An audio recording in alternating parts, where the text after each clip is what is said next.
Okay, let's get started. And that means I have to move things and get my microphone nearby, and then pull everybody else on. All right, let's see if I can hear anybody. I have to call somebody first, and that is my comfort line, my tether line. Okay, have to open up the screen. There we are. All right, and Daniel Arola has been writing. Okay, good, excellent. All right, now, so there we are. Okay, so let me give him a nice big heart and thumbs up, and should do the party sign as well. There we are. Okay, then, let's try and who am I calling? Jameson Reese. There we are.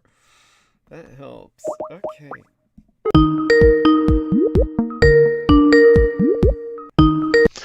Hey. There we are, young man. Can you hear me? Yes. Oh, most excellent. Oh, you sound delightful. Yes, like you came out of the grave and shit. Like you're. Yes. I literally did come out. Jesus. Oh, man. Manner of speaking, of course. Oh my God! I mean, you sound the part. It's like Yojimbo. Was it Yojimbo? Yes, I think so. Where he's like, basically, he comes out of the Japanese casket, which is more like a cylinder, and who was it? But the guy who helped him hide from the gangs that had overrun the town by hiding him in the casket said, "You don't look alive, and it's worse when you smile." It's like that for Jameson Reese. It's worse when he smiles. And so we've got two other wonderful gentlemen on with us. I don't know if Sammy Romero will be joining us tonight. He did send us a message the other night that he was sorry that he could not. But we have both Brandon Young, who is the senior in this relationship, in that he's been following me forever, and we have Salman Sheikh. So I do want Brandon, just for the sake of seniority, to introduce himself before we go to Salman Sheikh. So Brandon, say hello to everyone. Hello, everybody. Good to be here with Team Dietrich. God bless you. And salam alaikum. We now have Salman Sheikh. Yes.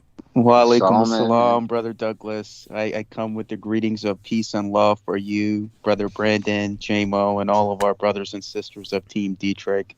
Peace and blessings be upon thee all. Oh, wonderful.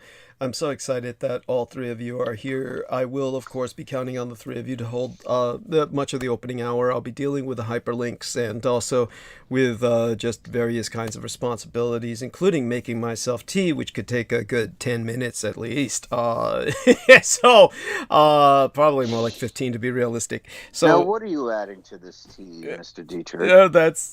Yes. Well, it's a legitimate question. First off, I do want people to know that what I've concluded is I need to buy a new Yoji Rushi brand tea heater or water heater, which I have from Japan. These are hundreds of dollars, and I seem to buy a new one every few years. But this time I'll buy a new one and fill only with bottled water, because I realize now just how bad the plumbing truly is in this house. People heard me the other day when, in a fit of what I thought to be innovative, intuitive improvisation or innovative technique, I thought maybe the bathtub's faucet, because I never use it, because in case people are not familiar, there's no heat in this home at all. He cannot be turned on in any way, even with space heaters. So I have to go to Sugar Daddy's estates when I shower and bathe. And so when it comes to the water in this home, it's just horrible. And what I've taken from the sinks is poor enough quality where you can smell the mildew. And so you can smell the homeless. Yeah, it's just awful. Yeah, and so I thought maybe the bathtub water would be better. And so, but I let that run for quite a while, and then I, thinking that might, run it free of any rust or whatever might be in there. But then when I was drinking that the other night, honestly, and people heard me say on record, this tastes like shit. It was around that moment I honestly felt that I was going to spit the water out, and I instead forced myself to swallow it because I was on air, and there was just no graceful way to spit it out other than to excuse myself with a mouthful of water, and I just didn't do it. I regretted that, and later on that night I got nauseous. So the water is truly, it's awful. It's 90% with coffee too. It's just 90% water. It's all about in tea. It's all about the water that you add to it. Yes, and absolutely. So what I'm going to do is I'm going to just stick with bottled water from now on. And the problem was I was using sink water and boiling it, so that would kill the taste of the rust and the metals. But I'm sure all the whatever the negative mineral content has leached into the boiling mechanism that I've had for a few years now. So I'll have to buy a new one, fill that only with bottled water, and then stick to bottled water elsewise. I mean, honestly, when I tried it from the sink again, the sink was, orders of magnitude better than the bathtub water, but it was still bad. And then when I went out and got the bottled water again just yesterday, it was like heaven. I mean, unfucking believable, the quality of difference. So it shouldn't be like this. I mean, here in America, but look at where I'm at, right? So I've got to move out of this place eventually. It's literally, otherwise it'll kill me. By the way, I do notice our man, Jameson, is breathing quite heavily. So what is that about? Are you sure that's me? Because I don't think that's it might me be. at all. It might be the cultist. It might be the cultist who listens in. For those of you who are new, we have cultists who listen in, and they get in on the call, and we hear them. And really? Oh fuck yeah! Oh guys, tell Solomon Jameson, tell him about that. Then I can go mute while you guys talk. That'll be the start of the conversation. Guys, tell him what goes on. Oh, yeah, So go ahead, Brother JMO.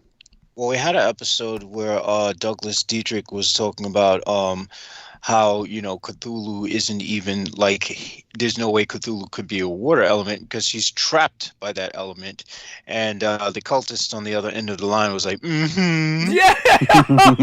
Wow. And that was none of us. Clearly, the voice even sounded kind of off. It sounded gay, to tell you the truth, but go on. It Well, was like I Jesse used the, Smollett. Those Pakistani gentlemen that keep emailing Mr. Dietrich. Oh, fuck. I used the You don't know Sufi half of energies it. to Go on. banish Yeah. all of the cultists. Yeah. So I use the Sufi energy now to invoke the blessings of the Creator and expel all interlopers and the bots of sausage software and all of the Pakistani men harassing Brother Douglas. Oh, God bless you. And I so need it. I had 2 of them calling me at once earlier today.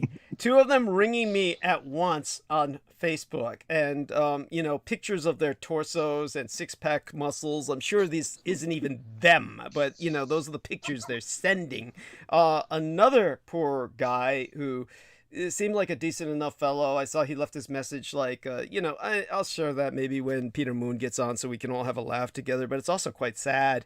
But everybody will see why, and it'll especially be relevant to Salman Sheikh because it has to do with that part of the world, of course, but Yes. which Salman Sheikh knows. But it wasn't Pakistan this time. It was actually a place that's far worse off at the moment, which is Yemen, that this person originally said they were from. And God knows if I were in Yemen, I'd be wanting to get out too. But this is they all pretend that they're with the military and they're stationed overseas. And then, that they try to get to know you because they speak enough English. And then, then they try to, do what they do, which is prey on you and ask for money, or else try to come here.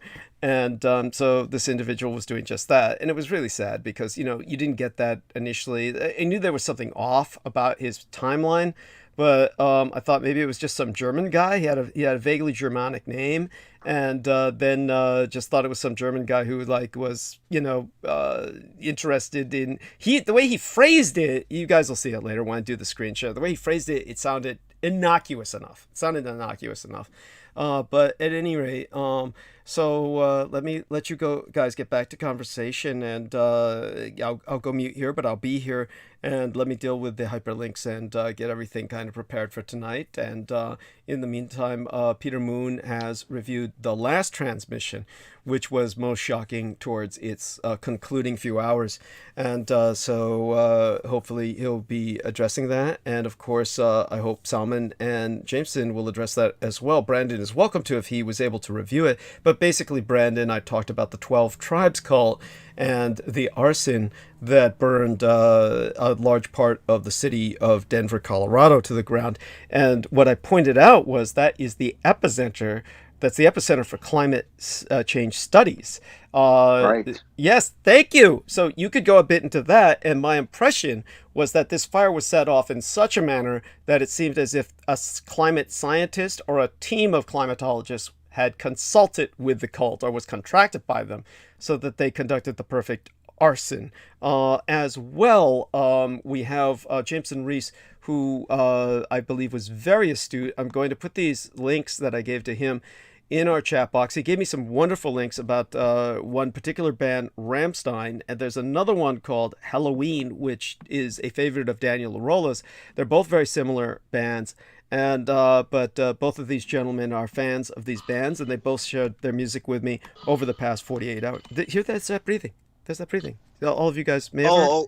Yeah? Yeah, that's the guy in the chair. Yeah, that's him. That's him. It sounds like the spring going back and forth. Yeah, that's that. There you go. He's got one of those cheap ass fucking chairs that have a spring mechanism. Yeah, you can hear it. Yeah, it's so creepy. It is so fucking creepy. No, oh god, that link's not going to work. Let me take that. You know what's interesting, Brother Douglas, about this fire element that you're pointing out? Recently, I noticed what happened in Denver with the 12 tribes and what happened in New York, especially on January 9th. And 19 people died, 9 children. Philadelphia a few days ago had a fire where children and families were burned alive. So there isn't a cult pattern going on here with Philly, New York, and Denver with these fires and people burning to death. Thank you. Oh, there was a fire in New York? Bronx, yeah, today. Yeah, in the Bronx. Holy shit. I live here and I don't even know about it. Well, there you That's go. The Bronx area. Well, the Bronx is always on fire. It's been on fire since the day was conceived. And also, of course, what Jameson is saying, he's not in any way dismissing, of course, the tragic... No, I'm not dismissing the tragic element. It's just that it's so common that you learn to brush it aside. Yeah. You know, in with a sort of indifference, because at some point when you hear, it's like when you hear about a massacre every other day, at some point you become numb to it. It's just natural human, you know. Absolutely. No, because you grow used to the stimuli, so it's like your brain's like, okay, what else is new? Thank you. Yeah. And so what I put in is 2 MSN links into the text box. Hopefully Salman and Mr. Young will take a look at this. These 2 young ladies have died, and it was Jameson Reese who pointed out both of these young Asian ladies, one Chinese and one Japanese, were affiliated with Disney. So Disney has something to do with this. Interesting. Yeah. Oh. And so if both of you gentlemen would take a look at that and then join Jameson in discussion of that as well. I will. And I'll just start off by saying I used to work for Disney. And tell us about that, please, by all means. Sadly. Yeah. When I was a freshman in college, they would come. What Disney would do is come to different colleges around the world, and they would recruit. And say, well, don't you want to work for Disney World? You could be an actor, you could be in showbiz, you know, and they would essentially recruit you, and then you'd be in a slave camp down in Orlando for the entire summer, if not longer. Many people, you go to around Epcot, they have the different countries, Italy, Mexico, Scandinavia, you know, England, and they have actual people from those countries. Well, they would recruit them from all the different countries, and they would send there and pay them basically $2 an hour, if not less, and they would have to survive on very little. But I actually ended up working my way up in Orlando. This is in Disney World, not Disneyland, which is in Anaheim, California, whereas the original Disney World land. And I ended up getting my cousin into it. She is now the voice of Leia. Jesus! The Star Wars Rebels cartoon from all the different countries. The animation. She does different animation voices. She does different Disney character voices, which is actually a good job in COVID time because you can actually record it, and you don't have to be around anybody else. You know. Jesus. But she still does it, and she did the Galaxy's Quest recent thing. So she's all about Disney and lived that whole life. And I belonged to the Vacation Club for quite a while. Actually went to Disney 2 days after September 11th when nobody was there. But anyway, I ended up working for them and becoming what they have. They have these people called Imagineers, which are sort of like engineers, but a little different. They sort of just they architect the Disney World or sort of the rides and the layout of the park and whatnot. And so I was basically became an intern for them. But it is a slave economy. It is absolutely despicable. And these people are, it wouldn't surprise me if they were behind some sort of assassination or some sort of takeout attempt on Asian women, especially given the recent Mulan movie that they had released that was supposed to be released in theaters, was released for a limited time. My friend worked on it. They spray painted the Golden Dragon and built the sets for that movie, the live action, not the old one. But the Disneyfication of society has, I think, just downgraded everything, downgraded mythology, downgraded psychology to a very base level. And they are the sort of stealers of the indigenous music and of Brazil and so on. And Walt Disney himself was funded by the American government to go into Brazil and sort of steal these indigenous music of Carnival and all this stuff. It's a long story. I don't have the time to get into it right now, but suffice to say that Disney is something to be refused at all costs. Thank you. That was beautiful. Deeply appreciated. Make certain when you speak that you're always very close to whatever microphone you're using, or bring the phone up close to your face. Otherwise, I'm certain we all heard you. It's just we can make the quality better. And so definitely what you say is appreciated. And by all means, if both of Salman Sheikh and Jameson Reese would respond to that. Well, when one considers that they own Fox and they're clearly the white supremacy network incorporated. I mean, that goes without saying. And I have no doubt that the two Asian women who were killed off as sacrifices. Yes. I'm not certain as to what, other than the fact that they were voice actors for Disney characters, I don't know what other links that might have been, I don't know what other links these two women might have had as far as similarities are concerned. But it's obvious that they're a part of the CIA apparatus, which is our communist white supremacy intelligence network. The Disney, not the two young victims. Yeah, Disney. Thank you. Without a doubt. Yeah, that makes complete sense. And thank you, Brother JMO and Brother Brandon, for what you pointed out. You know what? The trend that I noticed is that most of the people that go into Disney as child actors or even adult actors, there's always something off, that they're usually involved in some kind of situation which kind of turns their life upside down. And in these two cases, they ended up as a ritual sacrifice. So the period that we're in right now, I was looking at it astrologically from now till mid-February. It's a lot that's going to happen, and we already seen in a span of a few days with them, especially sacrificing families and children in these fires across these different cities in America, and these different celebrities that are turning up dead. So it's all part of this world, and it's the deception that it upholds. And one thing I want to give credit to the Japanese for is the Kingdom Hearts video game, and in there they expose a lot of this stuff in terms of this darkness and these elements that we deal with. Thank you. Very important. And if you could tell us just a little bit about that, so people understand more about it. Yes, definitely. So in that game, you see these different realities that are taking place, and it shows you that everyone is kind of involved in some kind of spiritual struggle. So everything is there. You have light and darkness, and the aspects of even what Disney took from Star Wars, which is basically Sufi Islam. If you look at General Grievous and the Jedi, which is Al-Jedi, the master of the way in Sufism. So Brother Brandon is right. They just stole everything from all of these different cultures and just put it together. And that's exactly what it is. So we're dealing with this element right now where the world is changing within the next 8 to 9 years, this period that we're dealing with. And a lot of these old systems are going to start crumbling down. There's going to be a lot of chaos because these elements that we're dealing with are not going to go down without a fight. And, I was talking with one of my Sufi friends, and he confirms what Brother Douglas was saying about, the aspect of Cthulhu being imprisoned in water.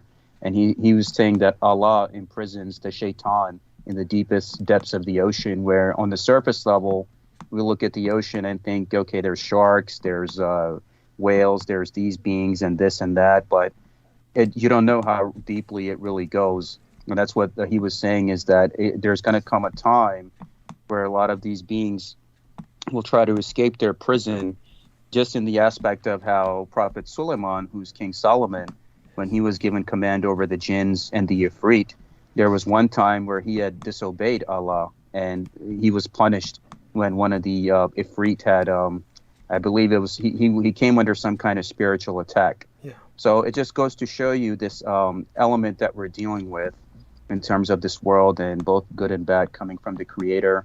And ultimately, that free will falls to the people. So if enough people start educating themselves and seeing, what are my kids consuming? What is this Disney stuff? Because they only survive when everyone is, let's say, subscribed to their networks or watching their stuff. So if enough people wake up, then their whole charade will fall down. And that's what Brother Douglas Dietrich is doing by educating us on these cultists of the kings of Edom, which are not just limited to America. They are everywhere in the world. And some of the ones in the East that, I encountered are more dangerous than the ones in the West. And that's just the way it is, that this enemy is global. You cannot escape them. And the only way that we're going to win this is through education and awareness and taking the advice of what Brother Douglas Dietrich is teaching us. God bless you. It is so important what you've just said. And in terms of Brandon Young, he just shared with us the photograph, or a kind of, is this like a kind of a publicly available profile with many images? It's an IMDb. Yeah, okay. Yeah. Internet movie database of my cousin Shelby Young. I just looked it up just now. Google. She apparently has a pretty big following on, well, not following, but so much as a presence on the internet, as you would expect somebody, I guess, who is in video game voices and Disney voices to have. But apparently she's been in a lot of different films this year. That's incredible. She was the Toasted Puff Marshmallow Man. Holy shit! The latest, or the Marshmallow Woman or Man. And the latest Ghostbusters 2 movie, which is, I haven't talked to her in quite some time, but she's very beautiful, and I would love to convert her back to the real life, Well, if you can, tell her about our little round table here, she's welcome to come on anytime she wishes. Oh, cool. Yeah, I'd love to. Yeah, see if you can bring her on, and then, I'd love to just... just speak to her for a bit, and obviously I'd be interested to hear how her voice sounds on our low quality audio system. Well, she always is quite annoying. She was always quite annoying. She would always do the voices like this, just like perfect pitch, Little Mermaid from Bambi, any Disney character you can name, she was obsessed with, and it just sickened me. And so, look how well it served her. Well, I mean, she's making a great living, right? And so good for her. Yes. Love you, Chef. Yeah. Let her know I'm proud of her, and I'm proud of you for just what you do as well. Of course, you're helping to mold the future by teaching children, and that is profoundly important. And in terms of the fires, again, if what Sammy brought up was, of course, Salman, what Salman brought up was, of course, the fact that fires have been killing people, and which city was it? It just was an entire family died. It was something like 20 people, an extended family living in a single household, and they all died. I'm certain you're aware of this, Salman, and this was so. Yes, I heard about this, and what's interesting, Brother Douglas, is when I looked at the New York breaking news update that I got on my phone, and I realized today's date. Okay, today's January 9th, 1/9, and it said 19 people died, including 9 children. So there was that pattern of the 9s that I saw immediately. Excellent. And the aspect of the occult ritual sacrifice of women and children and families. And in Philadelphia, the same thing happened. It was like the same kind of numerological pattern. I can't recall the exact death and injuries, but it was the same. And I've been noticing some different patterns here and there, especially things that don't make the news. And I realized there is something going on, especially with the element of the fire, and what Brother Douglas pointed out in his last monologue is this fire is alive. And whoever's using it for whatever means is using it for that malevolent purpose. Thank you. Thank you, and very much what happened in Colorado was just that. I'm happy to say that in our chat room tonight, of our live stream, Sarah Thomas came on first, and she provided 3 pink pulsating hearts. So a kiss unto her. Marcus Grix let us know that we're sounding clear. James Nagy said, "Good greeting, DD," and so my greetings to all, including Alan Chesolo, who says sound seems very quiet compared to normal. Then later said much better. So hopefully everyone is hearing us well. And then Marcus Griggs was saying how Jameson is reborn almost. And Sarah's asking me if I made an Amazon wish list. So maybe I should do that for people so that they can send me some things. And so then I think that's what she's referring to. If not, she can clarify. And so Daniel Arola says the tide is high. Tide is high. Well, he's high at least. We know that. And he's at the beach for the weekend. And yes, he's high as well. So other than that, there were some bots that our man Jameson has already taken care of. I will remind everyone to add in a upvote, because of course we're always attacked by the bots right at the very beginning. I am going to we're heading towards the bottom of the hour. I am going to go mute, and I should be back in about 10 or 15 minutes. And during that time, I would have brewed my tea. There will be a large helping of turmeric, and there were 2 bottles that were very large of this wonderful stuff that was sent to me by our lovely manageress, Madame Selena Khan. Rose again too says hi in the chat room. Hey, Rose again too, and love you dearly. Welcome aboard. I'm sorry, I'm trying to remember what it is again. Come on, help me out here, Jameson. You buy it straight off the shelf, and people just don't know how. No, it's the we put it inside of eggnog all the time. What is it? The Christmas time? Nutmeg. Yeah, nutmeg. That's it. Yes. So that large portion of that goes into the tea. Nutmeg. Thank you. I couldn't have gotten that out without you. I can't see the bottle directly. I mean, I see it, but I don't see the label, and I forgot the name. So at any rate, and you'll all be treated. I'm sorry. Go on. Somebody was saying something, or maybe that was our resident, cultist in. I think that was the resident cultist. There we are. I used the Sufi energy to expel all the cultists and the cultists of the kings of Edom, whom Allah will destroy on the day of judgment. Blessed be. And Mary. Yes. Yes. And so what you'll all be treated to at the top of the hour when Peter Moon comes on with us will be an official apology from myself after a great exposure during the last 4 days to not only a long discussion with my son and some discussion with the Blood Boys at some length. And for those of you who don't know what I mean by that, that is the young orphans who are adopted by the particular man who married my son, and they're raised and they're provided with schooling, and they're ultimately sent to college. And the service that they provide is blood transfusion. In my case, of course, I take the blood straight. And if you don't understand that setup, we'll go into it again some other time. But that's the general setup. It's a baseline you can understand. Understand, if you don't already, that I'm a quarter vampire.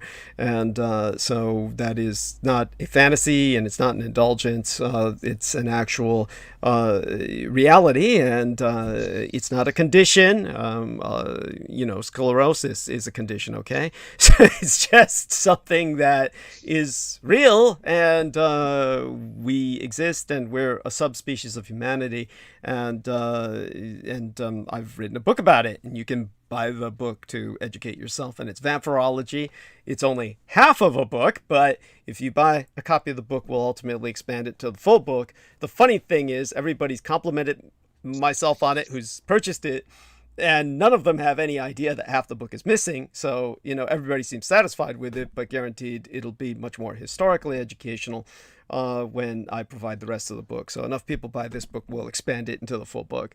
But you'll find out what you need to know about vampires in the physiological sense from what's there on Amazon, and it's titled Vampirology. Salman Sheikh will probably show it off the next time he and I do an interview. We'll see what happens if I build up enough energy to do an interview with him this month. I'll try. And at any rate, in the interim, one of the things that we brought up, which was homeschooling, which I'm not going to apologize about. We had an idiot who personalized what Brandon Young and I were saying about homeschooling. And by the way, Brandon, I don't know if you heard that part. It was the opening hours of our latest transmission. But what happened was the opening hours of the transmission before our last transmission, Brandon Young and I had a discussion about the inadequacies of homeschooling, because you cannot accomplish a well-rounded education with homeschooling unless you're a multi-billionaire and you have tutors of every sort come in, and you hire soccer teams and whatever to come in and teach your child about team sports. There's no other way your child's going to learn socialization except in a public environment. And so this was a perfect example of it. This idiot was basically saying, "How dare you insult me? I was homeschooled." And it's like, and we said nothing personally directed against anybody. We were talking about the impossibility of meeting the demands of proper socialization in higher levels of mathematics, etc., without a public school environment. There's just, and honestly, I had some backlash. Well, yeah, please go on. Yeah. I don't know about your backlash, but my backlash was some dork, white guy with glasses. Right, but get this, right? He had a bow tie on. And so he's about to work. And I said, hey, you know what? One thing, this guy talking to me about how great homeschooling is, how he was homeschooled. You know what proves my point? His bow tie. Thank you! I was going to say that! Even Tucker Carlson. Well, that's probably because his mother still dresses him. There we are! That's it! So no, but that was my argument, was basically like, oh, look how great it's done him. Yes, thank you. And this is the part that's bizarre, is that because these people were never socialized, they personalized a highly generalized discussion that wasn't an attack on anybody. If anything, it's argued in deepest sympathy with the struggles that people have to deal with. And oh my God, if I were a parent, God forbid, I would be hard pressed dealing with the things you already have to deal with kids, like, fucking burying goldfish and hamsters in the backyard and shit, and teaching them about death. I mean, that's bad enough. Going beyond that to higher level math, are you fucking kidding me? I mean, the soil out in the backyard is as hard as a calculus problem. Already digging that for the hamster is gonna fuck me over. Why would I want to even... And how would you teach them about team sports? Come on, son. Let's learn about football. I start at one end of the basement. You start at the other. There was once this one white trash guy named... Ken Chaston was his name. And he was inviting my gang brother, Beaver, who's painfully Chinese and ethnic looking, not porcelain doll like myself, but brutish, like you see in a World War II caricature or something. And he says, "Come on, let's play football. come on, you and I, we could do that. And it's like, people's going, where? And it was like, oh, he had a very large basement, apparently, that he could lose himself in his parents' large house, which was rare in San Francisco. Maybe it was in the suburbs or something. And it was like, Beaver was saying, there's only 2 of us. What the fuck would we do with your football? It was just such a bizarre suggestion that when I was invited over to be the cheerleader, I just said, okay, it's just getting too homoerotic. I mean, first off, the 2 of you charging at each other with the football, my being there, even if I went through the trip of putting on the pom-poms and the dress, how is this going to end? It didn't look good. And it's like, how would your kids learn about football in that same kind of environment? What are you going to do? There's nothing you can do. It's just going to be stupid. And so it's this is why you need public schools. And well, yeah, the question is, how are they going to grow up and not be a serial killer or rapist? Thank you. But also accountability and responsibility. There are parents who could abuse their children in homeschooling. Absolutely. Well, that's the whole point of homeschooling, so they can do that all day. Thank you. I mean, look at the guy with the bow tie. That's abuse. That's abuse. That is, look, I'll make him a clown. So everywhere he goes, he'll look like an idiot. That way he belongs to me. Yeah, thank you. Brother Douglas, you remember... I'm sorry, what? So both of you spoke at once, but it was like, so both of you repeat yourselves one at a time. Jameson said something, and then Salman said something about remembering something. So Jameson, say what you're going to say, and then Salman will tell me. Okay, yeah. I was going to say, how likely is that guy with the bow tie to get laid? Oh, there's no intention that he will. That's the whole point. That's the whole point. That's a form of birth control right there. His mother's keeping him out of trouble. Keeping him for herself. So, and Salman, what was it that I remember or could remember it was? Yeah, Brother Douglas, you remember that guy, Abdul, who wanted to be called Abu, who withdrew his kids from school to homeschool them to save the $600? Yeah, saved himself $600 on car insurance alone. That was disgusting. It was unspeakable.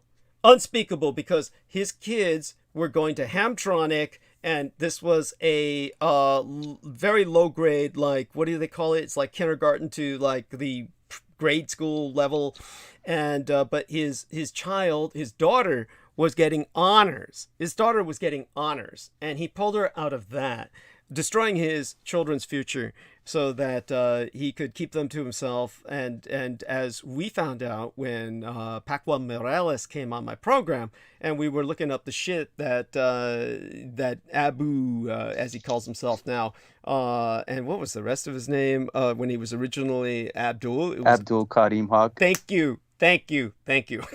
And when he was, we found out what he was illustrating in terms of comics these days. It was about children sleeping in bed and having dreams. This is what his comics were about. So at this point, we now know what he's about, and it's like, and that's the idiot who, like, when he offended me, and the reason that I severed with him was because I had produced basically a post that took a lot of work, that included a lot of text from an article that was written by a young lady that I, knew back in school, tangentially. I don't even remember her name, but I was using her name and referencing her because she had written an article for Teen Vogue about the survivors of the Douglas Marjorie Stoneman high school massacre.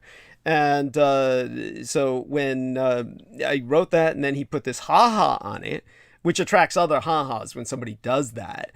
We had that problem with, Rocco Fowler doing that the other day because he doesn't like anybody, but especially doesn't like Peter Moon.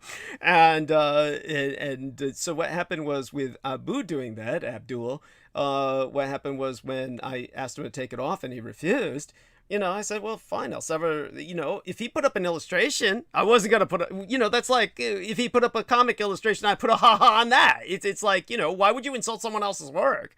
And, but I did go through the trouble of asking him why, and found out his asinine reasons they were as asinine as the other reason I severed with him. It was all convergent, was that he was giving up Islam because he read online that the Prophet Muhammad, peace be upon him, was a quote-unquote child molester, which is all bullshit. And it's, all trying to impose our 20th and 21st century, our postmodern, our modern and postmodern ideas upon the past, which has nothing to do. You've got an age in which people are dying on average at the age of 20, 25. The idea of pedophilia in that situation is preposterous. It's beyond stupid. So in terms of this idiot, when he's like taking that route, and he's like also bringing up the stupid shit about Teen Vogue, and he hated all of the Marjorie Stoneman Douglas High School survivors that, I love guns. It's like when I said he doesn't even own guns, it was like he started lying and saying he did own guns. And I'm like saying, well, tell me what kind. He's unable to say what they are. Well, there you go. It's like somebody saying, I'm a personal private pilot, like they have a private plane. If you ask them, well, what kind of private plane do you have? And if they're unable to give you a name, they don't have a private plane. So it's the same with, that. If you don't know what your guns are, you can't say what they are, you don't have guns. So anyhow, but beyond that, this idiot was just, he was, what was it in the end? He said, Teen Vogue. He said Teen Vogue is alphabet soup, which for those of you who don't know, that means like CIA or FBI or NSA or any of these agencies. And I was like, Teen Vogue, alphabet soup. Really? I mean, Teen Vogue. I mean, it's like the CIA and the FBI and all the rest of the deep state. Yeah, we didn't have shit till we got control of Teen Vogue. Once we got a hold of, how kids dress, and once we got a way to inspire their fashion, we got it made. Yeah, we got total control now. That's, really? I mean, this is where these idiots come from. How stupid can you fucking be? Anyhow, we got 15 minutes to the top of the hour. When I come back, I will make an apology about something that Sammy Romero and Jameson were discussing the other day. And when I came back and I said, what are you two guys talking about? And then they said, incest! That's when I spit my tea out through my nose. And it was like, oh, you son of a bitch. Like, because they had me just burn my nostrils with that shit. But there's been a running joke that Daniel Arola and myself and Jameson Reese and many others have been making about incest. And I will apologize about that because most people who are products of incest, well, nobody chose that. And but they're adults who produce them may have done so. But I'm going to explain my stance on this, and that when I was bringing up the mass shooter who was trying to normalize incest, I'm sorry, is that somebody else was speaking, or is that our troll again? That regurgitate. Sorry. Yeah. Okay. I'm sorry. So go on, Brandon. The problem with your audio is that you keep glitching, and then when you say something, it kind of like dies as you say it. So fair enough. I think I have to go mute, Douglas. Okay. All right. Thank you. And so there we have that. And but when this person was doing what he was trying to popularize or advertise or promote was predatory male incest, where the male perpetrator dominates the family through incest. That's what's to be condemned. And so that's obviously a tool of control and dominance, and men who are guilty of that should face the repercussions, the legal repercussions. But what I don't mean to condemn or make fun of, or should stop doing, are products of incest who have not chosen that. And at this point in history, there are so many of them that it constitutes a sizable percentage of the population. And just the fact that there's all kinds of kids, especially in lockdown like this in times of COVID, where these children or teens are coming into awareness and they wind up like experimenting with each other in the family. And it's not like I'm trying to encourage that, but it's like it just happens. And so the problem is these people feel as if I'm condemning them when I bring something like that up. Does that make sense? Am I coherent? So Yeah. Well, just to bring it to our listeners, we're not condemning those who are the unconsenting products of incest. We're condemning the people who practice it willfully. Well, there's that, but I would go even further. Yeah. Like you're a guy who's going to, rape his sister and shoot up freaking tattoo parlors because he can't get laid any other way other than raping people. Basically those trapped in the home with him. Yeah. Yeah, like those incel pieces of shit. Yes. To be perfectly honest, that's because that's what he was, mostly a fucking incel. Yes, definitely. Thank you. And I may go into some more detail about him tonight because I did some further investigation into his books. And it's like kind of like a form of archaeology. It's like digging through a landfill and seeing what you find out about the neighborhood. It's like that. At any rate, in the interim, let me go make my tea. My love to both these gentlemen. Brandon, you're welcome to come back off of mute if you want to join the roundtable. Otherwise, Salman and Jameson can hold it well, as they always do. I'll go mute, and I'll be back at the top of the hour. And my thanks to everyone who participates. God bless you all. Brother JMO, I wanted to ask you, what do you think about these patterns of these fire occult rituals that are happening across this country? Well, it's interesting because when I was reflecting on Cthulhu, I was thinking he might actually be a fire or electricity element, only because because that would make sense. Electricity and fire are the same thing, really, more or less. I mean, but it seems to make perfect sense that would be aligned with a sort of sacrifice. Now, I would say that I envy whoever has the power to do that because I mean, shit. I mean, don't get me wrong, but I'm not condoning, occultists going and making people burn to death. But I'm just saying the level of power that it takes to be able to get that done is impressive, to say the least. That's definitely right. And I was reading something about the Prophet Suleiman, who's King Solomon, and how God had given him command over the Ifrit and the Jinn, and how there were different jinns that had different abilities. And one of them was the one that had the aspect of fire because, like, it says in the Quran that the jinn were created from smokeless fire, and then the men were created from clay. So you're dealing with these fire beings who are now being dealt with occultists and masters who, like Solomon, have the power to probably command them or guide them or to do their will. So I think that's what we're seeing in this age, especially in 2022 and forward, where we're going to be dealing with a lot of these scenarios. Well, you have to understand how difficult it would be to command such things because the Ifrit do not like to be commanded. From what I read, one has to have a sort of forcefulness about them. And it depends on, what sources you get it from. There are those who think that you can befriend these things and, not get burnt by dealing with them. And then there are those who suggest that these things are to be dealt with as if you were working with with some kind of radioactive material. I would tend to trust the advice of the latter for the simple fact that these things hate humankind. Yeah. Unless you're someone who hates humankind as much as they do, I don't think they're going to be a camaraderie with them unless you offer them a lot of blood and are able to somehow convince them that you're an ally to their cause, which is the annihilation of the human species. To which, honestly, I at this point, I wouldn't blame anyone for being on that side. If you want to, at this point, the human race has gone on long enough.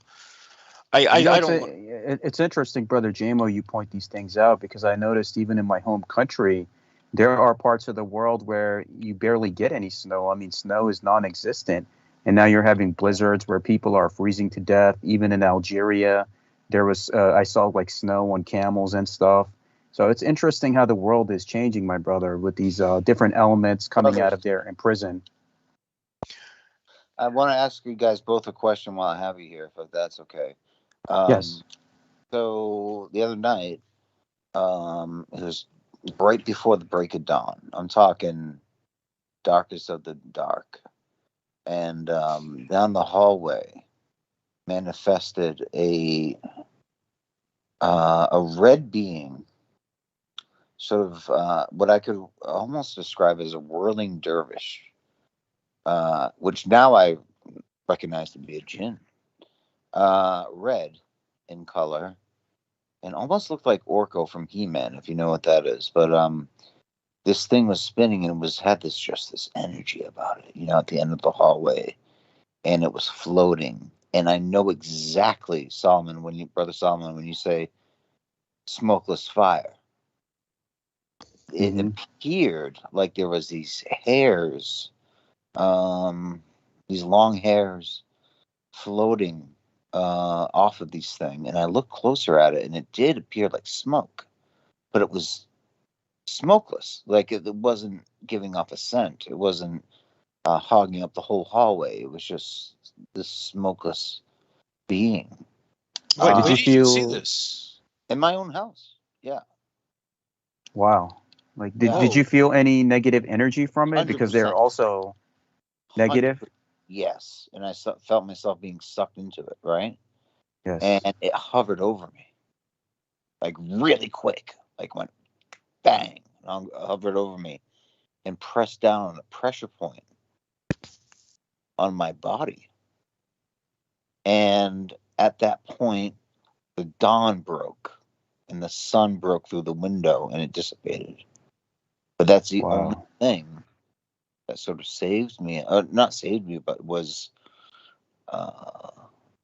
relieved me of that encounter or whatever. Because I was essentially paralyzed looking at this thing with my mind, or my soul, or whatever it was.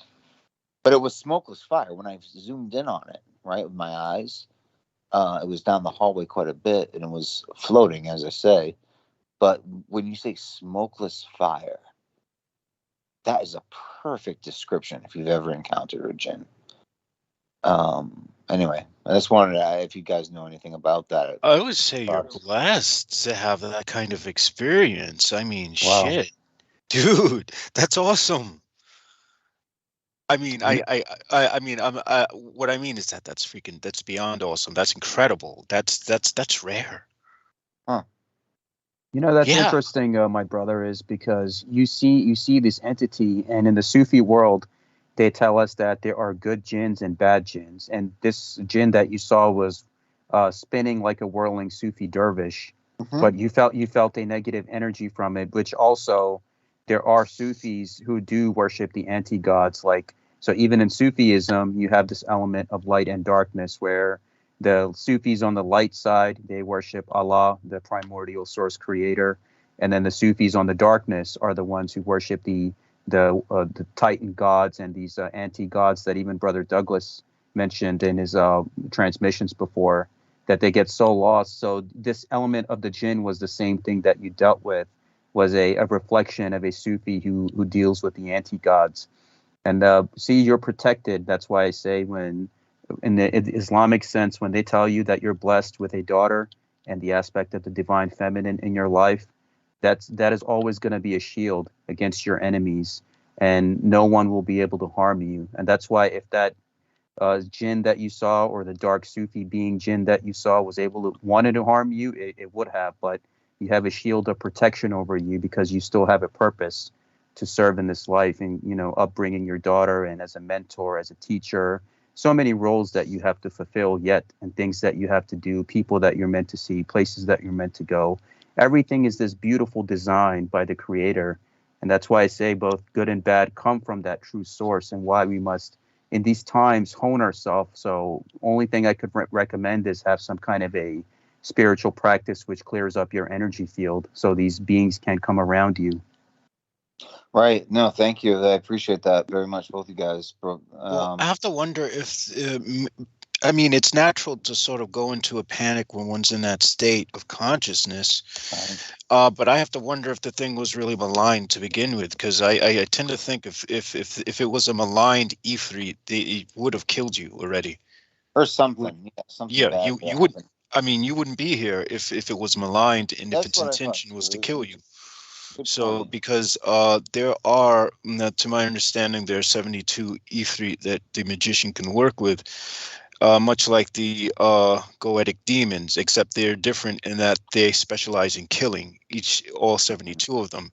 And the 72 Ifrit, there are some that can kill you in your sleep.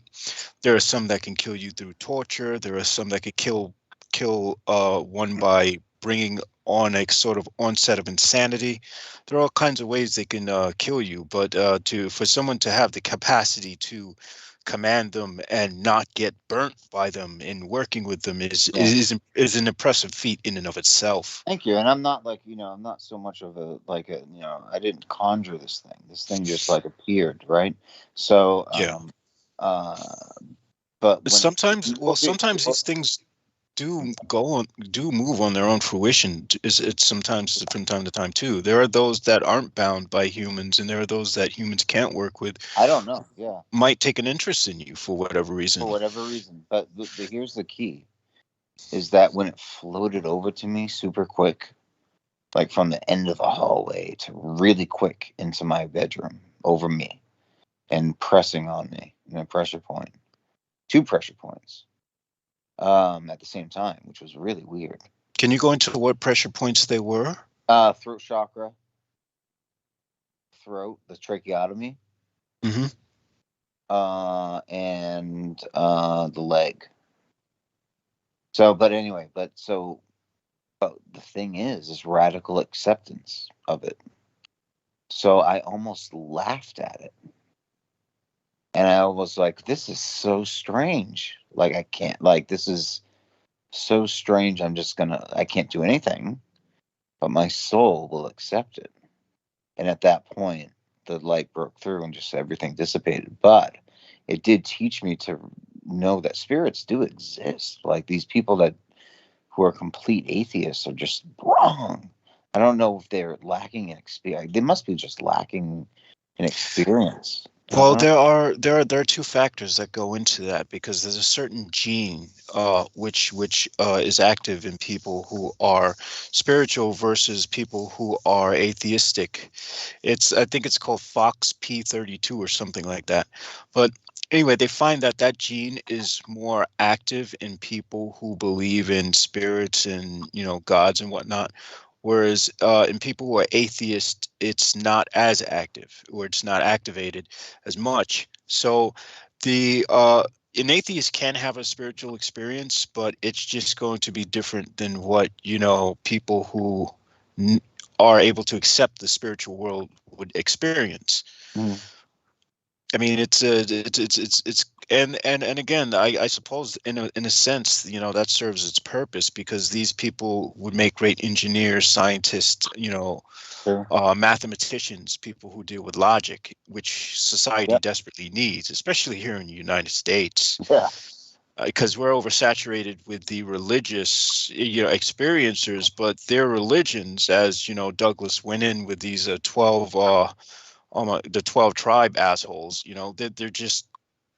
they're fucked up.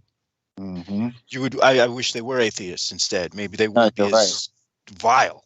Because atheism has with it some sort of at least rationality.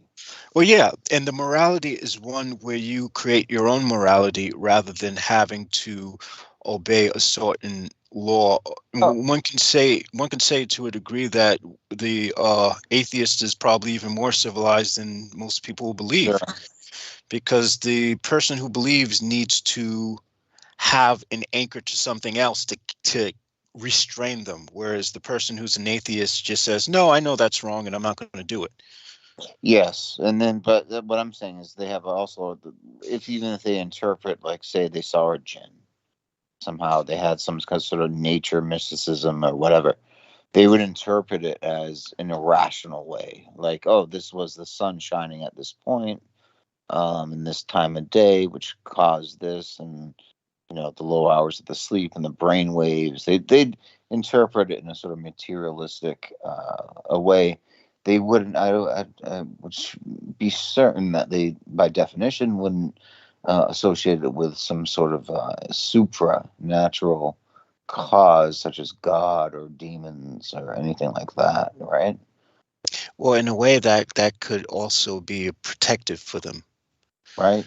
Because when you're more open and attuned to those forces can assail you even more so, because the human brain is like a sort of tuning fork, and so sometimes the more sensitive you are to certain things, the more things can come in that aren't welcome.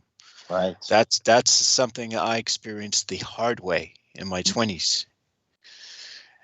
And what I'm going to do is I'm going to I'm going to bring Peter Moon on at the top of the hour. And so if there's anything you two gentlemen would like to add to it. You know, it's interesting, Brother JMO, you mentioned what you did, because speaking with a Sufi brother a few days ago, he had mentioned that God made this reality like an inverted reality. So where the religious people are the ones that are the real devils, and the other people are the ones that are trying to find the truth about themselves and the universe around them. And they are the ones that are trying to guide and teach humanity. While many of these religious organizations have their own internal, basically devilish hierarchy and what goes on in their institutions. So that's an interesting perspective, the way you point that out. And of course, with Brother Brandon Young, him being under occult warfare in other scenarios of his life, it just goes to show that he's protected, and he has that vision where he's able to pierce through the veil and see these beings. Thank you. Yeah, exactly. And that's how I feel, But JMO, do we have Peter Moon on the call? Yes. Yes, I'm here. Good evening, Peter. Good evening, Good Peter. evening. Yeah, Douglas stepped out to make some tea. But how's your evening been going, Peter? It's fine. Everything's okay. We got lots of snow here, and had a great football game in the snow, and everything's good. Peter, I finished reading Montauk, Book of the Living, and I just have to tell you that's one of the greatest books that I've ever read. And I thank you for all the things that you have shared in there, especially the aspect of just finding that truth around you, and what you shared about the Moonflower Child and the aspects of the Divine Feminine and Queen Antonia, the synchronicity of the dreams, and how your Berber ancestors were guiding you. So that is truly fascinating. And right now I'm starting the Book of the Dead, and I'm truly enjoying all the teachings that you have shared. And I wanted to ask you, Peter, how do you see these next few months going with the astrological stuff and all of these burnings that are happening all over the country?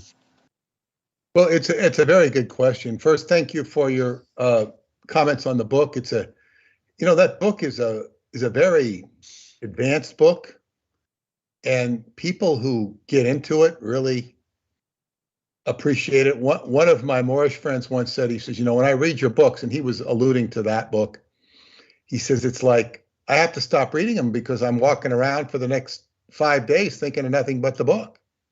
Yes. And it's great to be able to, create an impression on somebody to make them think. On the other hand, I can certainly relate to the pragmatic situation of, you've got to live your life as well.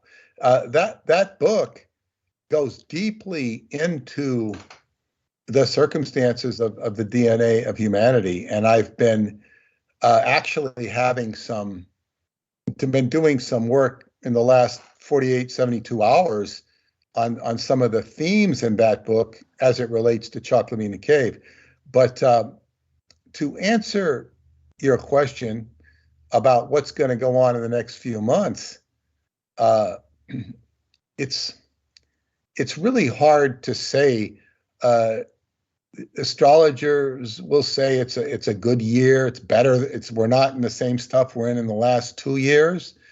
Yet there's a lot of stuff coming through the head. We're astrologically in times of great tyranny with the government, and the tyranny is, of course, we see it primarily through the vaccination, and through the and in addition to the vaccinations, through some of the horrendous decisions, contradictory statements that are being made of, you let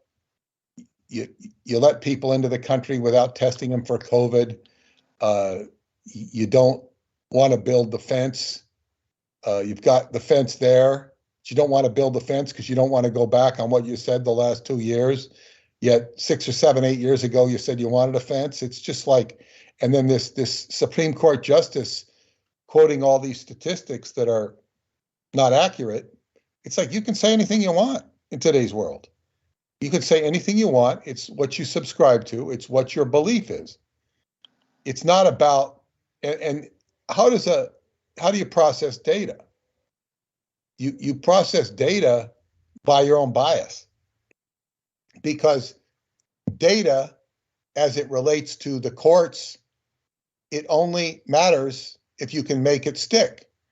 You know, Trump could be as guilty as sin or is not guilty, but it's who's doing the prosecution that makes the difference. You can call somebody guilty and say they're guilty, and if you can make it stick, fine. Hillary Clinton can bleach bit her, you know, her software or her hard drive, and there's no consequence. Governor Cuomo can kill people, no consequence. It's this is, we're living where people, it seems that the rule of law is whimsical. What I would say is it's not whimsical. It's only temporarily whimsical. It seems that way. How long can they get away with something? It's not something that should serve as an example to people. So how are things going to go? Apparently better. And just when you get fed up with all of this stuff, you think it's never going to change, that's when it changes. When you think it's never going to change. I was just talking today to a friend who follows cars, and the electric cars, he was telling me how insane it is. Because first off, these cars aren't practical if you want to go outside of your boundaries. And furthermore, the future of the cars, you're going to be beholden to the electric car maker that you buy from. You're not going to be able to go to the repair shop and get your car repaired. They will control the car through software. So this is, the picture he painted was not very good as far as the evolution of cars. He also said that the pollution of freighters that carry all these cartons across the country produce much, like 50,000 times more emissions than, say, one car does in its whole lifetime. So we're polluting the hell out of the environment with freighters. You could stop all the cars and you still have the freighters. What I would also say about that is, having grown up in Los Angeles and smog in LA has been defeated through smog control devices on the cars. It just ain't smoggy there. No matter how bad the cars are, it was horrible growing up in the 50s and 60s in Southern California, in LA Basin particularly. So I don't know. We're going to touch on climate control tonight when Douglas gets back, touch on it at least. I would also say that this friend of mine was telling me about all the travails he went through going to Romania, and at least 2 separate times. The tests he had, the airlines that stopped. And I didn't even know all the details. This is why I said I'm not going to Romania until this COVID stuff stops, because he was,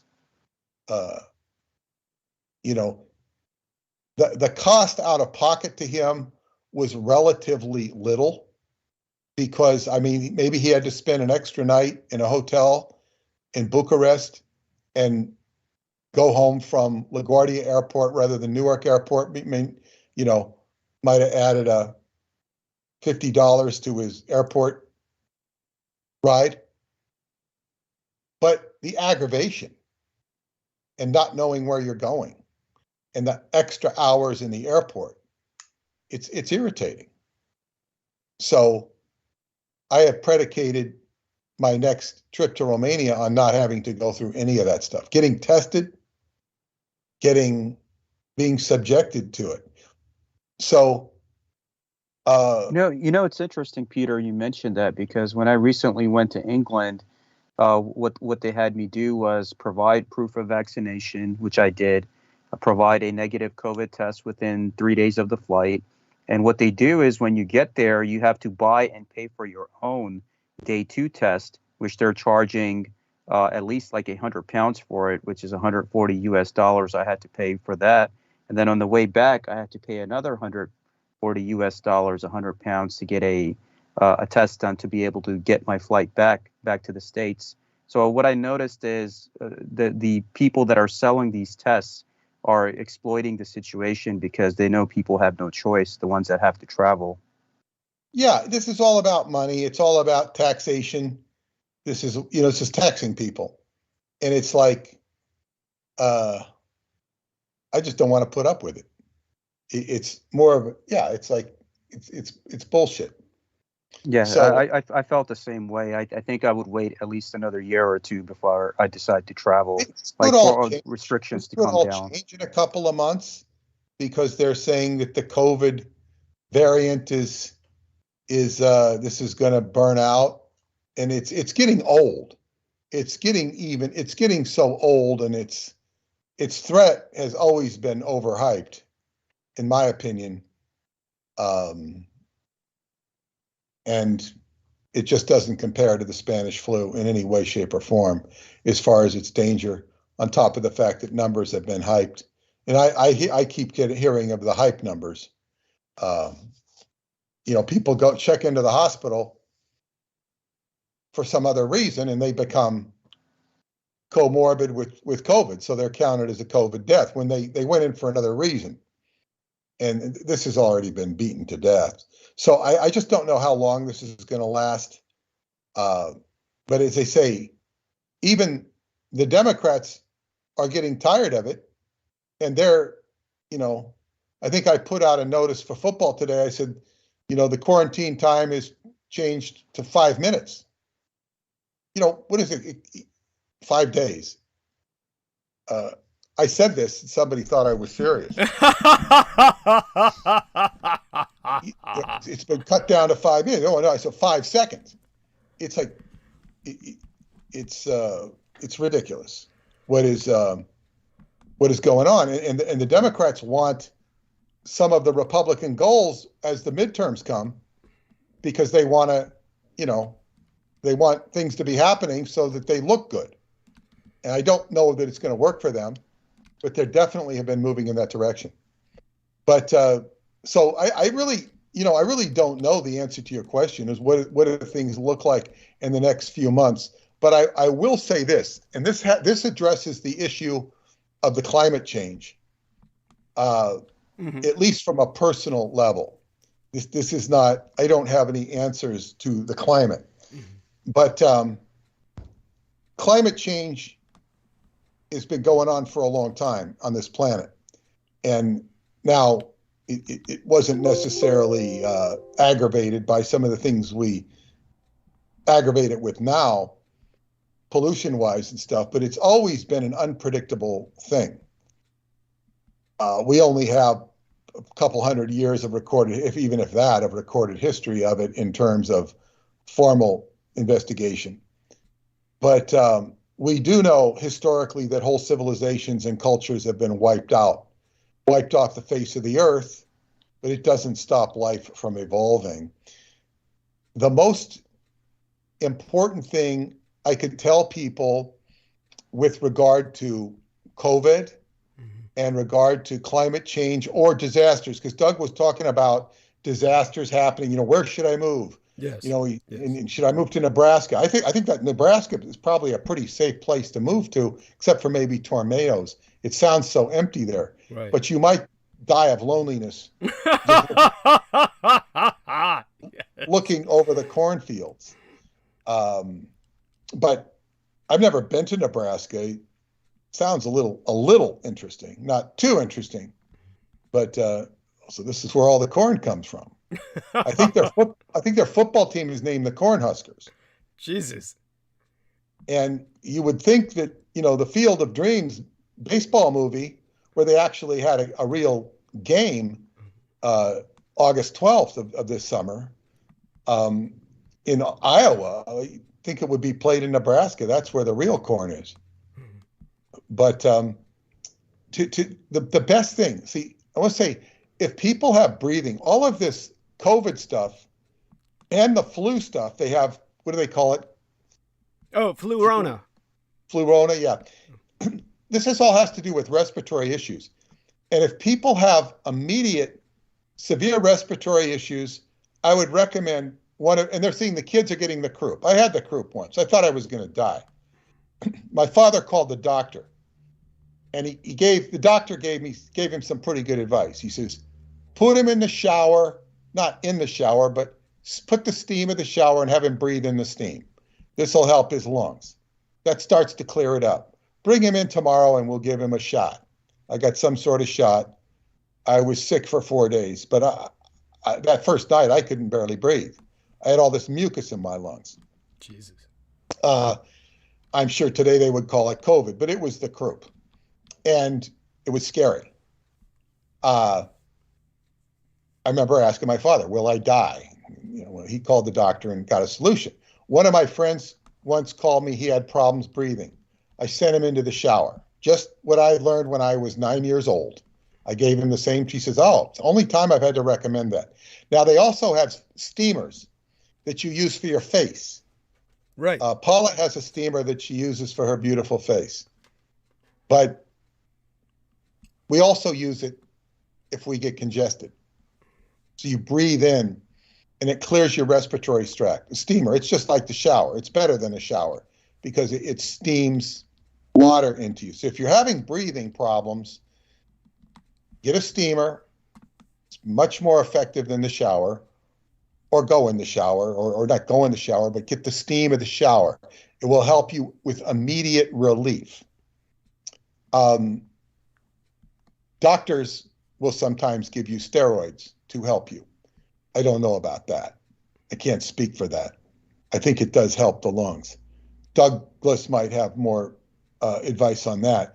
But I would also say, with breathing problems, rub the lower back. Mm-hmm. Massage the lower back with the forearms or the elbows of the other person. You can't do it yourself. If you're by yourself, run a vibrator on your back there. And, that will get the lungs going, the lungs pumping. The lower back is where so much of the breathing takes place, in the lower back. So these will give you immediate relief. Qigong exercises, breathing are a treasure, because the more you breathe, the healthier you get, and it's unreal how healthy this stuff can make one. But you can't hit people over the head.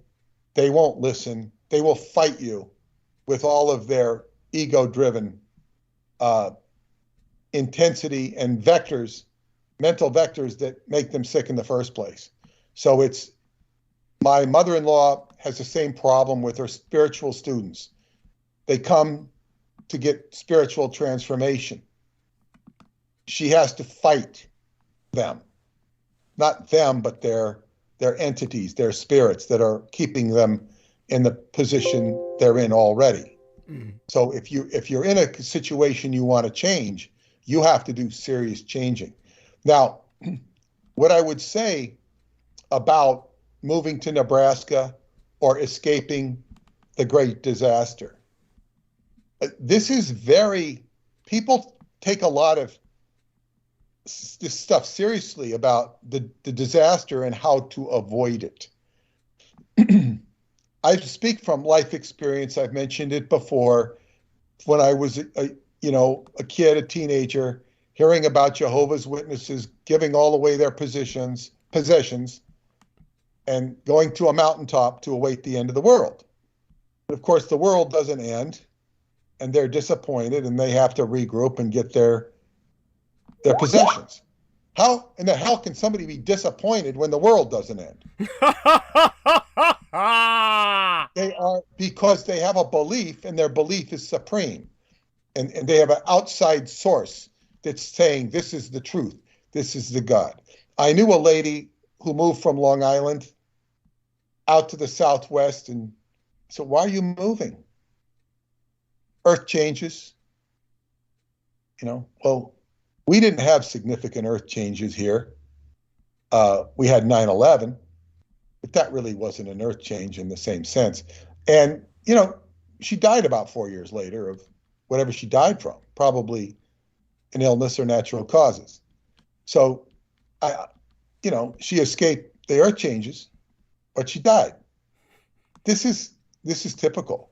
I had a very good friend of mine who was very, very metaphysically astute, who heard from a channeled source who he respected greatly, because this channeled source was about the only one who could relate to him, or he could relate to on a very deep level, told his students that paid to see him channel, to go up and avoid this great tidal wave that was going to happen. So he goes up to the mountains of Pennsylvania, and his family went with him, not because they believed it was going to happen, but out of respect to him. So they went up on the mountains, and there was no tidal wave, no flood of Long Island. And of course, what did the channeled entity say? This was a test. This was a boot camp for you to get ready for when it does happen. It's a good line to use. You can make these people, sing and dance. And this is unfortunately what happens. We had Hurricane Sandy years ago. Hurricane Sandy, it wasn't a hurricane, it was a tropical storm, but it did more damage than any hurricane we've ever had on Long Island, at least in my time here. And what did Hurricane Sandy, well, I want to say how important Qigong is to avoiding, and I will give some examples, disasters that can befall you. Before we had Hurricane Sandy, there was an incident. It was a bad storm, and I had this huge tree next to my house. It was a Norwegian maple, and the tree fell against my house and was not only damaged the roof, it was creating a menace by sitting there. So what can I do? Call somebody for help. Don't know how much it's going to cost. I just went up on the roof, and because of all the Qigong training I was doing, I was able to borrow one of these tree saws and saw it myself with a lot of dexterity and energy I wouldn't have had if I'd not been doing aggressive Qigong exercises. And I was very comfortable on the roof because of what I'd been doing. And I just handled it myself. The roof repair, it was damaged, but I was able to repair it so there was no leak. Eventually, the whole roof was replaced in due course years later. And then I had to get rid of the tree. And to get rid of the tree, because it was menacing, you have to go get permission to get rid of the tree from the town. And they say, oh, you mustn't cut down a tree. And then you have to replace it. And we have to verify that you replace it. It's bullshit. And you have to pay $75. So I don't know if I paid the $75 or not. I don't remember. But the guy who would cut down the tree for a bargain will not dare touch the tree unless he has the town's okay. Otherwise, he'll get fined. So I think I applied for a permit. I don't think I had to pay anything. And guy comes down and he says, this tree is a weed. It's a Norwegian maple. They're not indigenous to this area. He says, it's a weed. Yeah, you get rid of it. I said, well, what kind of tree can I plant? He says, don't even worry about that. They're not going to check. So I got rid of the weed. And, it's like, that's just sort of a side story of what you have to put up with in Long Island. It's like a giant gated community where you've got a homeowners association. It's just a gated community, but yeah, and the permits that go on in this town, there's been so much corruption, and so much stuff that the town people, they'll come and they'll bust your chops over anything about a permit. So my neighbor had a deck, and he had the deck sloped because one of his daughters is, handicapped, which he attributed to vaccination. She was fine before she got vaccinated, when she was very young. And she's, I don't know what you call the state, what syndrome it is, but she's basically not, a functional human being. Wow. But she has a wheelchair. So he puts this slanted thing in for the deck so he can wheel her down, without chucking her off the side of the deck. A ramp. Yeah. And they're coming out saying, you need a permit for this slant. And they make him move the fence in 10 feet. So he moves it back out 10 feet. He was able to talk her out of just raw sympathy. Look at my daughter. What are you trying to do? I have to get a permit, to put a ramp on the deck. This is the type of nonsense and overcompensation that gets done. So you don't want to do anything that requires a permit. You don't want to do anything that requires anything from the town, because, and then it's also a money game. Now we'll expedite your permit if you spend $400. It's ridiculous. So, in any case, Hurricane Sandy, an example of Qigong and Hurricane Sandy. One of my fellow students, Ahmed, he would wear these rings around his arms. So he'd come to class and he'd have all these rings on his arms. Now he wasn't doing this because he was trying to emulate being a member of some African tribe. He was doing this because he was carrying around extra weight. And my teacher said he taught us all different things. And Ahmed was carrying weight, these rings on his arms. It made him very strong.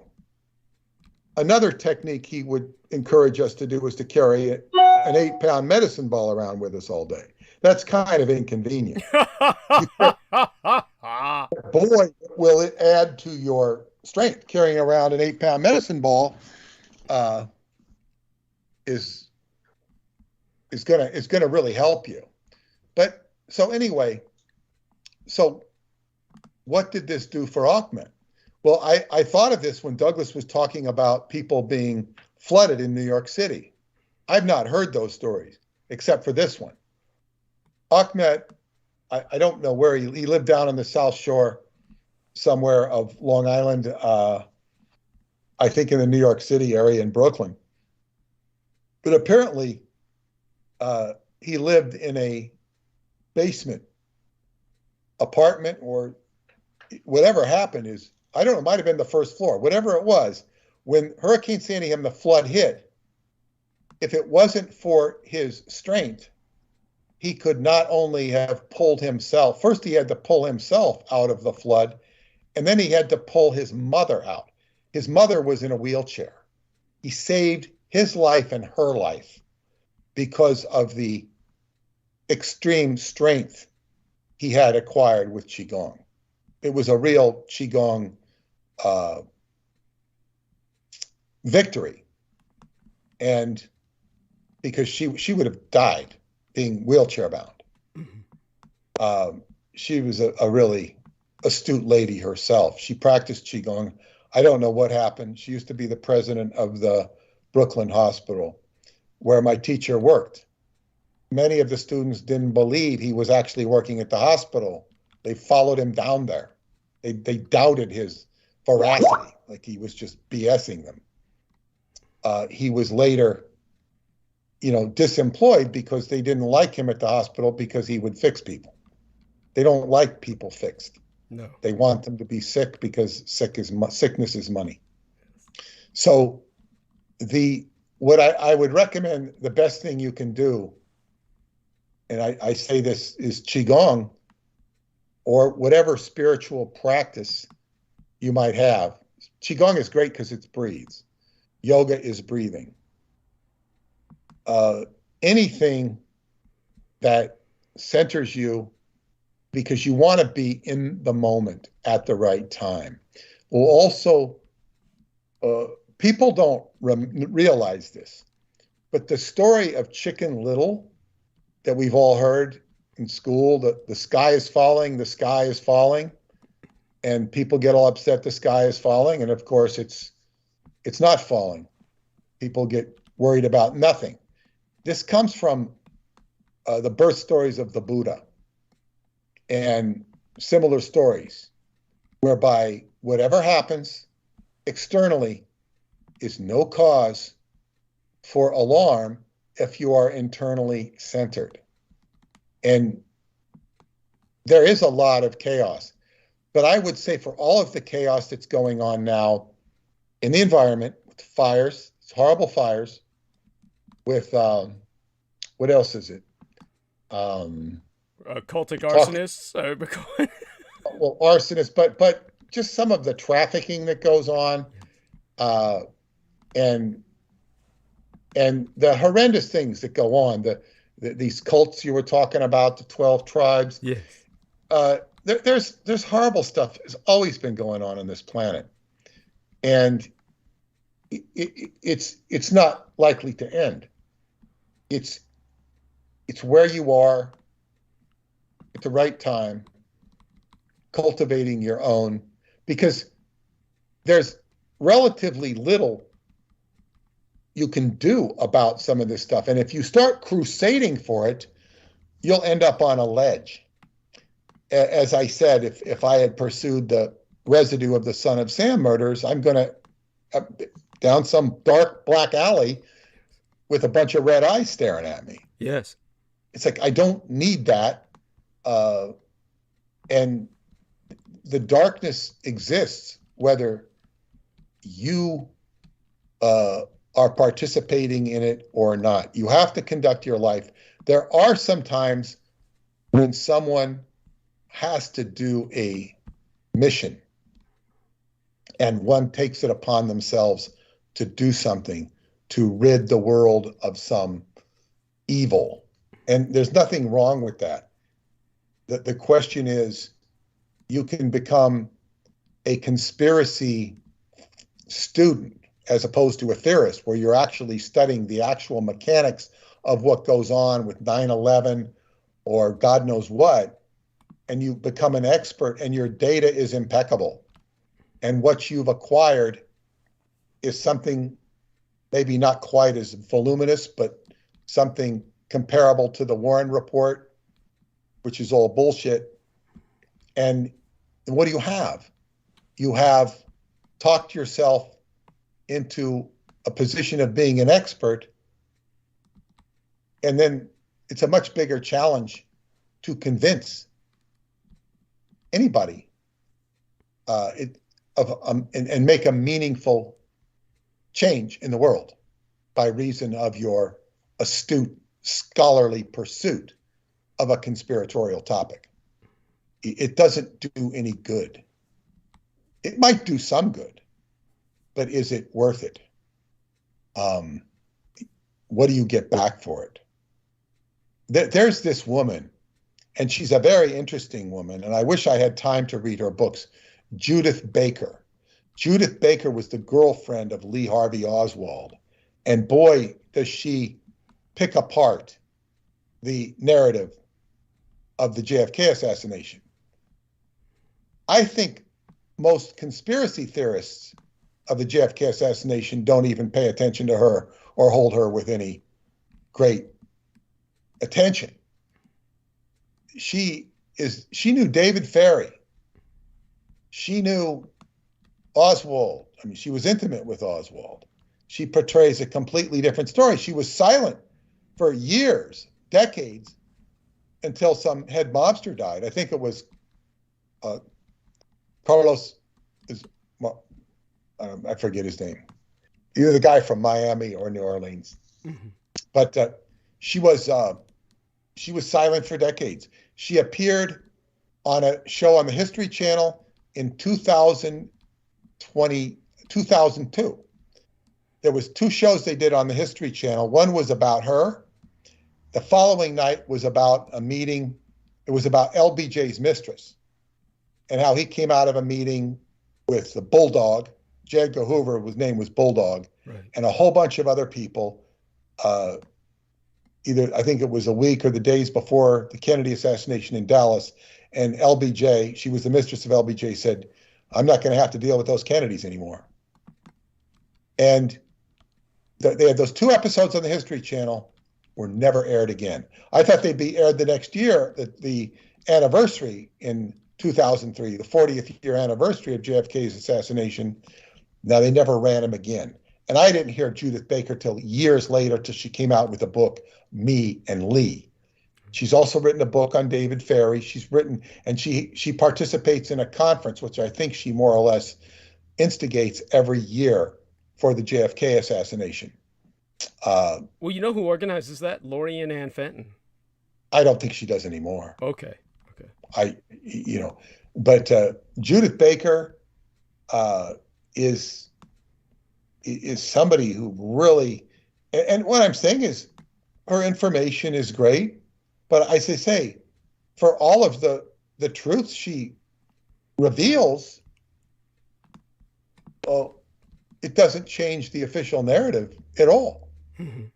It's the official narrative is the official narrative, and it's Oliver Stone. Certainly, he didn't intentionally do this, but his movie revealed so many means of truth that the government had to came out and counter it by canceling what the congressional investigation to it, on the assassination of President Kennedy in the 1970s said it was a conspiracy. They didn't know all the details of it, but they acknowledged it. When the JFK movie came out, the government basically recanted what the Congress had found out in the 1970s. And, no, it's the Warren Report. The Warren Report. That's, it's very sad. It's very sick. And this is what happens if you study too much conspiracy. So you have to study the conspiracy of your own life. What's inside of your own head. We can say that the conspiracy to, we can see all the obvious things from the medical profession, the FDA, all the controls of society that anybody who's familiar with world affairs is pretty much knows. What is much more relevant is what's the conspiracy inside of your own head? What is it that makes you less than you could be? And I'm just talking to one of my friends today about her mother, who's a massage therapist, but she works so she can't really build her own clientele to make enough money. I said, well, I know massage therapists that make $150 an hour and they have elite clientele because they're very good. Yeah, but she can't buck her employers and steal them without getting in trouble. So she's living on a lesser salary. She's trapped. So how does she break out of that? It's like there are ways to break out of it, but her mindset is not there yet. So everybody has a situation you have to deal with, and it compounds over the years. When you pick a career, you go, you limit yourself, or you open up opportunities depending on what you do. So it all becomes an individual choice. And if somebody tries to help you, you might end up fighting them. And they're going to try and help you, but they're fighting. They're fighting you. So what I'm saying is an answer to where are you going to move It's like you could move to Nebraska as a safe place, but then, maybe you have to go to LA on business and there's an earthquake. You can't escape reality. Exactly. Exactly. And I was sympathetic with one woman I knew who really got into moving out of Florida. She'd lived there. I knew her in Scientology. She'd lived there for years. And she wanted to move because of the hurricanes. The hurricanes they not only devastated Florida a decade ago or so, they caused the lumber shortage. So the price of lumber went up. And it was hard to get lumber for a while at Home Depot. So I think she's living in the Northeast now, or the Northwest rather. So it's like Florida has done pretty well, as far as I know. But you're always under the threat of hurricanes in Florida. You're always under and I would also say this about California. I always had a dream to move back to California because it's my favorite place. But after having been there twice, but particularly on the trip to San Francisco, Doug, when I saw you, Mm-hmm. and I really loved the trip, and you're under constant fire watch. You're watching Cal Fire every day to see where the fires are. Yes. And wow, how bad is it going to be? And we're constantly watching the fires. And then you see the residue of the fires in the distance. Yosemite was beautiful, but you're watching the fire, smoky. It would have been better if there was no fires in the distance. This is not fun. This is and California is so crowded compared to what I knew when I was young. I wouldn't say it's been ruined, but it's certainly a much lesser quality of life by reason of so many people. Except San Francisco was the best because there was nobody on the streets. We had a great time. Yes. Though it was rather sad to see Chinatown without the people. That was kind of sad.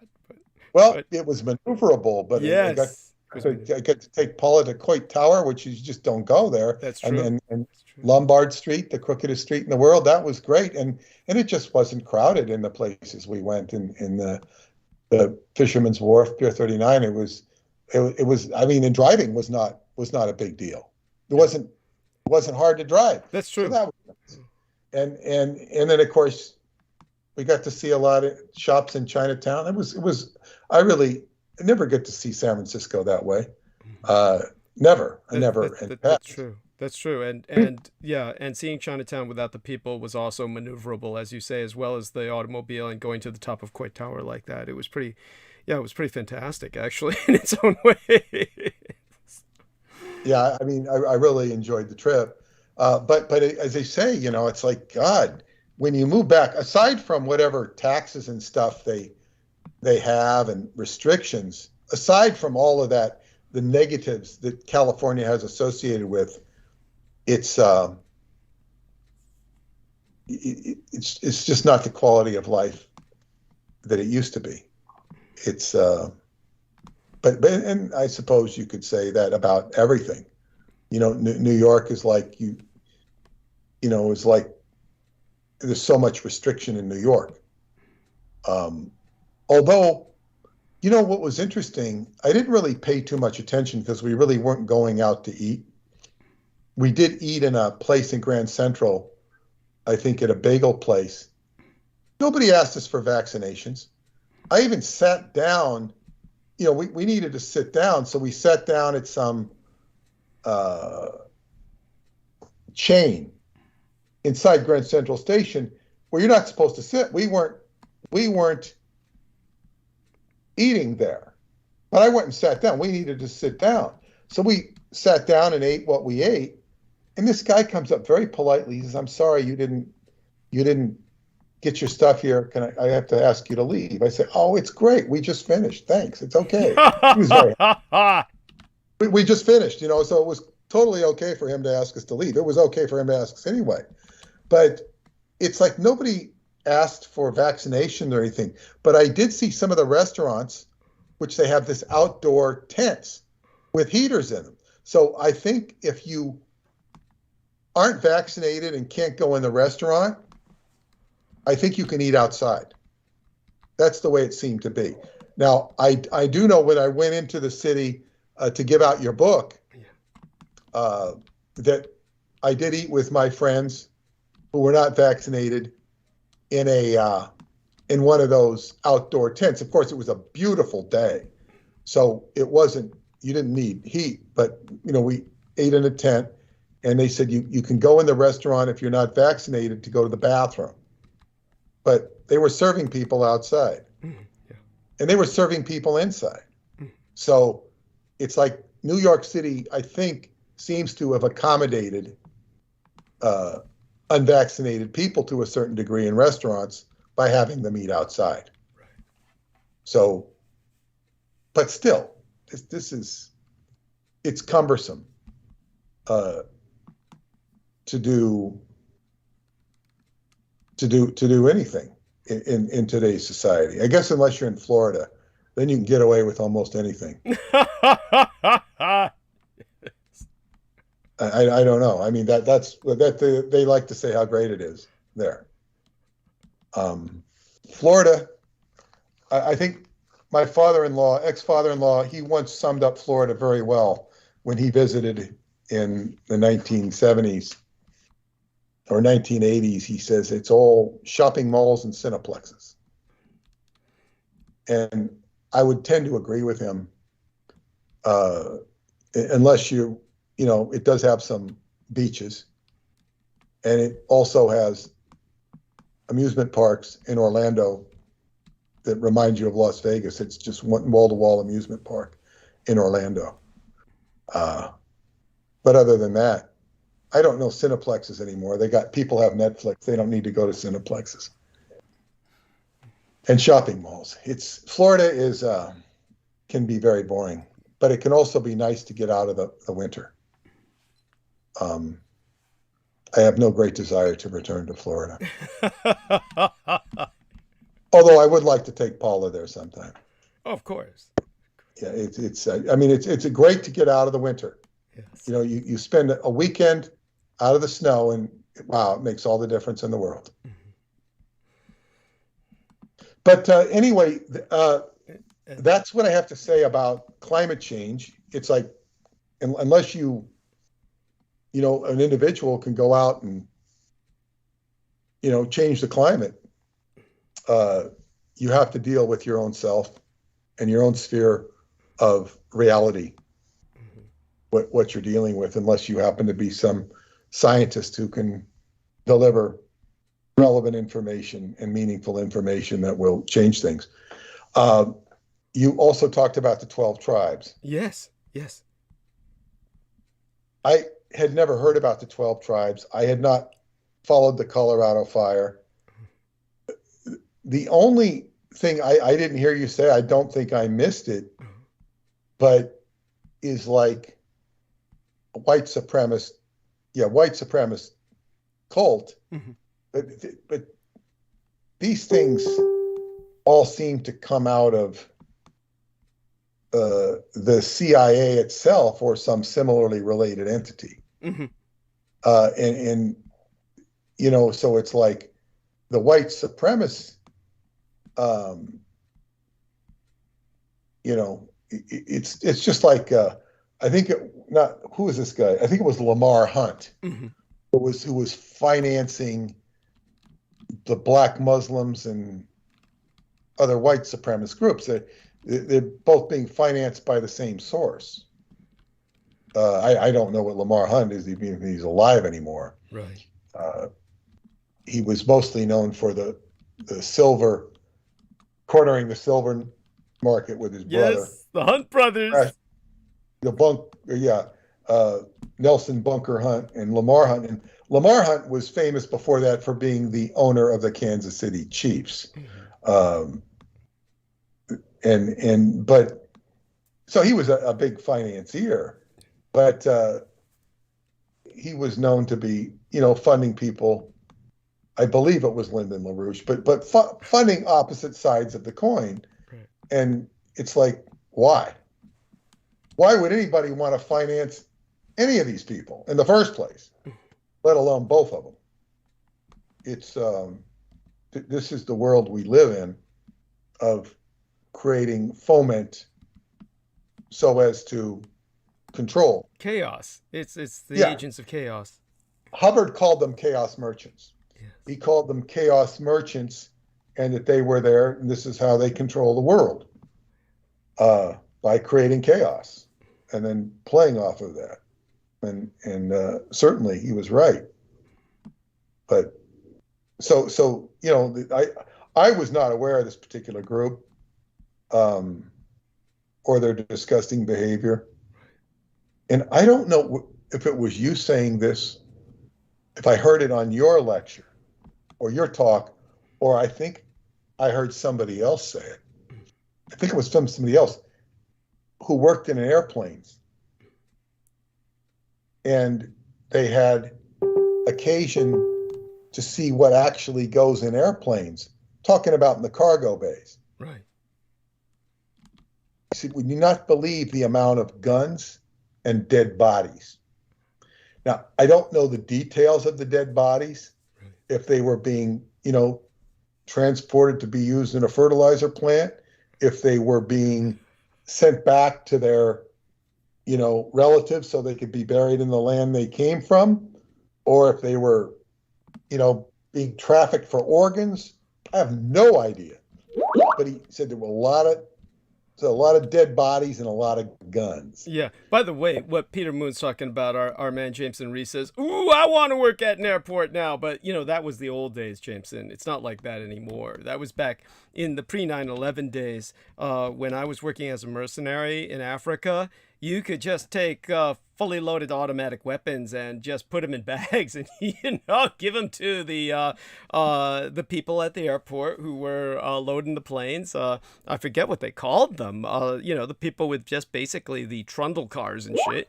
And they would just throw them in the belly of the plane. As for the bodies, one thing I do know was that stewardesses would tell me about this, and one of whom interviewed me for Gaiam Television before it was purchased by the people who were affiliated with Coast to Coast AM, a Clear Channel, who turned it into a shithole. But Gaiam Television was once this wonderful British guy and his American wife, who was a former cheerleader, basically, and, just married well. And so she was somebody who was a stewardess as a career. She started as a cheerleader, went into what was then a glamorous job. That was a glamour job back in the day. They used to call them sky hostesses. And as a matter of fact, in the very beginning age of ufology, which, by the way, for those of you who don't know, the Pentagon has set up a ufology department now, thanks to our book. So they now have an entire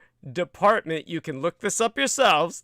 The Pentagon has just established something like the Space Force, except it's a sub-department of civilians that's dedicated to nothing but aliens, because they want aliens to all be seen as extraterrestrials. Just the last desperate expenditure of billions of dollars to try and prove that the aliens are out there.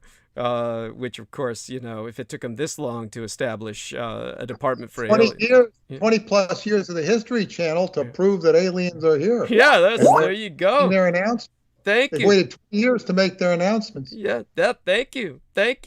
And now they got a whole department dedicated to produce this crap. So, I got distracted with that. But what I was talking about was, so back in the early days of ufology, one woman actually wrote a book on UFOs, and it was based solely on her qualifier, or her qualifications was simply that she was a sky hostess, which meant she was closer to heaven. So she felt qualified. It's the cutest little book. It's completely earnest and sincere. And it's nothing I'm not laughing at it or making fun of it or decrying or smearing her. She was just this wonderful lady who was speaking about why she thought there were alien races. And that's because, and she got to philosophize about that because she was a sky hostess and she was closer to heaven than any average person. So that was the cutest thing in the world. But aside from that, the point being that when it came to, but that's kind of glamour these women used to hold. They still hold that in Asia, where in Asia you have to be a runway model to be a sky hostess or a stewardess. They will not allow you in the industry unless you're a runway model. And so when it comes to where we're at here, though, this wonderful lady, she was blonde, of course, tall blonde American woman, and she interviewed me for hours. And one of the things that she talked about while I was talking about the military was she was talking about how, as a stewardess, back during the Vietnam War, the civilian airplanes would fly in and out of Saigon regularly, of course, because the Republic of South Vietnam was a regular nation state that was capitalist and affiliated with the Western world and all its economy. And what had happened was that she told me there were two things that she noticed profoundly was all the bodies they were bringing back from the Vietnam War, which was they would just take all of the dead military men who died on the field of battle in body bags. And for some reason that she never understood and no one ever explained, the military airlift command was not taking these bodies home. Instead, they would be stuck in civilian planes. So every flight going to the Saigon or, whatever airport in South Vietnam was a normal, operable civilian air facility like the main city of Hue, the ancient imperial capital. When these were open and operating and not under siege or under fire, the civilian planes would go in and they would always leave with a bottom belly packed full of dead American bodies that were never on military airlift command planes. And I explained to her why that was. I said, well, the reason for that was because they didn't want any military inspections of those bodies, because all those bodies, the Americans would slit them open and put drugs inside of them and sew them back up. And then when they got off at the other end, then men they had working at the civilian airport were specifically assigned ghouls who would basically open the bodies up, take the drugs out, and then put them back into the bag so that they could be sent to where they were going to be buried. Because they all died in combat, and every single one of them, you couldn't prove or disprove that the slit belly wasn't something that happened in combat. So you could gut every single one of these men and no one would inspect it. And then when the bodies were delivered to the people, then all the people would never notice a uniform slit belly, because every soldier coming home from Vietnam to be buried had that. But nobody could question it, because otherwise, if it all went through the military air command, then somebody would notice, hey, these guys all have a uniform slit belly. This is not the way combat works.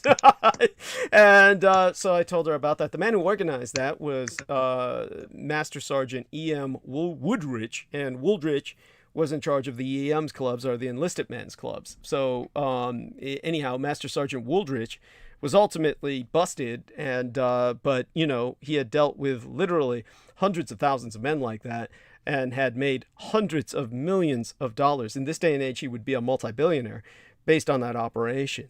So in terms of that was a multi-billion-dollar operation in which the civilian airlines were paid to take all of these bodies home. So that's what the bodies were all about for the longest period of time. The Vietnam War was forever. And as for the guns, I've already explained that, wherever you were going in the world, you could basically do that. As a matter of fact, Mad Mike Hoare was busted, unfortunately, but he was a very famous mercenary who tried to invade the tiny island of the Maldives when the Maldives was in the Asian Indian Ocean, and it's off the border of Africa, and they were occupied by North Korea. They became a communist government, and they invited in the North Korean troops. And so the North Korean army occupied the Maldives, and he and a band of mercenaries were literally taking a civilian airliner loaded with guns to try and liberate the island. They got busted, and the United Nations put them in an African jail in the Maldives for years. But he survived and ultimately returned to his family, I'm happy to report. But, things like that are horrible when they happen. And that he survived it all is rather miraculous. But so there you go with that, the guns and the bodies, and none of the industries like that anymore for the guns and the bodies, except, of course. This was fairly recent, what I heard. It was somebody who was doing... That's true. That's true. My father, when we had to send my father to be buried in New York, then just like my mother, they were both sent on civilian airplanes. So that's just for burial in other states. It's the families like what I did. You know, it's nowhere near at the level that you had during the Vietnam War, but it was definitely, both my parents were flown on a civilian plane that was taking live people. So yeah, it's true.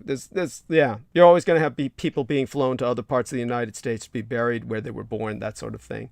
So that's very true. And of course the guns.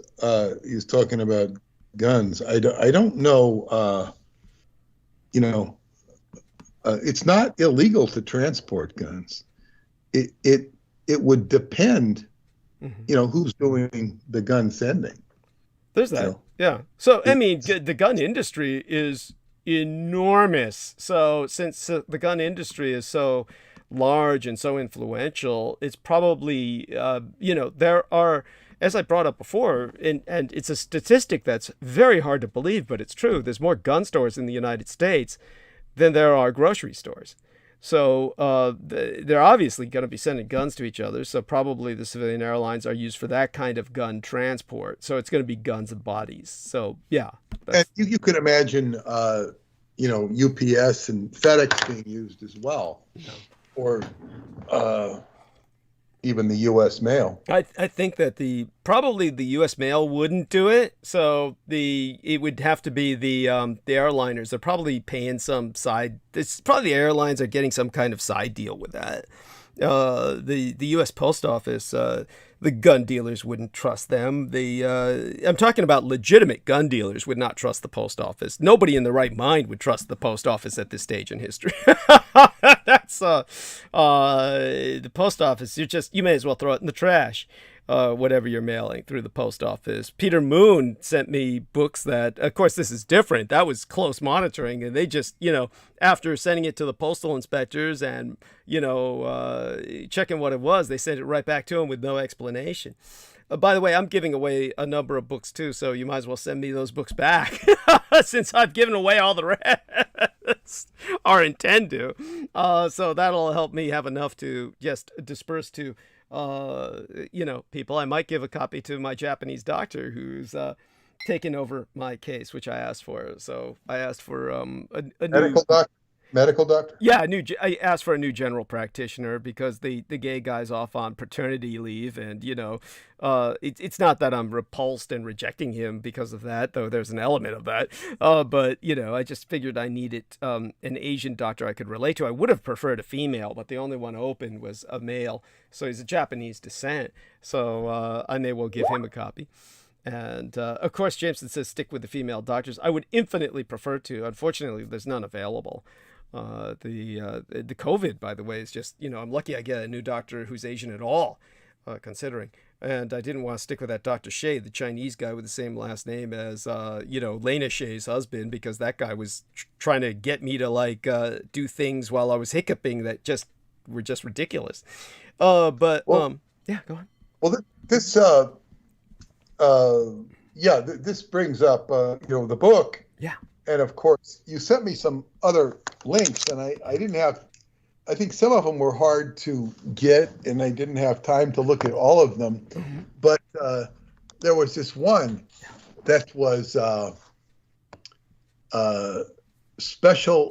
Roswell Incident at 70, Facts, Not Myths, by Kendrick Frazier. The Skeptical Inquirer. The Skeptical Inquirer. They were never friends to the truth. They will reduce everything to the lowest common denominator. But this is talking about, you know, Project Mogul. Yes. I said that to you, as I warned. It was just only because this came out, you know, after our book, obviously, as a rebuttal. This is the kind of deep state, along with the link on the Zoit. The Voight Zimmer, the Zimmerman skimmer, because that is not deriding how important that machine is, but it was a link that is like, you know, people are now talking about these things. People are now coming out with, hey, look, there was this interesting military plane. It had all these incredible capabilities, but you've never heard of it. and they present it in such a way nobody's going to look at it. Oh, this was the slowest plane ever made, not describing that in the title as its major advantage, that it could fly incredibly slowly and therefore do an enormous amount of damage, which was the whole point of why the Japanese were using them to distribute biocidals, as if they were like a crop duster. So as for the, only its combat distribution, which was why they needed a very special aerodynamic kind of plane like that. And of course, as Peter Moon has pointed out, that now civilians are trying to make a civilian version of that a single person can fly like a little flying pod. And, he and I don't see that going anywhere, because that's something really only like a real adrenaline junkie would do. Your average person's not going to get inside one of those things and casually fly. But yeah, with the Project Mogul, they got this British guy. He's bald, he's got a beard, and he's got just ceaseless product content generation where he's not producing things. He's now sponsored by multiple companies, so he can just go out there and talk about whatever he's paid to talk about. So he's just, a paid talking head. But, when he talks about things, he has the talent for speaking of them very enthusiastically. And because he's British, then, that's why they hire him, because he speaks in a British accent and everybody listens to him. So he was saying, well, Roswell was Project Mogul, and Peter will take it from here. I'm sure Peter had a good... This has been beaten to death, and as the Air Force had come out, this was the great anniversary of Roswell in the 90s. Yeah. And they were having a conference down there, and people I knew were going down there to speak. I said, this is ridiculous. I mean, I didn't know about Douglas Dietrich. I didn't know I knew Philip Corso was full of shit. But I didn't know the details of all this. He just, it was just a stupid narrative. Like in Roswell, he's talking about time travel and he's talking about reverse engineering. And I just, it was just bullshit. And then people are all getting excited about the Roswell Museum. I don't think I was ever invited to go down and speak there. I could have, if I wanted to, I suppose, ingratiated myself, because I find people going down there promoting themselves. They'll pay their way to go down there and speak. Yeah. I don't do that. And it was just a lot of ridiculousness. But at that time, or maybe it was shortly thereafter, the Air Force released a statement that, they were using dummies. And this explained the alien bodies. They were crash dummies. And of course, Air Force didn't exist then when the Roswell crashed. They kind of omitted that. Nobody really pointed that out. Nobody really believed them anyway. So it's just this sort of like, pay no attention to that man behind the curtain. Yes. And this is what they do. And it looks like they're covering up aliens. It's just stupid. But that's their intent. Their intent is to make it look like they're covering up aliens, but go on. Yes. Yeah. Yeah. And then now we have the Ancient Aliens that's been going strong for 20 plus years.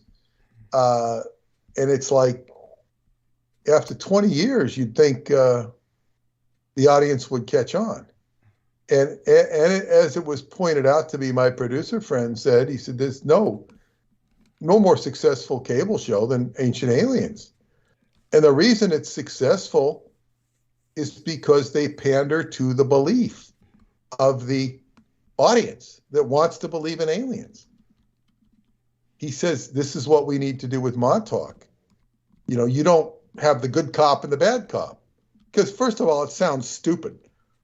There are aliens. There is the Montauk Project. No, there isn't the Montauk Project. This is just stupid. You try and create an intelligent dialogue, and you kind of admit the truth where it's open-ended. People take an editorial position, and their editorial, this I'm talking about Montauk, they take an editorial position that's number one, uninformed, and therefore stupid, because it's uninformed, with an inability to get informed or an unwillingness. It's more of an inability, but it's also an unwillingness. So, what can we say? And now there's this UFO department that's been put up with the senator from New York, Kirsty Gillibrand, whatever her name is pronounced, is saying, oh, there is information, and the UFO community being skeptical. There was a quote from the Rear Admiral, Stephen Greer. I refer to him as the Rear Admiral. Yes. What does it say? Yes, the idiocy of these louts. I get fairly frantic when I contemplate the idiocy of these louts. This says here, Pentagon's new UFO office worries some ufologists. Just before the new year, the Pentagon established a new office that will study UFOs, or unidentified aerial phenomena, as they're now known, and report its finding to Congress. However, the move, the most significant UFO legislation ever passed, is contentious to many in the UFO community, reports NBC News. Here's NBC reporting on UFOs. I will say this before I continue with the rest of the article. The media deal that we turned down had asked me to participate in a UFO show. And because I have something to do with UFOs. And I said, no, I don't have anything. I don't want to be known as somebody who has anything to do with UFOs. I mean, I can't escape the identification because there is a similar, I've done the one book, Preston Nichols, An Inside Look at UFOs. I've done that book with him. And just the general subject of Montauk cannot escape ufology. But, it's not exactly what my work is about. And I don't want to be identified with it. It's okay to have an association with it, but not a pure identification. Of course, the Roswell book, I think he knew about the Roswell book, and maybe he wanted to go in that direction. Okay. But that's the only direction I would have gone in. Yes. And this is, okay, so anyway, I'm going to continue with the article. It's not much longer. This is a subject with a provable this is a quote. And this is a quote from Ron James, a spokesman for the Mutual UFO Network, or MUFON. He's saying, this is a subject with a provable history of secrecy, and anything that lacks a new openness about the information is subject to more, possibly inappropriate control. Ron James, a spokesman for the Mutual UFO Network, which bills itself as the oldest and largest UFO organization in the world, told NBC News. We don't see that this means new resources will be dedicated to the matter. We believe that considerable resources have always been dedicated to the matter at some level deep inside government and industry.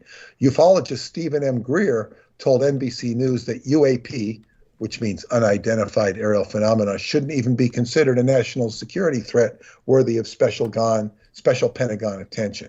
That's a quote from Stephen Greer.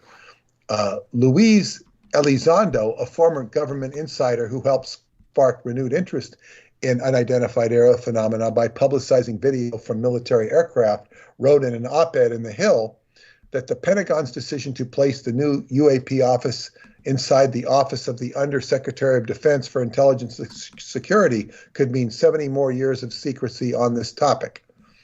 Elizondo also told The Hill that he's not convinced that burying this issue in the deep, dark bowels of the Pentagon under an intelligence organization is the best way to shed light on a topic that needs a whole of government approach. Instead, he likened the UFO problem to climate change, about which the government has brought in and relied on outside experts. That's what we need, is outside experts on UFOs. They should bring in the people from the History Channel. Well, I got some lights over the Rendlesham Forest. We got to go investigate them.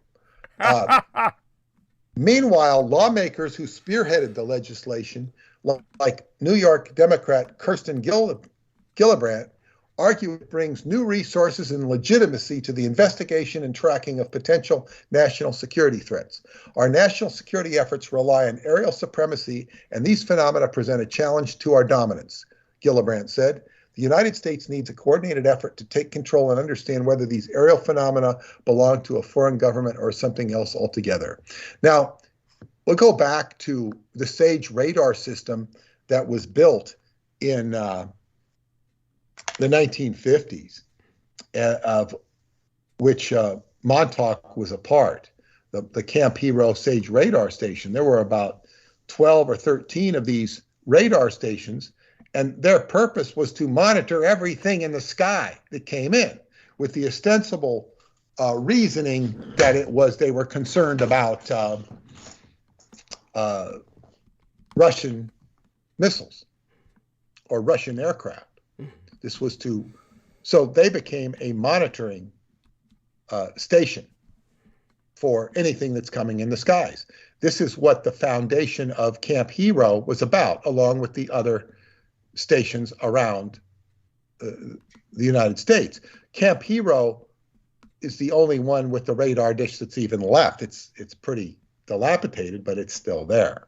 I think the headquarters were out of New Jersey, a base in New Jersey, but all of this data they took in went into an underground facility. But this was the original Montauk purpose of Montauk, which was one of different stations. Now, we have to understand that it wasn't just Russian missiles. This would also be able to detect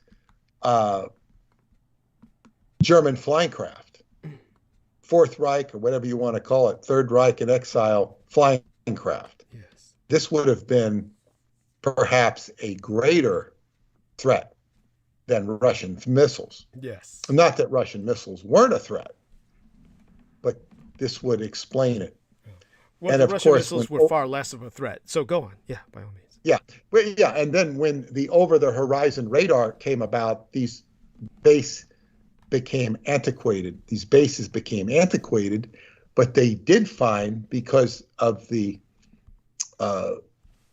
frequency they operated at, approximately 435 megahertz, they provided a useful tool to the Montauk research, which was all about, they called this the window frequency to the human consciousness. So this is, when you look at the context of Camp Hero being used with the other stations to monitor German UFOs, it puts an interesting spin, because there was so much going on with Germany and the Montauk Project. It's very interesting to look at it from that perspective. I hadn't really thought about it that much. And of course, the frequency that it operated at was used and dedicated towards mind control. And we can always link UFOs to mind control, because so much of what comes out of mind control experiences is UFO stories, abduction stories. Yes. We have, in this context, something very interesting that I've been working on in the last week. And this has to do with the work of Dr. David Anderson, my future journey to Choklavina Cave, and some of the facts that I've been reviewing. It's been very challenging to find in literature or in maps the exact area where David has said these elements that occur, hydroxy stalactite, that is evidence of a high, fast burn that they cannot explain. David says the only way that could have happened is from a time reactor or similarly related phenomena.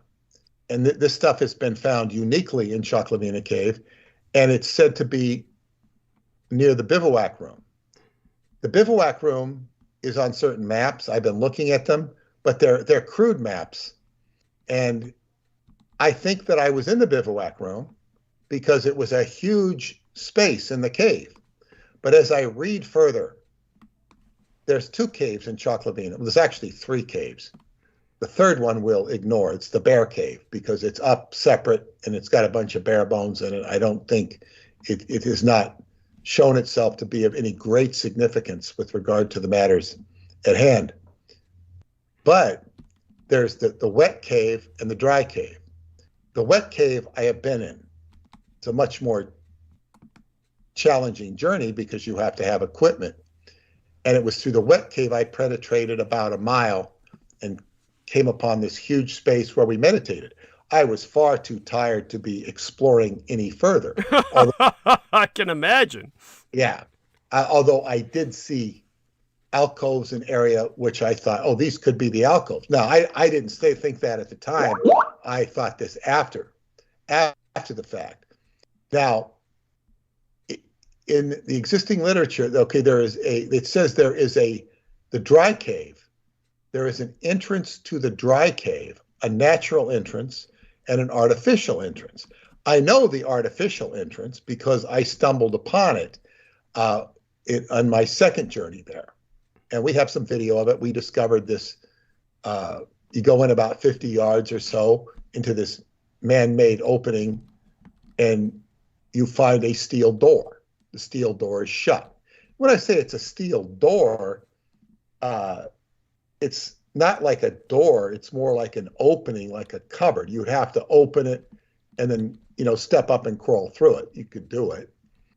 And that door has to be opened by somebody who has the key, which would either be probably a spelunking association, and you need permission to get in there. And really, all you really need for permission, other than to know the right people, is to have an ostensible reason for going in. Educational research. I think I could pass that test, being that I also have contacts with spelunking people. But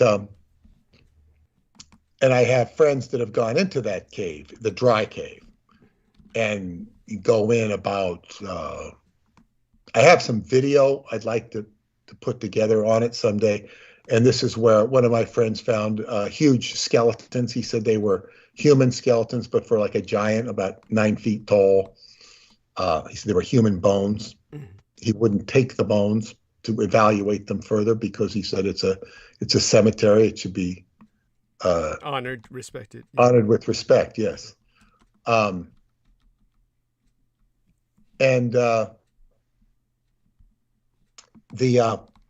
So he's gone in about 4 kilometers, and you need to wear a mask to protect yourself from the air. I mean, you can wear a mask. And he said one of his friends kind of disappeared, had a weird experience in there. He said to be very careful. He didn't really recommend, but he went in there with about 40 of his students. So they were mostly women, I think, and they went deep into the cave. But it says that where this mineral was found was in the natural entrance to the dry cave. Now, I didn't think that there was a natural entrance, although when I think about it, I did think that somebody said you could get in there, and I might have been near the natural entrance, but I wasn't asking questions. I certainly was in no position to go seeking it out at that time. When I go back, I will be asking those questions, and I will be asking those questions before I get back, if I can get an answer from one of my friends there. Where is the natural entrance to this cave? I might have been right near it. And even then, when I go to the natural entrance or find this very alcove where this hydroxystalactite, if I'm pronouncing it right, is located, I've just gone to the location. This is like going to the location of the burning bush from Moses. It's like, okay, well, it's not burning anymore. It's not happening anymore. This is sort of, might be anticlimactic in that regards. Nevertheless, I'm trying to pursue the science. In addition to, and it's very interesting what this friend of mine posted on Facebook the other day, and it was right in coincidence with the work I was doing on David Anderson, because I had been, trying to penetrate what's going on. Let me see here. Okay, she posted this thing, and it's about a character from the Bible. I don't know how to pronounce it, but I will try. Uzziah. Uzziah. Uzziah.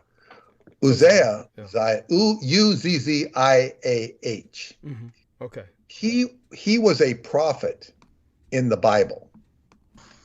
Not a prophet, excuse me, a king of Judah. He was a king of Judah. And he was a very good king. But he got so good, he did some good defenses of Judah, but he got so good he became arrogant, and he got too big for his britches, and he decided he would go into the temple, into the Holy of Holies, and he would burn incense in the temple. This outraged the priests, who were from the lineage of Aaron, who built the ark. He said, no, this is not your role. You do not do this. And the bottom line was, as he was burning this incense in defiance of the priests, a lightning bolt hit him. It hit him on the forehead, and he had the disease we're talking about, Zarat, which is the white man's disease, the leprosy. He was hit on it hit him, and the forehead became diseased. He was kicked out. He lost his kingship. His son took over, and he was relegated to excommunication, exclusion. He died 10 years later. So in other words, he went into an area. Now, this energy that's called lightning is very reminiscent of the energy you see in the movie Raiders of the Lost Ark. This energy is very similar to what's been reported in ̔Chuo cave. On holy days, Easter, New Year's, or Christmas, when this lightning, or a flame of gold, will fly out of the ground and go up into the sky. It's this same thing I had in my dream when I had the staff of Ra that was, boom, going into a temple. This is the chi of the divine. And the problem with this energy, it's like, I'm not seeking out this energy. It's not what I'm seeking out, but it's part of the investigation that has led me to ̔Chuo cave. It seems to accompany it. And now I'm learning about this king of Israel, and he's not Israel, Judah, and he's stepping on the toes. He's doing the wrong thing because he's arrogant. And it's not his role. You have to know your place. Nevertheless, this energy appears in or around ̔Chuo cave. Now, at the same time, when I read the history of this area, there is a mass exodus or migration from this area around the 1st century, which suggests that this civilization, to a large extent, escaped the invasion of the Romans under Emperor Trajan or Trajan, and they escaped. And so they weren't defeated. They went to another world, and they gave the emperor his 200 tons of gold or whatever he took, and which helped the Roman Empire decay. This was the technique of the ancient Dacians. They would give gold to their enemies, which would destroy them. So, be that as it may, this area is, I'm being driven to explore it. Now, it's also occurred to me that whatever David Anderson is doing, this is sort of outside of his wheelhouse. Mm-hmm. He's into technology. He's into whatever the hell he's into, I don't know. but this is something that's my mission. He is an ancillary part of it, at the very least, and perhaps more. So he will be supportive of me to some degree. I'm going to ask him what information he can reveal to me about the cave. I was able to dig up, I'm going to here it goes. I'm going to quote from it directly. This is a presentation he made in 2017 at when my mother-in-law first appeared. He said that ̿Chuo Cave, he did a big slide, is one of the largest, is the site of one of the largest space-time motive force impulse discharges on this planet. With temporal tremor detectors and related sensors now in orbit, we've identified other sites, but ̿Chuo is the most significant. And then he says, ̿Chuo Cave, ground zero. The presence of a non-natural form of the crystal structure, hydroxylylestadite, has been confirmed at the site of ̿Chuo Cave in Romania. Verified by a team of scientists in 2006, collecting and reporting on microanalytical, structural, and vibrational spectroscopy data. Requires very high temperatures to occur, 500 degrees centigrade. The only reported site on this planet where hydroxylylestadite occurs in a cave. The only site where the crystal structure was formed in a very short time. Also, the occurrence includes a distinct enrichment of inorganic phosphate and a complete absence of carbon trioxide, a very common and expected phenomena at discharge sites of space-time motive force, including that resulting from the operation of a time reactor. The most exciting discovery concerning ̿Chuo Cave has yet to be published. And that's really all he said about it. I had asked him at that time, you had alluded to the possibility of me, seeing the lab. Yeah. And he said, this is, 4 years ago, 4.5 years ago. And he says, well, I think that day's becoming closer and closer very, very soon.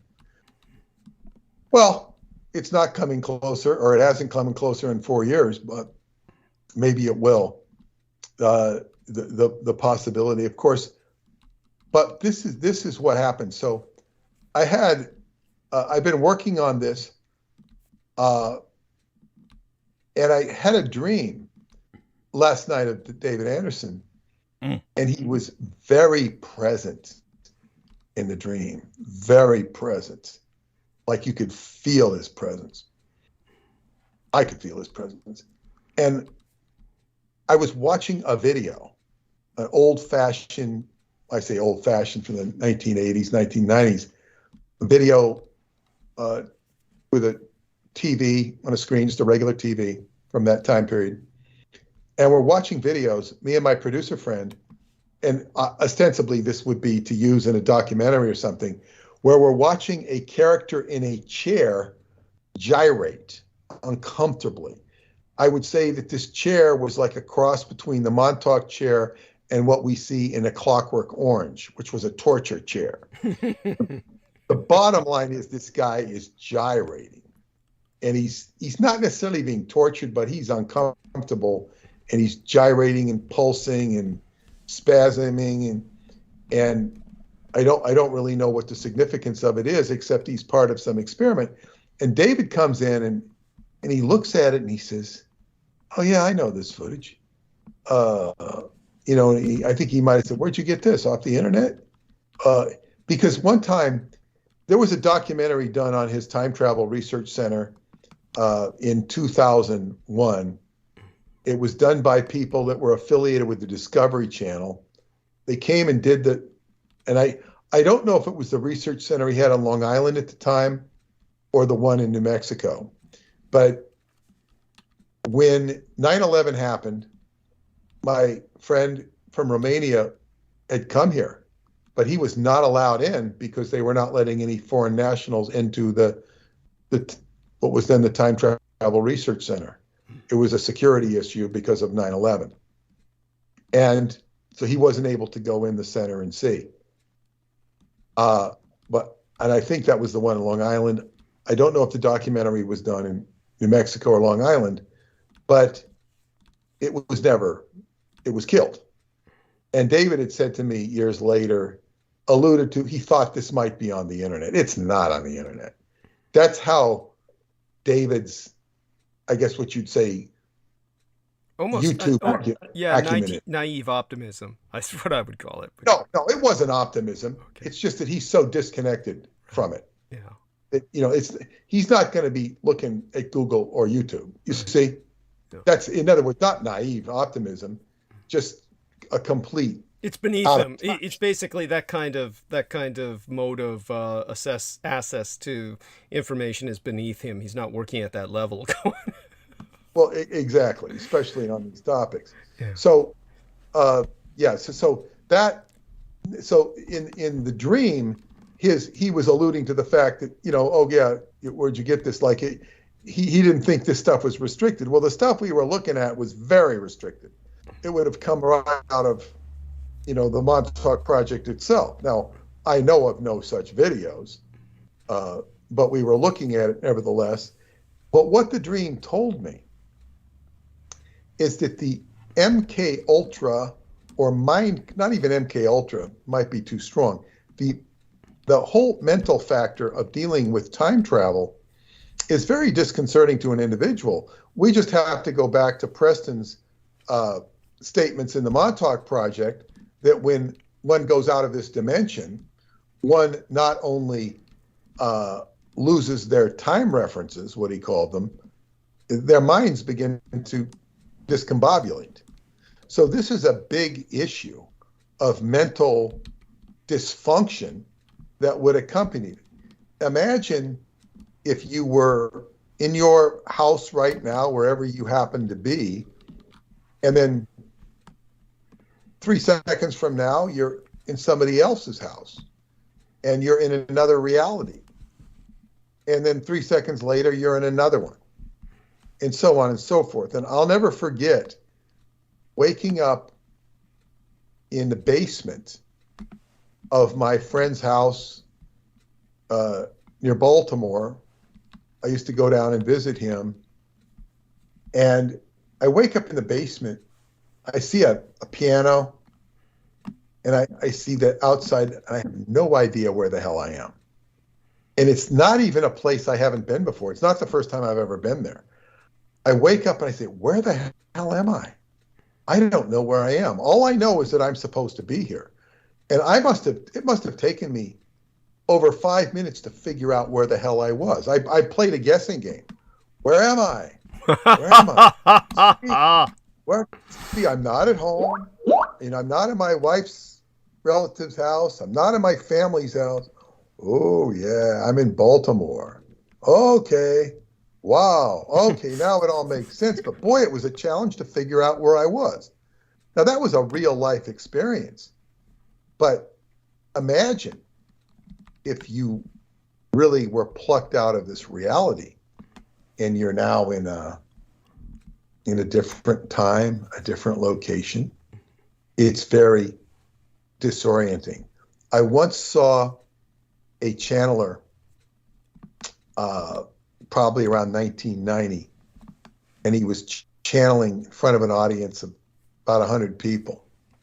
And he was channeling some entity called John. He could not tell us whether it was John of the Apocalypse, but John of that time period for sure, was from that time period, he said. The guy was very, I guess what you'd say, conversational. Mm-hmm. He was very serious, and he looked a little out of this world. And when he began to channel John, of course, he went out like a light, and he came back. And when John came into his body, this guy looked around the room with such disorientation. Imagine some character from 2,000 years ago coming in and looking at a town hall building with flags of the United States, New York State, and the local county. And he's looking around at all these people that, gee, what what a freak show it would look like. What a freak show. And I think, I felt compassion for this entity because he was weird. I'm talking about from his viewpoint, it was weird. And then he went off onto his diatribe about whatever it was. I don't even remember that. But what I do remember was just the disassociation and disorientation.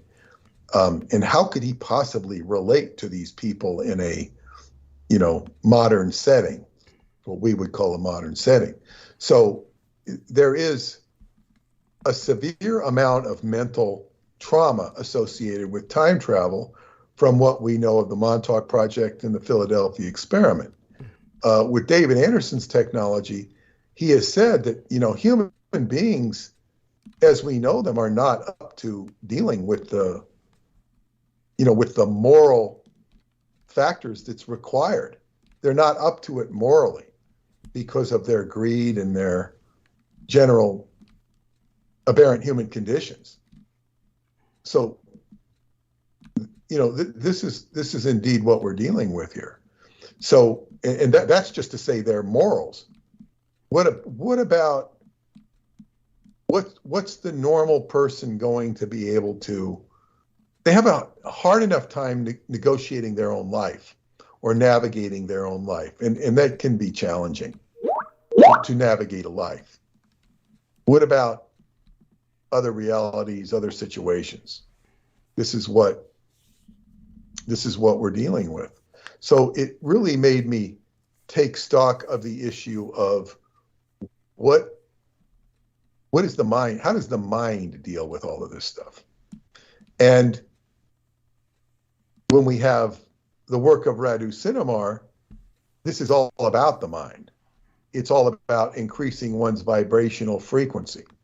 It's about going deeper into your own psyche, into the own virtual Shambhala inside of you is basically what he's dealing with.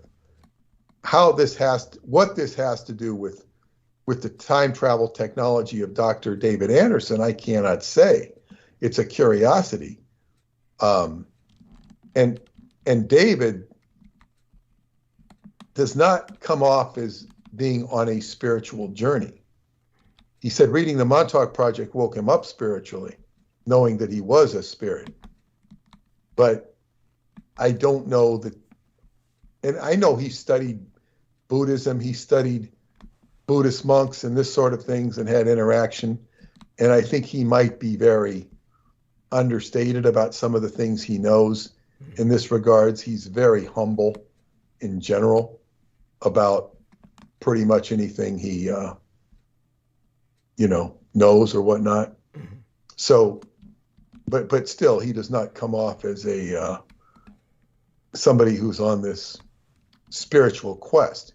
It's seems to be largely driven by technology and whatever purpose he's serving in that regard. But what I'm beginning to focus on is what is the relationship between that and the mind. And my only foray into any of this is what I learned about the mind from L. Ron Hubbard. If I hadn't learned any of what I learned from him or his teachings or practices, I would not have been able to negotiate the Montauk Project when I owed it, not in the way that I did, right, or make the connections with the occult side of things. And therefore, there would be no David Anderson in my life and no Romania in my life and no Douglas Dietrich either, for that matter. That's right. So it's,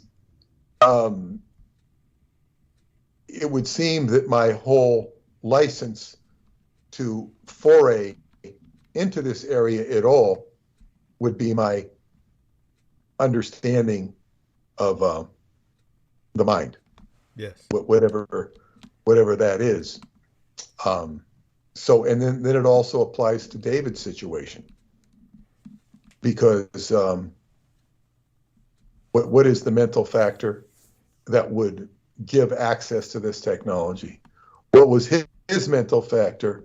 His mental factor that gave access to this technology was a certain genius that he possesses for engineering, mathematics, and technology itself. He also, if I can believe my experiences, has some reason by his association with the Anderson family, which were recognized by Al Bielek as the custodians of time. Yeah. So he has some apparently genetic connection to all of this. Familial. Yeah. Dynastic. Yeah, dynastic, inherent in there. So it's a great mystery. It's the pursuit of my mystery through the cave. And you know, if there was, I'd been to this cave, but I wouldn't have given it any special significance if not for him pointing out the significance. So we have a very unique association. I do intend to ask him what else can he tell me about Chaklabina Cave.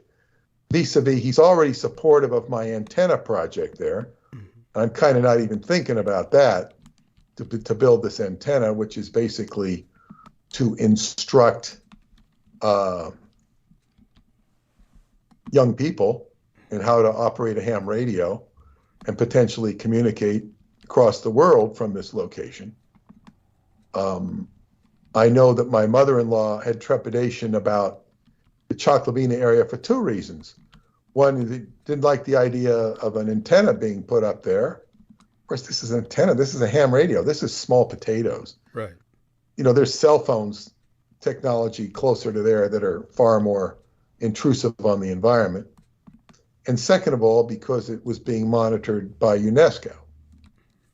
And my answer to that, will, if I get around to it, will be to get a T-shirt that says UNESCO on it, and I'll wear it in front of her because because I will represent UNESCO as part of the World Genesis Foundation. It is, you know, it is affiliated with UNESCO. So, you know, here I am. I'll say I'm Mr. UNESCO. You know. Actually had Mr. UNESCO. They call him Mr. UNESCO at Atlanticron. He, you know, and you know, it's like this is not a case for being. It's protected by UNESCO. The site is, but the fact that I'm affiliated with an organization is just, you know, I think it's like one can be too, you know. But anyway, she's been invited to the area by my friend there, so, and he's met with her, so I'm hoping to get her involved and maybe have a big party there, or a big gathering, I should say, that would be evocative of a party. So and maybe I could even get David to come. It's just like, wow, what is this whole adventure? He has said in his email, referred to the mastery of time that they have. Well, you can master time, but the question is, what can you do with it? I don't know what I would do with a time machine if I had it. You know, it's kind of like, what are you going to go sightseeing? You're going to go to Las Vegas and, you know, see who's going to win. Now that might be useful. Now that's the only thing I could think of. But of course, the horror of this technology is its ramifications in its repercussions, and even David Anderson knows that. Yeah. He said that, and it's like, even I as we were driving home last night, we were at dinner last night, and I think I saw some sign for the lotto, how much the lottery was, and I said, you know, I looked at Paul. I said, you know, winning the lottery could cost you your life. It's like, it's not a good thing to win the lottery, because all these people inevitably go broke. She says, yeah, but if you invested the money, and I said, people that win the lottery, they don't know how to invest their money. Right. They never do. Yeah. I then figured out maybe you could buy some expensive piece of real estate that had a good return, as far as like a rent roll or something. Yeah. That might go well. But those things can also go sour too, if you buy the wrong one. But that might be the best way to spend the money. So you know, create a financial empire that you have to become a slave to, so that you can have your expensive cars and your expensive whatnot. It's kind of like, there's a certain amount of enslavement involved with great wealth. Mm-hmm. that people don't realize, unless maybe, they're just giving you the money and, and then you're on a salary. Right. That's the like, royal family. yeah. Go on. It's the people that, control the finances and all that. But yeah, you can become a slave to your empire, and you can walk around and be rich and impress the neighbors. You don't really have neighbors like that when you're rich. But it's like, what can you really do? What you really want to do in life is develop yourself. You want to develop yourself. Everybody has their own karma, their own issue. But as I say, what are you going to do with the time machine? You're going to go back in time. Now, when I had asked questions of this in my sent out emails, and what should you do if you had a time machine? What would you do? And everybody gave out incredibly well-intended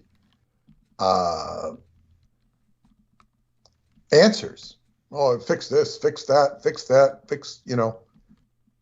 I don't think anybody said stop the human trafficking. Maybe they did. I don't remember if they did. I'm just glad no one told you go back and kill Hitler, which is what the majority of these idiots say. But go on. Nobody said that. Nobody said that. Oh, thank God. But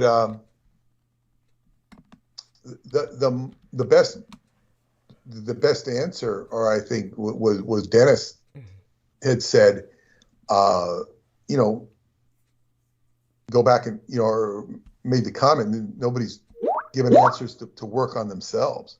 You need you want to work on yourself. This is the whole object. Work on yourself. Nobody was thinking of themselves. They were thinking altruistically of fix that, fix poverty, fix this, fix war.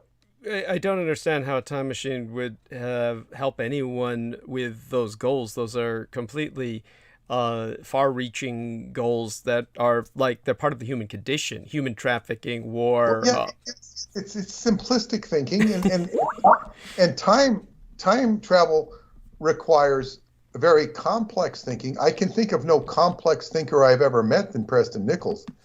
Very complex, and I don't say that with any pejorative sense of the word. There was so much mathematics and engineering, theology, philosophy, and general wisdom that was impacted with this man, along with trauma and deviancy.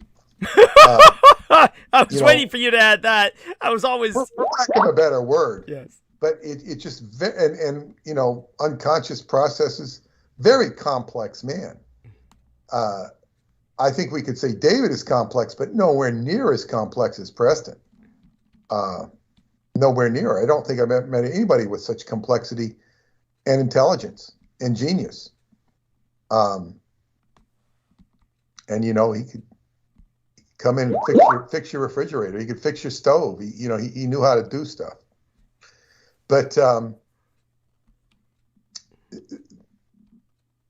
what do you do with the time? Even using it to improve yourself could be a challenge, because what are you going to do? Go back and look at the way you did this wrong and go back and do it right? What purpose does that serve? You already know what you did wrong. Maybe you could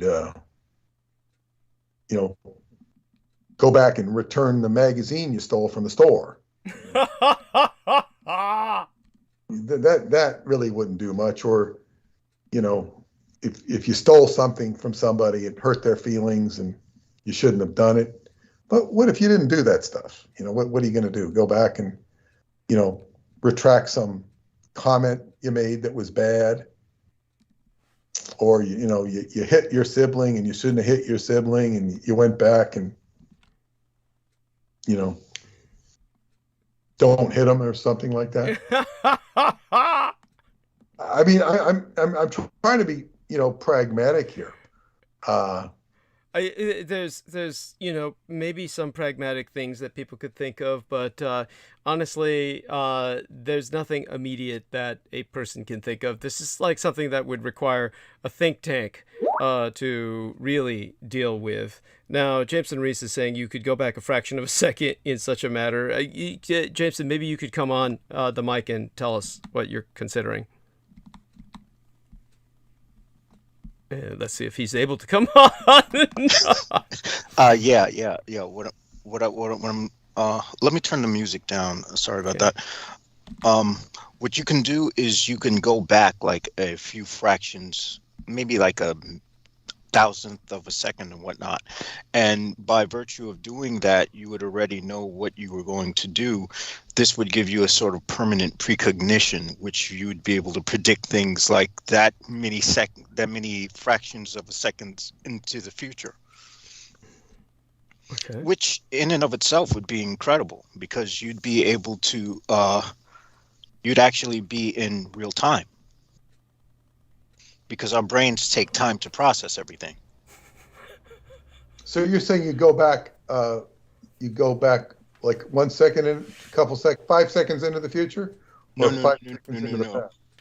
You go back a fraction of a second into the past. With what knowledge you already have, you would technically already, you would have precognition, basically. Well, but what can you do with that in that small amount of time? Well, no, it's not what you would do with this small amount of time. It's the effect it would have on you. Okay. My idea. I've seen this before. It's like a permanent deja vu. Okay. Yeah. Yes. But what this would, well, my hypothesis is that basically you would be able to, divine future events before they happen permanently. I don't know how you could. Everything that happened. See, you could put your state of mind right there now. Just start looking at where you are right now, yes, and put yourself a second back, and just kind of flow with time like that. You can put yourself in a state of mind like that where you're pretending that you're No, you can't do that. It's physically impossible. Unless you have a time machine. Not mentally impossible, and you're doing it with your mind, and you can sort of. It's like slowing down time itself. And this is what you do in Qigong. You slow time down mentally. You do things slow. So you watch your whole body process.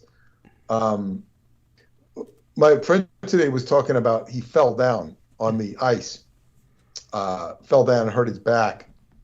And he said right as it was happening, he realized, he was walking down the stairs and he realized that there was ice on the stairs. And by the time he realized there was ice on the stairs, it was too late to do anything about it.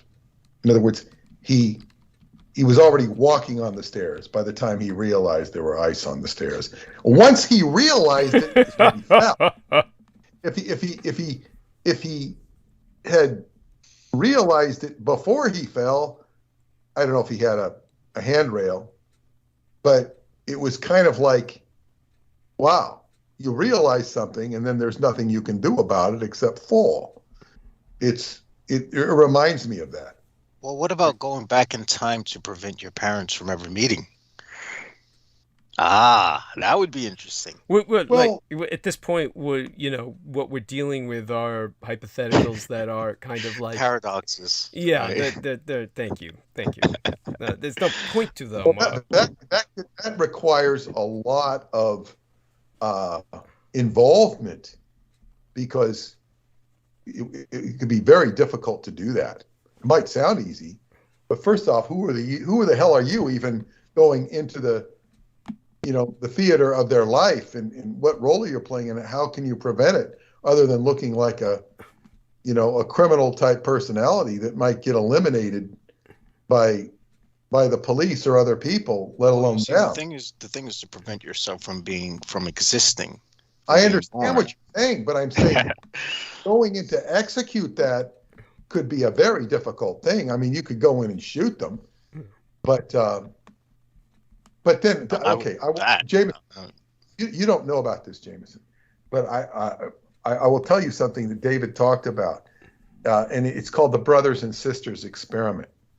What they did is they took a plant,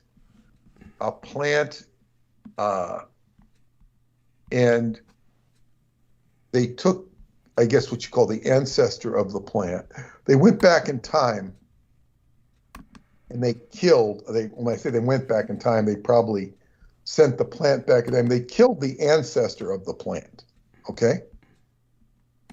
So if there was a plant A, and it had progeny that was plant B, they went back into time and killed plant A. When they came back, they looked at plant B, and the DNA was now different. A different DNA. The plant still existed, but its origin was different. Right. Oh, that sucks. No choice but to exist. So let's apply that to your situation. Let's say you were existing, and somebody went back and killed your parents. Mm-hmm. You would still be there, but your parents would be different. Mm-hmm. They'd be different parents. Mm-hmm. Whether you would be altered internally. Maybe you'd look differently on the outside. Maybe you wouldn't look as nice. Who the hell knows? Yeah, that would suck. I'm definitely okay. I would just break the time machine then. I have no use for a time machine. Well, very few people do. Of course. See, even the pragmatic use, a discussion of the use of it is problematic in and of itself. David, go forward and see the future. Yeah, you could. You could. But what one of the things I asked him, I said, what is the, and I asked him in a radio broadcast once, I said, what is the funniest thing you've ever seen in your work? And I did not expect a time-related answer, a time machine-related answer. I thought, he might say something, well, yeah, the QAnon shaman came in with that big helmet and, started acting like a fool. No, he said that when people would see the time reactor, see it in operation, whatever it was doing, he said they would react very strangely. They would laugh. It was common for them to laugh because they would see that reality as they knew it was transitory, suspended. They're seeing reality suspended. It made them laugh. Like, this isn't real. And it made them laugh. He also said that some people who would go in it would have feel nothing. Some people would have a sense of a deep experience. It's I guess very subjective. Yes, that would make sense. When my old girlfriend, who had a very close connection to David, it was the only time I went over to his apartment, and he had called me there to meet him, and I asked if it was okay for her to come because he knew her, and he says, "Oh yeah, sure it is." And I really wanted her to be there with me. I wanted a witness. I wanted, I thought I could make more out of it if she's there, more out of the whole evening. And the funny thing was, she was visiting her niece who lived, blocks away from where he was. I think this is in Kings Park. Blocks away. I said, look it. She says, I'm going to be with my niece. I said, well, okay. I said, I can pop over there and pick you up. I don't even have to come get you in Queens. I'll just pop over there and pick you up. And she refused.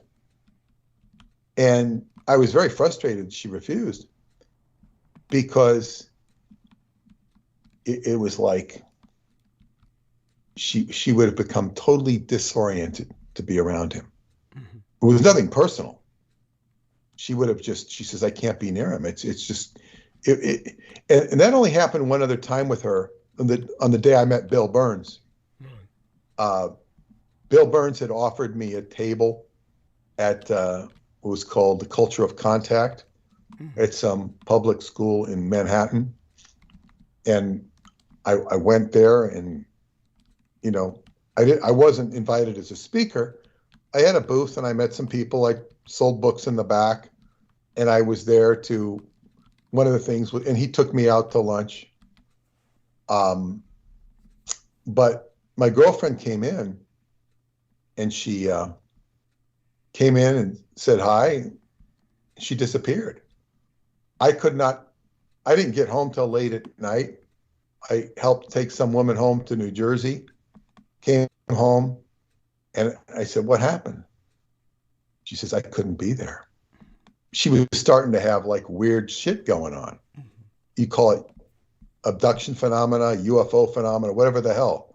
This was the culture of contact. Contactees show up there. Not necessarily people who believed in Roswell, but people who had deep experiences of contact of one sort or another. Yeah, experience. Pardon? Experiencers. Either experiencers or abductees. One of those two. Yeah. Exactly. And she had her own experiences, and boy, it was like, oh, she didn't want to meet David or be around him, just like she didn't want to be around these UFO nuts. So what I had and it was like, so on the night I met David Anderson, she was sitting right next to him. I was sitting next to Preston, and he was in the audience in the front row. And when I say audience, this was in the basement of my friend Laurie Saluzzi's house, and there was just a group in the basement. You know, I say front row, it's more just like the way the seats were situated. So on the way home, she's commenting to me that this guy was very unusual. You know, this guy sitting next to me. And I said, oh yeah, David. I said, he has a time travel research center. And she just like, what? Freaking out. She's freaking out. Like, oh, no. And then she just, you know, she can't process that very easily. How does he have a time? How do you know that? I said, well, he talked to me afterwards. I said, he subscribes to my newsletter. And I didn't recognize. I told her what I knew. I said, it's interesting. I'm going to be meeting with him soon. And she said, so it was about a year later, she fessed up that she had ran into him in 1976 in Booth Bay Harbor, Maine. Booth Bay Harbor, Maine, which is in the southern part of Maine. And she was doing summer stock there. She's a singer. And she was with one of the people in the performance, and they went to get their check from the owner because they performed the night before. And she said it was really weird. This guy was drunk, and there were all these booze bottles all over the place. And he said, we got to get the hell out of here. So they weren't even going to engage this guy. He was nuts, as far as they were concerned.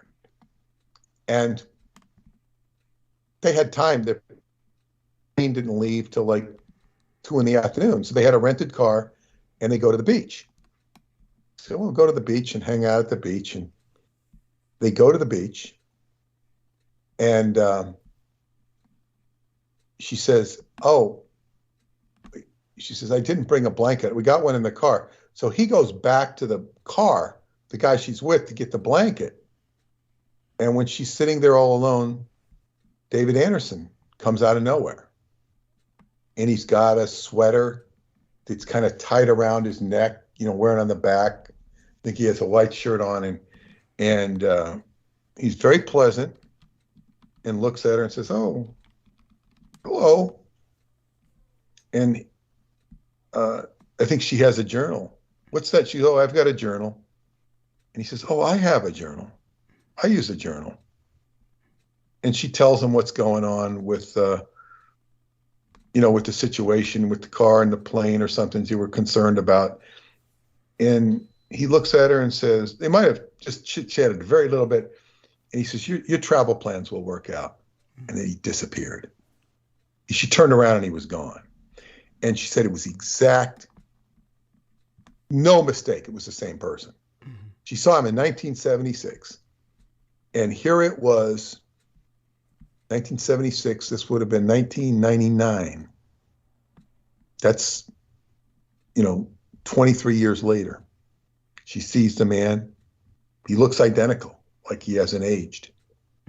She says, but it took her a year before she would admit this to me. Because she said, I said, why didn't you tell me? She says, I thought you would think I was crazy if I told you this. I say, no, not at all. I said, I hear much weirder things than this on a daily basis. I wouldn't think you're crazy at all. In fact, I think it's interesting. Eventually, I told him about it. And he says, I wouldn't discount it. He couldn't vouch for it. He says, I wouldn't discount it. And he's very open to phenomena happening. So it was very strange that we had this, that I would acquire a girlfriend who had this experience with him. Very, very strange. And quite independent of me towards the later years of his life. Duncan sought her out as a girlfriend. Mm-hmm. It didn't work out for him. Mm-hmm. He didn't know that she was my girlfriend. He didn't know. He sought her out. Kind of reminds me of Crystal River and Max Spears. I'll bet Crystal River was never a girlfriend of Peter Moon, per se. So, a lady friend, yes, but not intimate. Yeah, well, but I'm saying it's like, he because she had a very special quality about her, and could, very unique quality about her. So very empathic. Mm-hmm. So I could see why. I could see why anybody would be attracted to her, just because of her empathy.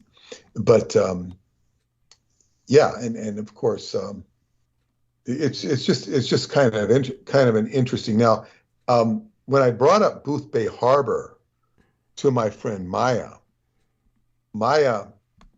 is the girl I appeared with on what was that show? Mysteries Decoded. And she is the only one I've seen travel in time.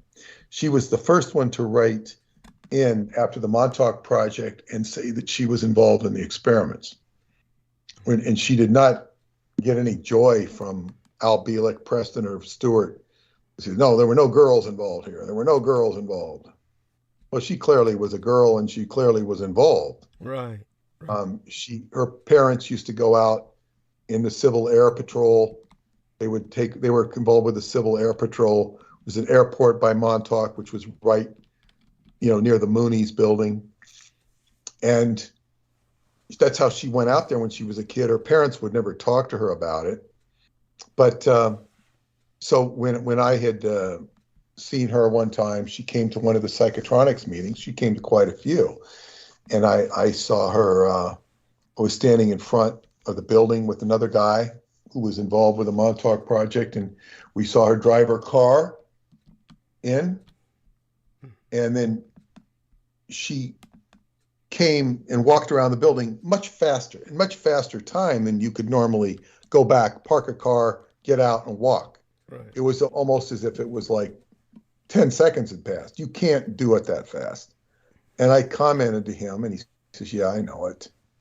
And he says, if you ever have trouble like this, he says, go over Montauk Point and just go way above Montauk Point and it'll sort out. In other words, like he thought I was suffering a time distortion or anything. I wasn't.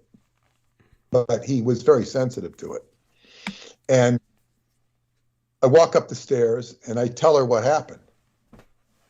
And she said, no.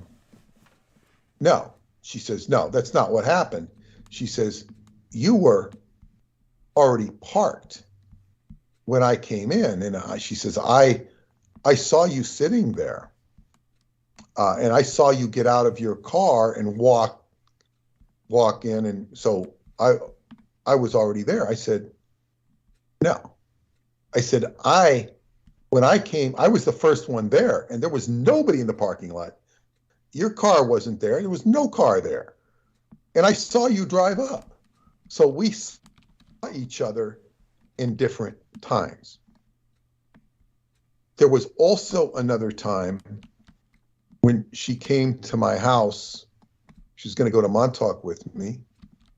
And I'm sitting there typing like crazy at my computer, probably working on Pyramids of Montauk, trying to get a chapter done. And it's summertime, and I hear a knock on the door. No doorbell, knock on the door. It's a screen door or a glass door. And I say, come on in. Nobody comes in. I get up and I go to the door and I see that she's in her car. She's in front of the house, but she's in her car. She didn't knock on the door. Right. I go back, keep typing. I hear the knock again. Come in. Nobody comes in. Walk over, she's still in her car. Happens a third time. Knocks on the door. I get up and I say, come on in. She comes in. She's really there this time. And I told her what happened. And she points her finger at me. She says, your perception, not mine. Like, accusative. Your perception, not mine. Right. And of course, it's like her whole behavior was out of time. And we had quite a memorable August 12th. We went out to Montauk. But so she's the only person I've ever had that experience with. And she will see stuff, like she'll have an experience and she'll see two timelines, timeline A and timeline B, or maybe even more than that. And she said, it's not pleasant. It's not pain. It's not pleasant. It's never something she's, been happy about. It's just stuff that she's experienced time. And when Preston had checked her out on Swan Lake, you play Swan Lake, and it backed up. He said, this is the indication that she's a time traveler. So although he didn't say she was involved with Montauk, he was quick to point out she was a time traveler. What's the difference? Montauk became almost proprietary for boys. Right. But that figures. I mean, well, doesn't that stand to reason? Yeah, it was a little silly. But in any case, I said, so anyway, we had this interview, or, we played this thing for this Mysteries Decoded, and I guess they come to the door and they have me say, oh, well, she's in, you can talk to her. It's all rehearsed. And we walk in and she basically does all the talking, and they create this misty mist with carbon dioxide. What is that called? Not carbon. I forgot. You mean like frozen ice, that dry ice shit? Dry. They're emitting this dry ice, and it's creating this foam and this mist, and they're trying to create all this stupid intrigue. Rather than, let's just tell the goddamn story, and we'll have some intrigue, and, we can, squirt a fire extinguisher on her if we want afterwards, make her, yeah, what do they call that when you put when you put that, we don't want to hurt her, but, I forgot. Put crazy foam on her. Yeah, there we are. Yes. There we are. So anyway, silly string. The, Shit like that. Yeah. Yeah. So anyway, she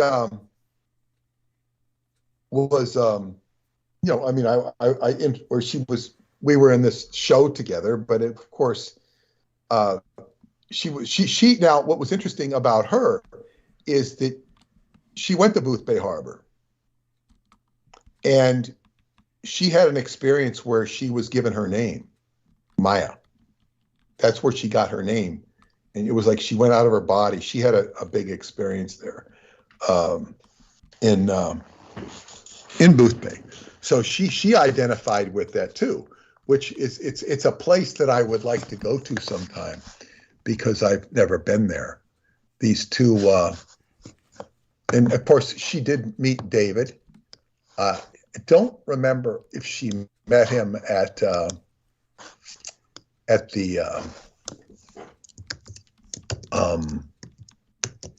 Montauk Nights. Mm-hmm. Don't remember if she met him, but she did meet him at Montauk the last time I've seen him in person, when he demonstrated his time reactor or video of it, and she attended his lecture. It's not the last time I've seen her, but it was the last time I've seen him. So she did get to meet him. What she said, I have her exact experience written down here. She went to Booth Bay Harbor in 1988. Her mother took her there for a vacation. It was during her college years. She was alone in her hotel. Recognizing a familiar energy and presence, she felt directed to sit down and meditate. Closing her eyes, she felt a feminine, powerful presence. She then went through and past this presence and experienced being pure, unmanifested, transcendent spirit and one with all. It's a very good experience for her. If you knew her, she could really use that. The physical universe was only a small part of it. Every question that she could have thought of was answered instantly. This sounds like L. Ron Hubbard's experience. Knowledge would just pour into her mind, and all mysteries were revealed to her. She also knew that she could create whole worlds, systems, universes, etc., but did not do so in this experience because she knew it was not time to do so yet. Experiencing this for a little while, she then came out of it not wanting to return from this divine-like state. Coming back in contact with the feminine presence, she asked, "Who are you?" "I am your higher self," was the reply. "What's your name?" she asked. "Maya," was the reply.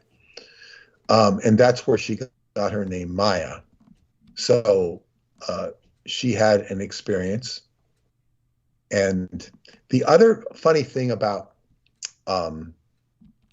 Booth Bay Harbor was when my girlfriend was there, she said that she met this strange gay couple who had a room full of John Wilkes Booth memorabilia in their large house. It was weird. It was creepy. Now, there is no historical evidence to prove that Booth Bay Harbor was named after the Booth family. I suspect that it was because they were thespians. Right. You mean, yeah, they're gone. Yeah. Yeah. Now, apparently, John Wilkes Booth and Edwin Booth used to appear at the Booth Bay Harbor Opera House. Mm-hmm. But we don't know that it was named after them. But they did appear there as thespians. And John Wilkes Booth was also autopsied, or the body that was said to be from John Wilkes Booth, or was said to be, was autopsied aboard the USS Montauk. But these are interesting stories. I got onto the David Anderson theory, and all of this. It's interesting. So I don't know where it goes. It's some of the most interesting stuff I've come across. These are threads that one explores only because they're there. Yes. For no other reason. Yes. And we will see how they develop over time. And if I can, David has been very absent. He's been very absent since he announced the actual working time machine that could send humans back. That's when he went real dark, real silent. He did come forward in 2015 to congratulate me on my marriage and also to participate in podcasts, which are available to paid subscribers of my website, the Time Travel Education Center. But David did, he did a remarkable sharing of information with me, basically to make sure that I got certain things or that I understood certain things. And that's when he shared the data on Choclavina Cave. It's just completely put me on a new direction with my adventures in Romania. And I've gotten a lot of people there interested in Choclavina Cave. And we'll see where it goes. But it's like, in my own way, I'm the only one investigating. I'm not the only one investigating it, but I'm the only one doing my investigation. It's like I have a beeline on it, and I won't quit until I can't go any further. Right. I'll just keep going, and so on and so forth. Do you have any comments, Douglas? I think that what you're saying is bears bringing up some other points. So what I'll do is that, give me just a second here, and I'll just kind of segue us into some things I've been wanting to show you. I certainly wanted to bring up some stuff with you while you were here, and I think that what you did was remarkable. You're always just an incredible person whose experiences are, of course, very much unlike anyone else's, and it's one of the reasons that you were able to take on the project involving myself, and how we're able to work together is because everything you've seen is something that very few people can deal with, other than someone like yourself who has dealt with the paranormal, the unusual. And with that, I'm going to turn on the screen share. And so with that, hopefully our man Peter Moon can see, the cursor move. And if he can see the cursor move, he can see a few things that, if he's interested, I'll give him these two links because I feel that they're of significance to myself. So I'll transfer both of them to his own message box. One at a time later after transmission tonight. One of them is, of course, of this well, they're both lovely young ladies. One is Chinese, the other is Japanese. Both of them died. One at the age of 29, one at the age of 35.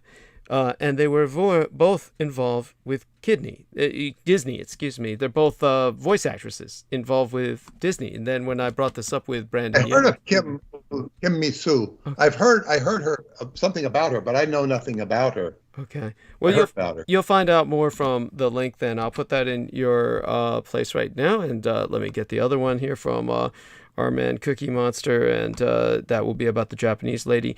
And so our man, Mr. Jameson Reese, feels that since they were both involved with Disney, this is likely a human sacrifice that was performed by Disney affiliates. And that makes a certain amount of sense. That was something that went down. Also, I want to show you, of course, some other things that were going on Facebook before I show you what was going on YouTube. And in a sense, this sort of thing involves you. So let's start with YouTube, as a matter of fact. Here we are with, let me see, if we go to the channel and we go beyond this, let's take a look at, oh yes, here we are. I don't know if this is going to be very visible to you. I'll make it larger. Hopefully, no, that doesn't make it larger. Let's try a place where it should be able to get larger, and press there we are. So here we have a number of comments made, and this is by CJ Star Monkey 73, who's obviously a white man with a bottle of beer in his hand and a dog.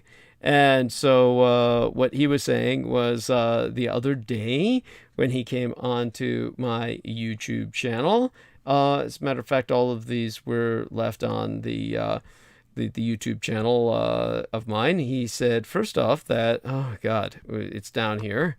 somewhere, his comment, where he said something about connecting our book, or our book made him think of the American Civil War between the states. So basically what he said was, let's see now, here we are. We might as well go to the original statement. So the first statement I got from him was that, here we are.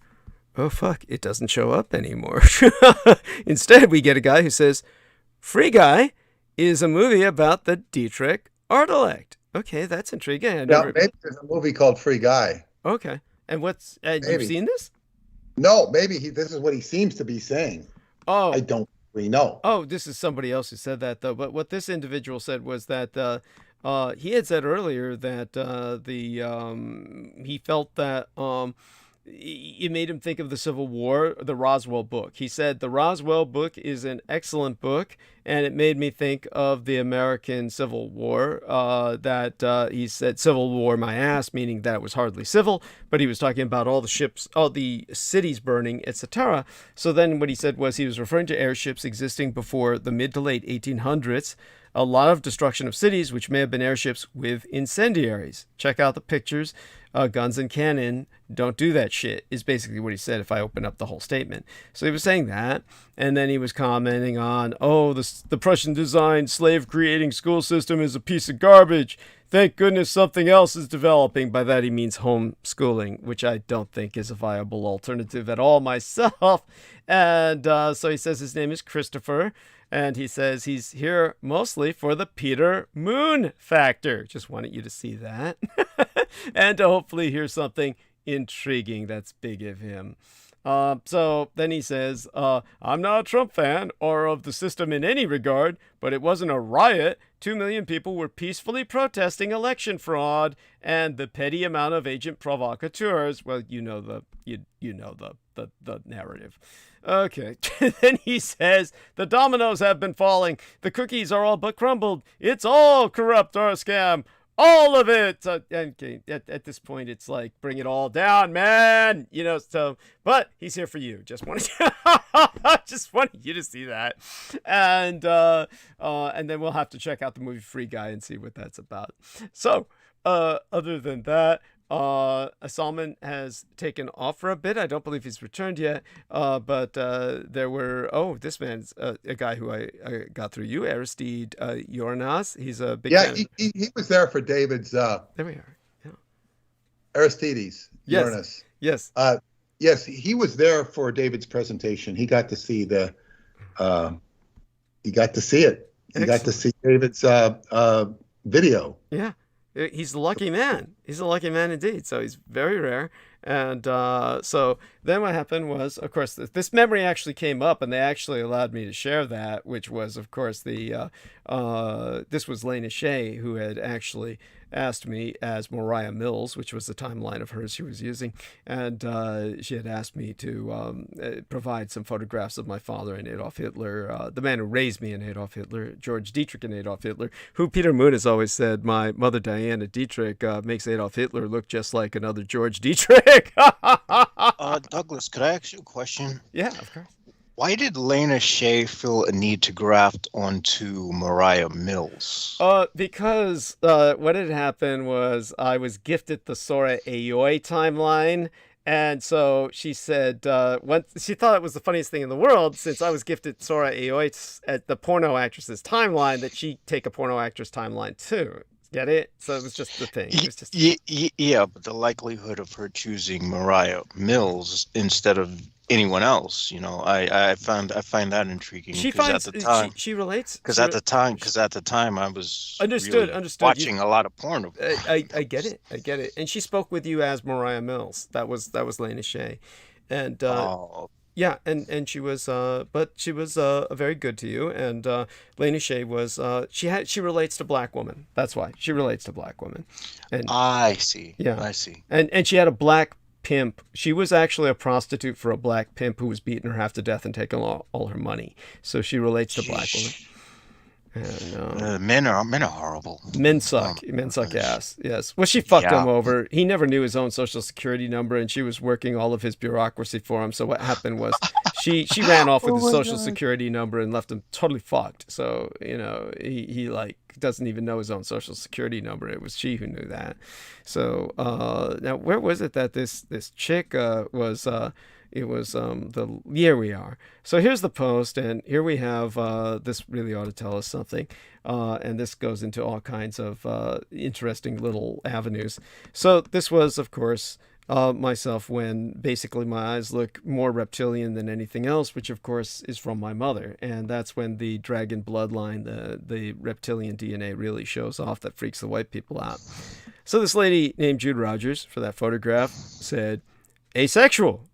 Now, she's no threat to me. I'm going to leave that there. I'm tempted to respond to it with a heart or a caring. Who's asexual, you or her? Yeah, that's very funny. It's very maybe funny. she is. You know, she's implying myself. I'm convinced of that. Jude is a very asexual name itself. It is. It is. It's a, you know, it's, I believe that this is an observation that may be intended as almost hostile. Who knows? But, you know, I take it with a grain of salt. I mean, I find nothing offensive about it. The one thing I will say is that it's what's that? Lacks clarity. Well, beyond that, it's one of those things where she's obviously not very familiar and is probably phobic with alternative lifestyles, and so she's passive aggression. Yeah. She says asexual the way people in the past would say homosexual, like that. Like, this is how I take it. But at the same time, I don't find it offensive. I don't take offense. She might as well just say gay. Yeah. Well, she just might be identifying it like.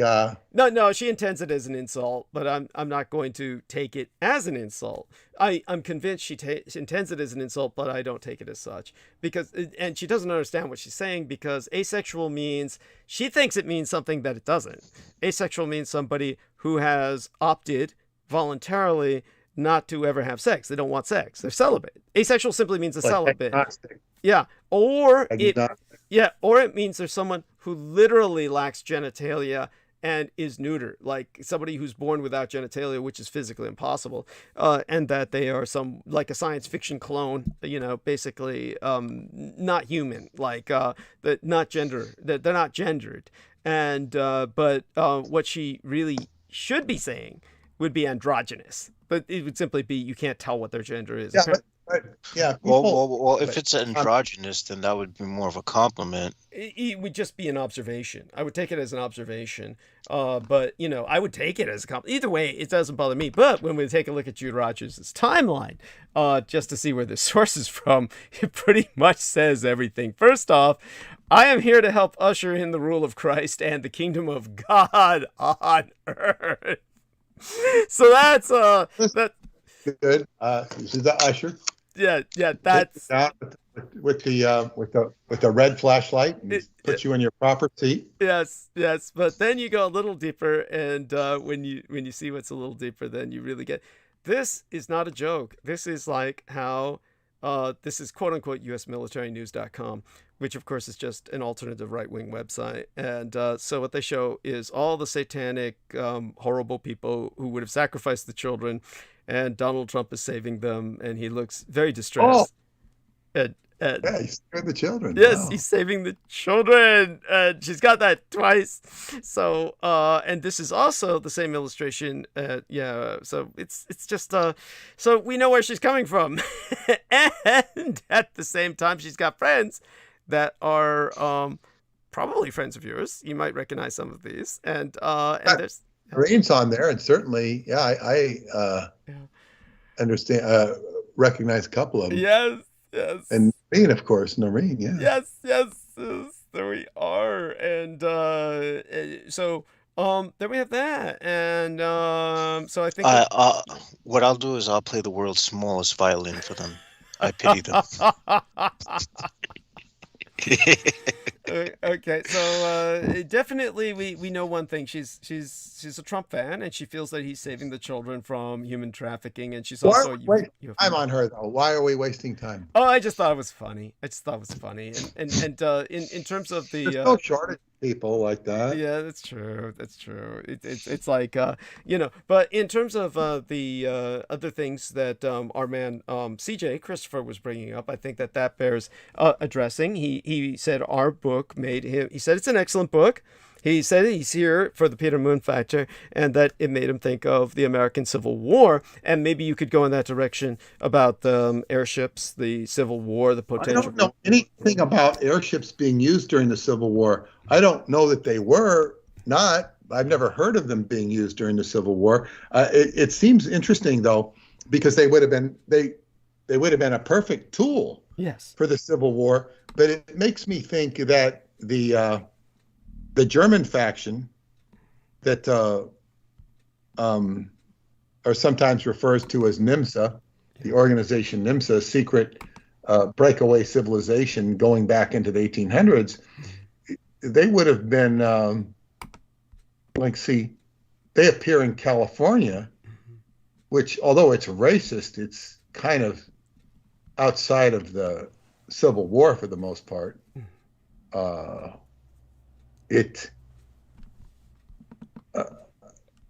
I'm just trying to think. Right. We don't hear any reports of airships being used. I mean, I think. Actually, there were reports of airships. If I remember reading something from John Keel around the turn of oh my gosh, really early on. Civil War. Talking about Civil War here. We're not talking about airships in general. We're talking about Civil War. Civil War airships.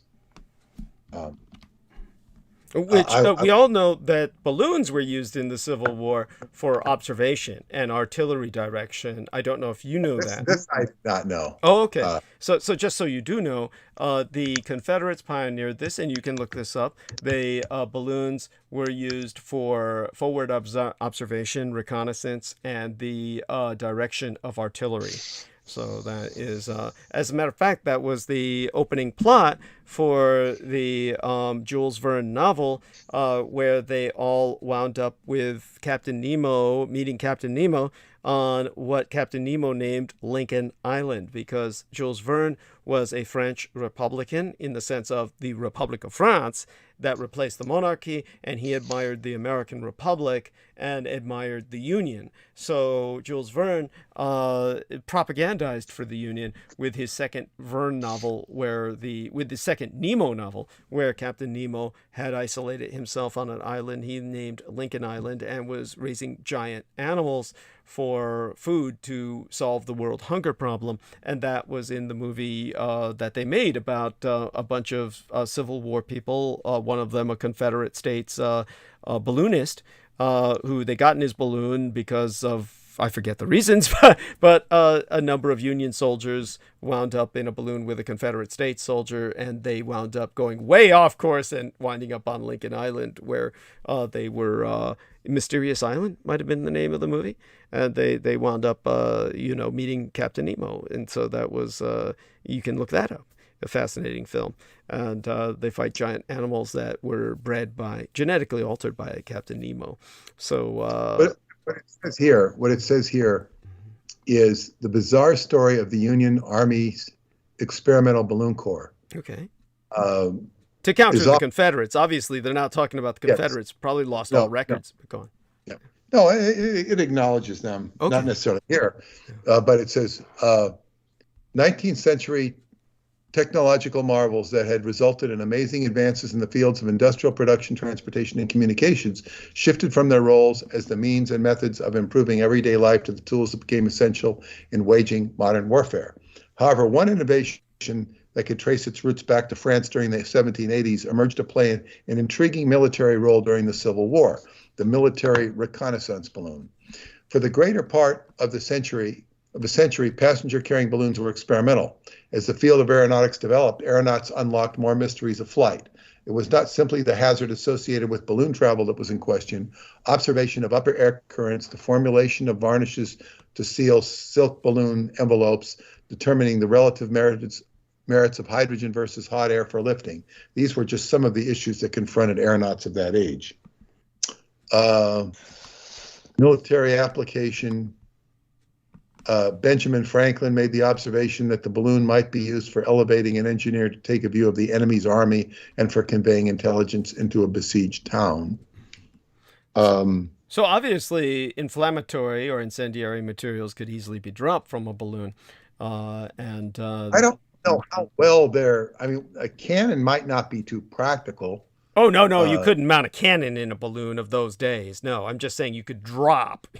You should drop things from the balloon. Something like a Molotov cocktail equivalent, basically. But it's not... this was mostly for directing artillery, as opposed to, but our man, C. Christopher, your fan... I like the way he says, I'm here for the Peter Moon factor. Maybe something intriguing without, naming myself. Yeah, that's very complimentary. Like, basically, he's embarrassed to be here, is what he's saying. In other words, I'm embarrassed to be here with the cross-dressing Asian guy, so I'm here for the white guy factor. That's what he's saying. And so there we have that. And, beyond that, of course, he's obviously very, shall we say, right-wing in his politics, obviously, though he tries to make himself sound as independent as possible by saying a pox on everybody's houses. By the way, that doesn't strike me as something that is a justifiable stance. It really doesn't help anybody. It just means that you want it all to fall down. Like I said, his basic stance in the end, I'm glad it's all falling down.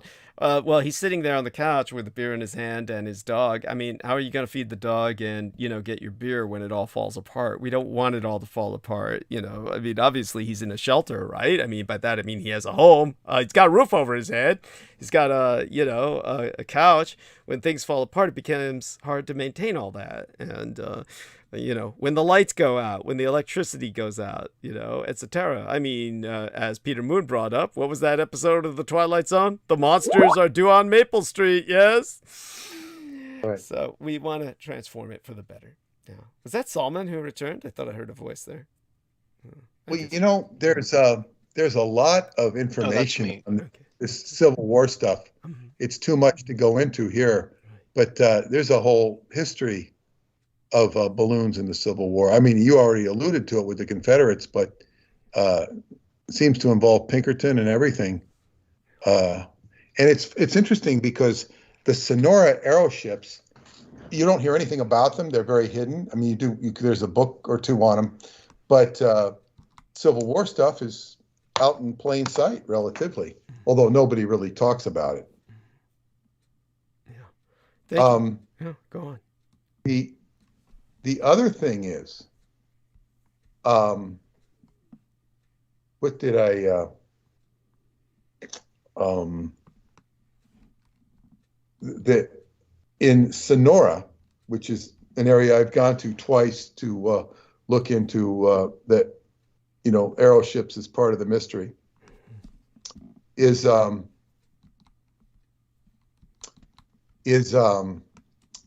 there's this store which has a underground entrance, but they've recently found a whole underground mining shaft beneath the town of Sonora itself. A whole mining. It's like it's built on a layer. And I commented that I know where the store was on the Facebook post. It's interesting. So, all of these things, I guess, deepen. All of the mysteries deepen all the time. So, they put there with these stupid little UFO investigations and UFO this. And if we had more time, we'd go more into the suppression of the book. But the way they're suppressing it is they're not even suppressing, well, they're just ignoring it. Yes. And picking out these little stupid things. Yes. Instead of getting on board with the truth, it's like, we're going to have this little stupid, department in the UFOs. And it reminds me of when I went to the National Archives in Washington, D.C. to research the Black Sun book. And that gatekeeper librarian. Yeah, well, see, it's intimidating place to go. You go there. Well, what are you interested in? I'm interested in, missions into Tibet. Mission into Tibet. So, I think I have to make an appointment, and this guy comes down, and he reminded me of this guy who I remember from the Iraq War, Arthur Kent. Arthur Kent, he got a gig on the History Channel after covering the Iraq War. He reminded me of him, just the way he looked. Very, very friendly, but in a saccharine sort of way. Like he was more interested in PR and saying, and he said, what are you interested in Tibet? And instead of directing me into Roerich, he directed me into Tolstoy. Tolstoy was not the famous author, but he was the grandson, I think, of the famous author. Forget his first name. But Tolstoy commanded this expedition into Tibet with Brooke Dolan, and I think they were going to set up an antenna, sort of like I'm doing at Choclavina. I think there was a radio program, or they were just investigating, trying to make friends with the Dalai Lama, put their 2 cents in. I think they were operating under General Stilwell, maybe. But excuse me. But this guy, he kind of looks at me and he says this dumb smile, like he's almost embarrassed. And he says, well, this is what most people come in here for. And they had this little stupid pamphlet on a string. It was like a blue binder with stuff, and it was about UFOs. This is what everybody wants to come. I said, I was not there looking for UFOs. Right. I didn't want to know about UFOs. Right. I was interested in the German But he was trying to push you towards their party line ufology. That's what he was trying to do. Go on. Yeah, I wasn't there. Like, that field was maybe closer to what I might be associated with. He didn't know who the hell I was. And he, but he wanted to tell me this is what, people are interested in, UFOs. He was actually trying to tell you this is what we want you to write as the gatekeeper. What he's trying to put you towards is the party line, so that you would churn out their line. Go on. Stupid. Yes. And he didn't get me what he should have directed me towards Roerich. Not at all. He directed me towards Tolstoy, which, in other words, he intentionally misdirected you. That's his job. Go on. Yeah, that's what Sarah, who I was staying with, told me. She said, oh, these guys, they're all about misdirection. They're there to misdirect you. She hated them. She had her own run-ins with them. Thank you. And, oh boy, they were, so yeah, he was helpful, but not helpful. But I'll never forget that. And then I remember the old guy. He was the oldest guy from the archives, I think, and I was directed to him, and I forget his name, but I saw his phone book, and he was trying to help me. He had a phone book. You saw everybody's name in there. William Casey's wife, because William Casey was dead by then. He was the CIA director. He had everybody's phone number. It was just written on like a ledger. You could say all these famous people's phone number. He had them right there. I could have started copying if I wanted to. I wasn't going to do that, though. All people that he serviced. I saw the CIA director's wife. I wanted to have nothing to do with her. But it was interesting. It was interesting that he was just an old guy. He was very friendly. He'd been around since, probably Roswell itself. Yeah. He was old. Yeah.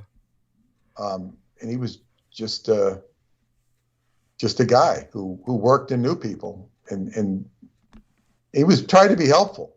Really tried to be helpful, but I don't remember if he helped me or not. I was able to go through certain records, and then you kind of want to go through records that you're not supposed to. They really don't like you doing that. Right. Kind of just perusing the files. I wonder how they behave these days, especially with COVID. It must be inaccessible. But go on. They were very sensitive what you took out of the building. Yeah, of course. If you copied stuff. You could copy stuff, but they wanted to see everything you took out of the building. Of course. They wanted to see it. Yeah. And it was like, why? Who cares? What if you say, say you have some big document that says Oswald didn't kill JFK? I mean, who cares? Most of the people they're researching were researching ordnance. I don't know why. Crazy. Ordnance. It's like, it sounds very American. Crazy machos, what they would focus on. Stupid shit like that. Well, I mean, they were there for a purpose. I mean, it wasn't just, no, I'm not, these people were professional researchers. I saw girls researching it, pretty girls. It wasn't just professional. It wasn't just. Well, why they might. Okay, that I can. It wasn't just like I can probably nuts. explain that. What you've got going on there was one time there was a documentary in which they were going into major gun industries. And they noticed that in all of the major gun industries, the facilities that manufactured firearms were overwhelmingly female employees, especially on the floor. And it was just all the women were working on making guns. And when one of the journalists who was with the camera crew asked, gee, why do you seem to have a policy of hiring only women to work on these firearms, to manufacture these firearms. Why is that? And then that's when the person who owned the company said, and I can't remember which one it was, whether it was Colt or, any of the other firearms, the big names, I don't remember which, but whoever it was, what he said was, because when we employed men, we found out that no guns would ever be produced.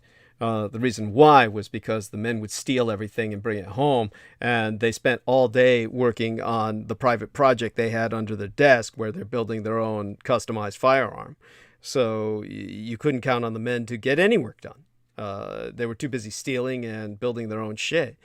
So this would probably be why that extended into women researching ballistics. They were with the firearms industries. It makes a lot of sense. Yeah. But even, what were they trying to understand how to build better guns? Is that the purpose? No, they were doing research on the ballistics so that they could either improve the ballistics for the firearms or, probably designing new guns. I mean, so they would have the woman do that because, otherwise the men would go there and be researching their own shit.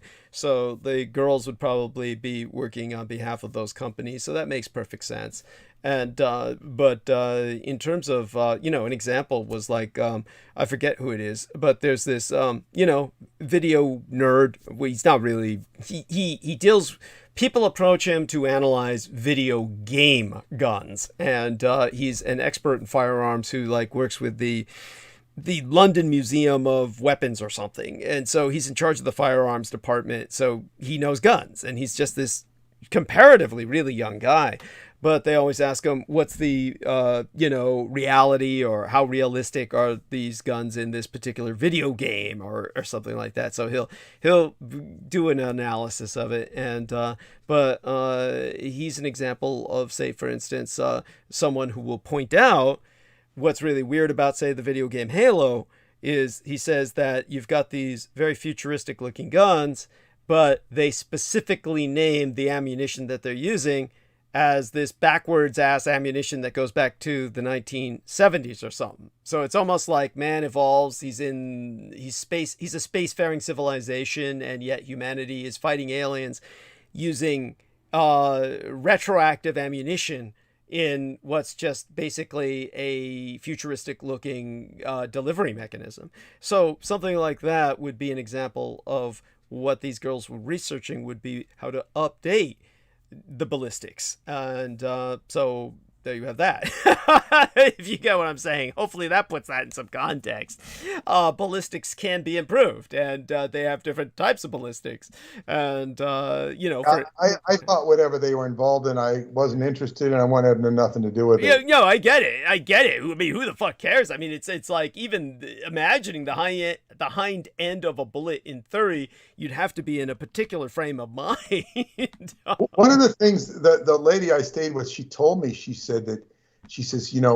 everybody in DC, and I think this was in Maryland, but everybody because they moved the archives out to Maryland, but she said everybody in DC is afraid to go out after dinner. Oh, they don't yeah. go to bars.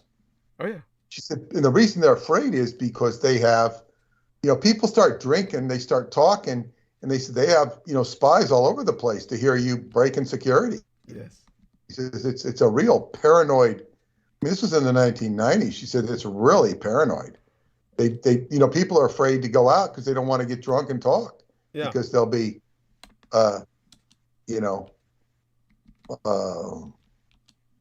breaking security, maybe even go to jail. It's like the government is a tyrannical entity even before the Patriot Act. It's long before the Patriot Act. Well, I told you before, I've mentioned this in the past, there's a watering hole right near Area 51 where all the Cubans and Chinese and Russians go to drink because everybody goes from Area 51 to go to that watering hole, and outside of, I forgot what it was. I used to have the address. I can look it up. And they all go to the bar out there, and they all get pig-faced drunk, and they spill their guts on everything. This is why they have to zap their brains so that at least they scramble what they're able to say. So, because what are you going to do when these guys are off hours? They try to encourage people to stay on base by providing wet bars on the base for people to basically, what do you call it? Peruse. No, when you're a customer of some facility, I forget what you call it. But patronize. Thank you. I couldn't have gotten that out without you. For people to patronize. But then again, maybe they eliminated the wet bars on the base because everyone, you can imagine what people have to drink. Yeah. It's like, do they have to drink? It's God. Well, remember that in America, drinking is mandatory. It's not an option. If you go to, I'll tell you something. When I went to a party once, it was like, it's not like I went to a party once, like the only time in my life, obviously. I'm quite the party animal, but this one stood out. This was when one of the strippers from the adult entertainment facility that belonged to the Conti Caruba partnership in San Francisco. Every strip joint practically that wasn't the Mitchell brothers was them. A few were independent. Lusty Ladies was independent, etc. But one of them was where basically this one stripper invited me to a party of hers, and when I went there, what really threw me off was, I brought a bottle of a couple of bottles of alcohol for them, wine, champagne, some one bottle of wine, one of champagne at least. Champagne's too sugary for my taste, so I ultimately hit the wine. But what happened was that at the time I really wasn't drinking much at all, and but what happened was that when I went there, nobody was drinking, everybody was smoking. I mean, like, not pot. They were smoking, like, nicotine. It was all American Spirit, just the organic tobacco shit.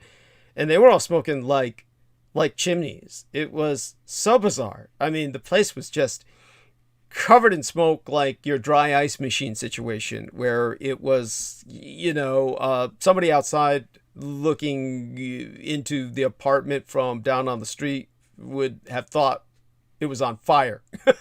And I was driven to drink because it was just nobody else was drinking and everybody was smoking, and I really don't smoke that heavily. Not like that, where it's just chain smoking. So that was bizarre. And but otherwise, aside from... They could have been Scientologists. Scientologists were notorious for smoking. That makes sense. It was horrible. And I mean, I didn't make a judgment on it. I certainly wouldn't do it myself. But they were just notorious for smoking. Yeah. Yeah, that's what that's about. It's like soldiers and prostitutes both are infamous for smoking, as are writers. In the old days, the old typewriter writers, the writers who would hit the keys. That was Hubbard. Hubbard was a great smoker. Yeah. Yeah. And all of them are trying to do the same thing, what it hits the same neural receptors as opiates. It blocks out the world around you. And what a prostitute, a soldier, and a writer are all trying to do is block out the world, the outside world. They're trying to block out all that outside stimulus. So then we have that. And, well, it's about midnight where our men are on the east. Take off. Yeah, well, before you do, Salman Sheikh, share with us some of what you feel about, what our man Peter Moon was talking about. And you missed quite a bit while you happened to take off at the last moment when he and I were interacting, but you can catch up later when you review, and I'll show you privately some of what I was showing Peter, just for the sake of your amusement. But in the meantime, say goodnight to Peter and to all of us, Salman, and then Peter will do the same, unless you're able to stay a little longer, of course. Yes, Brother Douglas. Good night to Peter. Thanks again for your books. I look forward to reading Montauk Book of the Dead soon, and I really loved the Book of the Living, and I will check out Synchronicity in the Seventh Seal as well as when I'm done with both of them. And yeah, it's a very great information that you have shared in terms of the climate change and the world that we're living in and the inevitable changes that are there down the way. So I thank you for everything, and it's always a treat listening to you. Well, thank you again. You said that earlier, and I appreciate that, and it's I appreciate it all. So it's all right. So it was a good night tonight, and yeah.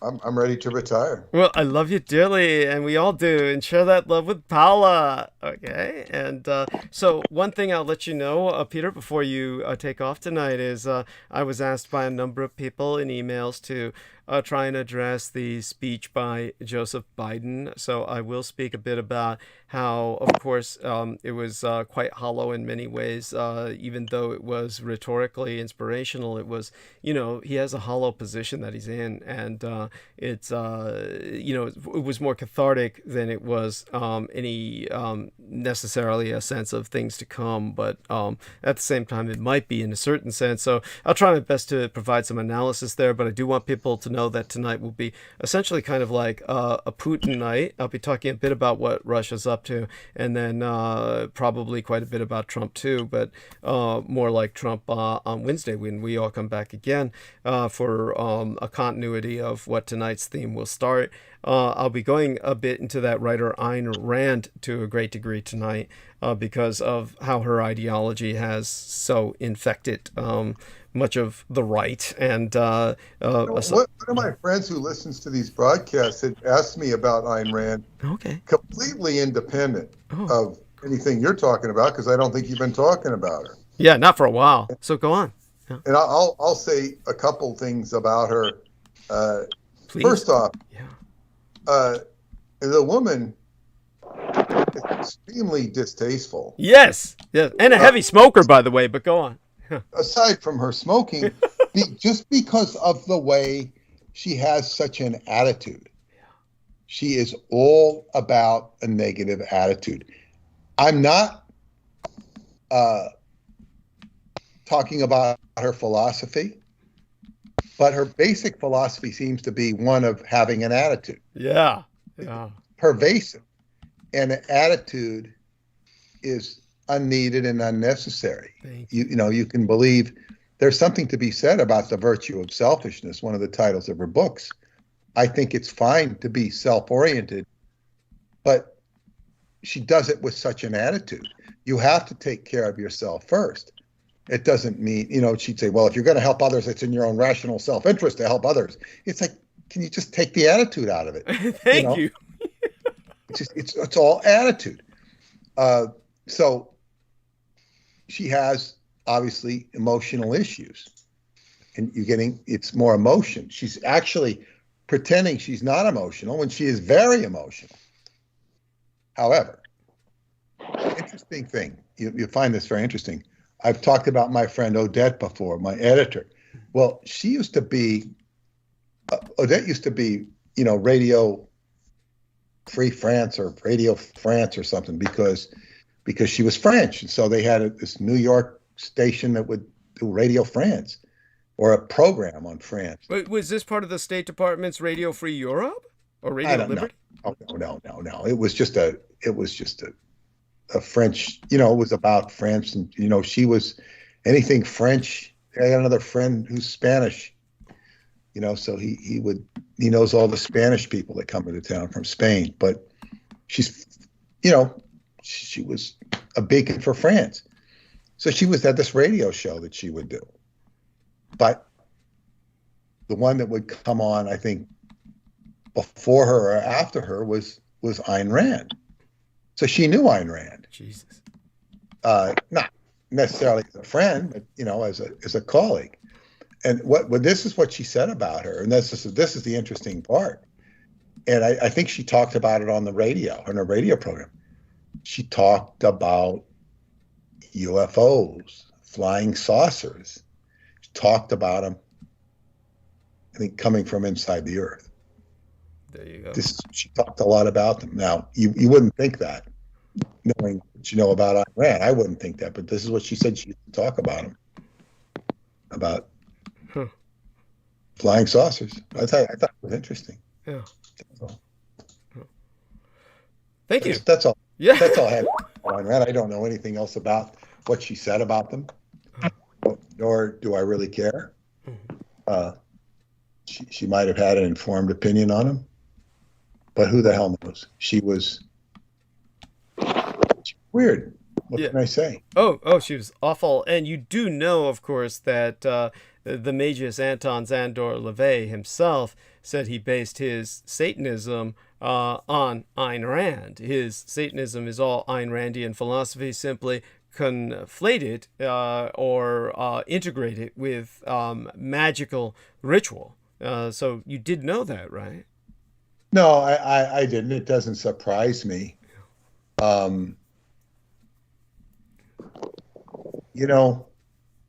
It's like you can imagine a loving mother who makes a house kind of light up with her motherness.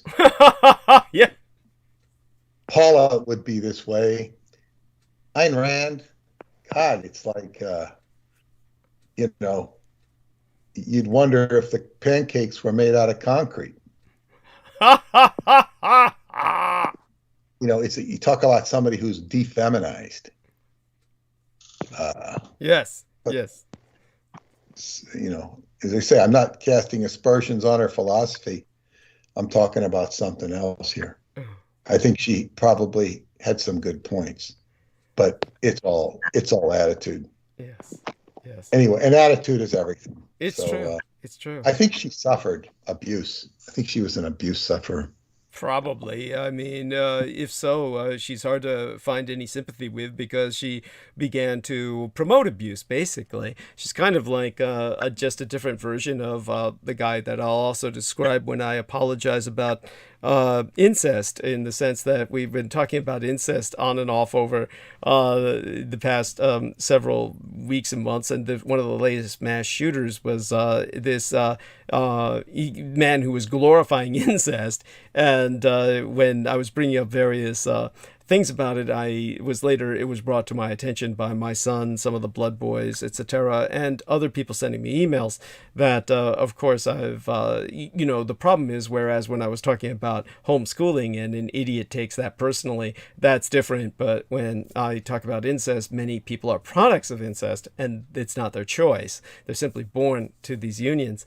So I do want to apologize to these people who are products of incest, and I'll be bringing that up in context of what this individual, the mass shooter in Denver, Colorado, represented, which was simply more of a glorification of male predatory incest, by which certain men dominate their families. That's how they dominate their families, is by being the incest alpha. And that's what you see pretty much when you see the phenomenon on an industrial scale with the 12 tribes. Now, this guy went on a shooting spree in Denver, Colorado, and then you had the 12 tribes light a fire in Denver, Colorado, that set the city on fire. So, I mean, both of this, there's something going down in Denver. And with that, blessed be thy dreams. Okay. Yeah. Good night. Good night. And good night, dear Solomon. Do come on and say good night again if you wish, or anything else. Are you able to stay any longer, or you going to take off now? Yes, Brother Douglas. I just wanted to say good night to everyone. And I love my brother Douglas dearly, and may Allah always protect him and destroy his enemies on the day of judgment. And for all the Pakistani men, please stop calling him at the same time and messaging him. For the interloper with the metal chair, please get a new chair. And I encourage everyone to please get the Roswell Deception and the Demystification of World War II. Send Brother Douglas donations in whichever way that you can. Help him monetarily, give moral support, pray for him, and just know that right now we're living in chaotic times. I just feel the vibe when I go out there. I know something doesn't feel right. Yeah. Right now we're seeing all of these fire rituals taking place all over America. Yeah. So we need to take heed to what Brother Douglas is teaching us. It is pivotal to humanity's future and to our survival. Please take the time to study all of his transmissions and monologues and take heed to what he's telling you, because he is our Vulcan interventionist. And this is our war collectively, and if we don't fight it, then it's going to be our consequence with the way the world is already going. So please support him, show him your love, and be there for him in these pivotal times as we stick together with Team Dietrich. And I use my Sufi prayers to banish all of the interlopers and the cultists from this call and from around Brother Douglas's energy field. And yeah, much love, and I bid you all farewell. For you, Brother JOVE, and all of our brothers and sisters, the greeting of Assalamu Alaikum. Peace be upon you and yours. Much love, my brother, and yeah, I will catch up on the transmission tomorrow morning. And you'll hear my shout out to you for the $100 I received. God bless you, my dear brother. I love you dearly. Much love, Brother Douglas. Much love, Brother JOVE, and again, for the interloper with the metal chair, please get a new chair. Good night. Good night, Simon. Good night. Good night, brother. Oh, wow, that's wonderful. And so what I just received is a young lady who I shall not name asked me if I could decipher this. And so she seems to have published this on her Facebook page. So I'm going to share this with Jameson Reese right now and ask him. This is red print on a brown background, and it seems to me to say Charlotte cash code. Definitely cash code. Cash code. CT1NS safety. It looks like safety has, or just a bunch of letters and numbers, and then code, then more letters and numbers. So, yeah. Other than that, CC1, CCINSAFFHABS. Yeah, emphasis on the BS. I think it says, not that I'm dumping on Jameson here. I think it says, like he said in general, CC1, I think it is, INSAFFHA85 or 8. Yeah, 85 probably goes into numbers there. So then below that, CC71, fuck, it's just crap here. Yeah. There's a R8H.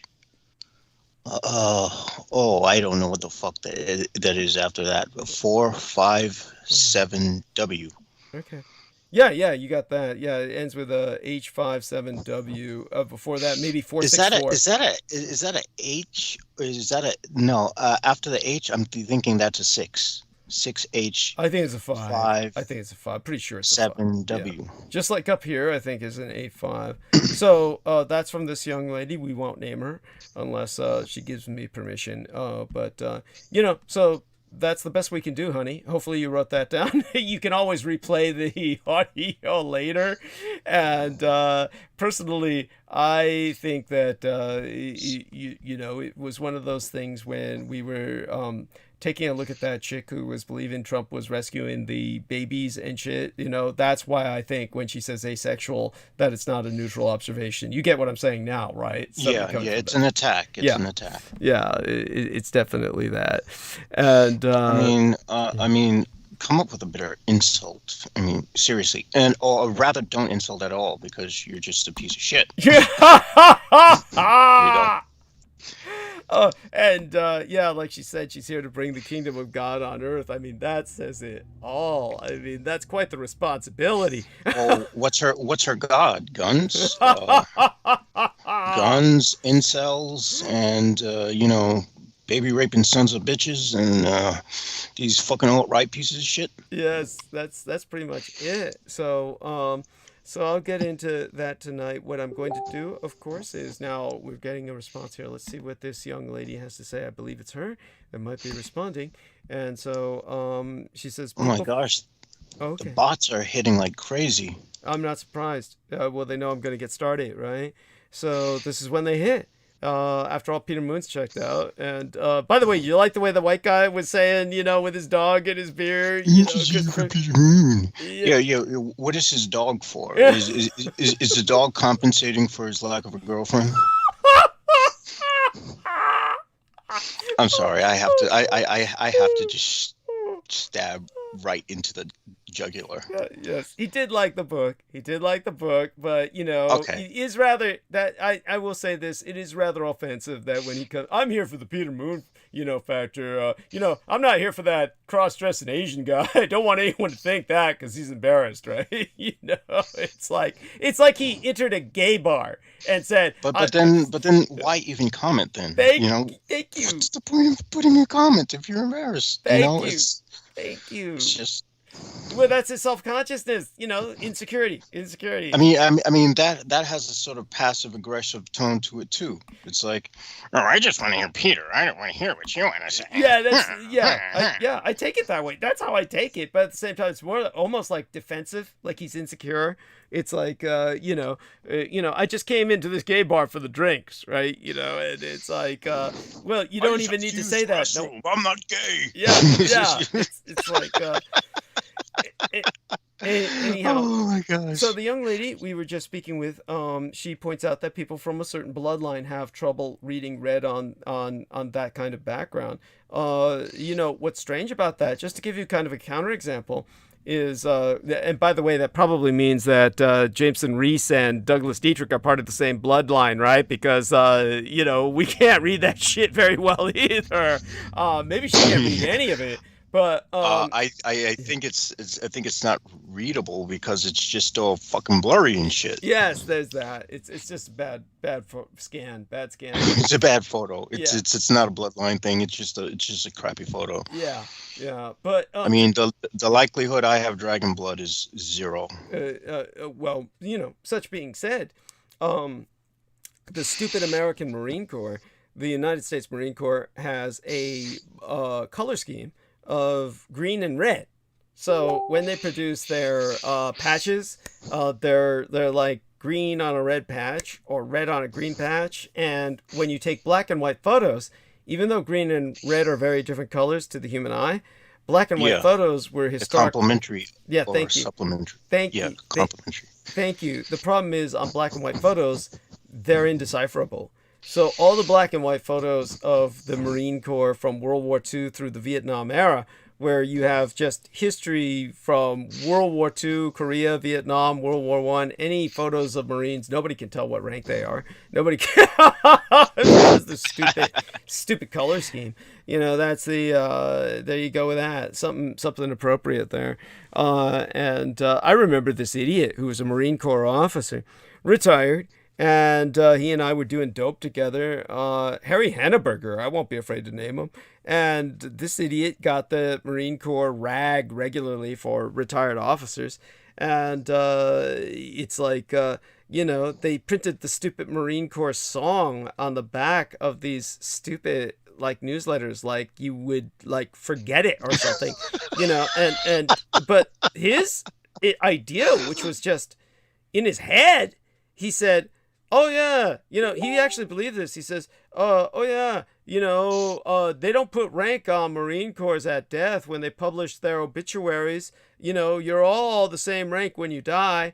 And I was like thinking, where did this guy get this crazy idea? It was right there in the newsletter, the obituary, and they had all the ranks, So I was like, this guy was like, maybe it was all the dope, after all those years, because he'd been doing dope for a long time. But anyhow, and then this young lady brings up that dyslexic people have trouble with black writing on a white background. Holy shit. I'd hate to be that. And, James Arthur Yanchik was dyslexic. And that's hard. It's a challenge, like autism.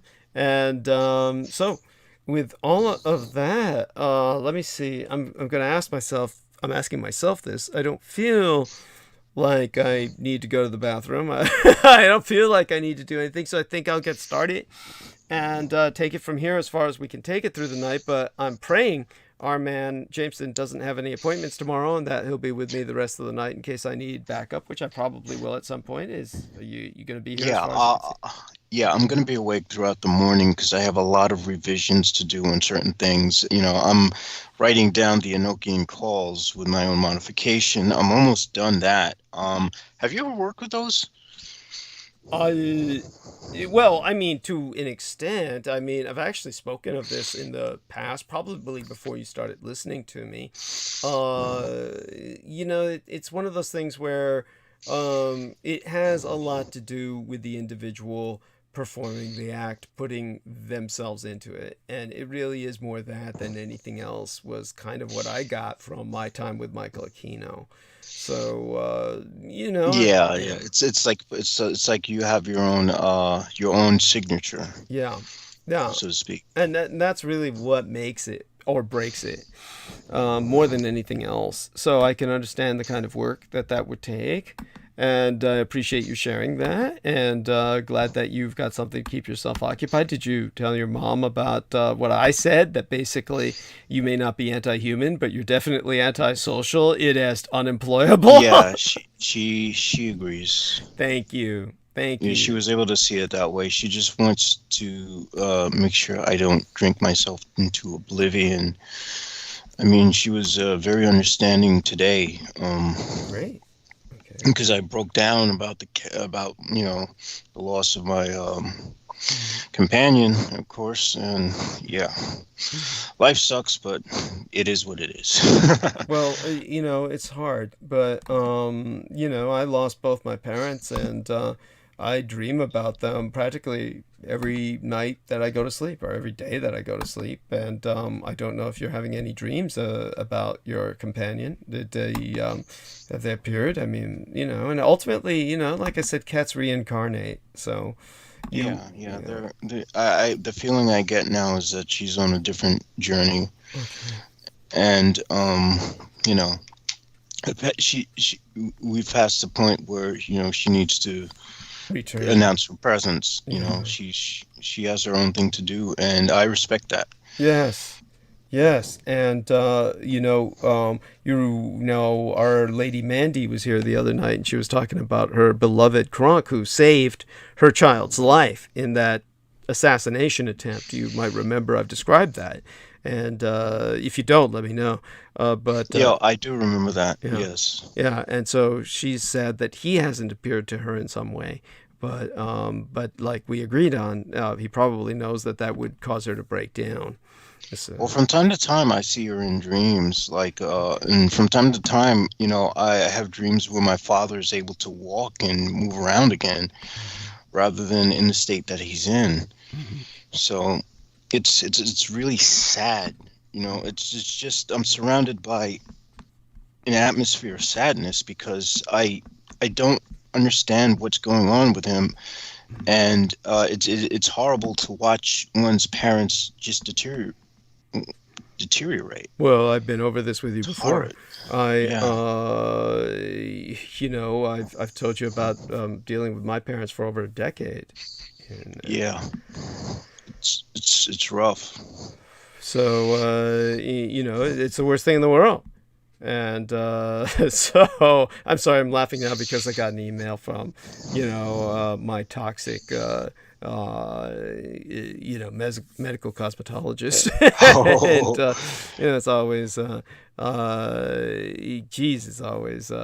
What kind of juicy tidbits does she have now? Oh God! If I went into that, I'd have to go into the whole backstory behind it. It's it's even if I shared it with you privately, I'd have to go into the backstory. So it's just no point. But it's just stuff that when Judith Ager was involved with myself, they'd always send me shit when I'm transmitting, as if they knew when I was transmitting with Judith Ager and my V. They both claim they never listened, and they never listened. I mean, if you asked them, they wouldn't know what the fuck you're talking about, and then they just always make certain somehow instinctively to fuck with you while you're transmitting. So it's like just a talent, a psychic ability to irritate, and they primarily act as agitators in one's psyche. Really, I mean, so a psychic leech. Yeah, really, it's there you go. I kind of detest the word psychic vampire because Thank you. Because it doesn't. That's just not what you're doing. I mean, vampirism is something completely different, and people think that I'm skimming your astral energy. That's leeching. Yeah. That's That's basically parasitism. Yes. Thank you. And so it's so thank you so much for that disambiguation. Let me dredge up my sponsors solicitation and start off with that tonight, and then go into what'll take up the rest of the night. And not at all reluctant to start, but at the same time, once I do and I suck all the oxygen out of the room, it's a lot of energy, and I go at it for a long time.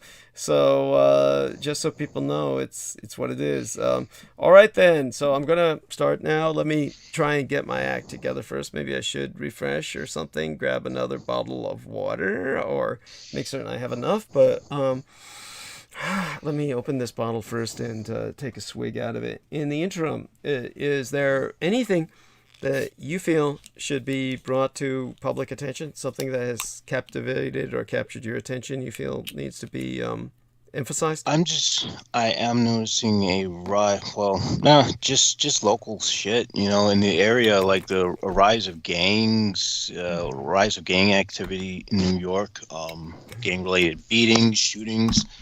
Some gang, they beat the shit out of a guy in the subway station, and knocked him on the tracks. And so a Good Samaritan went to go help the guy up, and the Good Samaritan wound up getting killed by the oncoming train. So there's that. Oh my God, that's awful. That's beyond awful. And Jesus. I'm like I was waiting for the train the other day to go to the ferry, and this guy is like these two dudes are talking whatever, and they start looking at me and they say, "What you looking at?" or something, and I'm just blank. I'm just like looking at them like, the fuck are you guys? I'm just like, I'm not gonna let it bother me. And that's the best thing to do when you have that blankness. Then they can't. You want to be a blank wall to those people, because it's like you're dealing with lower primates. Don't look into their eyes, because that's what triggers the the lower primate. Go on. Yeah, you sort of look through them instead of at them, and they started to gesture and all this stuff, like, and the thing is, I couldn't hear anything they're saying because I have my music blaring loudly on my headphones. I mean, you can hear me a mile away. And so I'm like, whatever the fuck, these guys are just morons. So I just walked away and went on the other side. I'm like, yeah, I could easily just, because I figure what you can carry around are non-lethal weapons that are, well, what I can say, items you can use as weapons, but aren't what you would call illegal to carry around. Basically, if a cop sees you with something that that's like a household corkscrew that you use to like open wine bottles or something. No one's gonna bother you with that. But if you look at the fact that it's like twisty and it's springy, you can shear someone's skin off like with that. Yes. So, Yes. yeah, I could have went on a rampage, but I was just like, fuck it. Yes. You're not worth it. Yeah. And very important. And also, I definitely. I'm sorry. Was there something else you said? Oh no! That was it. Unless our favorite spring chair. Okay, so everyone knows the story of Spring Heel Jack. So Yes. I'm going to call our interloper Spring Chair Jack. Thank you. Yeah, I like that. As in spring chair jack off, which is probably what he's doing while listening. But okay, so I'll get started, and love you dearly like a son. And if I need you, I'll be calling on you. Okay. Gotcha. I'll be in the background, folks. Good night. Thank you. And that's our man. Now, one among the creepiest true crime tours in America is the Tucson Murders True Crime Tours. The Tucson Murders True Crime Tours provide historic crime investigation into forgotten lost crimes in Tucson, Arizona. These small private tours are hosted by the Mr. Ben Baron Astenius, a true crime researcher and enthusiast who will personally take us to real historic crime locations related to these crimes in Tucson. Relive these events and hear the untold stories behind the stories. The Baron Ben specializes in the seemingly ever-developing case of the late serial rape killer Charles Howard Smitty Schmid Jr., alias the Pied Piper of Tucson. An aftermath tour. See theunfinishedman.com to review excerpts from his yet-to-be-published work of that very title, The Unfinished Man, or to review scenes from his cinematic documentaries currently in production at theunfinishedman.com. But other cases, such as The Strange Case of Morris Brady, the Dr. George Marvin Tejerine case, and The Red Rapist are also within his repertoire, as in fact are all the crimes that shocked the Southwest throughout the 1960s, the very decade I myself entered this vale of tears. These devastating crimes stained the city so deeply they may never be removed. For tour information, contact theTucsonMurders.com.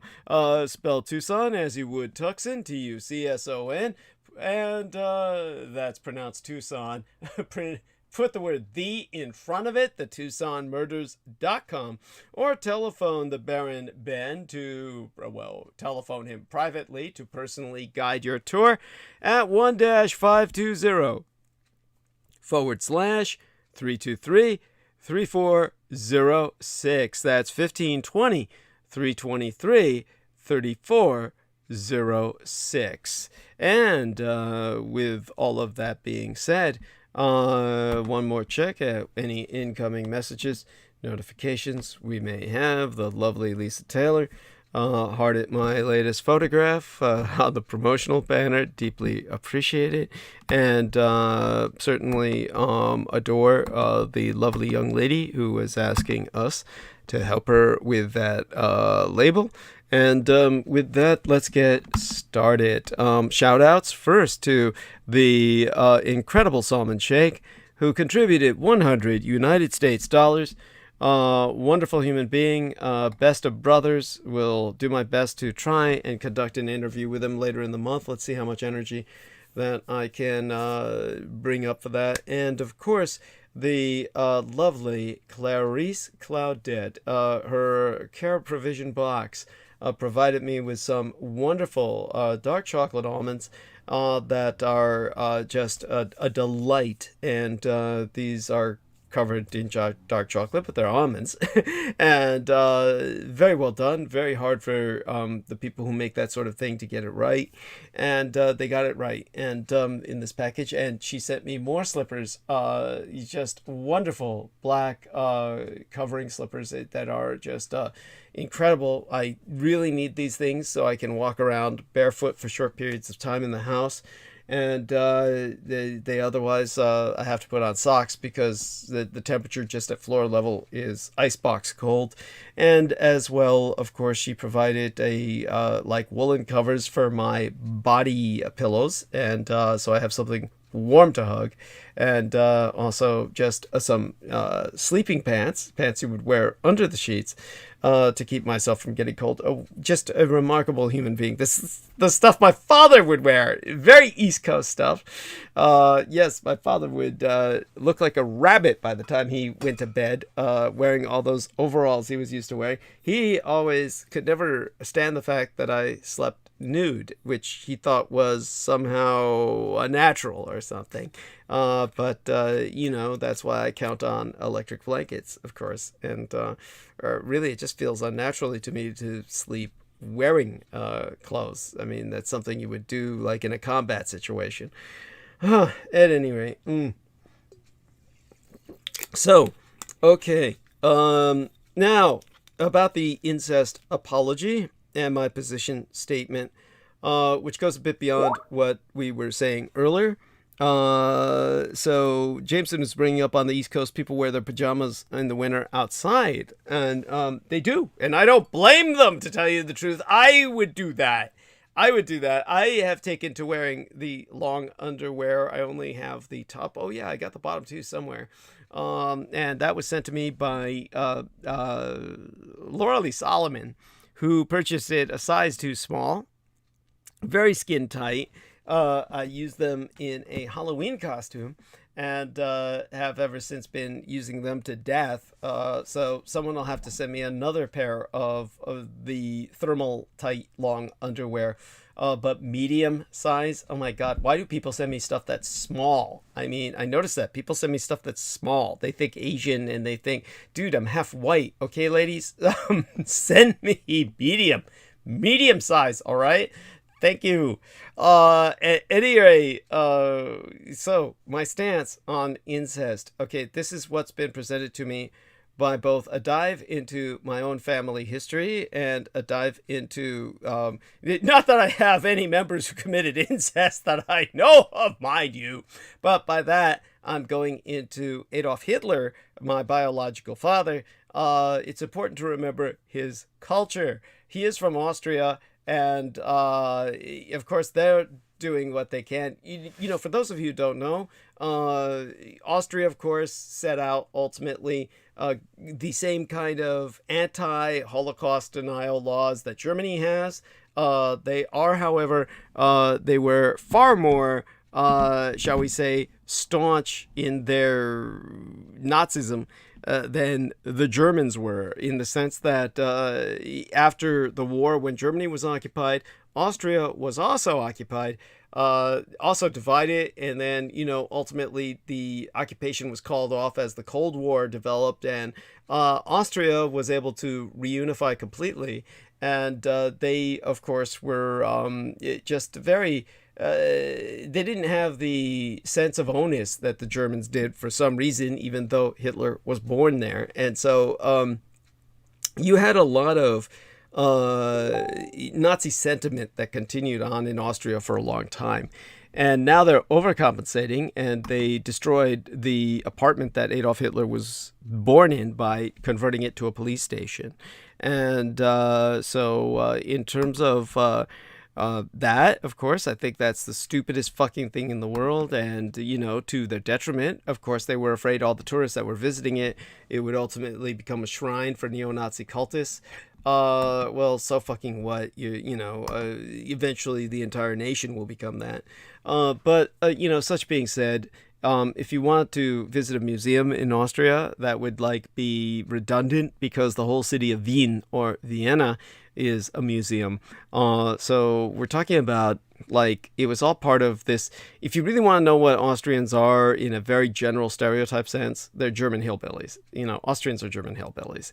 And however, they have one of the oldest dynasties in the world, and they are like the apex of royal dynasties, in the sense that the royal dynasties in Europe, to stay royal, all married to each other. They're all related. World War I in particular was a fratricidal war, because both the British and the Germans were, their royal families were literally cousins. So it truly was a fratricidal family conflict. And the royal dynasties were all human inbreeding laboratories because they married into each other. And so the Habsburg dynasty, the House of Austria, was one of the most important sovereign dynasties in Europe. And it basically had two main bloodlines that were sourced from Austria. And so we're talking about like first cousins and ultimately even siblings marrying each other. So it's called consanguinity, or the maintenance of pure bloodline. So basically you had consanguineous marriage, inbreeding depression, the purging of deleterious alleles within a consanguineous population base. And the Habsburgs are the perfect study case because they're a case study with a long history of consanguinity over generations. So the genealogical information is detailed because they kept very good records. So basically it was their information that forms the core source for a number of historical studies that are used to compute kinship and inbreeding coefficients. And the marriages contracted by the Habsburgs from 1450, the age of Dracula, to 1750 present an extremely high mean kinship, which is the result of the matrimonial policy conducted by the dynasty to establish political alliances through marriage. So you have a strong inbreeding depression for both infant and child survival that's detected in the progeny of at least 71 Habsburg marriages in the period from 1450, the age of Dracula, to 1800. And the inbreeding load for child survival experienced a pronounced decrease in the period from 1450 to 1600, and from 1600 to 1800. But of course, from that period of time, the temporal changes in the inbreeding depression for infant survival were simply not detected. Such a reduction of inbreeding depression for child survival in a relatively small number of generations could be caused by the elimination of deleterious alleles of a large effect, according to, well, predictions from purging models that scientists are using today. So the differential purging of the infant and child inbreeding loads suggests that the genetic basis of inbreeding depression was probably very different for infant and child survival in the Habsburg lineage. But there's definitely empirical support that human inbreeding depression for some fitness components might be purged by selection within consanguineous populations. So, there's a science to inbreeding, and they developed it so that they would get less morbidly inbred products. Probably the person who exhibited everything wrong that could possibly go wrong was an unfortunate individual who was the epitome of the Habsburg jaw.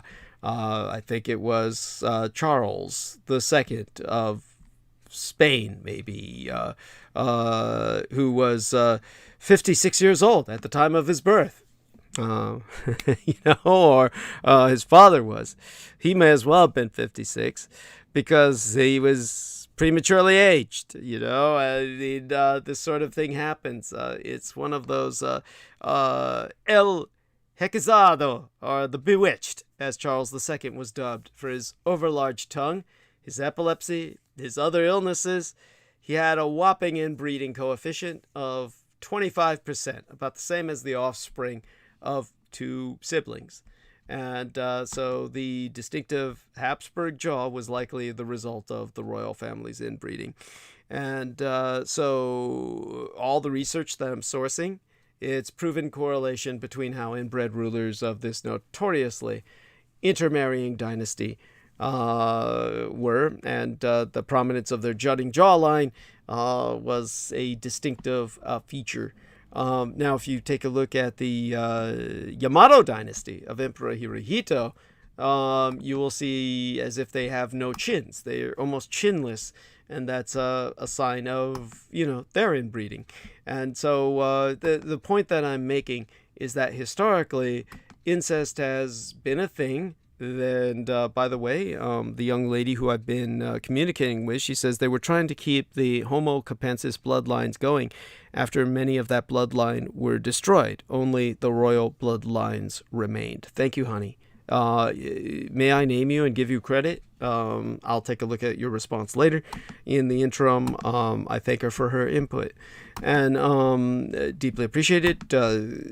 So my point is combining that historical reality with the fact that many children wind up committing incest. And it's not forced. It's like consensual, and they're just kids. I'll show you yours. I'll show you mine. You show me yours, or you show me yours. I'll show you mine. And before you know it, they're just playing with each other. This sort of thing happens all the time. So I don't mean to condemn or judge this when it happens. It's not something that, people do this, and it happens in families all the time. My sister and I came close to that in our own vampiric sense when we tried drinking each other's blood. And my mother discovered us, and she was extraordinarily angry, outraged to the point of literally physically punishing us, which was justifiable because we could have died doing that. People of the vampiric bloodline cannot drink each other's blood. So very important to know. And so that was, in a sense, what many baseline humans do when they kind of experiment with each other, and then their parents discover them and spank them or beat them, or, normally one would expect that would happen. And that's not what happens in a lot of families. The end result is these experiments get consummated. In other words, they physically consummate or copulate. And so because this is so common, and especially in lockdown times like this, I was discussing it with the Blood Boys and my son, there's a lot of kids just growing up and they've got no contact but their families, and you're going to get incest happening a lot. At this point, I can no longer just outright condemn people for incest. Historically, and with what's going on in lockdown in a plague time like this, it's just too common. So rather, what I condemn, my stance is to condemn predatory male dominance incest, where the man is dominating the family by being the alpha incestor. You don't have this going on with female mother figures like some kind of mama bear dominating the family through incest. That would just be fairly odd. That may happen in some families, but that's pretty odd. That would be odd enough to bring to mind Ma Barker. For those of you who don't know Ma Barker, that was the notorious mama bear figure who dominated a family of boys that she had commit crimes, and they all robbed banks together as a family. It would be, that is rare enough where that would deserve a movie. That would deserve its own film franchise. So it's just not going to happen normally. Normally, mothers would be aiding or abetting the male predator, but not the dominant figure. So they're as much a victim, albeit one to be condemned, as many of the children. But the men are definitely the ones who tend to thrive off this. So the Denver mass murderer, Lyndon McLeod, glorified that kind of male predatory incest along with guns and misogyny. So in a sense, it all goes together. So a bit more of an exploration into that deranged mind. There was this, by the way, that is like just another Denver killing spree in line of many others. What Lyndon McLeod committed was one in a long string of many other mass murderers in Denver. So he was the latest Denver spree killer. Again, he was a racist men's rights asshole. Again. So the Denver mass murderer, Lyndon McLeod's books describing mass shooting are still being sold on Amazon, last time I checked. And in those books, the Colorado spree shooter names his victims in those fictional, quote-unquote, books. So, to iterate in detail, the 47-year-old Denver spree shooter Lyndon McLeod, who used the pen name Roman McClay, wrote a trilogy of science fiction books he sold on Amazon. The second book contained a mass shooting scene committed by a man with his own real name, which bore many parallels to the Denver and Lakewood killing spree he committed.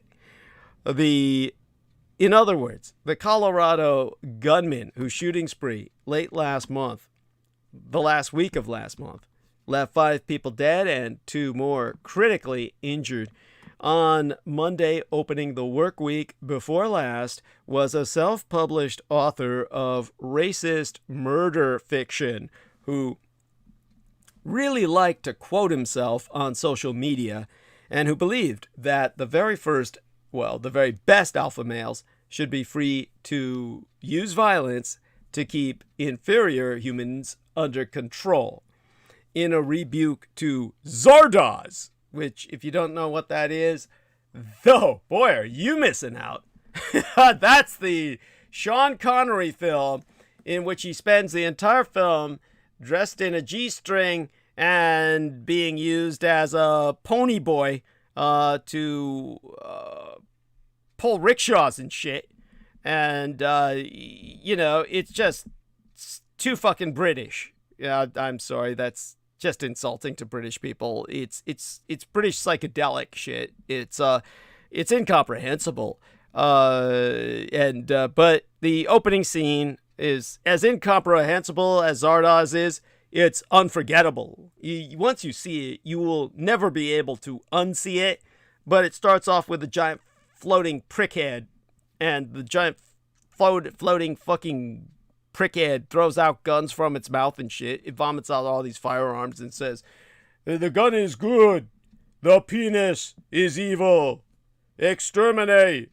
Exterminate." Somehow the British are obsessed with that word. Anyhow, and so in a rebuke to Zardoz, Lyndon McLeod believed the gun is good, and the penis is also pretty awesome. But Lyndon McLeod failed to predict in his books he'd be shot dead by a female police officer he just seriously injured. Now, Lyndon McLeod was shot and killed by a Lakewood female police agent as she lay seriously wounded on the ground after he ignored her orders to drop his weapon and fired upon her. Agent Ashley Ferris, a surname spelled like Ferris wheel, and the great architect Ferris, I forget his first name.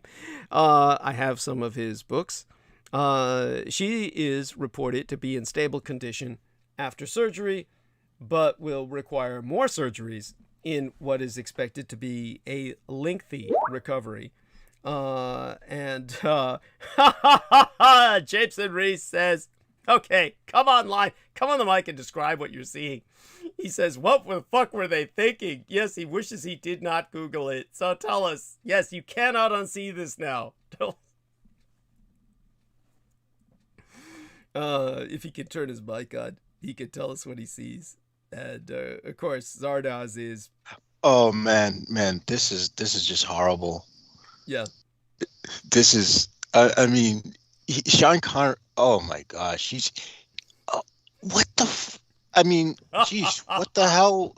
What compelled him to make this? He's wearing a red, like, bikini top. It's disgusting. That goes down, and he's like in like these stripper porn, like 80s porn chick boots. It's bizarre.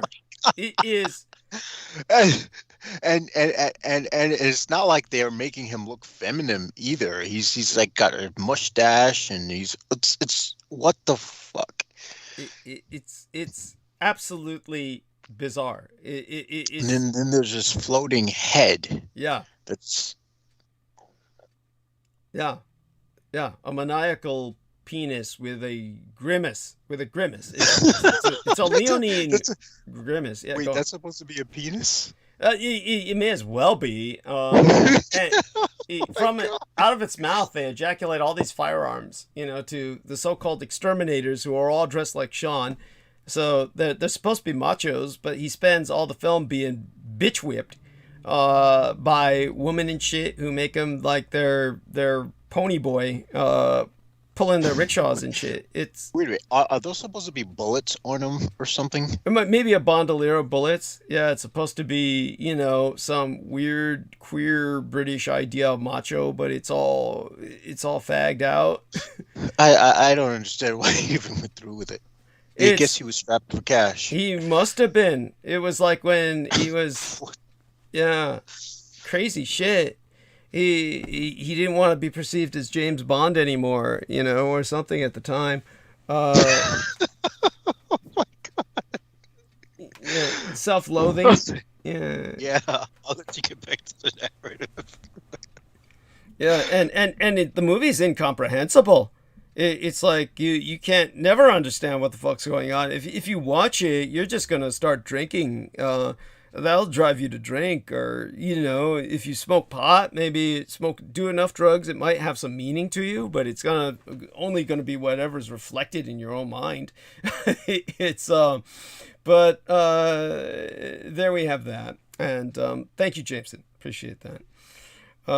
And he wishes he never saw it. Now, big surprise, Lyndon McLeod, who's kind of like Zardoz come to life. He was also obsessed with woman's purity and thought that government suppression of completely natural male honor violence would eventually result in disaster, as men have no choice but blowing up catastrophically, his words. Now, prior to Monday before last shootings, which took place in several locations around Denver, federal law enforcement was aware that the mass shooter, Lyndon McLeod, harbored extremist views and had a history of violent psychiatric episodes. But of course, as is always the case, they let the fucker run around until he kills somebody.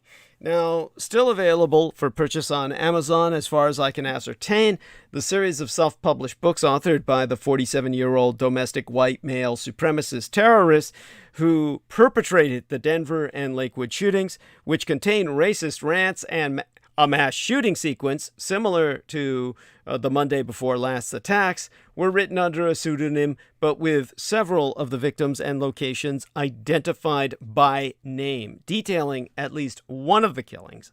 Now, Sanction, written by Lyndon James McLeod under the pen name Roman McClay, is a science fiction trilogy that is available in paperback and Kindle formats. And these books, which were published between 2018 and 2020, have remained on the e-commerce giant Amazon's website for at least 48 hours after their author killed 5 people and was subsequently shot dead by a female police officer. And according to its Amazon listing, the first book, Sanction 1, ranked as number 16 in genetic engineering science fiction and number 50 in dystopian fiction.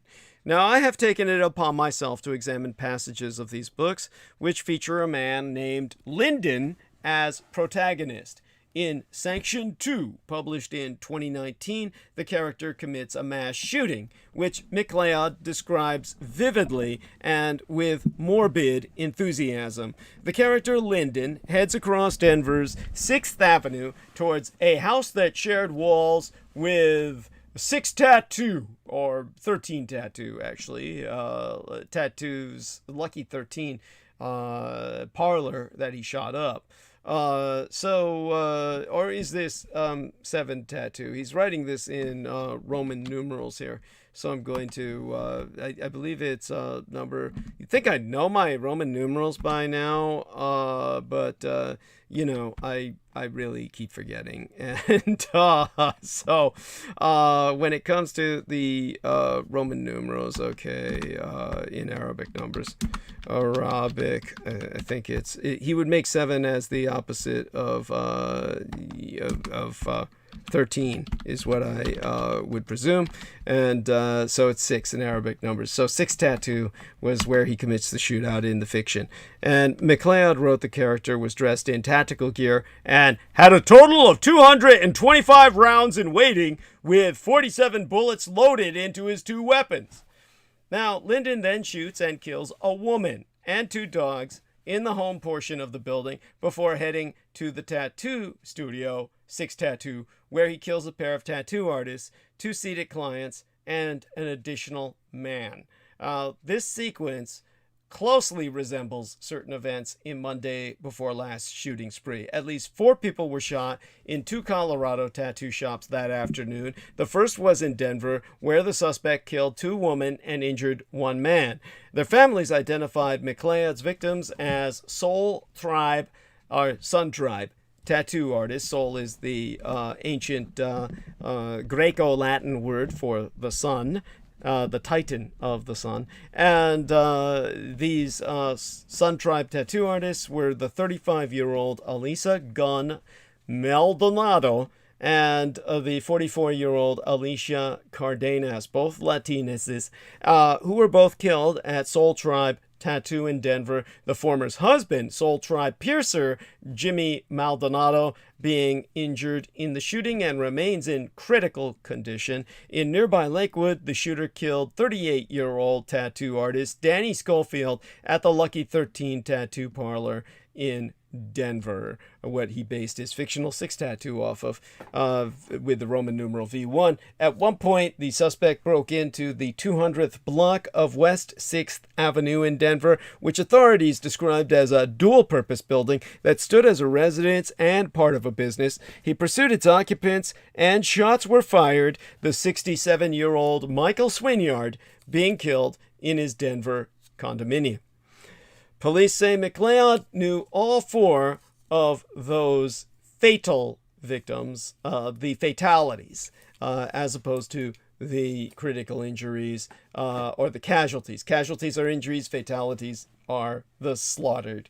They said he probably didn't know the 5th victim, 28-year-old Sarah Steck, angelic little blonde clerk at the Hyatt House Hotel in Lakewood, although he had dealings with the hotel in the past.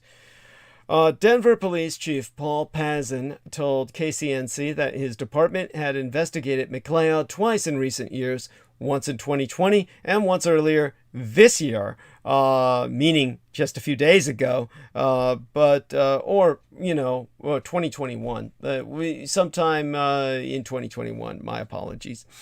But he provided no details of those investigations.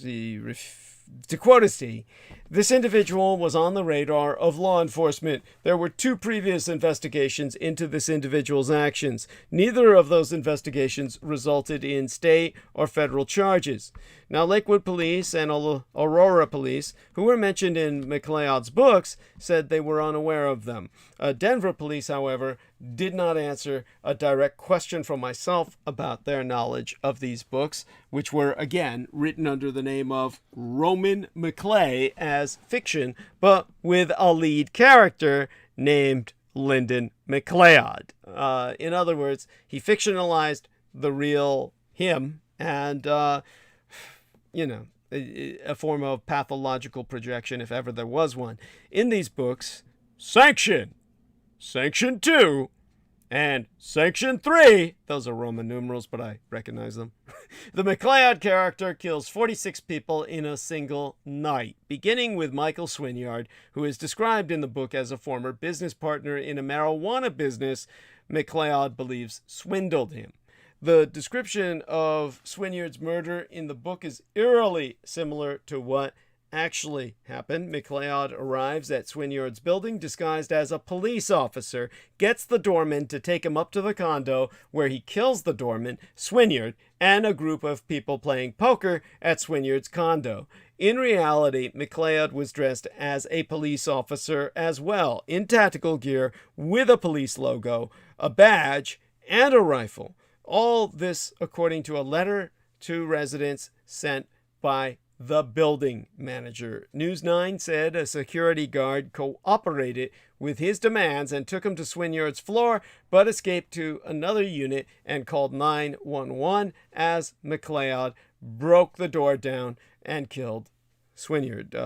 The real-life MacLeod didn't start with Swynyard, however, according to KUSA, K-U-S-A, the local radio station. He started at Denver's Soul Tribe Tattoo at about 5:25 p.m. Monday before last, shooting and killing the Lady Gun, G-U-N-N, and Cardenas, the shop owner, who was also a named victim in his books, according to all available police records that are accessible to the public at this point.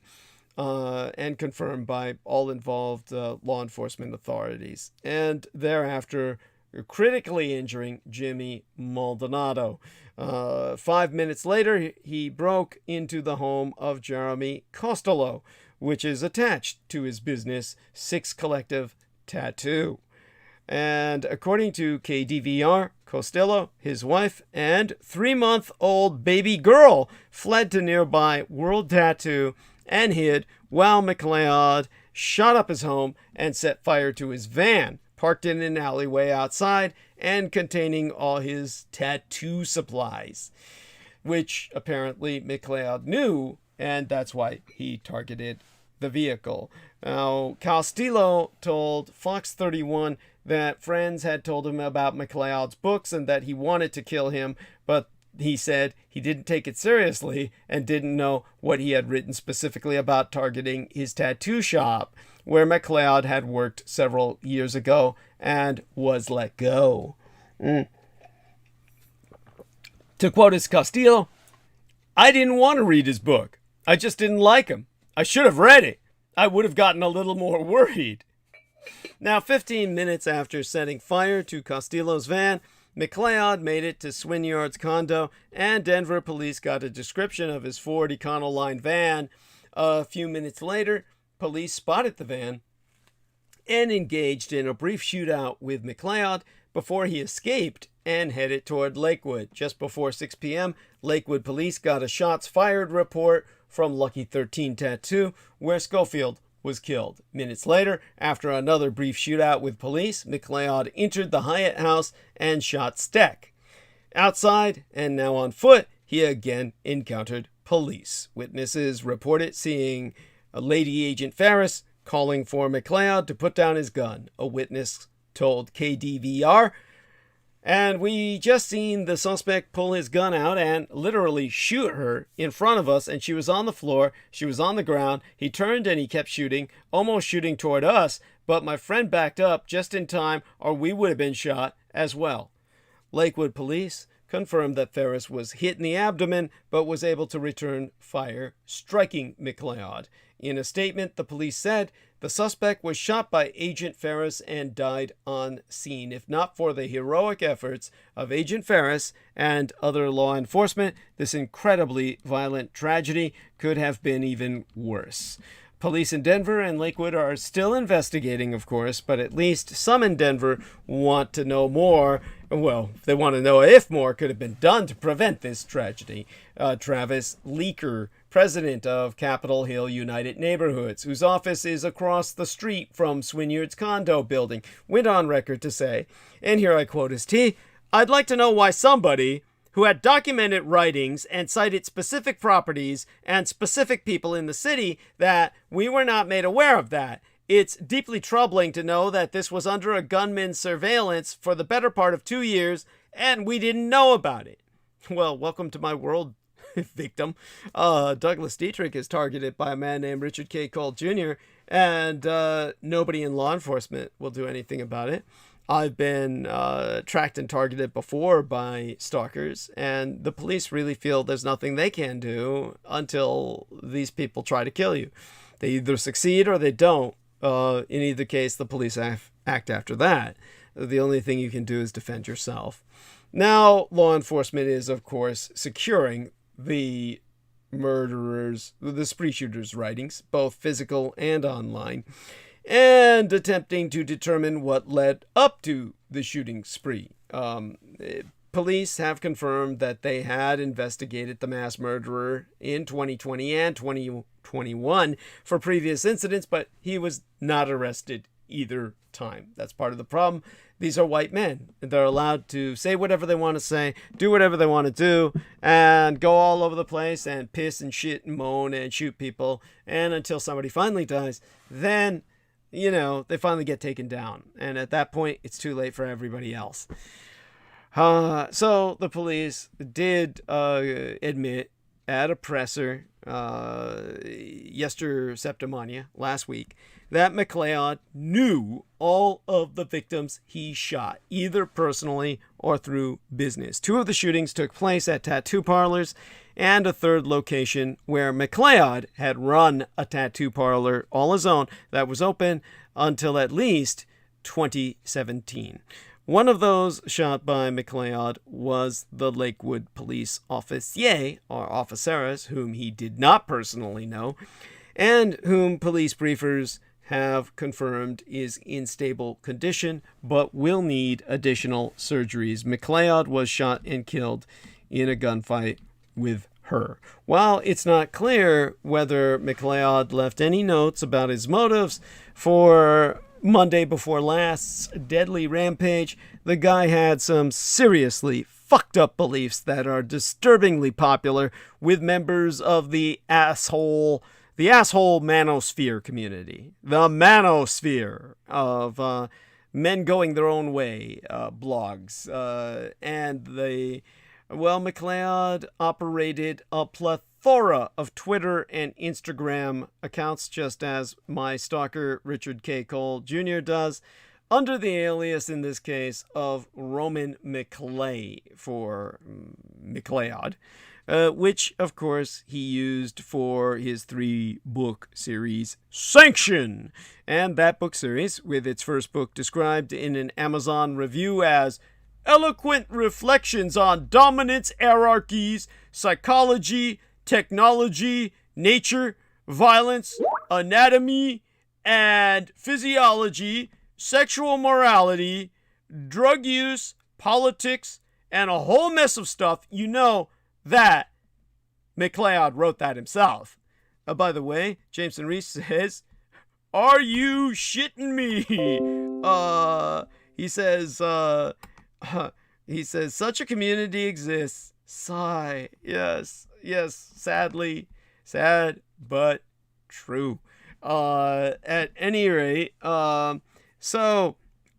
his work follows a character named after himself. Well, it is himself, Lyndon MacLeod, a persona named after its author, who commits 46 murders in the book, and, one he seemed to allow to seep into his real life. Gosh, that sounds a little bit like wingnut rancher and Bundy, Oregon standoff personality Lavoy Tarpman Finicum, who wrote an exquisitely bad novel about one brave cowboy standing up to tyrants and killing off a posse of rogue lawmen, and who ended up getting shot dead as he tried to escape the wildlife refuge standoff, nearly running over a cop in the process. According to reviews on Amazon examined by myself, MacLeod's literary oeuvre had far more in common with the blatantly racist fantasies of the Turner Diaries, which I shall return to in Arc of Narrative tonight, but with extra ranting about modern white alpha male concerns. One reviewer wrote, "This book is packed full of rants on diversity, woman, and globalization. There are fantasies of killing people involved in the Black Lives Matter movement and bizarre threats to Ben Shapiro, Sam Harris, and others." Now, I have contacted Amazon for comment. They have not responded. MacLeod's books also contain white supremacist screed. Passages seen by myself include racial slurs, such as the N-word. MacLeod additionally made use of racist tropes. One passage had a character rant about filthy Muslims and African freaks who are raping white women with impunity. I guess he's jealous. That character also mentions the prospect of a race war, which he said will occur so long as white men are prevented from defending their woman, their own honor. Yet, in the few passages, the first few passages of Sanction 3, MacLeod had a character ponder about the things woman won't admit about rape, that it slakes, that it enthralls, that if done by a certain type of man, they don't hate it at all. Of course, Jameson Rees says women don't want them. That's right. While MacLeod's works have since garnered negative reviews, spurred by the shooting, both good and bad reviews on Sanction that he posted prior to the tragedy lifted the veil on concerning content espoused in the book itself. A negative review written in January of the year before yesteryear by now, 2020, reads, I don't strongly identify with Democrats or Republicans on a lot of things, and I enjoy a strong critique of both, but this book is packed full of rants on diversity, woman, and globalization. There are fantasies of killing people involved in the BLM movement and bizarre threats to Ben Shapiro, Sam Harris, and others, while others may be guilty of ignoring the necessity of violence in some extreme situations. This book fetishizes violence as the great equalizer. Now, a reviewer who gave the book 5 stars in December of 2019 wrote, taboo topics like incest, murder, racial inferiority, and genocide are written in an almost casual tone. It puts language to what most people secretly think and then suppress in the deepest recesses of their hearts. It challenges you by showing a mirror to your evil ideas. Now, one Amazon user gave more details about the first book's premise in a February 2020 review, revealing MacLeod's portrayal of himself as a homicidal anti-hero. Another satisfied reviewer wrote, Sanction is an epic, visceral journey into the dark heart of every man, broken by society, chewed up and spit out. The plot, as revealed gradually through a non-chronological narrative, is about an intelligent and sensitive man named Lyndon MacLeod. Fed up with the pettiness and slights and double crosses of the people around him, Lyndon commits 46 murders in a single night. Another wrote, that same month, an epic story about the human condition. It's about artificial intelligence. It's about the emasculation of the alpha male. A war is coming, and pain demands a response. Viva la Roman McClay! Now, the book's first words, pain demands a response, capture MacLeod's belief in male honor violence. It is violent retribution towards those who have shown perceived disrespect. The shooting suspect's extremist ideologies, such as glorifying violence, misogyny, and firearms, has been apparent from his Twitter account, which made use of his pen name. Authorities believe all but one of the victims targeted by MacLeod were known to him, either personally or professionally. One positive reviewer, who said the book features racial slurs abound, wrote, taboo topics like incest, murder, racial inferiority, and genocide are written in an almost casual tone. It puts language to what most people secretly think and then suppress in the deepest recesses of their hearts. No, don't think I'll be rereading that one, thanks. The reviews, or at least most of them, are written before news of his shooting came out, when the author was revealed to be the Denver mass murderer. And they're all, before then, disturbingly positive, from weirdos who think they found some kind of prophet. Gross! MacLeod hadn't updated his Twitter feed since 2020, but it's full of all sorts of insights about the world, many of them framed by quotations from his own books, because it's not like any other writer understood the world as well as he did, you know. This is I'm quoting MacLeod here, or MacLeod. This is basically the plot to my stupid book. Our entire society is made up of shitty little fucks who insult badasses and get away with it because law enforcement and social norms protect the weak from the strong. I'm over it. The weak better buckle up. Shit is about to get real. MacLeod also explained, see if this sounds familiar, that in the good old days before we were saddled with democracy of breeding, meaning people can fuck whomever they want and produce people like myself, some 2,000 years back, alpha males, exactly like him, to quote his T, used to breed almost all women, and how sad it is that this is no longer the case. And in a connected tweet, he praises the great Chad, Messiah Jordan Peterson, for recognizing that manliness is in manly men's DNA, and ultimately explains his superior genes have made him a jerk, and hence, a winner.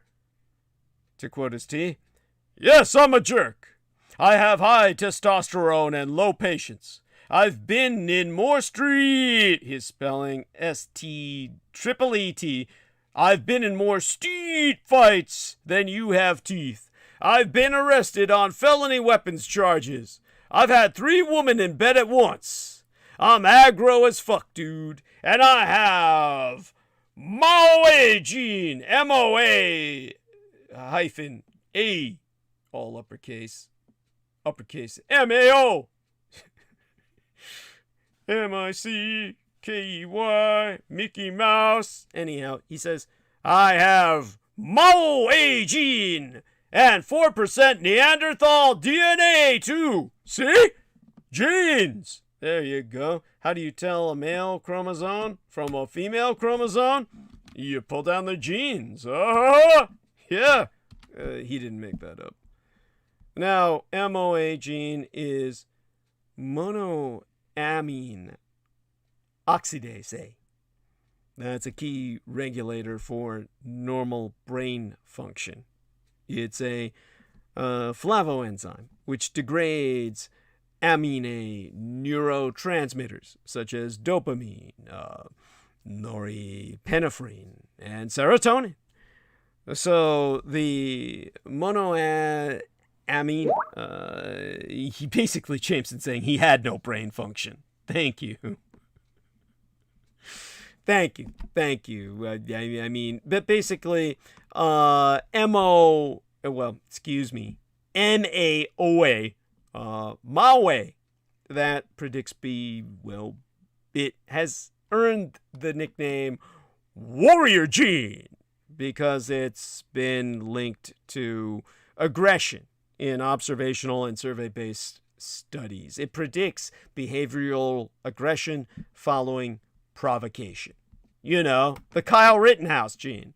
He provokes you, you fight back, he shoots you dead, and yes, that's it. Jameson Reese says, the asshole gene. Thank you.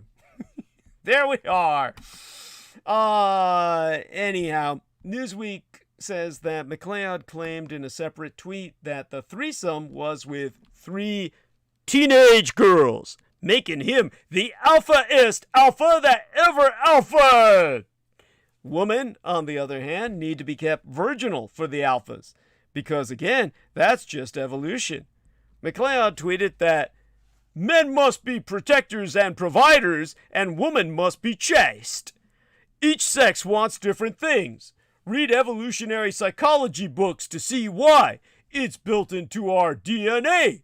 He also explained that while he wasn't religious, he said, I love religion. All religions place a massive sanction on female premarital sex. Religion demands virginity in woman. Put that whole mass of bargain counter evolutionary psychology together and stir in some contemporary politics, and you get MacLeod explaining that when men aren't allowed to do violence to those who threaten to defile their woman because honor, you'll just end up causing more trouble, since in his understanding of Steven Pinker, men need to do the violence evolution demands of them. To quote his T, my only half-original thought was this modern/liberal suppression, spelled with 3 S's, of male honor violence having the effect of destabilizing the state itself. Large numbers of innately aggro men fuming but with no release and then blowing up catastrophically.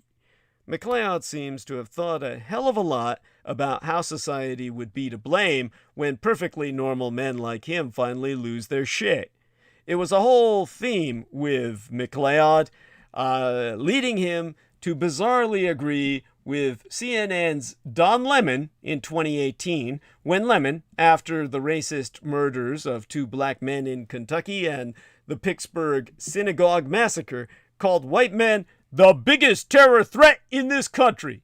While he considered Lemon a racist for saying so, MacLeod said it's simply understandable that aggro white males are absolutely seething with justifiable rage. So don't be too surprised when it spills over in our wimpified, diverse world that keeps real men down. To quote his MacLeod, or MacLeod, quoting Dickens, aggro white males are violent and will be more violent as they are made irrelevant by a country that hates them. Their limbic system is in revolt against the modern world. War is coming. And the birds fine in song and feather took no warning. That's attributed to Dickens with a quotation hyphen. Or, I forget what you call the symbol. I'm so sorry. Fuck. Hey man, can't I get this in the goddamn text box? There we are. Alright, search bar. Fuck. Oh, type the symbol. No, shift. Then type the symbol. Backspace, shift. There we are. What the fuck is that? Tilde.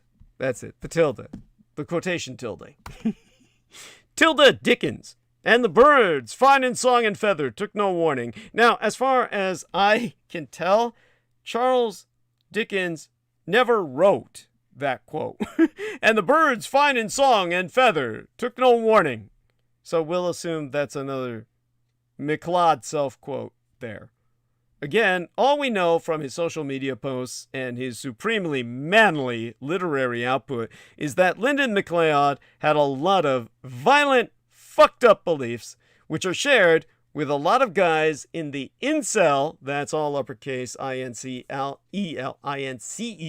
for involuntary celibate, and men's rights movement. Hell, they're also being voiced by such mainstream man-thinkers as Tucker Carlson and Senator Josh Hawley, not to mention university professors like Josh Peterson now and then. Now, how those beliefs all converged, manifested, by all evidence, well, it's painfully self-evident and quite obvious, they all basically inspired Monday before last's mass killings. And Jameson Reese says this makes Fight Club look like kindergarten. Yes. I mean, even aggro white men have bad days and business disputes after all. I bet only a few more of these birds will actually end up going on murderous rampages regularly. So it's not like this is a problem or anything. But it is. This is why we condemn familial domination via predatory male incest. But it's just basically watch out for them goddamn white men, okay? The overwhelming majority of them aren't worth a shit, and they'll wind up killing us all. So just bear that in mind.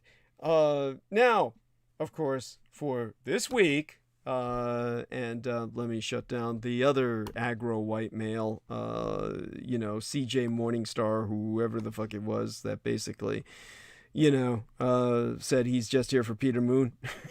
Anyhow, Bizarre HD, who's our friend, George Knight, says, much love on to you, Douglas. Bless you, dear sir. And, of course, Jameson, there's another bot in the chat. Oh my fucking God, they're going after us tonight. And so, somehow I wound up going to that bot's channel, which was, I don't need to do. So there he is. Jameson took care of him anyway. Thank God.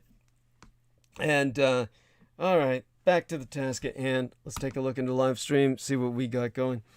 Never enough time left. So, U.S.-Russia relations are center stage this week.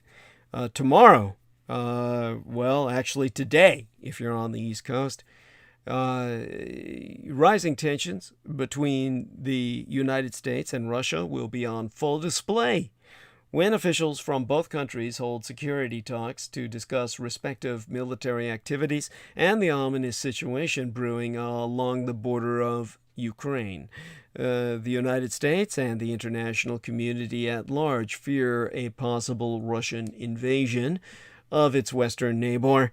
Understand, of course, this is all part of the fucking problem that we are dealing with.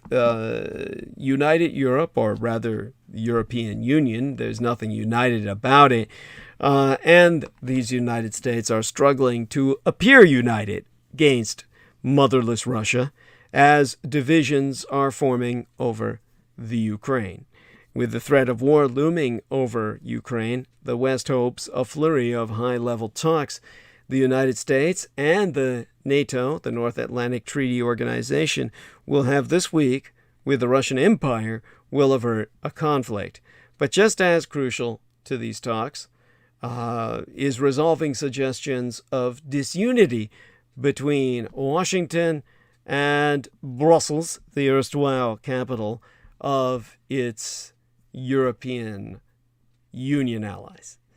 That being said, of course, and returning to task at hand, by midweek Wednesday of this week, Russia remains on the international stage as the country, rather the empire, the federation, the federative empire, is scheduled to hold talks with NATO. And on Thursday, a broader NATO meeting featuring Russia, the United States, and other European countries is expected to take its place. Now, January 6th is what prompted Biden's speech just the other day that people have been asking me to comment on, to analyze at least to a degree. So January 6th is what we return to. We're still in the National Week of Shame, and this is technically the Insurrection Day weekend, because January 6th, of course, was actually Roman Catholic Epiphany. That is Roman Catholic Epiphany every year, as a matter of fact, on the Gregorian calendar, the solar calendar of the Western world. So that is, sadly, I didn't address that because I'm Byzantine Orthodox. Well, I'm baptized as such. So technically I'm Byzantine Orthodox, or rather Serbian Orthodox Christian specifically, and our Epiphany by the Julian calendar is not until 10 days from now, effectively, the 19th of January, every year by the solar calendar. So we use the Julian calendar, but it would be the 19th by the Gregorian calendar. Whereas for the Western Church, Epiphany was, Thursday. It was on, and will forever be on, America's National Day of Shame. The way to describe that again, Epiphania. Epiphania is literally revelation. It was when Christ was revealed to his followers as truly the Son of God. Now, January 6th, politically, was a test that the United States just keeps failing. One single day, that's all it took for the world to look away from us. January 6th was a test that America keeps failing over and over again. That was made startlingly clear with the revelation of frantic text messages sent during the insurrection from a slew of Fox News hosts, as well as President Donald Trump's own son, Donald Trump Jr., begging the people around the then president to spur him into action to curb the violence. The best they got was a hastily recorded message from the White House in which Trump encouraged the rioters, the insurrectionists, at the Capitol to disperse by saying, "Go home, we love you, you're very special." Trump eventually released another video asking for calm and expressing a focus on a smooth, orderly, seamless transition of power. He almost immediately began undercutting that message, which itself came far too late to make us any difference. Trump's support for the January 6th insurrectionists is well documented. The more important story is in those texts. They remind us that as the events of January 6th unfolded, from the pipe bombs discovered at the headquarters of the Republican and Democratic parties to the violent assaults on the Capitol Police to the blood-smeared floors of the Capitol after the deadly breach, Americans across the political spectrum were horrified by what they saw. The desperate messages to then White House Chief of Staff Mark Meadows revealed this week reflect a fundamental misunderstanding that this was less than anything other than an attempt to overthrow our legitimate government by an act of civil war. This was far more than just a violent assault on our Capitol. It was a lasting and unforgivable stain on Trump's legacy. The people who sent those texts realized in a deep way that in those moments, only Donald Trump had the ability to call off his mob. And every minute he failed to do so was another step towards the failure of American democracy itself.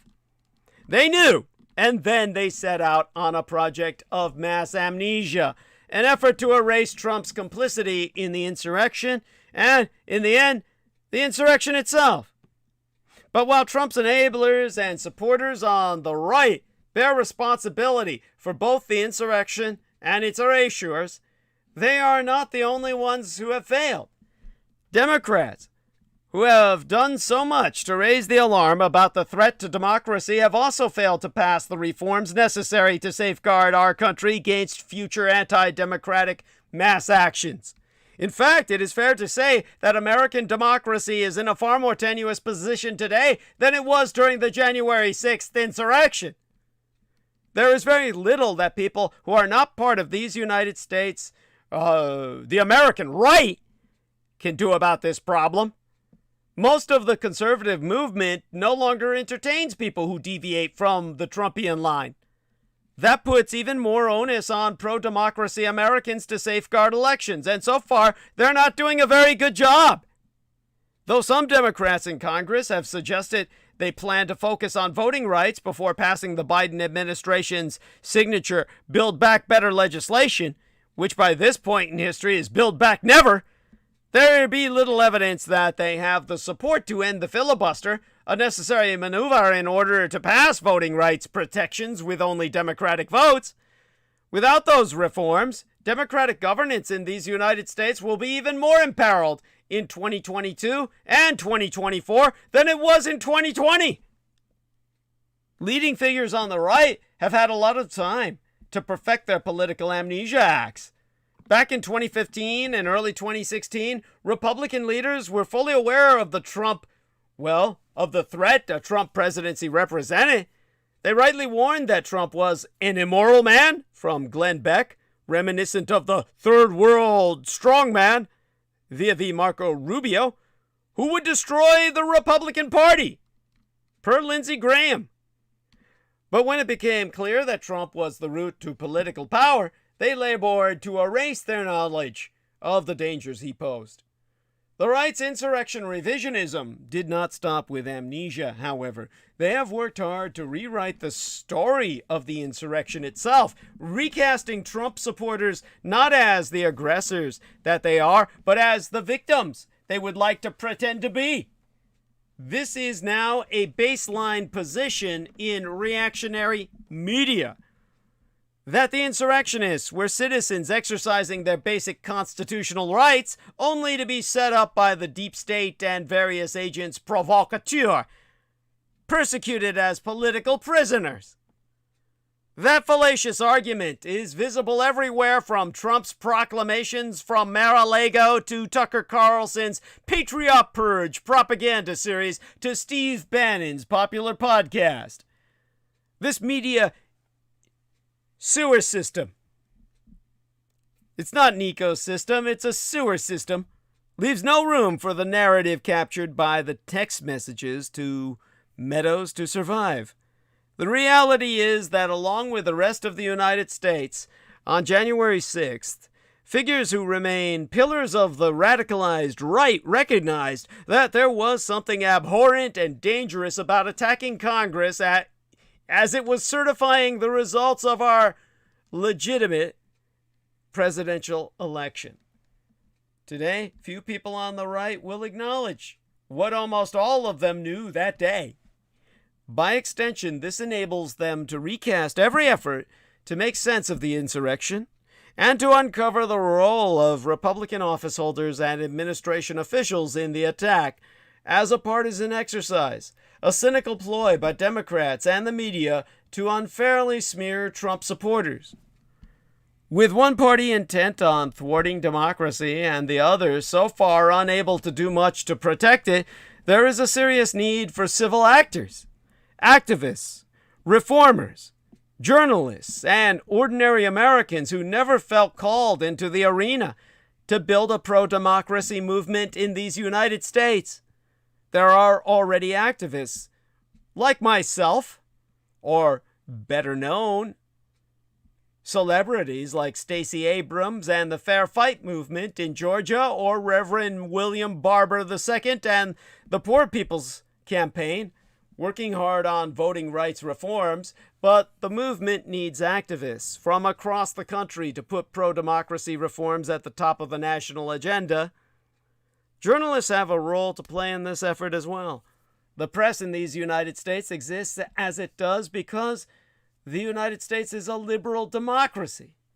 While journalists may wish to profess a kind of neutral objectivity, it is their duty to openly defend democracy as a first principle of their profession. Doing that effectively requires deep introspection on the ways journalism has been abused to nurture and sustain anti-democratic movements in these United States. Democracy does not die in darkness, nor does it die in violent conflagrations like January 6th. It dies the death of 1,000 cuts. The steady push of anti-democratic forces, the timidity of their opponents, the surrendered hopes of pro-democracy groups in the face of a successful opposition. The insurrection was a test that the United States is failing, and it will take a broad, sustained, and resilient pro-democracy movement to bring our country back from the brink. And attendant. That is a new vocabulary word for you. It's Franco-Latin, or the Vulgar Gothic, spelled N as in En, a space, and then attendant, meaning in interim, meanwhile, during this time, or for the foreseeable future. The ripple effects of a shaky transfer of power in America will be felt around the world. The January 6th attack on Congress by a mob inspired by former President Donald Trump marked an ominous precedent for American politics. Not since the Civil War had our country failed to effect a peaceful transfer of power, and no previous candidate purposefully contested an election's results in the face of broad evidence that it was free and fair. The event continues to reverberate in American politics, but its impact is not just domestic. It has also had a large impact internationally and signals a significant decline in American global power and influence.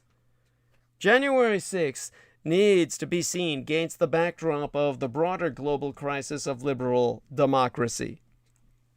According to Freedom House's 2021 Freedom in the World report, democracy has been in decline for 15 straight years, with some of the largest setbacks coming in the world's two largest democracies, these United States and India. Since that report was issued, coups d'etats took place in Myanmar, Tunisia, and Sudan, countries that had previously taken promising steps toward democracy. The world had experienced a huge expansion in the number of democracies, from around 35 in the early 1970s to well over 110 by the time of the 2008 financial crisis. The United States was critical to what was labeled the third wave of democratization on Earth. America provided security to democratic allies in Europe and East Asia, and presided over an increasingly integrated global economy that quadrupled its output in that same period. But global democracy was underpinned by the success and durability of democracy in the United States itself, what the political scientist Joseph Nye labels our soft power. People around the world looked up to America's example as one they sought to emulate, from the students in Tiananmen Square in 1989 to the protesters leading the color revolutions in Europe and the Middle East in subsequent decades. The decline of democracy worldwide is driven by complex forces. Globalization and economic change have left many far behind, and a huge cultural divide has emerged between highly educated professionals living in cities and residents of smaller towns with more traditional values. The rise of the internet has weakened elite control over information. We have always disagreed over values, but we now live in separate factual universes. And the desire to belong and have one's dignity affirmed are often more powerful forces than economic self-interest. The world thus looks very different from the way it did 30 years ago, well, roughly 30 years ago, when the former Soviet Union collapsed. There were two key factors I, myself, underestimated back then. First, the difficulty of creating not just democracy, but also a modern, impartial, uncorrupt state. And second, the possibility of political decay in advanced democracies. The American model has been decaying for some time. Since the mid-1990s, our country's politics have become increasingly polarized and subject to continuing gridlock, which has prevented us from performing basic governmental functions like passing budgets. There were clear problems with American institutions, the influence of money in politics, the effects of a voting system increasingly unaligned with democratic choice. Yet the country seemed to be unable to reform itself. Earlier periods of crisis, like the American Civil War between the states and the Great Depression, produced far-sighted, institution-building leaders. Not so in the first decades of the 21st century, which saw American policymakers presiding over two catastrophes, the Iraq War and the subprime financial crisis, and then witnessed the emergence of a short-sighted demagogue egging on an angry populist movement. Up until January 6th, one might have seen these developments through the lens of ordinary American politics, with its disagreements on issues like trade, immigration, and abortion. But the uprising marked the moment when a significant minority of Americans proved themselves willing to turn against American democracy itself and to employ violence to achieve their ends. What has made January 6th a particularly alarming stain and strain on American democracy is the fact that the Republican Party far from repudiating those who initiated and participated in the uprising, has sought to normalize it and purge from its own ranks those who were willing to tell the truth about the 2020 election as it looks ahead to 2024, when Mr. Trump seeks restoration. The impact of this event is still playing out on the global stage. Over the years, authoritarian dictators like Vladimir Putin of Russia and Alexander Lukashenko of Belarus, or White Russia, have sought to manipulate electoral results and deny all popular will. Conversely, losing candidates in elections in new democracies have often charged voter fraud in the face of largely free and fair elections. This happened yesteryear in Peru, when Keiko Fujimori contested her loss to Pedro Castillo in the second round of the country's presidential election. Brazil's dictator, Jair Bolsonaro, has been laying the grounds for contesting this year's presidential election by attacking the functioning of Brazil's voting system, just as Mr. Trump spent the lead up to the 2020 election undermining all confidence in mail-in ballots. Before January 6th, these kinds of antics would have been seen as the behavior of young and incompletely consolidated democracies, and the United States would have wagged its finger in condemnation. But it has now happened in these United States itself. America's credibility in upholding a model of good democratic practice has been shredded. And so, in its place has emerged the Sino-Slavic synaxis. And we must consider what a new Russo-Chinese world order means for island China, on Taiwan, and the Ukraine. This precedent is bad enough, but there are potentially even more dangerous consequences of January 6th. The global rollback of democracy has been led by two rising authoritarian empires, Russia and Red China. Both powers have irredentist claims on other people's territory. Vladimir Putin has stated openly that he does not believe Ukraine to be a legitimately independent country, but rather part of a much larger Russia. He has massed troops on Ukraine's borders and has been testing Western responses to potential aggression. Dictator Xi of Communist China has asserted that my Taiwan must eventually return to Red China on the mainland, and Chinese leaders have not excluded the use of military force if necessary. A key factor in any future military aggression by either country will be the potential role of these United States, which has not extended any clear security guarantees to either Ukraine or my Taiwan, but has been supportive militarily and ideologically aligned with those countries' efforts to become real democracies.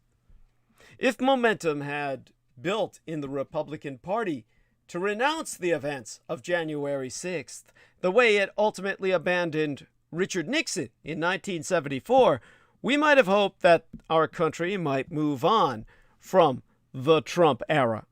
But this has not happened, and foreign adversaries like the Russian and Communist Chinese empires are watching this situation with unconstrained glee.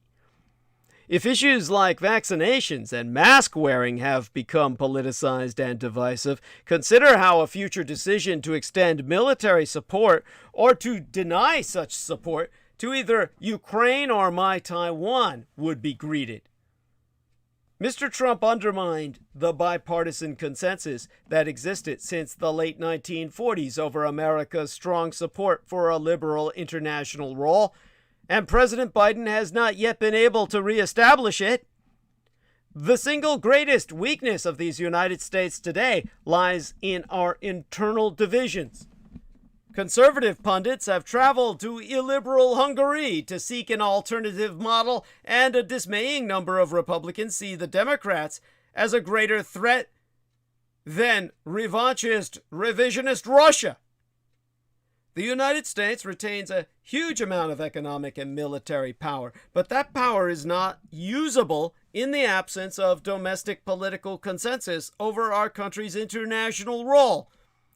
If Americans cease to believe in an open, tolerant, and liberal society, our capacity to innovate and lead as the world's foremost economic power will also diminish. January 6th sealed and deepened our country's divisions. And for that reason, it will have consequences echoing across the globe in the years to come. So get used to Putin's power plays, at least till 2024.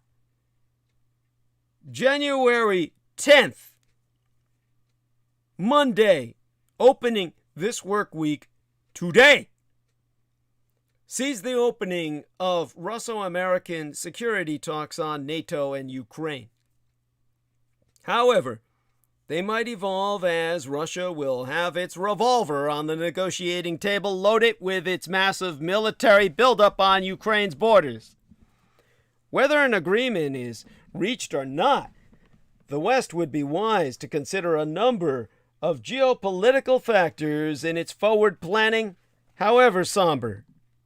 Despite the estimated 175,000 Russian troops deployed on the Ukrainian border, and contrary to prevailing opinion, Russian dictator Vladimir Putin is not about to invade Ukraine anytime soon.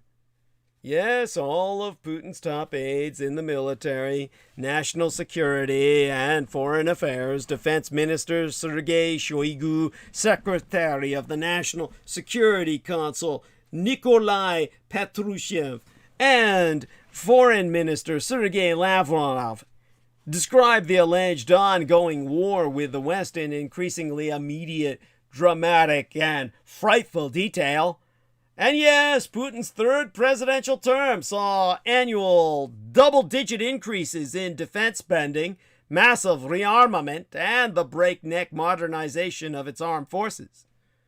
Russia spends more on defense today than any other major country, and more than doubled its spending on nuclear weapons from 2012 to 2018.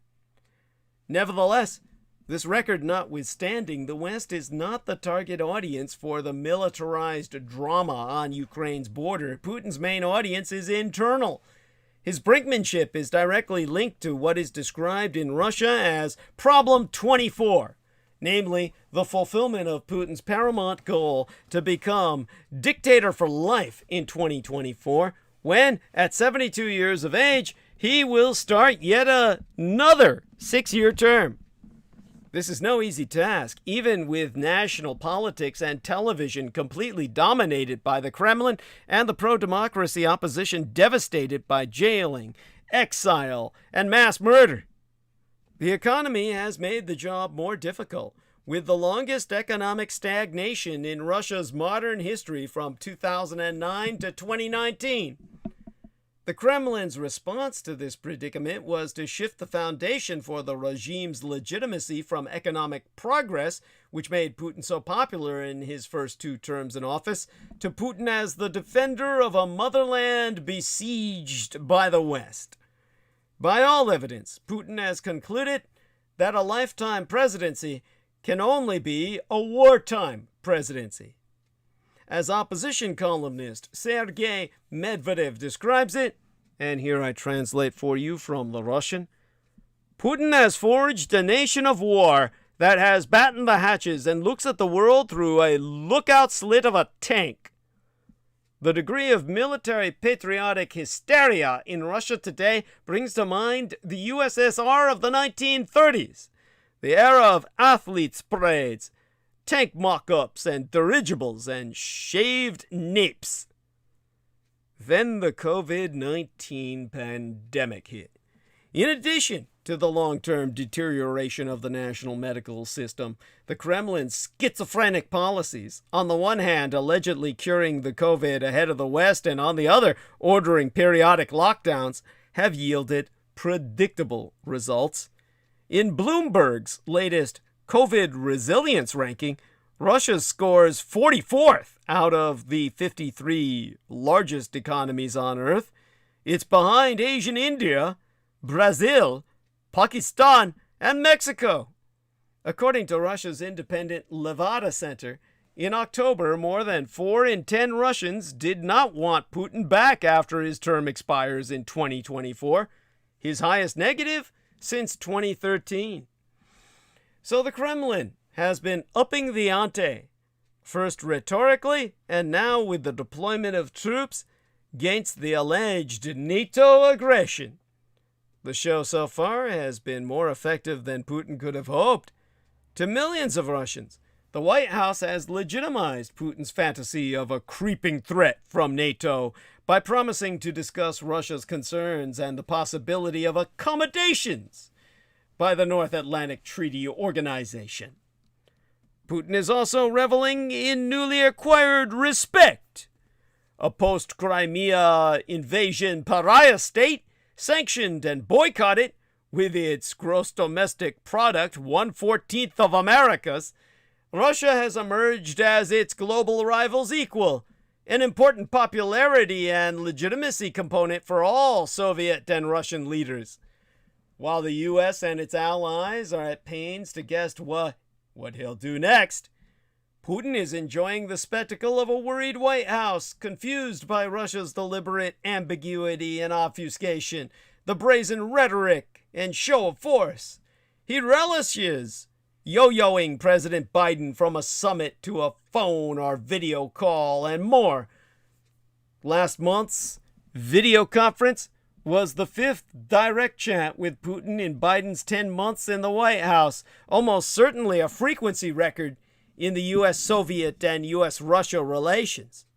In this context, invading Ukraine now does not square with Putin's strategy. It is true that Putin's Russia cannot coexist with a Western-oriented, democratic, and prosperous Ukraine, but only the first of these conditions is obtained today. Russia's neighbor is pretty much where Putin wants it. Deeply corrupt, mired in fighting oligarchs, economically and politically unstable.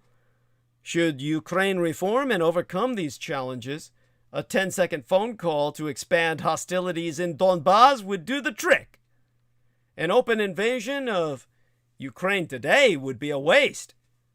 But from now until at least March of 2024, expect Putin to draw newer and ever more scarlet red lines and to deploy troops to confront NATO's imaginary encroachments on the motherland. Get used to Russia's military lunges to and pullbacks from its borders. Get used also to the West's hand-wringing and vague threats of sanctions instantly devalued by an ardent desire to seek diplomatic solutions to deal with Putin's wartime presidency. Thus, as a former United States Department of the Defense research librarian, I can envision that Russia might decide to invade the rest of Ukraine with the goal being full control of Kiev, the country's capital. From President Vladimir Putin's perspective, however warped, Ukraine is Halford Mackinder's heartland for Russian assertion of dominance in Eurasia. Even a Ukrainian commitment not to seek NATO membership may not dissuade Russia's dictator. How foolish it may have appeared in Moscow's eyes for the Group of Seven to have written in its draft statement of December 12th that any sovereign state has the right to determine its own future. In Putin's eyes, Ukraine is illegitimate as a free state. Putin may be determined to seize this occasion to show up the impotency of the West, and especially of the United States, on the world geopolitical stage. Moscow has been closely watching the timid American response to Russian-inspired cyber attacks, as well as the debacle of these United States and the West in Afghanistan. This would be especially compounded in Russian eyes by American President Joe Biden's self-deprecating deference, even subservience, to Iran's machinations, as the latter advances steadily toward nuclear military breakout. At the same time, Moscow is strengthening its relations with the Communist Chinese Empire to thwart any future increase in Western sanctions. Even Asian India, by all evidence, has joined the fold with a massive new oil and arms deal with motherless Russia. It may be that New Delhi has seen the Bible-inspired handwriting on the wall, that Washington is being weighed in the balance, and Putin may be determined to prove it, wanting into the larger geopolitical game. I can well understand Putin's potential plan. Invade, occupy, and set up a puppet regime in Kiev. Putin's support for dictatorship in Belarus, also a former Soviet Federal Republic. Even San's invasion has consolidated a compliant regime therein. The model thus exists for deployment, for use in Ukraine after an invasion. Moscow would then be in a position to offer to withdraw its troops in exchange for removal of all sanctions, both old and new. That first started with its annexation of Crimea. To this might be added a Putin demand for tacit Western acceptance of incorporation of the heavily ethnic Russian Donbas region in southeastern Ukraine into the Russian Federation itself. Under these circumstances, Moscow may assume that the West will have to acquiesce. If its message is still not clear, Russia might begin to mass troops on its borders with the Baltic states, also once part of the Soviet Union, where 1 million ethnic Russians abide and generate no end of problems today. The expected trade-off for withdrawal of Russian forces, west and north, may then be clearer to Western Europe. Get your foot off the Russian bear's paw. Of closer concern to the Germanic-generated superpower of Israel that exists only by parasitizing American and German money, contributions based on Holocaust guilt, and its Middle Eastern allies, the Arabs, may then be the need to stop Iran, whether nuclear or not, before it can find safe haven in such a Russo-Chinese New World Order. Both Israel and Iran will fight to the death to see who becomes the super satellite state of the Sino-Slavic Synaxis. As for the 50,000 Jews and their families remaining in a humbled Ukraine, the future may not look very promising even under Russia's protective mantle. A blame game may start to swirl around Ukraine's deposed president, whom Moscow repeatedly insinuates is a Jew. And Omicron giveth to Putin, as so it taketh away. You see, Omicron and warmer winter weather in Europe are complicating a potential Russian invasion of Ukraine. New weather projections suggest that most of Europe will see a relatively warm January, limiting natural gas heating needs and constraining, but hardly removing, Putin's energy leverage over Europe. Omicron, on the other hand, offers both opportunities and risks for Vladimir Putin. TASS, the Soviet state media machine, and Vlad Putin himself claim that the Russian military is 100% fully vaccinated. Ukraine's military vaccination rate, however, doesn't appear to be public, but only a tilde here. Some 33% of Ukrainian residents have received a single vaccine dose amid widespread vaccine hesitancy, impacted as everyone else is by Russian anti-vax propaganda. Russia's fully vaccinated military will weather the Omicron wave much better than Ukraine's, potentially giving Putin a key near-term advantage. But then there be Putin's very near-term constraints. While Omicron dynamics could actually provide near-term advantages for the Russian military in a potential conflict over Ukraine, the variant could damage the Russian economy, sapping elite and popular enthusiasm for additional escalation abroad.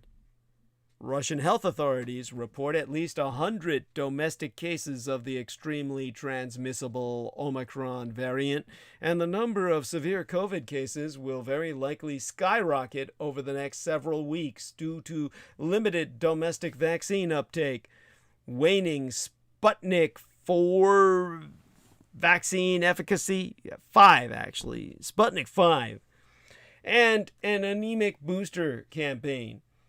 While Russia will enjoy some level of protection from vaccine coverage and prior infection, there is every reason to suspect that its COVID cases will soon reach record highs, almost certainly followed by record hospitalizations and additional lockdowns.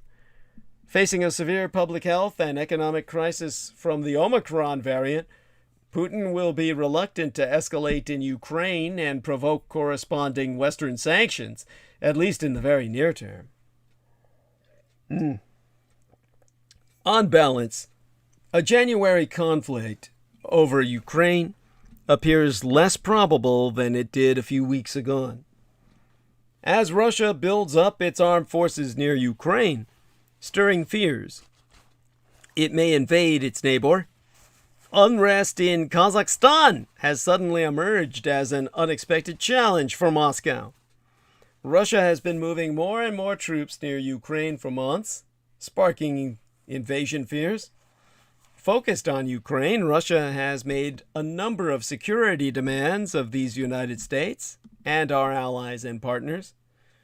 New unrest in Kazakhstan, however, is demanding at least some of Russia's attention as it sends in troops to exercise the Putin Doctrine. The next week will prove important. NATO and Russia will hold January 12th talks in Brussels, the erstwhile capital of a somewhat united Europe, and thereby discuss the Ukraine issue. While Putin and Xi are scheduled to meet in early February at the Beijing Olympics, Putin will likely face quiet, non-public pressure from Beijing to delay any escalation until after the Olympics, to cancel his attendance, or, most likely, both. Indeed, dictators Xi and Putin seemed to note this possibility in their virtual phone call last month, as both figures said they hope to meet in February. This brings us back to the drums of war in Taiwan and Ukraine. Vladimir Putin and Xi Jinping twist history itself to justify wars of aggression against Ukraine and Taiwan. I mean, let's face it, what makes a nation state? That question is not just the stuff of esoteric academic debates. It lies at the heart of two of the most dangerous military confrontations in the world. Russia might be on the brink of a wider invasion of Ukraine because its president, Vladimir Putin, does not accept Ukraine's sovereignty, while Communist China might someday find itself at war with my Taiwan because its dictator for life, Xi Jinping, does not accept Taiwan's sovereignty.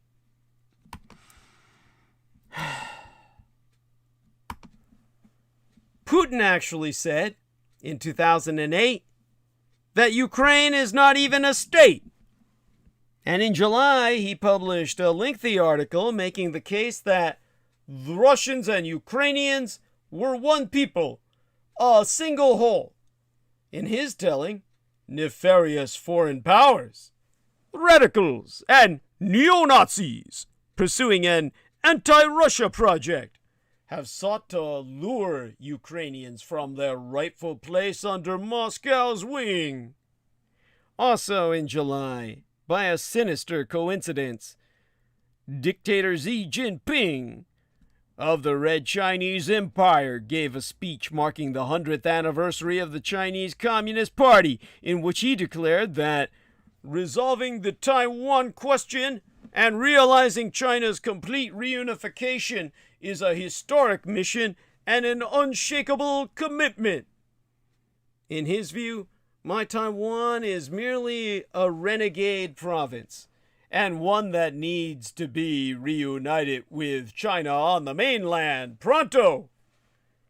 These assumptions, widely shared by ordinary Russians and Red Chinese as a result of incessant regime propaganda, are based on a tendentious reading, or rather misrepresentation of history. Beijing has not exercised continuous control since time immemorial over my Taiwan, nor Moscow over Ukraine. Russia and Ukraine have shared origins in Kievan Rus, a state founded by Vikings in the 9th century AD, but after the Mongol invasion in the 13th century, the Russian and Ukrainian territories went in different directions. Most of what is now Ukraine came to be ruled by Poland and Lithuania for 400 years. A separate Ukrainian language developed along with separate religions. Many Ukrainians became Catholics, while the Eastern Orthodox followed the Patriarch of Kiev, not Moscow. By the end of the 18th century, a rising Russian Empire had annexed most of the Ukrainian lands. The Tsars tried and failed to suppress the Ukrainian language and national identity. When the 1917 Russian Bolshevik Revolution broke out, Ukraine declared independence before being forced by the Red Army into the new Soviet Union in 1922, but the year before my own late and sainted mother was born.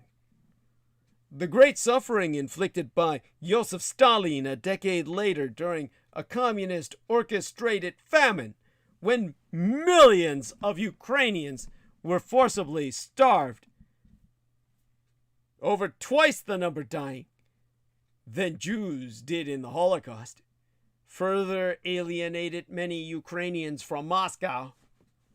During the 1940s to the 1950s, Ukrainian guerrillas resisted Soviet rule. When the Soviet Union finally collapsed in 1991, more than 92% of Ukrainians voted for independence. They are a nation the size and population equal of France, after all. As for my Taiwan, while some Chinese settled there as early as the 7th century, they were vastly outnumbered by the aboriginal inhabitants. In 1642, the Dutch East India Company took control of my island, known to Europeans as Formosa, simply beautiful in the Portuguese. Are people in the Portuguese language Formosans, like myself? We're simply called, in the Portuguese language, beautifuls. 2 decades later, the Dutch were evicted by a ethnic Chinese rebel force that used my island as a base to resist a Manchu, a Qing dynastic Manchurian invasion of Ming China, thus collapsing the final ethnically Chinese dynasty until Yuan Shikai, the Chinese warlord, declared himself emperor. Only in 1683 did the Manchus take my island, inaugurating 2 centuries of mainland Chinese rule under the foreign dynasty of the Manchus. But in 1895, China's defeat in the Sino-Japanese War led to the Japanese Empire's annexation of my Taiwan. Japanese troops crushed a Taiwanese attempt to declare independence.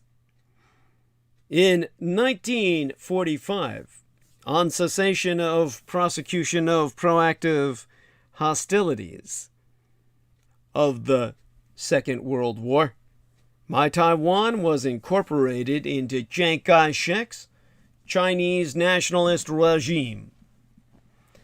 2 years later, nationalist troops brutally suppressed an indigenous uprising.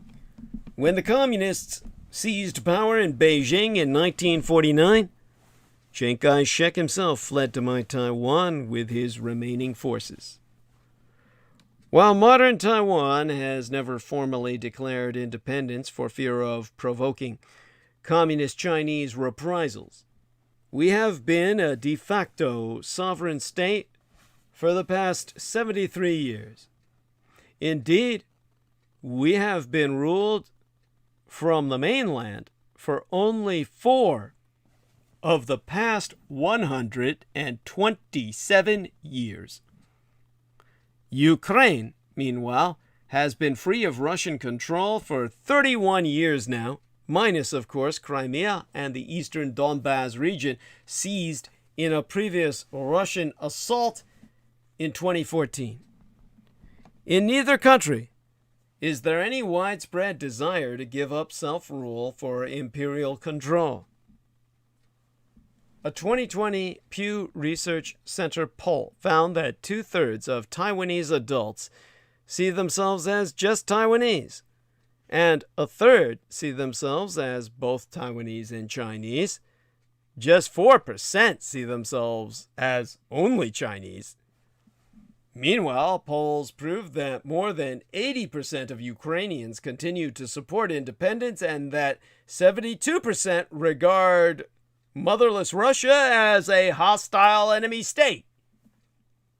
Ukraine is far weaker militarily than Russia, and my Taiwan is far weaker than China.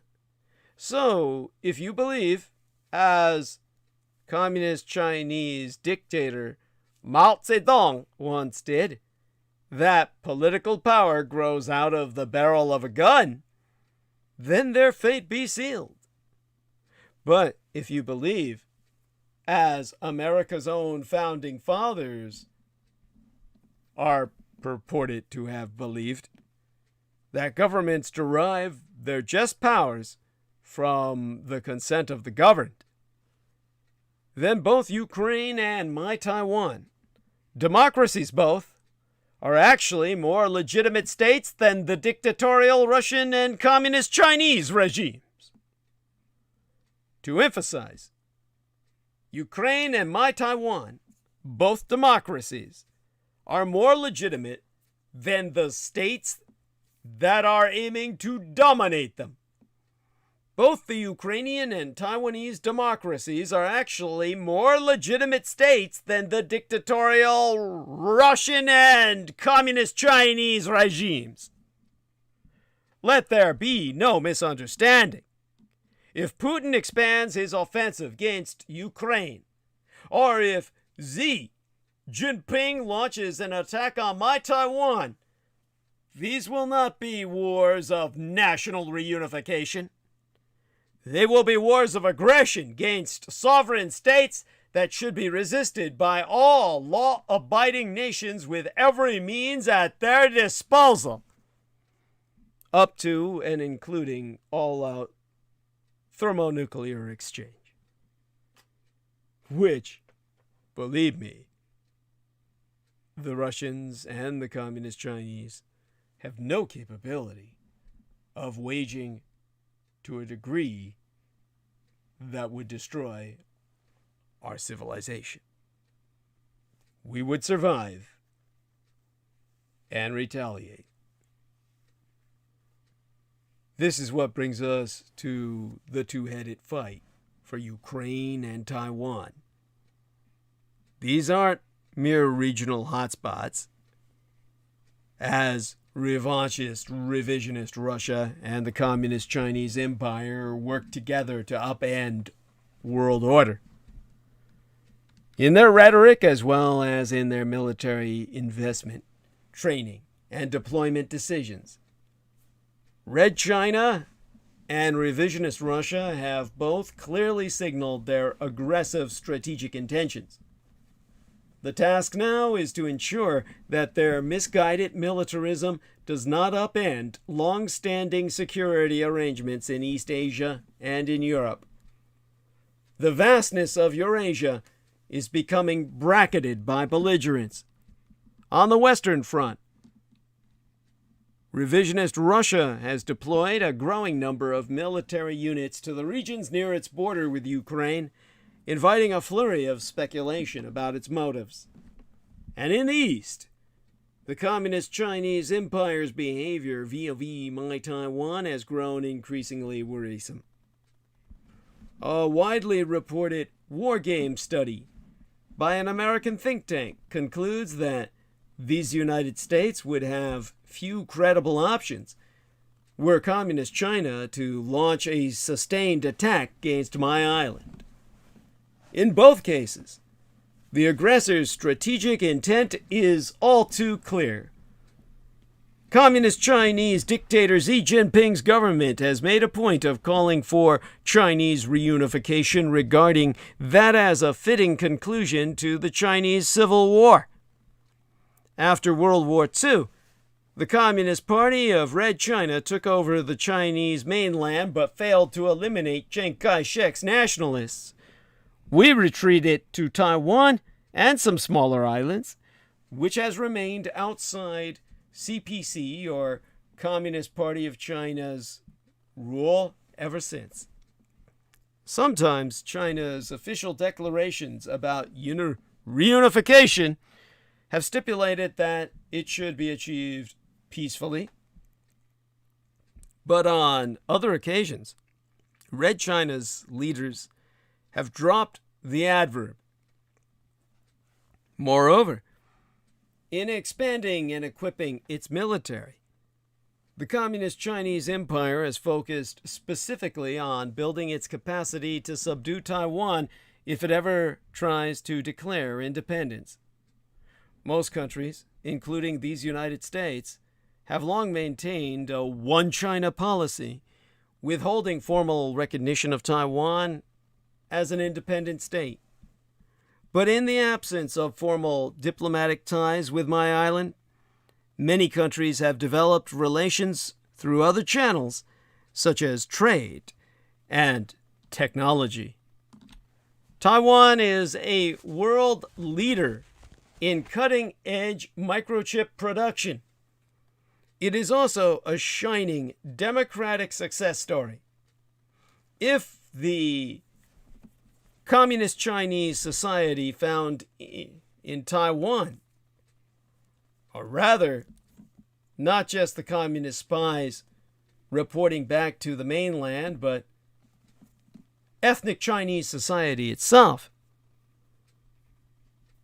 as resettled and reestablished upon my island China on Formosa, Taiwan, since our Chinese society can be democratic, perhaps the same political vision might someday be extended to the rest of mainland China. That's why we pose an existential threat to their tyranny. We will be the end of it by our simple existence. At the other end of Eurasia, Ukraine's situation is radically different from that of my Taiwan, not least because Russia has formally recognized its independence. Russian President Vladimir Putin's occupation and annexation of Crimea in 2014 was declared illegal and condemned by an overwhelming majority in the United Nations General Assembly, where a mere 11 countries voted against the resolution. Nonetheless, this past summer, Putin published a lengthy and remarkable essay arguing that Russia, Ukraine, and Belarus belong together as a matter of history. Ukrainian or Belarusian White Russian sovereignty, Putin now claims, can be achieved only together with Russia itself, under the ultimate authority of the Kremlin, of course. So far-reaching is Putin's revisionism that he even criticized Ukraine's formally independent status under the Soviet Constitution. Not that this ever meant anything at the time. Putin's strategic intent is clear. He regards Ukraine's independence as increasingly intolerable, like Red China with its designs on my Taiwan. Russia has been preparing and equipping its military for the specific purpose of invading and conquering Ukraine before any outside force can disrupt the occupation. In addition to seizing Crimea, the Kremlin has already dispatched regular military forces into Ukraine itself, as it did in August of 2014 and again in February of 2015 in the eastern Donbas region. Putin seems both ready and willing to launch another similar incursion, if not a much larger scale operation. No one doubts that a Chinese military takeover of my Taiwan would radically change East Asia's security order, just as a Russian military takeover of Ukraine would upend the security order of Europe itself. But what has not yet been fully appreciated is the possibility of both happening simultaneously in a more or less coordinated fashion. Taken together, these two acts of conquest would fundamentally shift the global balance of power, sounding the death knell for diplomatic and security arrangements that have underpinned global peace for decades. Such a scenario is not as far-fetched as it sounds.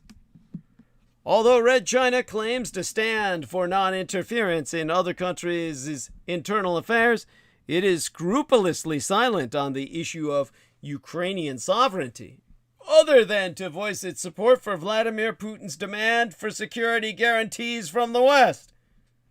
There'd be no reason to think Red China wouldn't back a renewed Russian assault on the Ukraine if doing so served its own purposes. To be sure, it would be a massive mistake for China to invade my Taiwan and for Russia to invade Ukraine. Both countries' economic development would be set back decisively by the large-scale sanctions that would inevitably follow. The risk of a wider military conflict would be quite high, and empires like Japan and democracies like Asian India, as dictatorially corrupted as South Asia is, would almost certainly both embark on a vast military buildup of their own to counter the Red Chinese Empire. Europeans are already moving more decisively toward a policy of strengthening their mutual defense. As prudent as these developments may be, they offer but cold comfort. The drums of war can be heard quite clearly.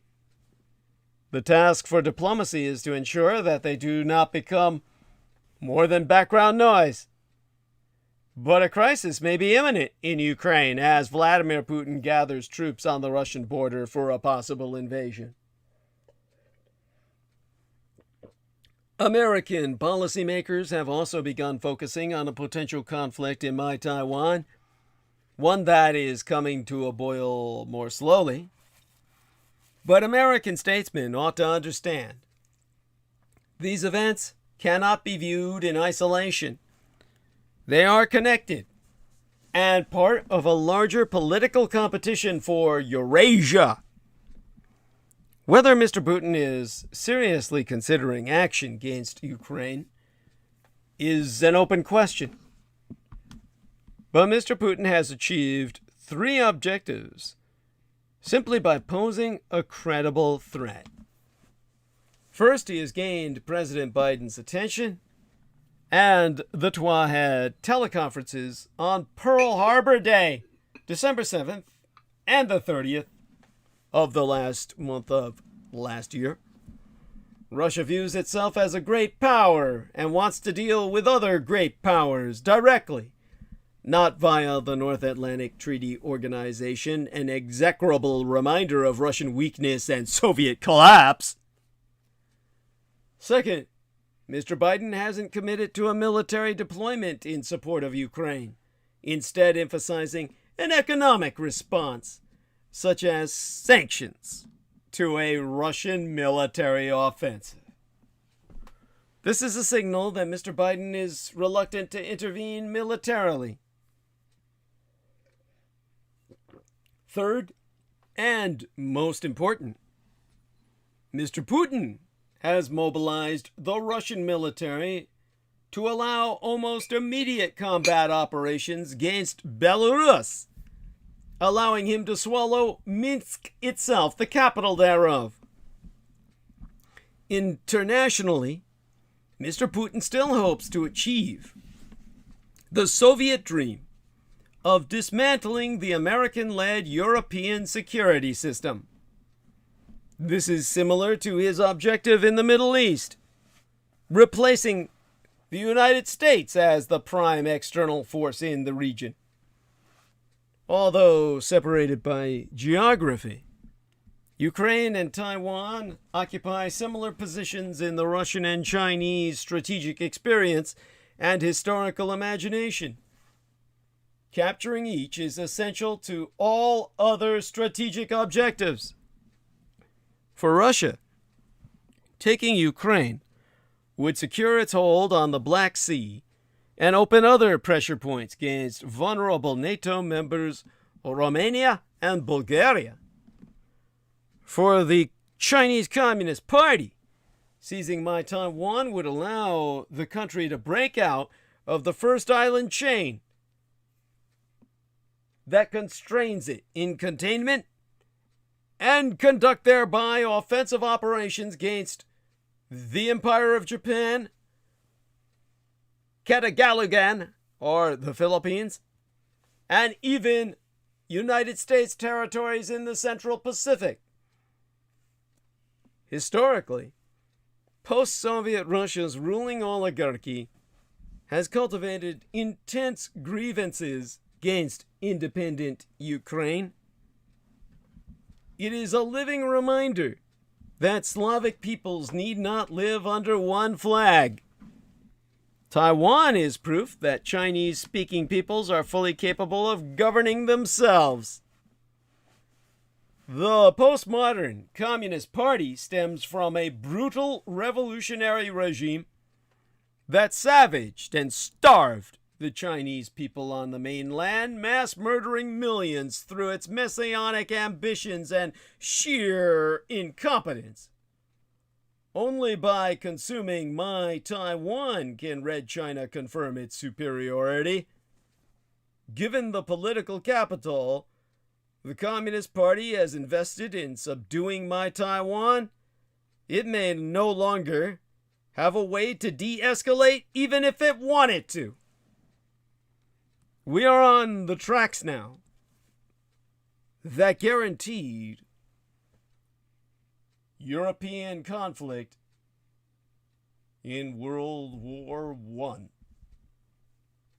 The clearest obstacle to Russian and Chinese escalation is Ukraine's and Taiwan's affiliations with these United States and our allies. Mr. Putin understands that a spiraling conflict with NATO would overwhelm the Russian military. Unable to hide casualty counts as he did in Syria, Libya, and Ukraine in 2014, he would face domestic opposition. Mr. Putin has an incentive to isolate Ukraine militarily and separate the issue from NATO, striking only when the time is right and the world has looked the other way. Similarly, a Sino-American conflict involving a broader Pacific coalition would prove dangerous for the Chinese Communist Party's own survival. A blockade against Red Chinese Middle Eastern resource imports could destroy the regime in weeks to months. Yet a fait accompli against my Taiwan is more viable than a similar strike against Ukraine. Russia's likely strategic objective would be the capture of a land corridor between Donbas and the Crimea. Yet, in 2014, the Ukrainian armed forces, reeling from Russia's annexation of Crimea and relying upon paramilitaries for additional combat power, repulsed a Russian offensive against Mariupol and drove Russian and separatist forces back to their current salient. 7 years of warfare have given the Ukrainian military valuable combat experience. Ukrainian society, even in the East, is increasingly hostile to motherless Russia. The Ukrainian public seems willing to accept casualties. While Russia may be able to strike deep into Ukrainian territory and pressure Kiev from the north as it penetrates the south, a Ukrainian political collapse is unlikely, and expect an insurgency against any Russian occupation. Ukraine's willingness and ability to fight hard, no less than NATO's potential intervention, helps deter Russian action. By contrast, my Taiwan is small and densely populated.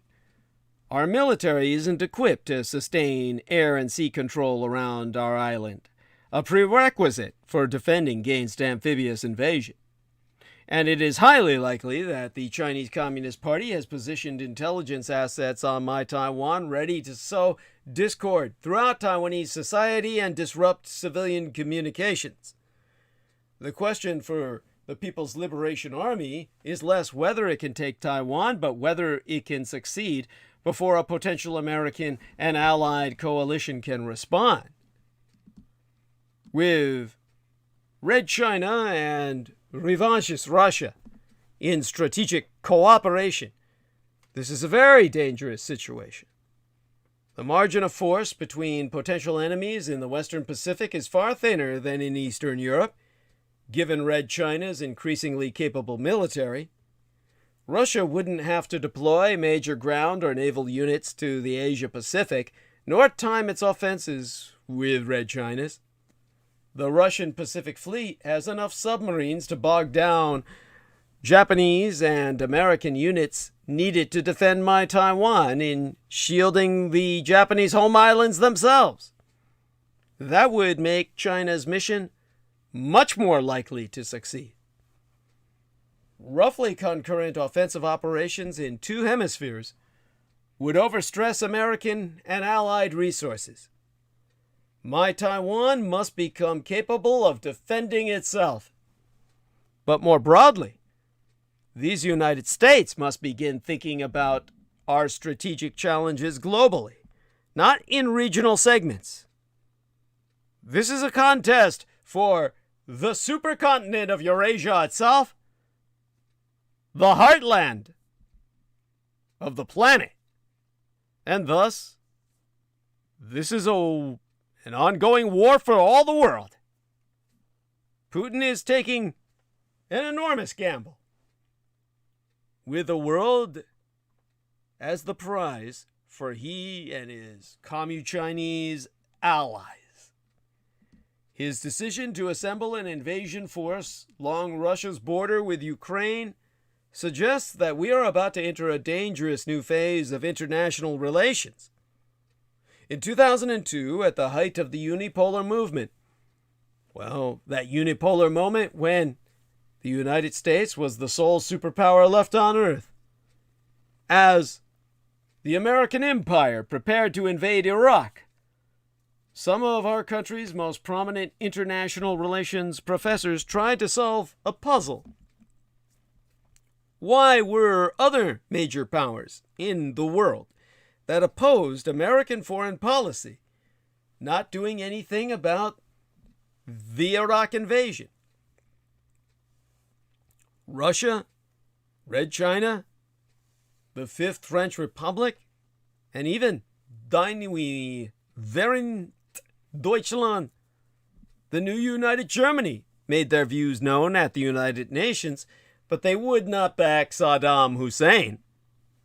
Nor were they building up their militaries or changing their alliances to oppose these United States.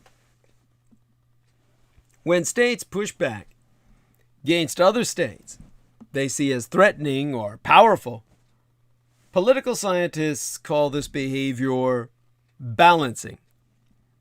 In a collection of essays titled America Unrivaled, some of these professors suggested that this basic act of geopolitical competition had been missing since the collapse of the Soviet Union because the United States was too far ahead of everyone else. Others argue that the United States was not threatening to other major powers, or that it had constructed a liberal order that was open unto all. Today, however, balancing is most certainly back, and is popularly described with the rather imperfect and amorphous phrase, great power competition. Russia annexed Crimea in 2014, intervened militarily in Syria, and interfered in these United States' 2016 presidential election. Meanwhile, the Communist Chinese Empire has built artificial islands in the South China Sea and made rapid advances in military technologies, sometimes surpassing even these United States.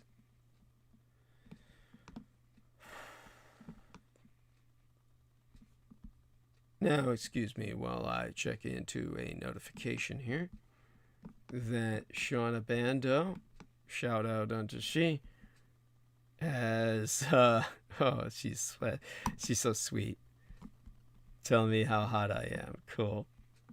Love you too, Shauna. And there we are. 2 people have shared my promotional banner. One of them, Diane Hillis-Buchberger. God bless her. All right, then. Back to task. Now, as I said, Russia and Red China began to balance as they became stronger, but also because Vladimir Putin and Xi Jinping worried that if Western liberalism succeeded globally, it could pose an existential threat to their totalitarian regimes. Even America's allies are balancing us. Turkey's. They're no longer Turkey. They've officially changed their name. A turkey is a bird. Their republic on the Anatolian Peninsula is now, or Asia Minor, is now Turkey. And Turkey's Recep Tayyip Erdogan abuses military power and coercive diplomacy freely, cooperating with Russia when it suits.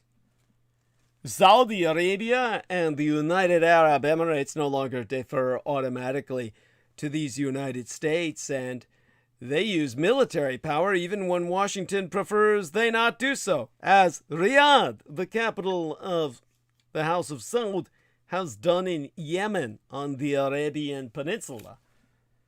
The decision by other countries to project military power in ways designed to frustrate American actions is a transformative change in America's external environment.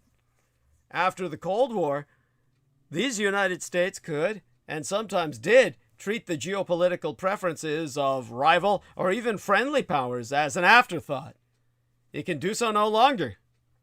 In fact, the Russian Empire's assembly of a 175,000-person strong invasion force along its border with Ukraine suggests that we are about to enter a dangerous new phase of international rivalry. No one quite knows why Putin appears to be choosing this moment to go after Ukraine. An invasion cannot be credibly attributed to a specific Western action or a precipitating event, such as an intervention in Syria or the European Union offering Ukraine an association agreement in 2013. Some have argued that Putin is frustrated that Ukraine is not abiding by its commitments under the Minsk agreements of 2014 and 2015 to give Russian-dominated regions a veto over Ukraine's relationship with the West, but this is not a new development. One interpretation is that the Russian Empire is abusing the threat of an invasion to force a real discussion about the implementation of the Minsk agreements and the future of European security. It will keep the troops in place as a coercive tool, showing that it is willing to use force if the talks should stall. This, in some ways, would be an incremental escalation of the type of aggressive balancing behavior that Putin has engaged in since 2014. The darker scenario is imminent invasion. In a July essay titled "On the Historical Unity of Russians and Ukrainians," Putin argued that the two countries constituted one people, and that the true sovereignty of Ukraine is possible only in partnership with Mother Russia. Now in his third decade of despotism, totalitarian rule, Putin could well believe that if he does not take decisive action, Ukraine will move further apart from Russia, as it shall, and should. An analysis from the Russian International Affairs Council suggested that if Putin decided to invade, which the report actually advised against, to quotist said report, translating from the Russian for you, the apotheosis of the operation should be the encirclement and the subsequent capture of Kiev, and the stabilization of the front line along the Dnieper. The creation of a new Ukrainian state with a capital in Kiev would be announced and recognized by Russia itself. It would include the previously independent DPR and LPR. Russia thereby resolves several historical problems at once. The immediate threat to the southwestern borders is removed. Full control over the Sea of Azov and a land corridor to the Republic of Crimea are ensured. Two Ukrainian states appear on their map, one of which should be friendly and fraternal. Western analysts have long noted that both Russian and Chinese assertiveness can be counterproductive. Prior to Russia's annexation of Crimea, Ukraine felt torn between the rest, well, Russia and the rest, or the West and motherless Russia. Afterward, Ukraine began to move steadily westward geopolitically. Similarly, China's crackdown on Hong Kong hardened attitudes in my Taiwan against peaceful unification along a one country, two systems model. An invasion would be Putin's answer to this critique. If small acts of aggression create anti-Russian sentiment, he will just double down and impose his will by force majeure, or divine right of force. That's quite a gamble. If Russia does not rout Ukrainian forces quickly, the conflict could be protracted, with Western military assistance pouring into Ukraine. The inevitable civilian casualties and destruction of property could inflame public opinion in the eastern part of Ukraine, which could lead to an insurgency. Russia could not resort to official deniability as it did with the annexation of Crimea. And with the capital of Kiev itself the goal, an uprising could not be dismissed as a faraway conflict over a disputed patch of land. The prospect of an invasion comes at a time when Putin's relations with the rest of the world are relatively steady. The Biden administration has made it clear that it desires a stable and predictable relationship with motherless Russia, by which it means preserving the status quo. French President Emmanuel Macron has long been of the view that Europe should engage with Russia on security matters. Meanwhile, far from being isolated, Putin has actively sought to increase Russia's ties around the world, most recently concluding a major new arms sale to Asian India. In the coming weeks, these United States, United Germany, the Fifth French Republic, and the United Kingdom of Greater Britain will no doubt seek to strengthen deterrence by raising the cost of an invasion. The Biden administration has also announced that these United States and at least 4 NATO allies will meet with Russia to discuss European security. As it strengthens deterrence and seeks to turn down the geopolitical temperature through diplomacy, NATO leaders should also be sure to remind their counterparts around the world that they have a stake in this crisis too.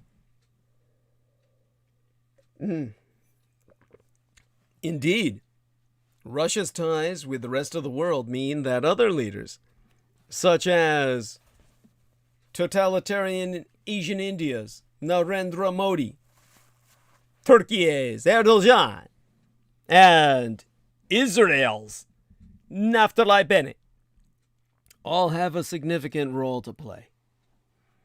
Non-Atlantic leaders are unlikely to take a strong stance in favor of Ukraine and against Mother Russia, but they should know that if Putin takes Ukraine, a Rubicon will have been crossed. The Asian powers, Asian India, and the Empire of Japan hope over the long run to dilute Sino-Slavic cooperation.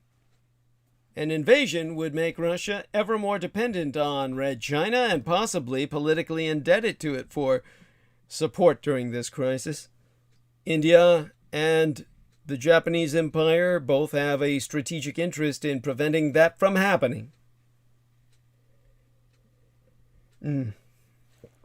More generally, the destruction of the Ukrainian state would turbocharge rivalry between the United States and the Russian Empire, especially if Putin retaliated for Western military assistance to Ukraine. This would result in massive pressure on non-NATO U.S. allies to reduce ties with Moscow and isolate it. This crisis is not just about the Minsk agreements or the dispute between Russia and Ukraine. It is about whether we are poised to see a dramatic escalation in military confrontation among the major powers that will shake the international order to its foundation. The diplomatic effort to prevent this needs to be global, because Putin's got a 1-2 punch European strategy to defeat America. On the 9th day in January, today, the Biden administration began negotiations in Geneva, Switzerland, over the Putin ultimatum. 2 sets of demands were presented to the United States and NATO. If accepted, they would destroy 30 years of post-Cold War security, the post-Cold War European security policy, while opening the path to Russian Empire 3.0. The third and latest imperial iteration after the Romanovs and the Soviets.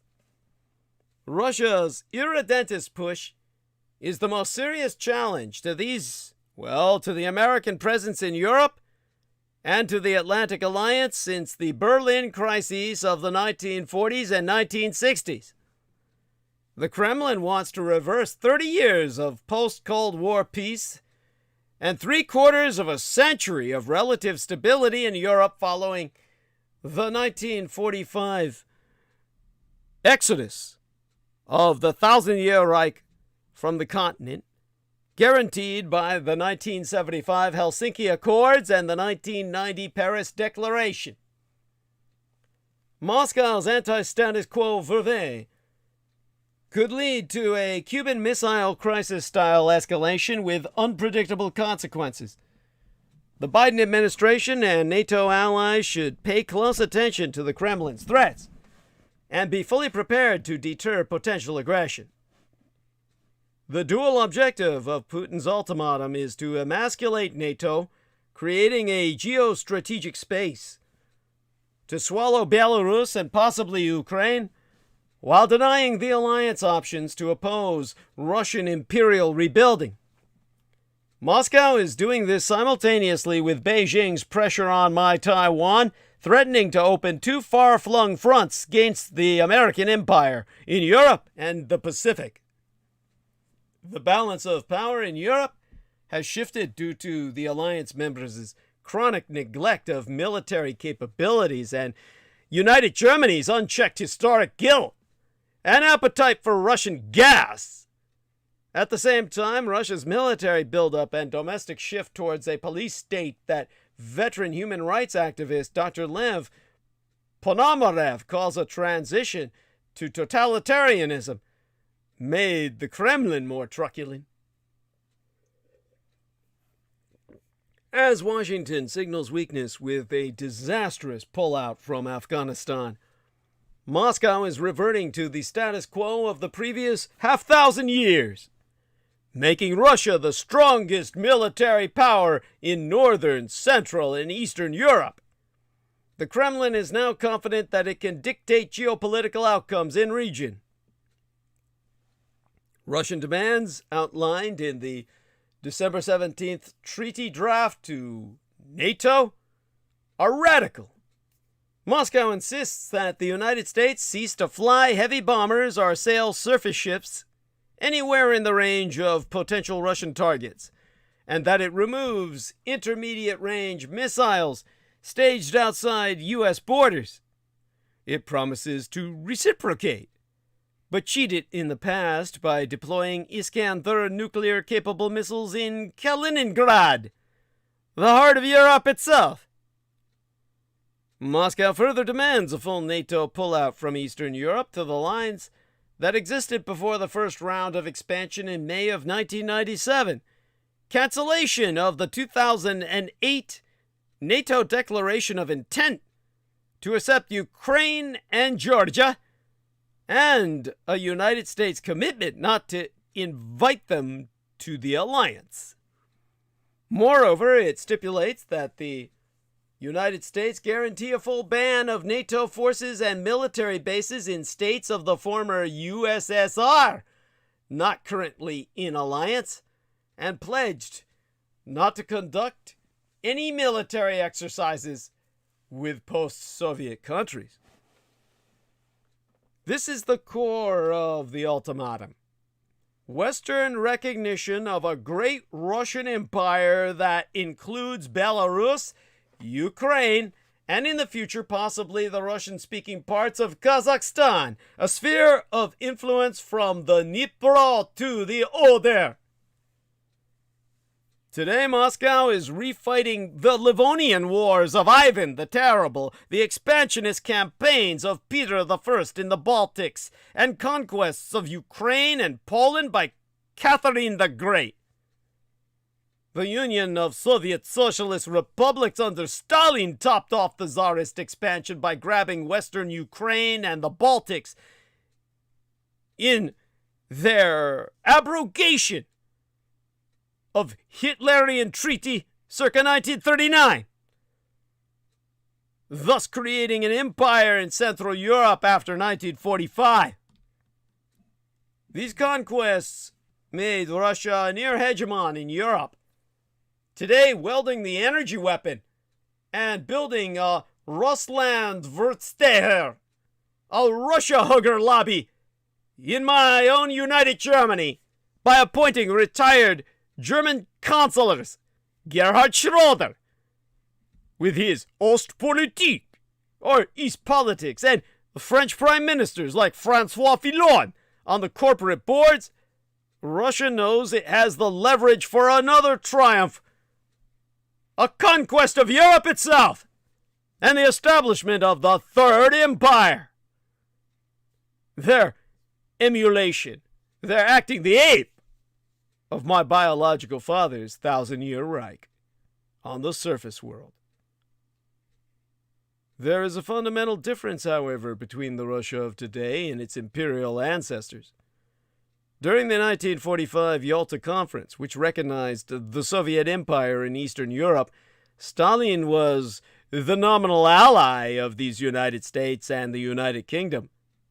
He had sacrificed 26.6 million people in direct and open combat.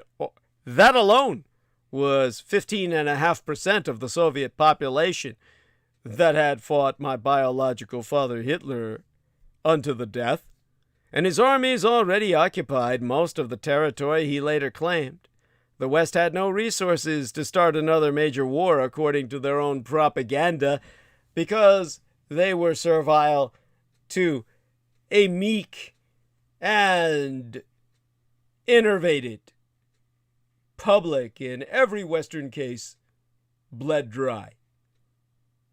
Modern Russia, on the other hand, postmodern Russia, wants to renegotiate the outcome of the Cold War by blackmail and the use of force if necessary. Putin's Munich 2007 speech, delivered the year my late and sainted sire, the Chief Petty Officer of the United States Navy, who raised and guided myself, was murdered. The wars in Georgia, Ukraine, and Syria are all about this: regaining the empire and great power status. While the Geneva negotiations are necessary and agreements on arms control and limitations of deployment may be needed, the integrity of the NATO alliance is not negotiable. NATO is a defensive alliance which will not preemptively attack a nuclear power like the Russian Empire. It has a combined gross domestic product of 40 trillion United States dollars and a population of 943 million versus Russia's pittance of 1.5 trillion US dollars and 146 million people respectively. Europe consumes the lion's share of Russian oil and gas, and the West supplies the bulk of investment and technology for Russian economic development. The chances are high, 25% or more, I'd say, that Putin may invade Ukraine. However, it is much easier to start a war than to end it. Many Russian rulers, from Ivan the Terrible to Nicholas II to Gorbachev, learned this bitter lesson too late. The result was the time of troubles, or imperial collapse. One hopes that cooler heads will prevail, but we are facing a clear and present danger in Europe. The United States and the West need to prepare for choppy waters and a rocky ride ahead.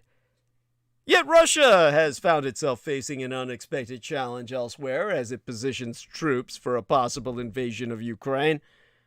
Burned buildings, violent clashes, unrest is widespread in Kazakhstan. News outlets in Kazakhstan are reporting that demonstrators protesting rising fuel prices broke into the mayor's office in the country's largest city, and flames were seen coming from inside. Kazakh news site ̔Chuo said many of the demonstrators who converged on the building in Almaty, the capital of Kazakhstan, on Wednesday midweek last, carried clubs and shields. What started as protests over gas prices in Kazakhstan quickly turned to thousands of people taking to the streets to express discontent about how the country is run and opposition to its former dictator. The protests are a big deal for the people of Kazakhstan, and Red China and revisionist Russia are worried about what could happen next. Kazakhstan, the world's 9th largest nation by landmass and Central Asia's largest economy, has often boasted of its stability in a region that has seen its share of conflict. Even before its independence in 1991, the country's political scene was dominated by one man, Nursultan Nazarbayev. The longtime dictator and former Communist Party official ruled for almost 30 years before stepping down in 2019. His autocratic method of governance sparked international concern and saw authorities harshly crack down on protests, jail critics, and stifle all press freedoms. According to global rights groups, critics accuse Nazarbayev of appointing family members and allies to key jobs in government, and his family is believed to control much of the Kazakh economy. Nazarbayev was best known in the West for renouncing nuclear weaponry and his relocation of the capital to the futuristic city of Astana, which was later renamed Nur-Sultan after himself. His first name at that. Kind of like my taking over America and naming some city Douglaston. Kazakhstan, which spans a territory the size of Western Europe, is strategically and economically important to Russia and China. Kazakhstan supplies at least 5% of Chinese natural gas imports. Kazakhstan is an important oil supplier for the Communist Chinese Empire and is a key strategic ally for Moscow. Russia also has strong resource and asset interests in Kazakhstan. These include the Baikonur Cosmodrome, the launch site for all its space missions that Moscow rents from its southern neighbor. They're Russia's Florida, you see. It's Cape Canaveral. Cape Kennedy again, I think. It also often relies on Kazakh gas as a backup for insufficient Russian production. Moscow is also worried that the unrest could lead to Kazakhstan falling out of its sphere of influence.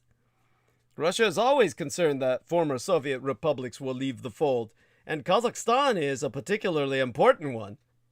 But while the Kremlin said the protests were an internal problem for Kazakhstan, after Tokayev requested help Wednesday midweek last, it was quick to deploy a contingent of its forces as part of a mutual defense pact among ex-Soviet states, a treaty of dead nations.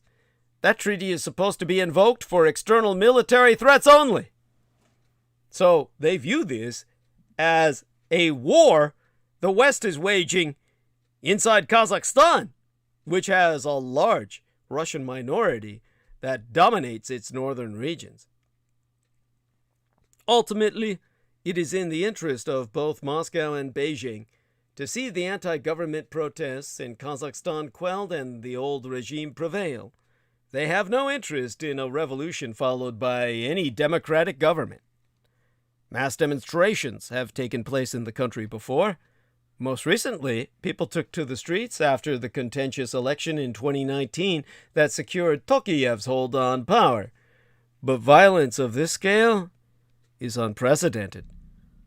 The Kazakhstan dictator thus gave a kill without warning order as bodies lay in the streets.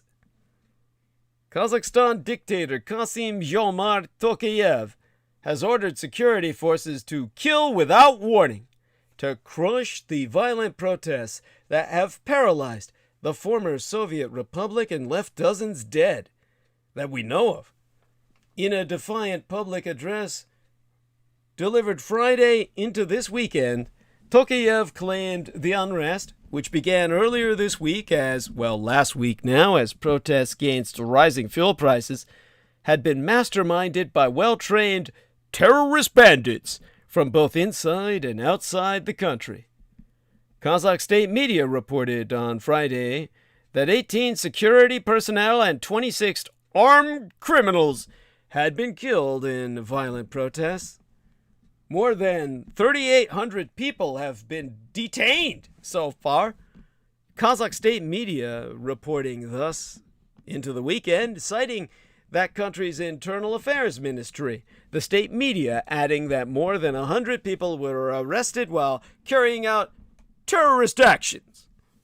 According to a journalist in the area who maintained anonymity for fears for their safety, in the country's largest city of Almaty, its former capital, its classical or historical capital, several dead bodies riddled with bullets lay in the streets, and the air was repeatedly filled with gunfire, while an internet outage has knocked out ATM machines, and at least one gun store appears to have been ransacked.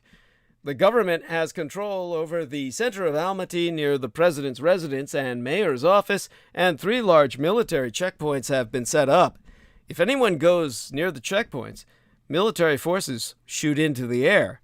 You're lucky they do that, because it's not clear whether they are shooting live or rubber rounds. The demonstrations are the biggest challenge yet to the autocrat's rule, with initial public anger over a rise in fuel prices expanding to wider discontent with the government over corruption, living standards, poverty, and unemployment in that oil-rich nation, all of which has been exacerbated by the COVID-19 pandemic. To quote Paul Stronsky of the Carnegie Endowment for International Peace, this is a government that is highly detached from the reality of what happens on the ground. It's a country where there be no institutions through which to protest. The only route is on the streets. Protesters in Almaty reportedly stormed the airport, forcibly entered government buildings, and set fire to the city's main administration office. Dozens were reported killed by the local media, and hundreds more injured in clashes there Thursday. There were also reports of a nationwide internet blackout and damage in other major cities, though Tokayev said internet was gradually being restored as the situation stabilizes. Authorities had previously declared a nationwide state of emergency with a curfew and movement restrictions until January 19th. Byzantine Orthodox Epiphany, according to the local media that I'm sourcing, because they speak the Russian language and I can translate for you therefrom. Almaty International Airport will be closed until January 9th. Theoretically, it opened today, or yesterday by now. Kazakhstan's Ministry of Industry and Infrastructural Development of the Republic of Kazakhstan said, according to a state-run broadcaster, Habar 24, that more than 20 international flights have so far been canceled. Flights to and from the capital, Nur-Sultan, Douglas-Stott, or Douglas City. It's a joke I'm making. It's named after the former dictator, have been restored, as reported by Habar 24. In his address, Tokayev highlighted that peaceful assembly was legalized in 2020 to promote democracy. However, he said calls from abroad to find a peaceful solution were nonsense.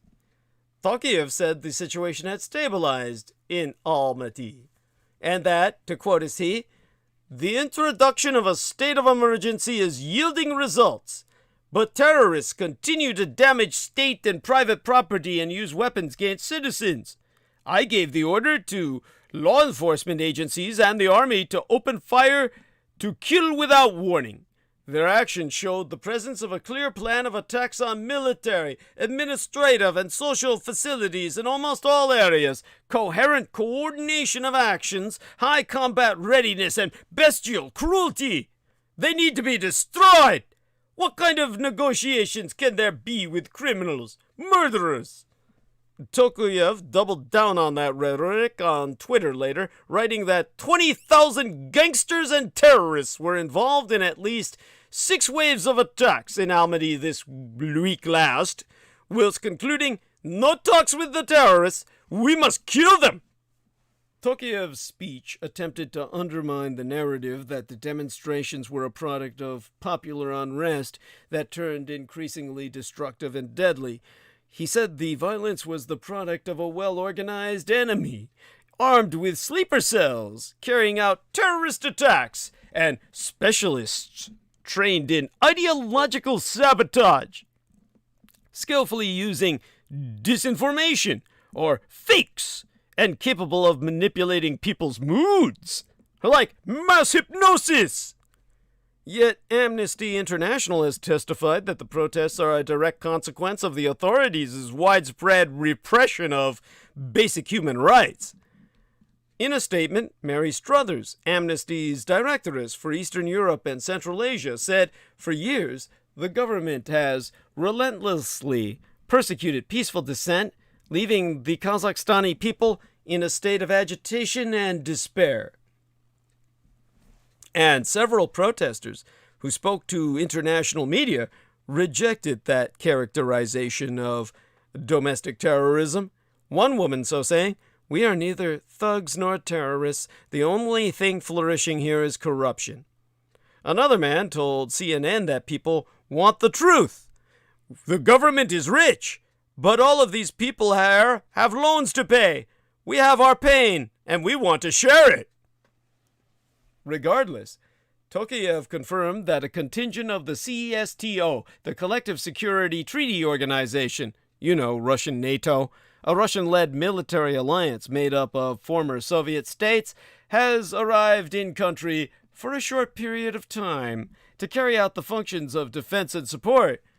The organization's Secretary General, Stanislav Zaz, told Russia's state-run English-language Sputnik news agency that about 3,600 CSTO personnel would be deployed to Kazakhstan to protect government and strategic facilities and help maintain public order.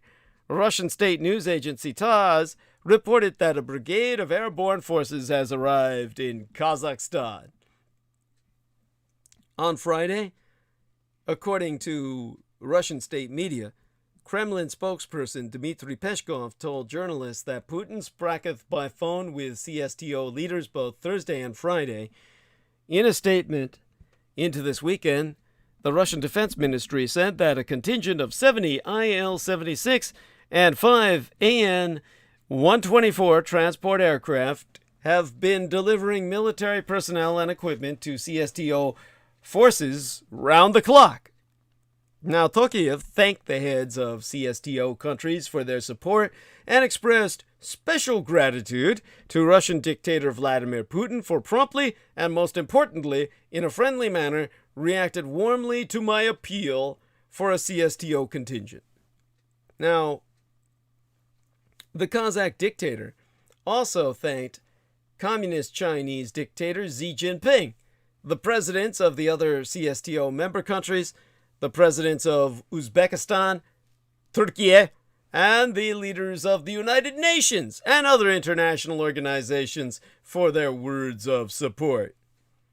On Friday, Secretary of State Antony Blinken said the United States remained very concerned about the ongoing state of emergency in Kazakhstan and has questions about the country's request for peacekeeping forces from the Collective Security Treaty Organization, an alliance of former Soviet states that includes motherless Russia. Regarding the presence of Russian forces in Kazakhstan, Blinken said, "One lesson of recent history is that once Russians are in your house, it's sometimes very difficult to get them to leave." Ha! The Russians went apeshit over that. Putin himself slamming Blinken and America, saying, "You have 300 years of dirty history. You cannot talk to me." Yeah, well, takes one to see one. Putin just raised a massive army back from the dead. The sixth day of violent unrest evolved into a massacre on the streets of Kazakhstan's capital city of Almaty. Again, its historical capital. Its new capital is, of course, Nur-Sultan. That would be something like Vladstadt, a city named after Vladimir or something. With dozens of protesters and at least 13 law enforcement officials killed, as well as hundreds more critically injured. President Kassym-Jomart Tokayev, who just a week ago was considered a weak shadow of Kazakhstan's now ousted Security Council Chairman Nursultan Nazarbayev, who named his own capital after himself, admitted he was the one who had given local security forces the order to shoot to kill without warning protesters on Thursday. Never before has any post-Soviet leader confessed to such a terrifying order. Shoot to kill without warning. Or rather, shoot to kill sans warning would be in the Russian. It's more like terminate with extreme prejudice.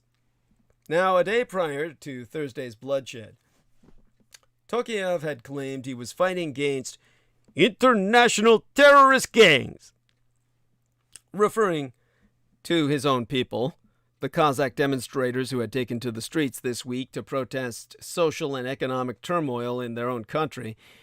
The dictator said that local security forces had failed to control the situation and admitted he had asked the CSTO, the Collective Security Treaty Organization, like a member state of NATO, calling on NATO to invade, a Russian-led military alliance with a peacekeeping force of 3,600 troops, all of them in Kazakhstan now, to help quell the unrest, which is looking more and more like it could spiral into civil war. The CSTO obliged, with Russian troops arriving on Thursday. And on Thursday, the Russian special units were boarding military jets en route to Almaty. The pro-Kremlin political expert Sergei Markov told the press that Tokayev needed CSTO as club to demonstrate to his commanders that, see, Moscow backs me up. there is a Russian soldier that stands next to you, shoulder to shoulder. This is the first time CSTO forces get deployed to a foreign state, and it's a message to Washington. Vladimir Putin has his own effective NATO capable of fulfilling military tasks. Fuck, he's invading himself. Now, for some 3 decades, the Russian-led alliance of 6 former Soviet republics, including the Russian Empire, Armenia, Belarus, Kyrgyzstan, Tajikistan, and Kazakhstan, remained a fairly irrelevant organization with a large range of internal issues. Just a few weeks ago, Belarusian dictator Alexander Lukashenko declared that he would not allow his soldiers to fight in foreign states as part of that alliance. In 2016, Lukashenko declared that we are not hiding our position on CSTO. They are simple. No matter who our allies are and what their interests are abroad, we are never going to fight on foreign territory. But after a year of opposition protests, mass arrests, and Western sanctions, Lukashenko appears to have radically gone back on his never promise. It's like Sean Connery saying, I could never be James Bond again after having been emasculated and turned, fagged out by Zardoz. Yeah, he went back to play James Bond. He should have said never. Anyhow,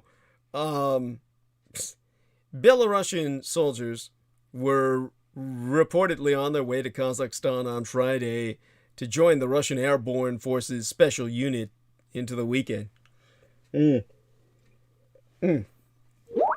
And, yes, Jameson Reese says it's hard anyone took James Bond seriously after that, or at least Sean Connery. Well, that's why he didn't play him again for a long time.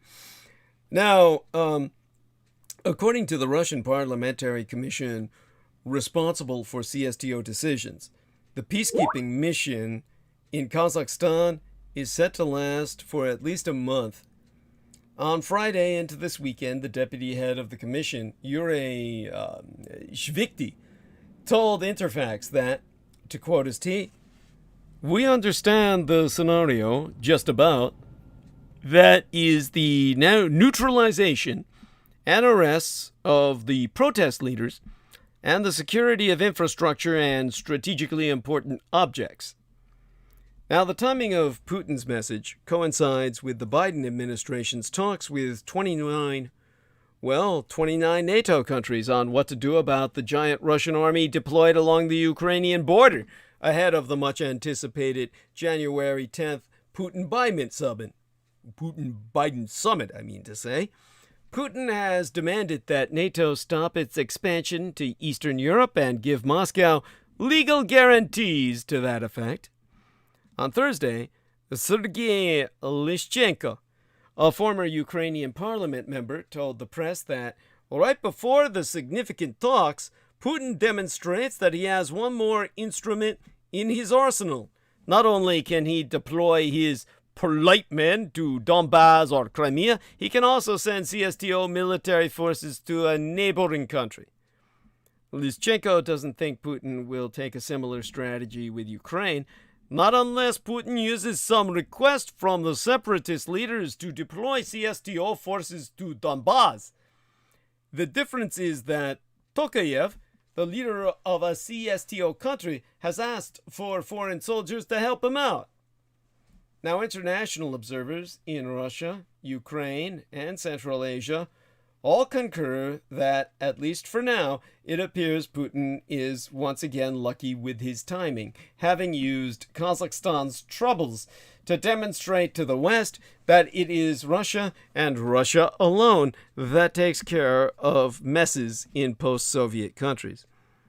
Now, Mansur Mirovalev, a Kiev-based expert on Central Asia, told the press that last year Putin did not help Armenia, a CSTO member country, in its war against Azerbaijan, but deployed thousands of Russian peacekeepers to Karabakh to stop the war and exert his influence in 2 countries, both Armenia and Azerbaijan. Now Russian soldiers are back to Kazakhstan, where so far Russia does not have a military base.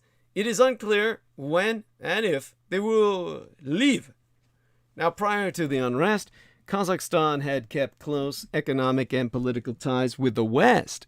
American Chevron, ExxonMobil, ConocoPhillips, and other American companies operated freely in Kazakhstan. Democratic reforms in the country, however, are a different story. 4 years ago, the government labeled the political party Democratic Choice of Kazakhstan as an extremist organization and revoked the licenses of 88 foreign television channels, according to a report by Freedom House. That's an American non-governmental organization involved with human rights and democracy. Now, the editor-in-chief of Carnegie Moscow Center, Alexander Baunov, believes that this year's anti-dictatorship protests have actually strengthened the ties between Kazakhstan and Russia, himself going on record to say that, to quote his T, also, we should not forget that there is a huge undefended border, over 2,000 kilometers of open fields between Russia and Kazakhstan.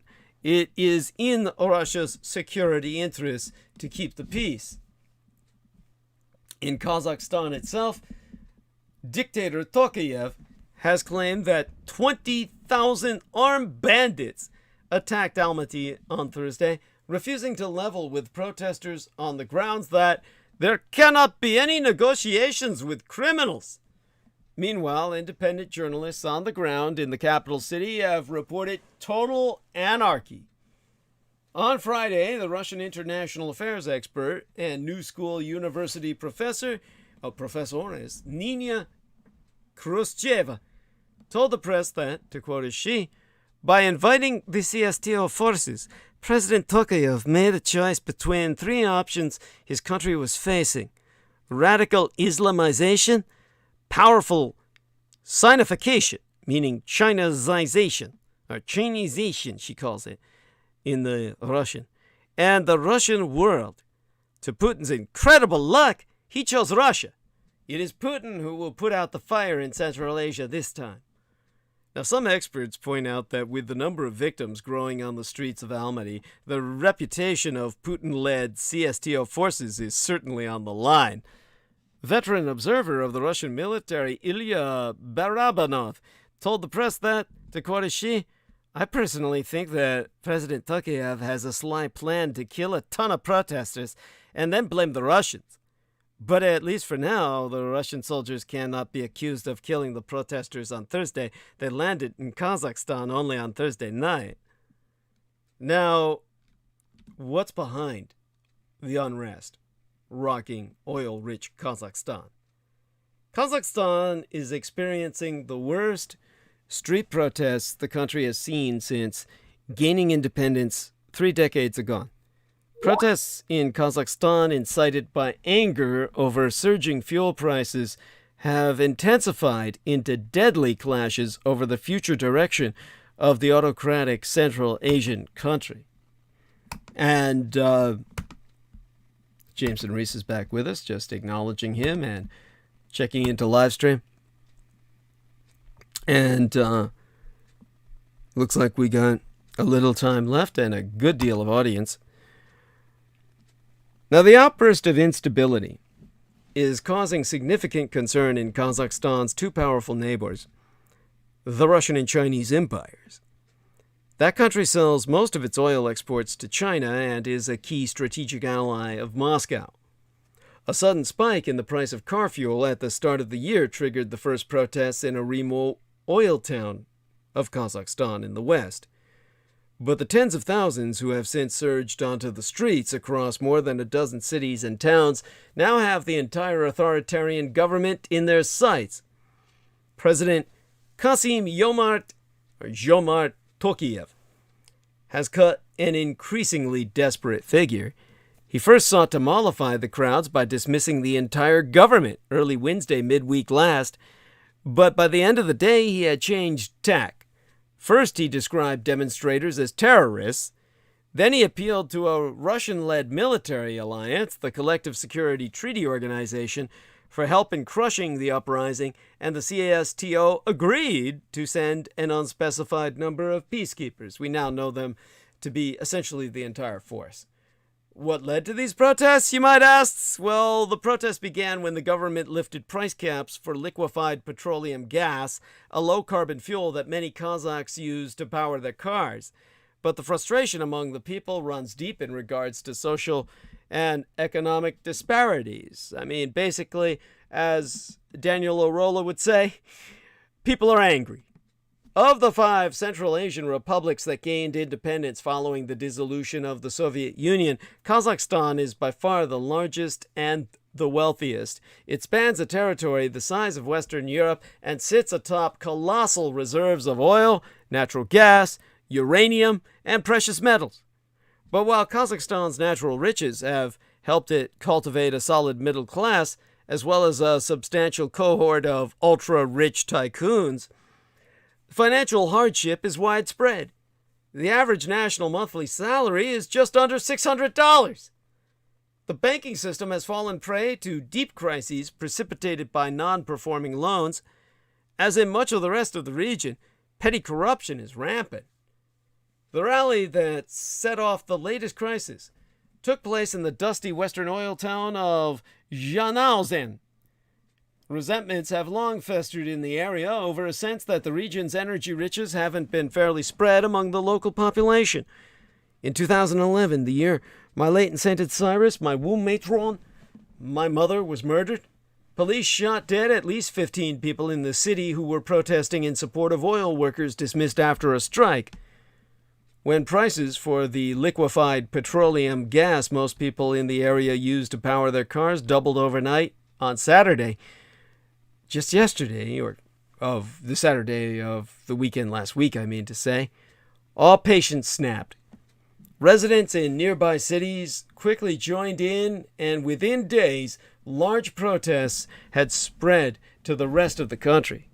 As to the protesters' demands, the demands of the demonstrators have expanded in scope from lower fuel prices to a broader political liberalization by seeking to oust the autocratic forces that have ruled Kazakhstan without any substantial opposition since 1991. As for who is leading the protests appear to have no identifiable leader or demands, and there is no obvious alternative to the current government in waiting. But in a bid for calm, the president pledged to pursue reforms, dismissed his entire cabinet, and hinted that political transformation might be possible. The suppression of critical voices in Kazakhstan has long been the norm. Any figures aspiring to oppose the government have either been repressed, sidelined, or co-opted. So although these demonstrations have been unusually large, some drawing more than 10,000 people, a large number for Kazakhstan, no protest movement leaders have emerged. For most of Kazakhstan's recent history, power was held in the hands of former dictator Nursultan Nazarbayev. That changed in 2019 when Nazarbayev, now 81 years of age, stepped aside and anointed his longtime ally Tokayev as his successor. In his capacity as head of the Security Council that oversees the military and security services, Nazarbayev continued to retain considerable sway over the country. Tokayev announced Wednesday that he was taking over from Nazarbayev as Security Council head. You like that? I'm my own Security Council. Now, much of the anger displayed on the streets in recent days was directed not at Tokayev, but at Nazarbayev, who is still widely deemed the country's ultimate ruler. The old man. And that's why the slogan, Shalket, Old Man Go, has become a main slogan. As for the authoritarian response, President Kassym-Jomart Tokayev has called the protesters a band of terrorists, declared Kazakhstan under attack by a foreign power, and asked Russian-led military alliance to intervene.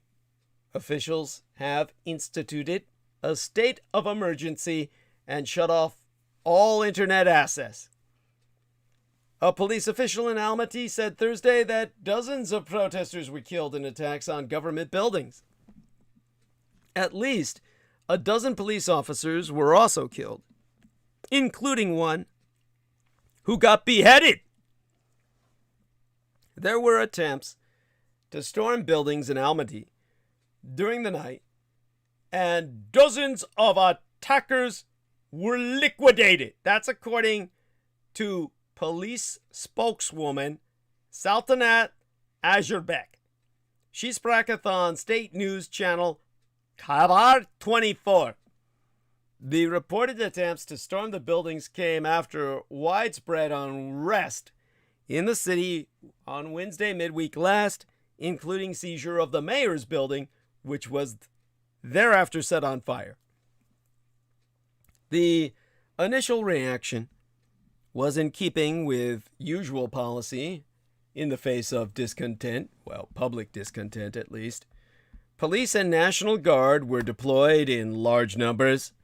The crowd that made its way to City Hall in the commercial capital, Almaty, it's now the economic or financial, the commercial capital, as the administrative capital was moved to the city named after its dictator. And by early Wednesday of this week last, was met by large phalanxes of riot police and armored personnel carriers. While gatherings are normally dispersed with ease, the number of people on the street this time was just too large. Now, with government buildings coming under assault in several large cities, Tokayev appealed for help from the Collective Security Treaty Organization, the Moscow-led military alliance. He justified the appeal for external intervention by claiming the protesters were operating at the behest of international terrorist groups. He offered no details on what he meant by that. So, is the government likely to be toppled? This is uncharted territory for Kazakhstan. The country has seen major demonstrations before. In 2016, after the passage of a contentious land law, and again in 2019, after the contentious election that secured Tokayev's hold on power, in a Cold War power grab maneuver. But never anything on this scale. In one of his appeals to the public Wednesday midweek last, Tokayev pledged to pursue reforms and hinted that political liberalization might be possible. His darker remarks towards the end of the day, however, suggested he would instead go down a more repressive road. Still, because the street protests are so lacking in focus, at least for now, it's difficult to see how they might end. But even if they fail to topple the government, it looks possible they might lead to deep transformation. What is not clear is what that might mean. But the unrest matters outside this region. Until now, the oil-rich country has been regarded as a pillar of political and economic stability in an unstable region. The protests are also significant for Vladimir Putin himself, who views Kazakhstan as part of Russia's sphere of influence, with a very large Russian population to rationalize his ultimate annexation. Certainly, the Putin doctrine, like their version of the Monroe Doctrine, become as clear in Ukraine and Kazakhstan. The Russian dictator's gambles may not pay off, but he has clearly ended the post-Cold War era. For most Westerners, the news that Russia has sent troops to quell a popular uprising in Kazakhstan may seem like a minor event in a far corner of the world. But seen in the context of Russian dictator Vladimir Putin's rule and of his coercion of Ukraine, it takes on a far more sinister significance. 30 years after the Soviet collapse ushered in the post-Cold War era, Putin has articulated a vision, call it the Putin Doctrine, meant to bring that era decisively to a close. Putin's vision is most evident from the draft treaties his government proposed as its price for not, again, invading Ukraine. Those proposals amount to a demand for an internationally acknowledged Russian sphere of interest encompassing the former Soviet Union and much of Eastern Europe. The North Atlantic Treaty Organization would be required to cease all further expansion to the east and to forswear assistance to countries such as Ukraine that are presently outside the alliance. It would have to severely circumscribe training and exercises in areas that Moscow deems sensitive and refrain from deploying American nuclear weapons anywhere in Europe. Most striking, it would have to commit to leaving the Eastern European countries that joined the alliance after 1997 virtually defenseless. The upshot would be a badly weakened NATO and an Eastern Europe in which countries must defer to Russian wishes or suffer the consequences. Putin's demands have led to suggestions that he is a 19th century man living in the 21st century. In reality, coercion and geopolitical aggrandizement never really go out of style. Yet Putin is indeed trying to turn back the clock by rolling back the post-Cold War world order. After the Soviet collapse, the animating theme of U.S. policy was promotion of an expanding liberal international order that would relegate autocratic spheres of influence to history. Within Europe, America sought a continent whole, free, and at peace, one in which all countries could choose their own geopolitical alignments and political systems. This vision combined soaring idealism with cold strategic calculus. It was meant to allow the countries of Eastern Europe to determine their own fates after decades, or even centuries, of subordination to larger powers. At the same time, allowing former Soviet allies or even countries that had once been part of the Soviet Union to join NATO would strengthen Washington's hand in any future confrontation with the Russian Empire. This project reached its apogee between 2003 and 2005. When NATO completed its second and largest round of post-Cold War expansion and color revolutions, replaced corrupt rulers with Western-leaning leaders in Georgia and Ukraine. In retrospect, however, this was also when a once prostrate Russia began recovering its geopolitical strength, and when Vladimir Putin began pushing back. The Russian dictator gave fair warning at the Munich Security Conference, the year that my mother was murdered, circa 2007, in an angry tirade accusing a hegemonic American empire of overstepping boundaries in Europe and beyond. That same year, Russian hackers launched a major cyber attack in Estonia after its government removed a Soviet-era monument, a symbolic reminder that the Baltic states could not so easily escape their past. In the years since, Putin has developed a multi-pronged approach to restoring Russia's dominance in its near abroad. The modernization of a once decrepit military gave Putin the ability to prevent nearby states from drifting into the Western orbit. In 2008 and 2014, Moscow vivisected Georgia and then Ukraine when they appeared to be slipping away. Russia has simultaneously deployed cyber attacks, disinformation or disinformation, along other destabilization programs to keep vulnerable neighbors in disarray and to undermine the institutions, NATO and the European Union, that Putin sees as encroaching on his flank.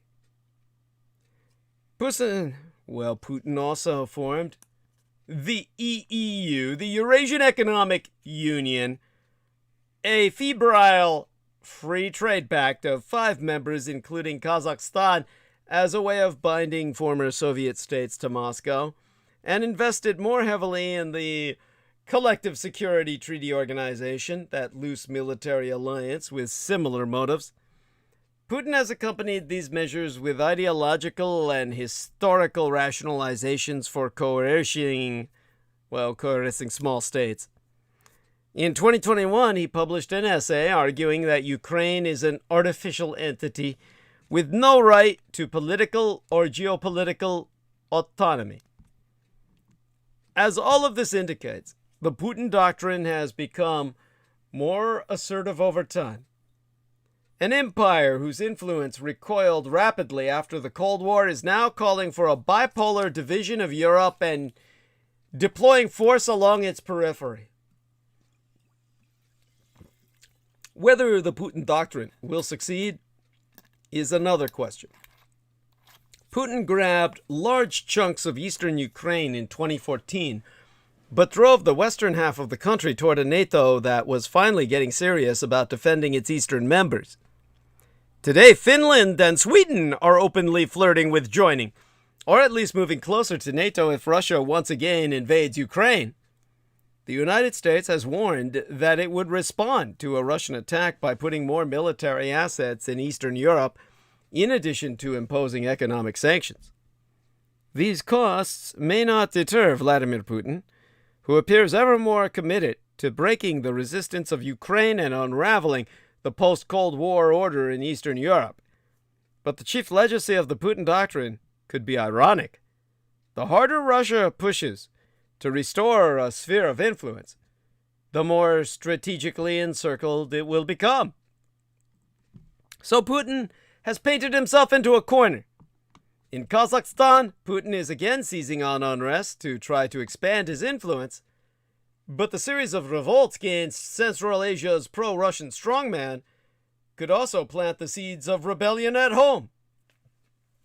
2 years after the 1962 Cuban Missile Crisis brought the world to the brink of a nuclear war, the Soviet Politburo, its political bureau, ousted its own leader, Nikita Khrushchev.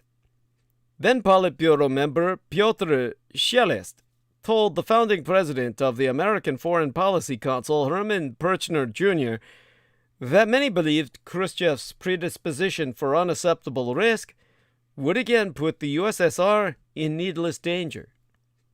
This history begs the question: what level of risk on the part of current Russian dictator Vladimir Putin is acceptable to the elites whose collective support is central to his continued rule?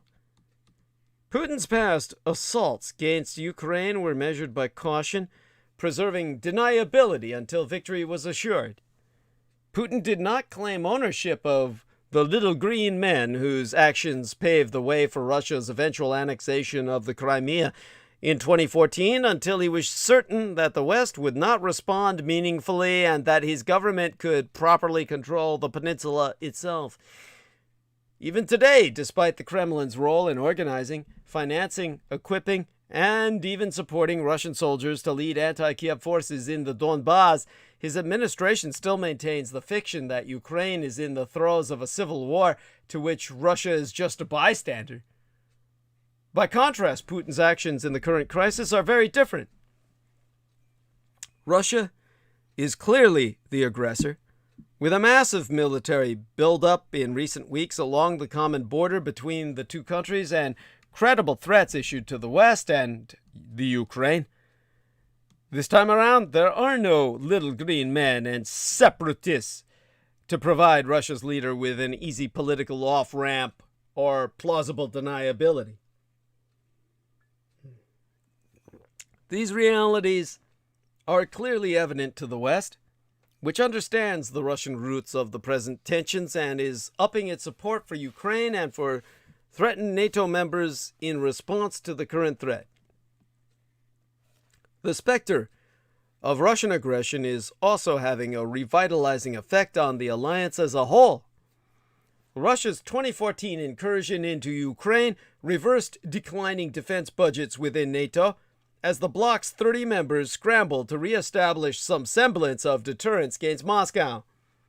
Now Putin's Renewed adventurism via Ukraine is liable to generate still more military mobilization and modernization in the West.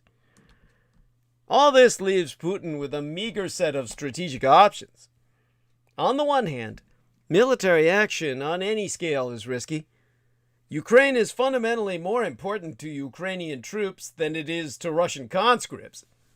The Ukrainians will fight, and this inevitably means a politically unacceptable number of body bags returning to Mother Russia. Furthermore, Western threats to further destabilize Russia's already limping economy must be taken seriously in Moscow.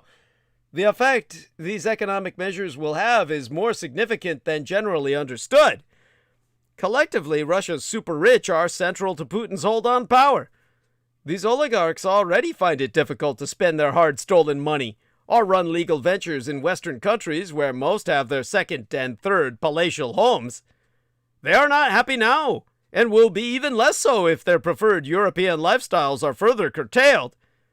On the other hand, a negotiated de-escalation could also be risky for Russia. If, after creating Europe's greatest post-Cold War political crisis, Putin is not able to convince Russia's elite that his policies were sound, the dynamics that led to Nikita Khrushchev's fall from power may bring him down as well. All of this is why anecdotal evidence suggests many Russian power brokers have misgivings about Putin's continued rule. But would they say so publicly? More to the point, would they ever act to remove Putin when they themselves have so much to lose? Today, the answer is still probably no. But there is invariably a tipping point, and the current Ukrainian crisis could well provide it. Moreover, there be plenty of precedent for ousting dictators. A 2019 American Foreign Policy Council study of the fate of dictators in 120 post-World War II countries of 10 million or more found that 21% were assassinated and 42% were forcibly ousted from office. These percentages held up even for those leaders like Putin, who maintained power for more than 2 decades. Russia's president knows these statistics well, and behind the current official bluster from Moscow is the sobering realization that he is undertaking a colossal gamble. In such context, however, on this side of the world, the Western Hemisphere, the Washington-Moscow showdown over Ukraine is really a fake Cold War. Putin and Xi are working together to force Biden into a two-front crisis he cannot win. As crises mount over both Ukraine and Taiwan, an unprecedented bond between Russian dictator Vladimir Putin and Communist Chinese dictator Xi Jinping has allowed the United States' two top rivals to force President Joe Biden into a two-front crisis that could spread his administration too thin to respond adequately to either. It was hard to avoid thoughts of the Cuban Missile Crisis when the presidents of the United States and Russia met in the last month of last year. Their virtual summit was ostensibly to resolve a looming military confrontation in which a large part of the Russian army has massed on the Ukrainian border and has made itself appear poised to invade within weeks. Ukraine has become a proxy war, Cold War style, and this was the inevitable meeting of the men who hold the proxies. Both Joe Biden and Vladimir Putin knew what they were doing in turning a complex European situation into what suddenly looks like a pure Washington-Moscow showdown. Mr. Putin has managed to draw the U.S. into the center of Eastern European skirmishes that had previously been the purview of the European Union and Ukraine itself, and thus to portray himself within Russia as someone who is a strategic equal to the U.S. president. Mr. Biden, stinging from the humiliations of the Afghanistan withdrawal and from Mr. Putin's successful manipulation of American elections, is attempting to be the democratic figure who averts a war brings feuding European allies together and contains a menacing Russia. Both presidents are also aware, however, that this is not the same as the Soviet-American showdowns of the 20th century. And the awkward stalemate resulting from this week's summit reflects that mutual knowledge. Mr. Putin knows that Washington is not prepared to commit its military, either alone or through NATO, fully to Ukraine's defense. He's aware that Mr. Biden's generals regard the risk of a Commu-Chinese attack on my Taiwan as a far more important priority, and after the Iraq-Afghanistan debacle, will not get caught in a two-conflict world again. Although the Russian dictator and his generals have repeatedly claimed that the massing of troops is necessary because an American-armed Ukraine is poised to attack Mother Russia, this is self-evidently nonsense.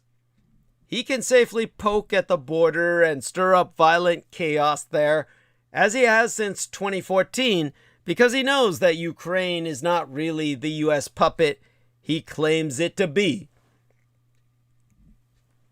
Mr. Biden, meanwhile, knows that his Russian counterpart stands to gain a lot more by acting as if he's about to march on Kiev, and in the process, drawing the United States into the conflict, than by fully doing it. That's partly political reality. A full-fledged retaking of the Ukraine would be another quagmire for Moscow on the scale of its own 1980s Afghanistan catastrophe, but much more visible and expensive. And such an invasion would also defy physical military reality.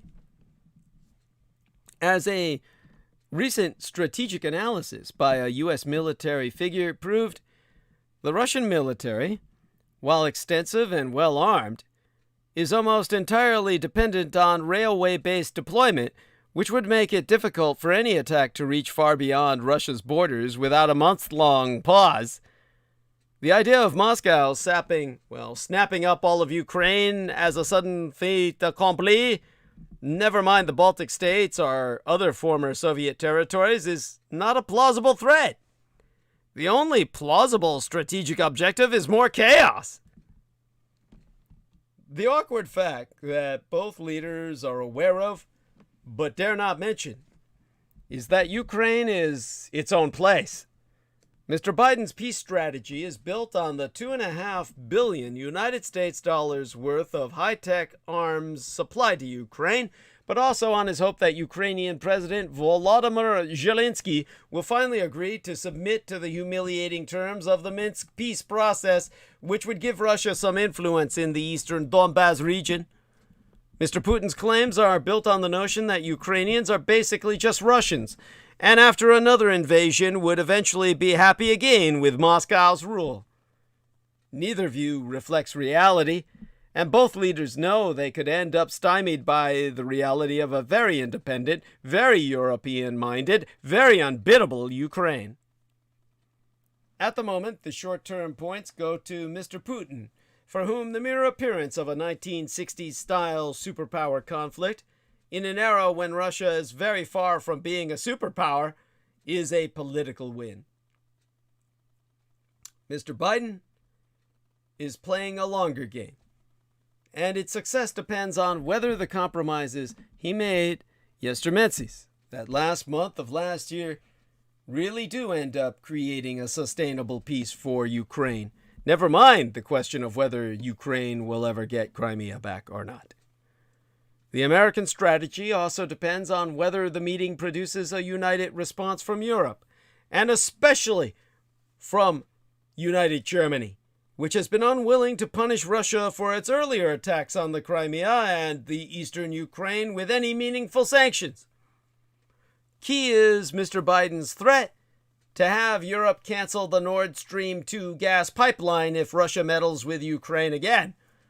Here, he is gambling that the new German Chancellor Olaf Scholz will be willing to harm Germany's short-term financial and energy security in order to really punish Russia. The wild card in this is the two presidents' levels of desperation. Mr. Biden cannot endure another Afghanistan-scale failure. Mr. Putin has less to lose, but is betting his future on his image as a restorer of mythical Russian greatness. The difference between a symbolic proxy war and a real one can be found in the depths of that desperation. Because, sensing the West's hesitation, Russia continues to escalate in Europe. It be self-evident that Vladimir Putin is unconcerned over the new Western sanctions that might follow a renewed Russian invasion of Ukraine. On the contrary, Putin's regime is escalating all its threats. Russia now saying that unless the West agrees a legal commitment not to expand NATO, it will be forced into a military response that may include the deployment of intermediate-range nuclear missiles, which Russia developed in breach of an arms control treaty in Kaliningrad, that sliver of land stolen from Lithuania, that would put nuclear-capable missiles on the borders of Lithuania and Poland, and in strike range of every European NATO member state. Considering that an agreement not to expand NATO would utterly undermine the principle of democratic sovereignty, something the Biden administration celebrated with an international summit just last month, Russia has clearly seized strategic initiative. It's now clear that Putin senses Biden is someone who can be molded to his will, seeking the attention of State Department cable writers in Moscow. Russian state TV is praising Joe Biden over his concessionary stance. On the last week of last year, well, the last week of last month of last year's episode of 60 Minutes in Russia, evening discussions show Biden and Putin were repeatedly presented as serious negotiators deserving of praise. In contrast, Ukrainian President Volodymyr Zelensky and British Prime Minister Boris Johnson, who took a tough stance with Putin in a call yesteryear, were presented as clowns. Again, it's not hard to see why the Russians are confident. While Western governments are trumpeting the prospect of massive consequences should Putin invade, there be very few specifics on the table. The Biden administration suggests that this secrecy is a prudent means of denying Russia the ability to prepare countermeasures. In reality, however, it signals the White House's fear of agitating Putin and a broader Western division over what new sanctions might entail. Stymied abroad, Biden just threw down the democracy gauntlet at home.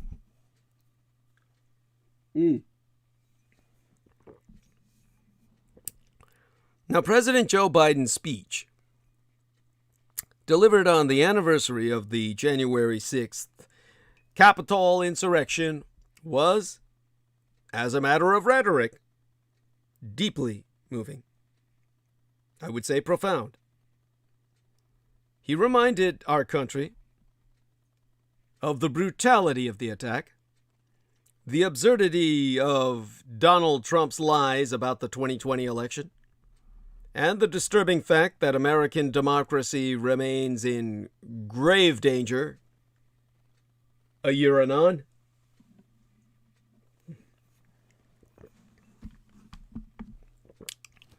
Biden said, "I did not seek this fight, brought to this Capitol 1 year ago today, but I will not shrink from it either. I will stand in this breach.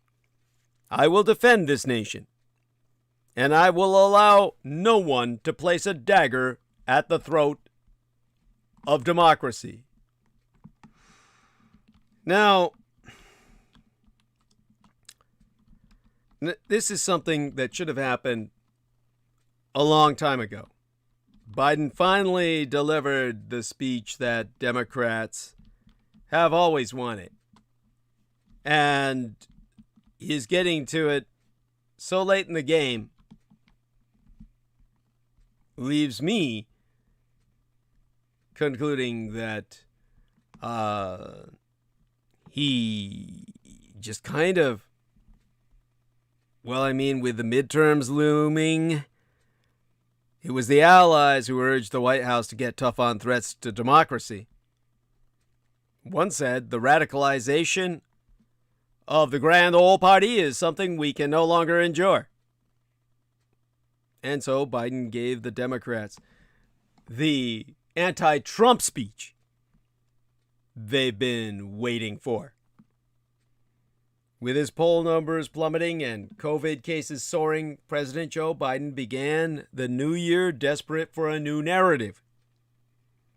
And so on Thursday, while Kazakhstan collapsed into anarchy, Donald Trump's bruised ego may have handed it to him. And in a forceful speech roundly described as his most powerful since he took office, Biden pinned responsibility for the horrors of the January 6th Capitol attack squarely on Donald Trump himself, painting him as a sore loser whose inability to embrace the truth of his defeat only deepened the political chasm dividing Americans today.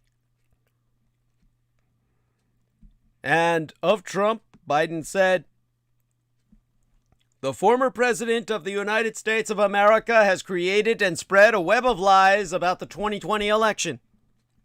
He has done so because he values power over principle, because he sees his own interest as more important than his country's interest, than America's interest, and because his bruised ego matters more to him than our democracy or our Constitution. He can't accept he lost."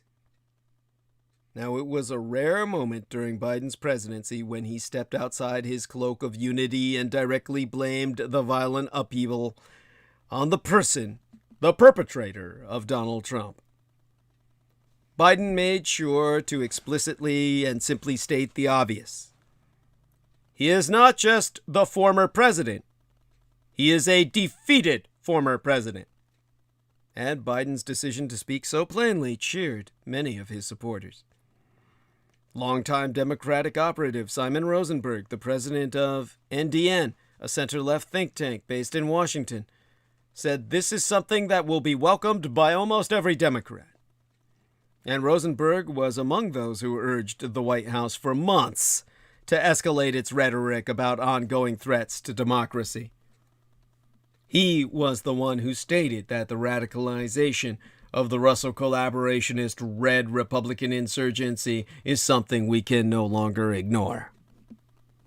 Greg Schultz, Biden's one-time campaign manager, said his phone lit up at the close of the speech with texts like, "This is the Biden I supported," and "literally the best speech he's given in years."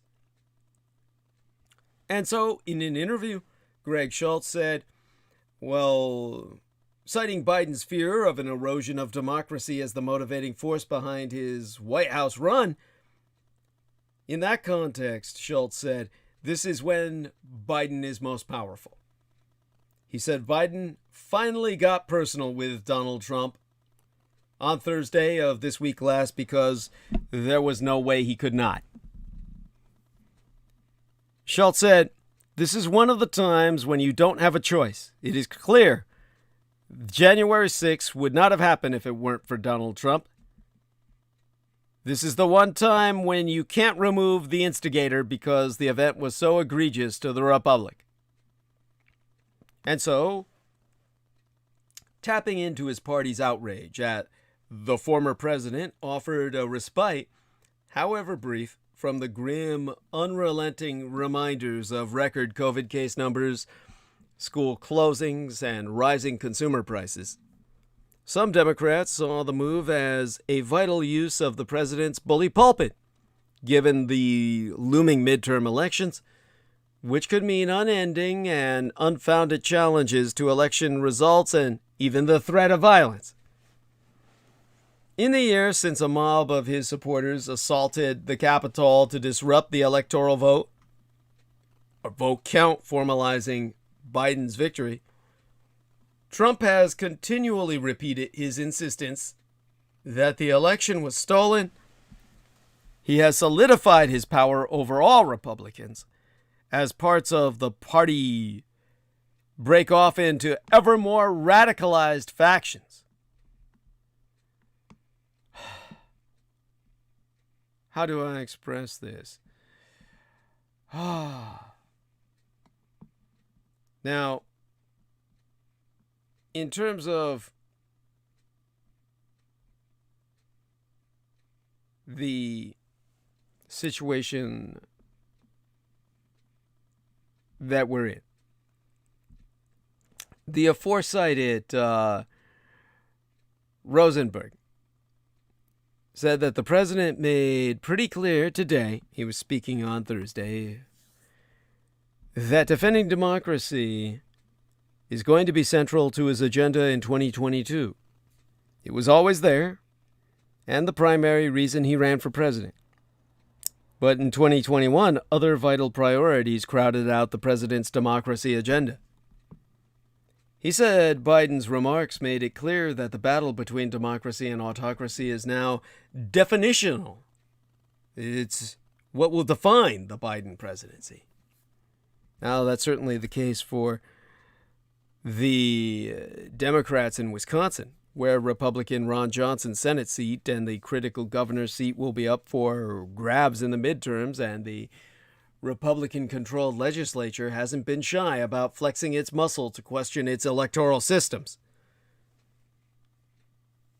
Irene Lin, the Asian American female campaign manageress for Tom Nelson, who is running in the Democratic primary for the Senate, said, "I am personally very terrified of what they're doing in Wisconsin, the national implications and the guardrails that might be out.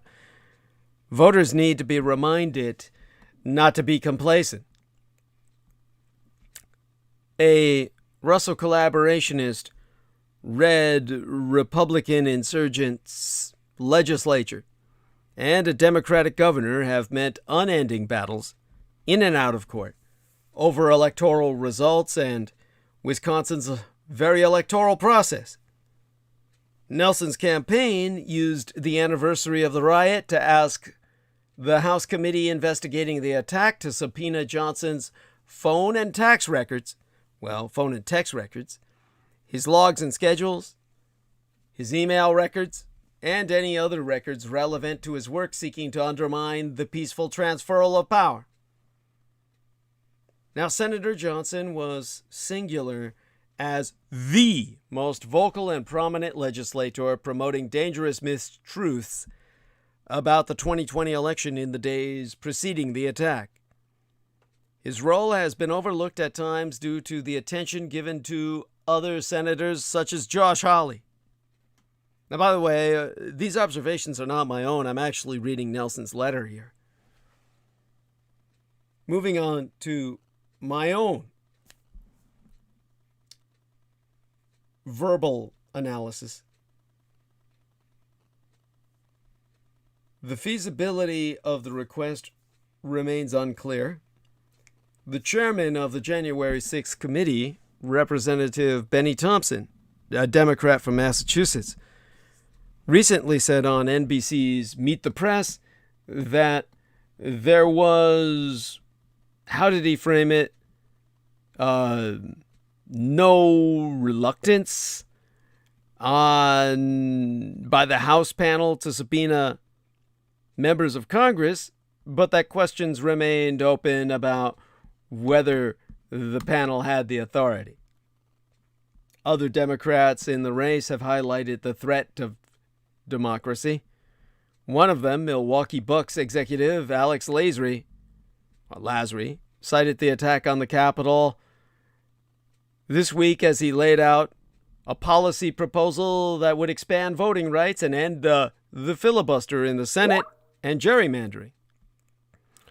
Lieutenant Governor Mandela Barnes offered a similar proposal yesterday, or last month. And State Treasurer Sarah Godlewski released a digital ad that spliced violent images of the attacks on January 6th against Johnson's remarks on TV defending those who were at the Capitol that day. Johnston's office did not respond to my request for comment. But in 2018, when he was still considering a presidential run, Biden was reading the book entitled How Democracies Die. And in conversations, he tried to raise the alarm about the potential proliferation of events like the violence at the white nationalist rally in Charlottesville, Virginia, circa 2017.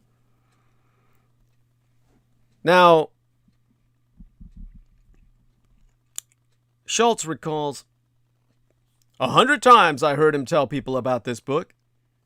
Biden would tell others that the death of democracy happens after an erosion of democratic principles over time, which he saw as the threat under Donald Trump. He would never have run for president if he thought our democracy and republic were secure. Biden's campaign mantra centered on reclaiming the soul of America, a theme Schultz, along with the top Biden advisor, Mike Donilon, helped develop, and one Biden resurrected this Thursday last.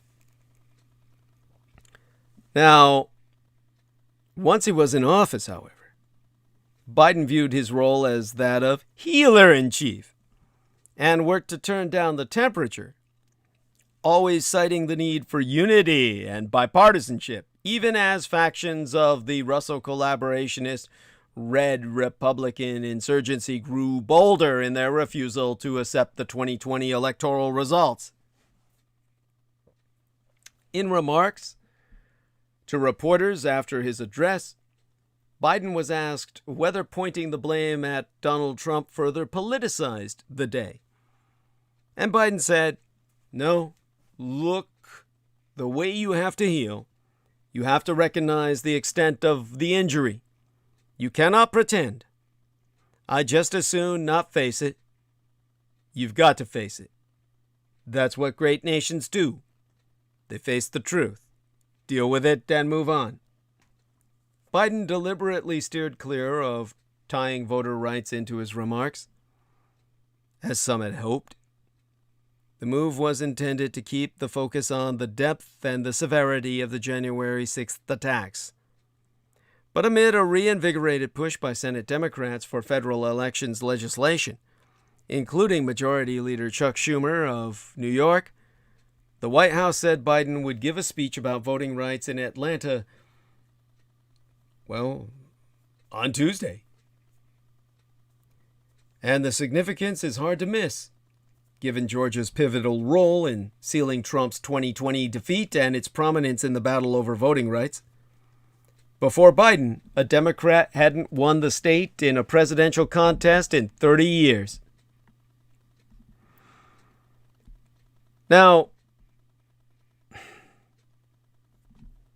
the reviews of Biden's speech were all positive. Biden hitting all the right notes here and hitting them hard. A reminder of how powerful the bully pulpit can be. Is anyone on the right listening?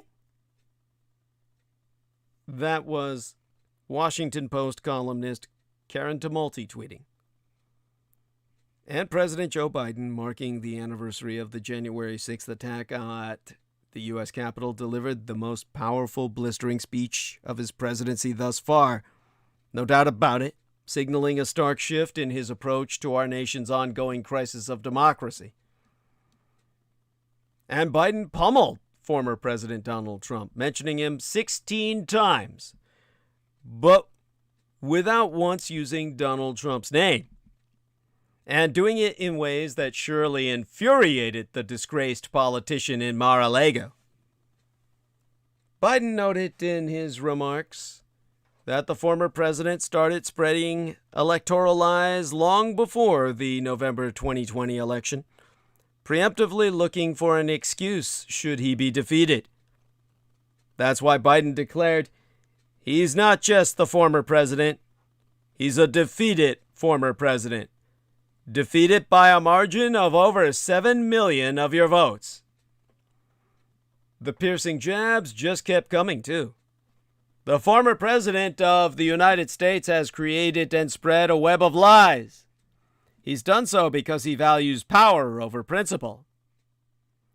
And his words and delivery were quite a contrast from the Biden whose speeches, especially those dealing with democracy and the future of our nation, have tended to emphasize national unity and reconciliation. The shift reflected a recognition that the insurrection of January 6th is not simply a part of the past, but a looming threat into the future. And speaking at the site of the assault by Trump cultists seeking to prevent the certification of our 2020 election, Biden seemed to largely leave behind his effort to soothe and heal the country. Instead, he welded the bully pulpit to push forcefully against the efforts of the former president and his cultists to distort the truth about the election or rewrite history to downplay or misrepresent what occurred last January 6th. It was the rhetorical equivalent of grabbing the country by the lapels and forcing us to look at the facts. Biden saying, great nations don't bury the truth, they face up to it. The only way to heal, he told reporters after his speech, is to recognize the extent of the wound, his words. And the stage had been set by Vice Presidentress Kamala Harris, who listed the resonant dates when our democracy came under assault, her words, December 7th, 1941, September 11th, 2001, and January 6th, 2021. With that, Harris placed the assault by Trump cultists and their dark forces alongside the preemptive strategic surgical strike on Pearl Harbor that forced these United States into openly waging the Second World War, and 9/11, the worst terrorist attack in modern American history. Made possible, or rendered possible, of course, by American conspiracy, as Pearl Harbor was, and January 6th was. 3 conspiracies, and by adding January 6th to that triplicate of conspiracies, that triple, how would I say it? That triple listing. And with Biden making it clear that responsibility for those events rests with the former president, the administration has thrown down the gauntlet. And Kamala Harris's framing reflects the reality that January 6th, like other days that have gone on to live in infamy, has now become a yearly marker and reminder of this critical injury on national collective memory.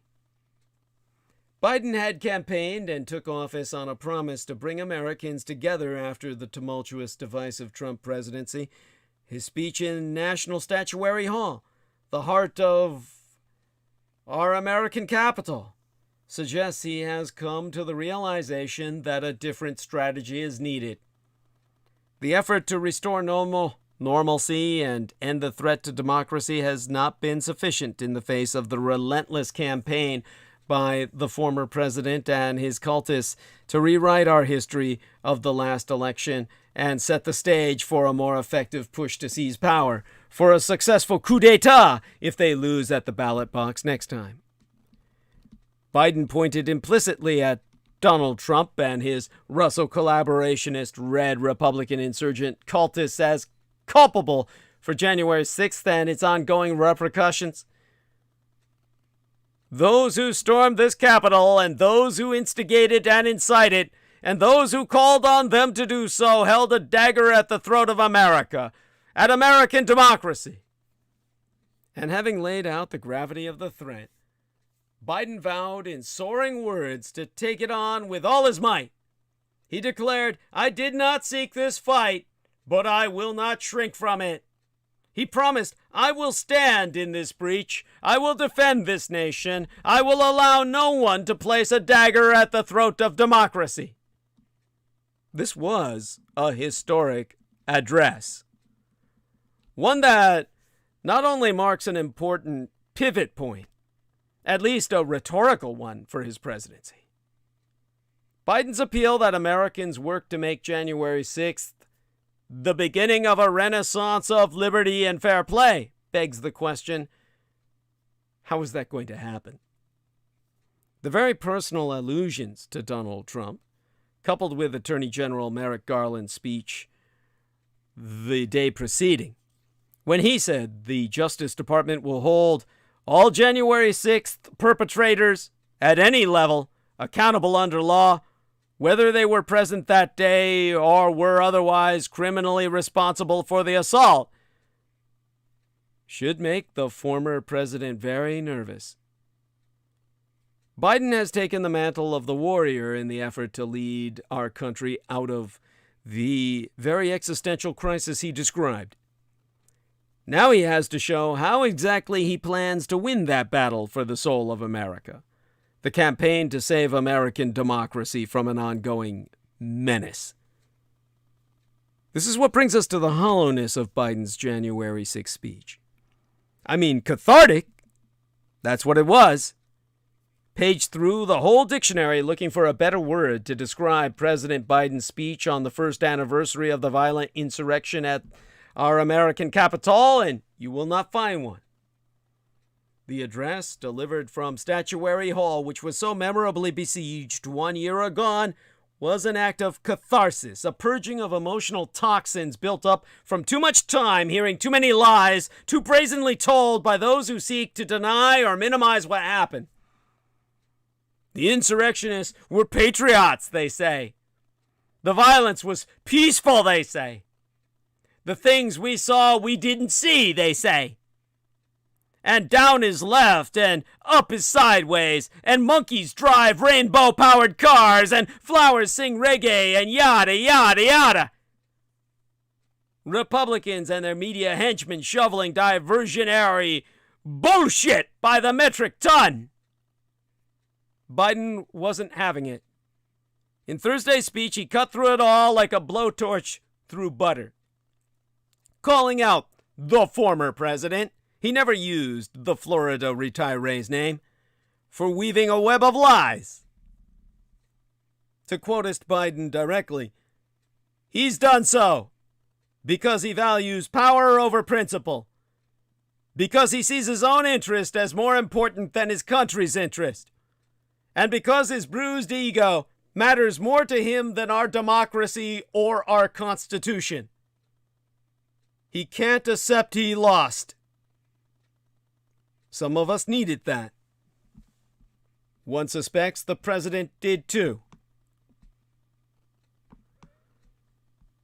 That having been said, it's not that Biden said anything we had not heard before, but we've heard it from pundits.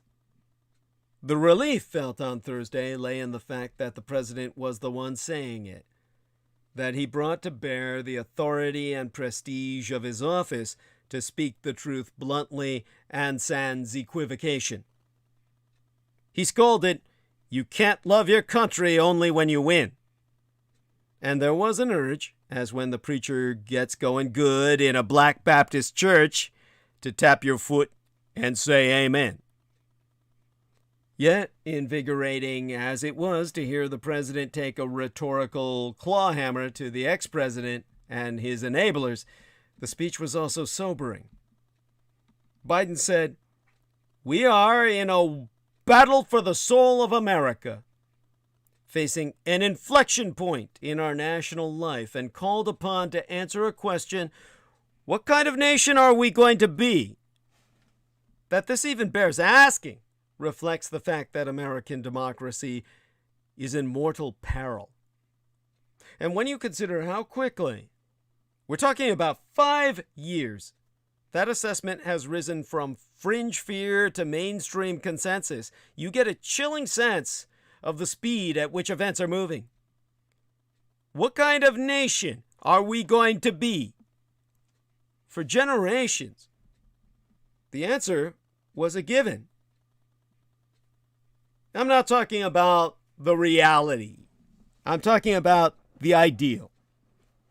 The ideal being that we were a nation of laws, a nation of democratic principles, a nation that knew its greatness sprang from its goodness, and most of all, a nation that aspired, meaning that even when, as all too frequently happened, America failed its lofty ideals, it at least had ideals to fail.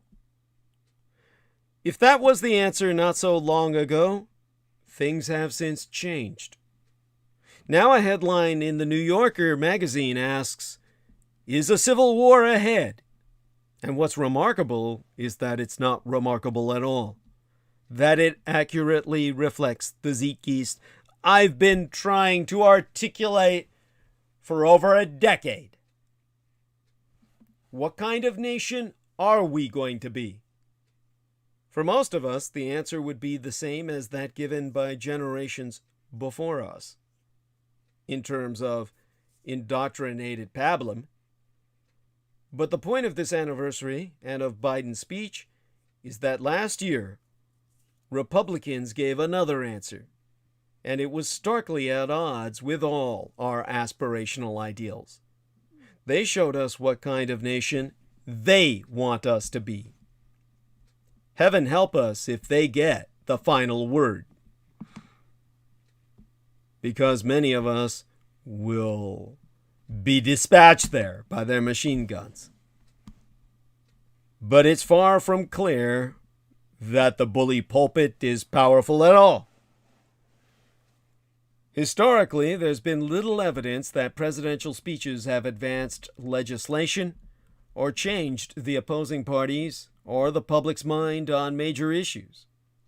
More recently, we have had no shortage of speeches from Biden, Barack Obama, and other Democrats extolling democracy. Yet Republicans, Senate moderates, and large swaths of the public remain unmoved. If anything, Biden's speech is a reminder of the hollowness, even futility, of his pro-democracy rhetoric. Facing a Republican opposition that's closed ranks around Donald Trump and a 50-50 Senate where pro-filibuster Democrats have veto power, there is only so much the president can do. Tellingly, the speech contained no new concrete policy proposals for protecting democracy from ongoing efforts to subvert it. And in the areas where Biden has the power to act, like rallying Democrats to mount a response to state-level Republican attacks on democracy, he's been strikingly MIA, missing in action. Ezra Levin, co-founder of the pro-democracy activist group Indivisible, has gone on record to say, in the year since the attack on the Capitol, the Democratic Congress has methodically advanced legislation to safeguard our elections. Up to this point, the president has barely lifted a finger, though Senate moderates' unwillingness to abandon the filibuster has been the bigger barrier. A year after the Capitol insurrection, American democracy remains in disrepair. Biden's stirring defense of it only underscores how deep the damage runs and how little has been done to fix it. This betrays the limits of presidential rhetoric. Biden's January 6th speech was the highlight of a series of events commemorating the one-year anniversary of the insurrection as a national day of shame. And as a presidential address, it checked the boxes it needed to. It had memorable turns of phrase like, "You can't love your country only when you win." It dismantled false claims of voter fraud and appropriately put blame on the institutional Republican Party. It made masterful use of detail against revisionist efforts on the right to recast the attackers as patriots, referring to American flags on poles being used as weapons, as spears, and the mob ransacking the Capitol, literally defecating in the hallways. But no speechwriter can rewrite political reality. And the audiences that Biden needs to persuade for Biden to make a difference, Republican leaders, Democratic moderates, the general public, have reasons for taking the stances that they do. The vast bulk of the institutional Republican Party is either viscerally pro-Trump or too afraid of crossing him to speak out. Those that do, like Representatives Liz Cheney of Wyoming and Pete Major of Missouri, have been punished with demotions and ceaseless death threats. Nothing Biden can say seems to be able to break Trump's stranglehold on the Russo collaborationist red Republican rank and file and change the party's political incentives. Facing a nearly lockstep Republican opposition, Biden can only hope to pass pro-democracy legislation like the Freedom to Vote Act on a party-line vote. That means relying on Joe Manchin and Kyrsten Sinema, staunch filibuster defenders who have both proven willing to stand to thwart Biden's priorities. It seems a safe bet that another soaring tribute to democracy from the presidential podium won't move the needle for them. And the best evidence we have suggests the broader public will be similarly unmoved. In his book entitled On Deaf Ears, Texas A&M political scientist George Edwards III takes a rigorous statistical look at presidential speeches' effects on poll numbers and legislative agendas, and found strikingly little evidence across multiple administrations that presidential speeches can rally voters to a president's priorities. In general, partisans are more energized and angry when their party is out of power. There's a reason the two biggest partisan movements in recent memory, the Tea Party and #resistance, rose in direct opposition to an incumbent president. Relatedly, polls consistently find that Democrats are less concerned about threats to American democracy than Republicans. A terrible irony, given that baseless Republican beliefs about electoral fraud are the root cause of the most significant threats to democracy today. Theda Skocpol, a professor at Harvard who studies social movements, points to an additional unique challenge for any Biden administration efforts to mobilize our public: COVID-19. Polarization around the pandemic has created a situation where Republicans have an easier time than Democrats getting the party faithful involved in politics. She posits, and here I quote as she, "The reddest parts of the country, less vaccinated, have more illness, but do not accept limits on public activities, while the bluer areas, much more vaccinated, are still full of overly nervous people. Capacities for group activities of all kinds have been undercut." Viewed through this lens, it makes sense that Biden has been unable to rally much grassroots enthusiasm around democracy, and a speech is unlikely to change that. But Biden could still do more. There are things beyond speeches that Biden could be doing to prioritize shoring up American democracy. In his first year, Biden made a deliberate choice to put his economic agenda, COVID relief, the bipartisan infrastructure package, and the omnibus Build Back Better social spending bill at the top of the congressional docket, consuming the lion's share of the White House's lobbying and legislative effort. You can agree or disagree with that as a matter of policy. COVID relief in particular seemed like an urgent matter, but it's a choice that's at least somewhat at odds with Biden's framing of democracy in existential peril under the greatest threat since the Civil War due to Republican attempts to undermine its mechanics. What's more, there's been no large-scale effort from the White House to organize a democratic response to local attacks on democracy. Across the country, Republican state legislators are pushing laws that would make elections more partisan. Grassroots Republican activists, fervent believers in electoral fraud lies propagated by agitators like Steve Bannon, have begun competing for previously nonpartisan election administration positions and volunteering en masse for precinct-level electoral activities. As Joseph Stalin said, it doesn't matter who votes, it matters who counts the votes, and the Republicans want to count them for you. And in his capacity as party leader, Biden could push the Democratic Party to take this mobilization seriously and mount its own response.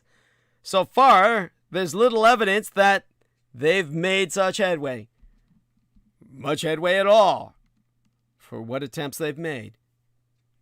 Dartmouth political scientist Brendan Nyhan said, well, December.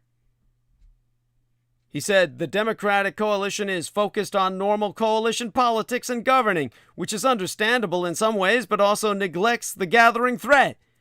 Without cues from elites, the public isn't focused on these issues either.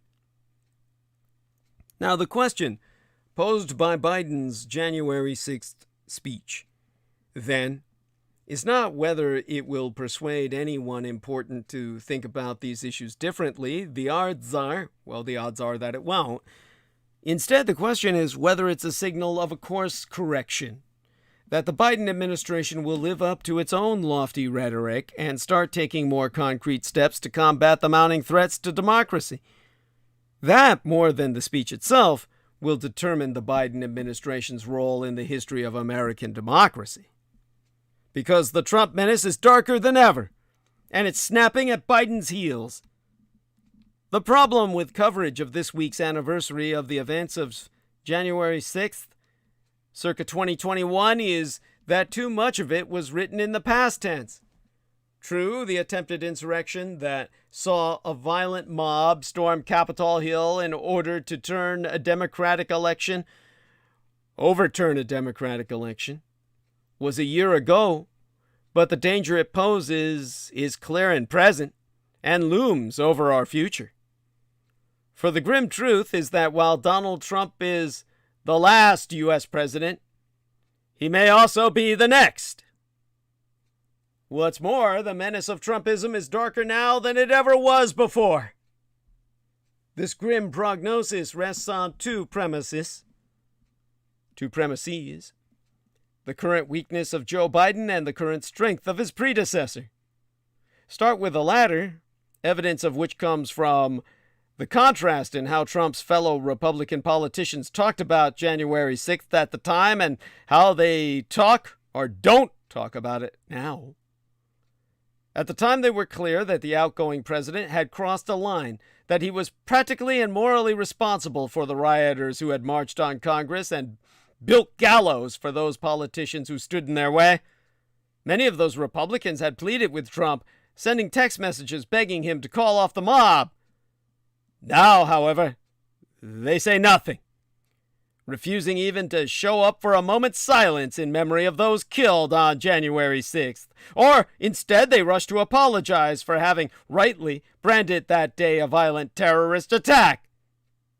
That's because they fear Trump and they fear his cultists.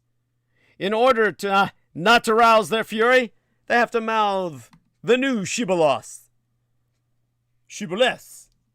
They have to accept the big lie that the 2020 presidential election was stolen and accept that political violence is not to be condemned, but indulged when it comes from your own side. It means that Trump's tactics, his authoritarianism, have not shamed or repelled Republicans, as some hoped might be the result of January 6th, but instead infected them. What was once the eccentric stance of the lunatic fringe, that Trump won an election that more than 60 different court judgments ruled he had lost, has become the required credo of one of America's two governing parties, believed by 2/3 of Republican voters. More alarming still, surveys prove 30% of Republicans say that true American patriots must resort to violence in order to save our country. Word the question slightly differently, and that figure rises to 40%. Not for nothing did the editor of The New Yorker this week ask if a second American Civil War is coming. You might imagine that all this should secure Biden's position. Surely the majority of the U.S. electorate will rally to the message he set out so trenchantly in that speech delivered on Thursday, taking direct aim at Donald Trump and the web of lies he had spread to soothe his own bruised ego. Surely they will recoil from a Republican Party that is breaking from the fundamentals of democracy itself. Surely they'll turn away from the party of Trump and flock to the Democrats as the only reliable Democrats. But that is not how it's playing out. Biden has the lowest approval rating of any U.S. president at this stage of his term, barring Trump himself. He is trailing especially badly with the independent voters who decide elections. Polls suggest that Democrats will lose seats in November's midterm contests, thereby losing control of the House of Representatives and perhaps the Senate too. That will leave Biden completely paralyzed, unable to pass any legislation at all, sans public and Republican approval, of which he will get none. And thence we have Build Back Never, which is why 2022 is the make or break year for the Biden presidency. If it breaks, the ground will be laid for the return of Donald Trump in 2024. Except this will be a Trump with fewer restraints than held him back before. One who now openly espouses the autocrat's creed that elections are illegitimate unless he wins them all, that he alone should hold office forever, and that violence be justified to maintain his power until his day he dies, at which point it will be inherited by his son in a Trump dynasty that will rule America forevermore. Republicans are working hard to unlevel the playing field in Donald Trump's favor. Republican-run states are rewriting electoral law to make it impossible to vote, curbing the early or postal balloting often used by low-income and minority voters, and handing Republican-controlled state legislatures extra powers over the running of elections.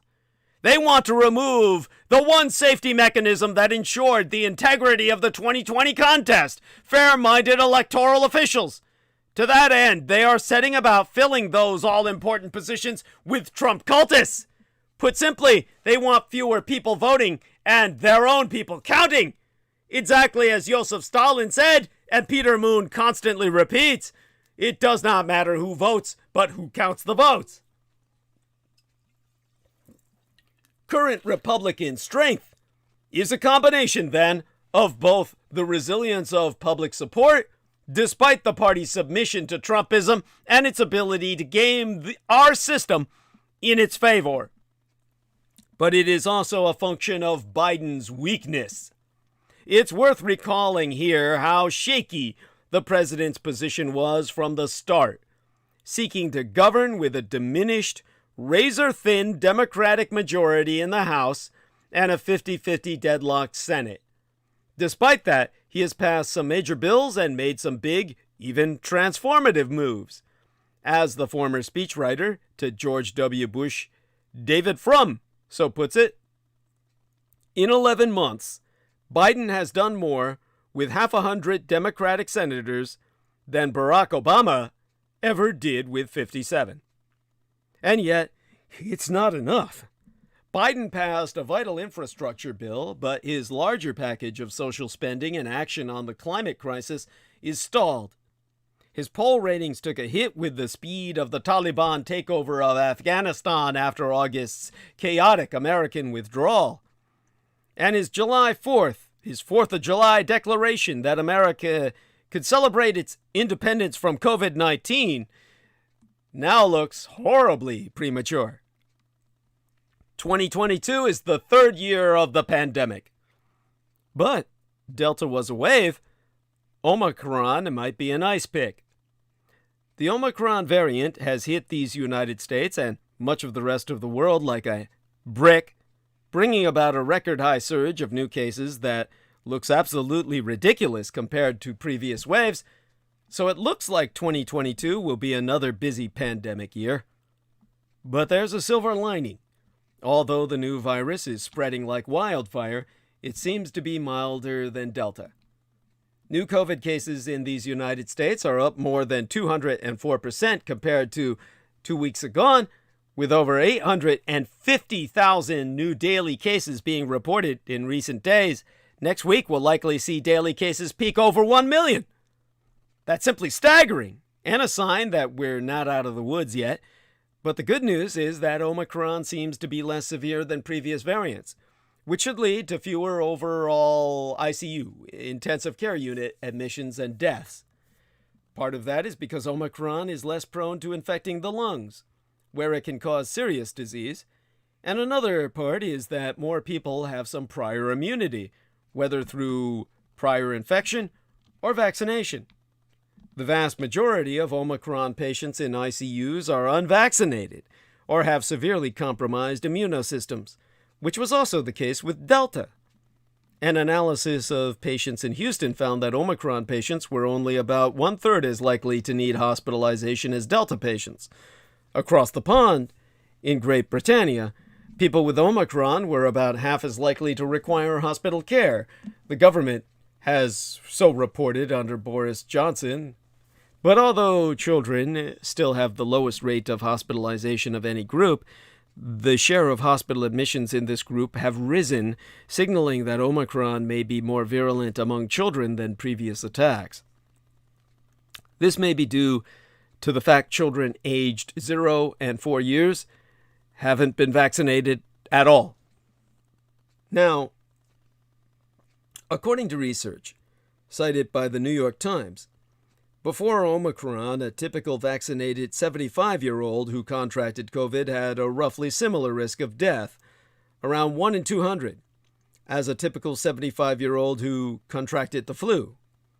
COVID now appears to present less threat to most vaccinated elderly people than the annual influenza does. But what Omicron lacks in disease severity, it can compensate through contagion. Although we haven't seen the same high pressure on ICU wards as during previous waves, though it should be noted that ICU admissions lag behind the onset of infection by around 2 weeks, Omicron has driven a surge of regular hospitalizations, filling up badly needed beds, delaying non-emergency procedures, and increasing the risk that vulnerable uninfected patients will catch the virus. In short, Omicron doesn't seem like the end of the world despite its huge contagion potential, but it does present its own unique set of challenges. Cases have risen too sharp for already exhausted hospital staff to keep up. On the bright side, the Omicron surge should fall flat just as quickly as it rose, following a trend line that looks more like an ice pick than a hump, as previously seen in other waves. And you can make a strong case that none of these things is Biden's fault. His spending bill is stalled thanks to 2 Democratic senators who simply refuse to get on board. Given their politics, Biden probably deserves credit for getting them to back him as often as they have. The withdrawal from Afghanistan was under a deal agreed by Trump. Indeed, Trump's exit would have come earlier. As for COVID, what could any president do when more than a quarter of the country, overwhelmingly Trump cultists, simply refuse to get vaccinated? But politics is an unforgiving business. Voters are used to blaming the man in the White House, especially when they face rising bills and daily costs as they do now. To turn things around, Biden can start with passing that key spending bill, even if it means stripping it of some cherished, yes, quite necessary programs. Voting rights legislation to block those Republican efforts to load the dice yet further in their own favor is also a must. One way or another, Democrats have to go into the autumn midterms with a record to run on. Defeat would not guarantee the return of Donald Trump 2 years later, but it will make it much more likely. That is a prospect to chill the blood of all those who care about America and democracy, because January 6th is a dire warning of what lies ahead. The January 6th insurrection was both a peak of contemporary American white nationalism and a dress rehearsal for what will likely come as next. Simply put, the attack on the United States Capitol was the culmination of political trends in these United States that have festered for decades, and a warning from history about how the politics of the next several years will unfold. In a Public Religion Research Institute poll released in May, 15% of Americans agreed that a satanic ring of sex traffickers is running these United States, as our government, financial sector, and our media, while 23% of Republicans endorsed this conspiracy theory as reality. And according to a Washington Post University of Maryland poll conducted just yesterday, but last month, 1 in 3 Americans now endorses the view that violence against the government is completely justified. This is the dominance of Trumpism as next stage sociopathic politics. 6 years ago, when Trump was running for president, Dianne Benscoter, former memberess of the Unification Church cult of Reverend Sun Myung Moon, and the founderess of Antidote.ngo, a non-governmental organization that now cures cultists, considered the issue of whether Donald John Trump was a cult leader in the model of Jim Jones.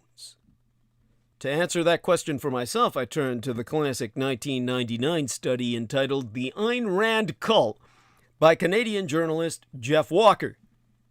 According to this devastating and justifiably heavy-handed critique, Ayn Rand, a Russian Jewess whose novels The Fountainhead and Atlas Shrugged exposed millions to her corrupt philosophy of virtuous self-centeredness and capitalist freedom, was an oppressive personality whose objectivist movement demonstrated all the classic elements of a destructive cult. Its messianic leader and its separation of group members from family and friends. Her novels, entitled The Fountainhead and the other called Atlas Shrugged, earned her a cult-like following dubbed The Collective, a strangely communist title for libertarians. In the latter story, with distinct science fiction overtones, Ayn Rand created a future in which the last traces of capitalism in America and the world are being destroyed by creeping socialism. Railroad tycoon and stunning beauty, Dani Taggart, her version of the white-haired girl, the dragon rider from Game of Thrones, sets out to learn why all the most brilliant inventors are vanishing. She discovers that John Galt, an industrialist of genius and great virility, has organized a strike of the world's creative minds. They have retired to a valley called Galt Gulch, as the rest of the world goes to hell in a handbasket.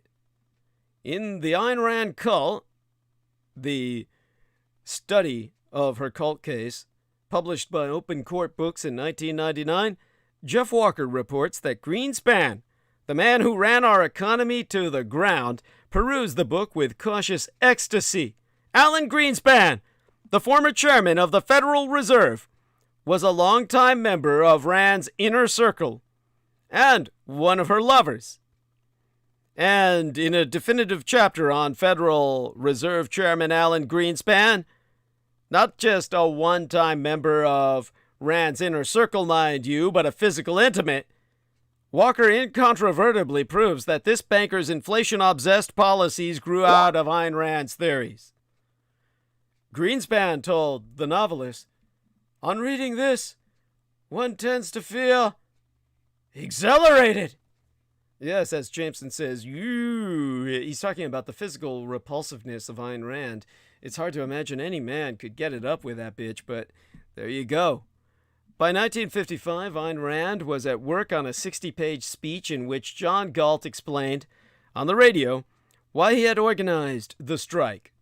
Into this oration, Rand poured decades of notebook speculations about capitalism, communism, history, art, sex, epistemology, and heroism. Meanwhile, she was also beginning a love affair with Nathaniel Branden, who was 25 years her junior, although obviously wise beyond his years.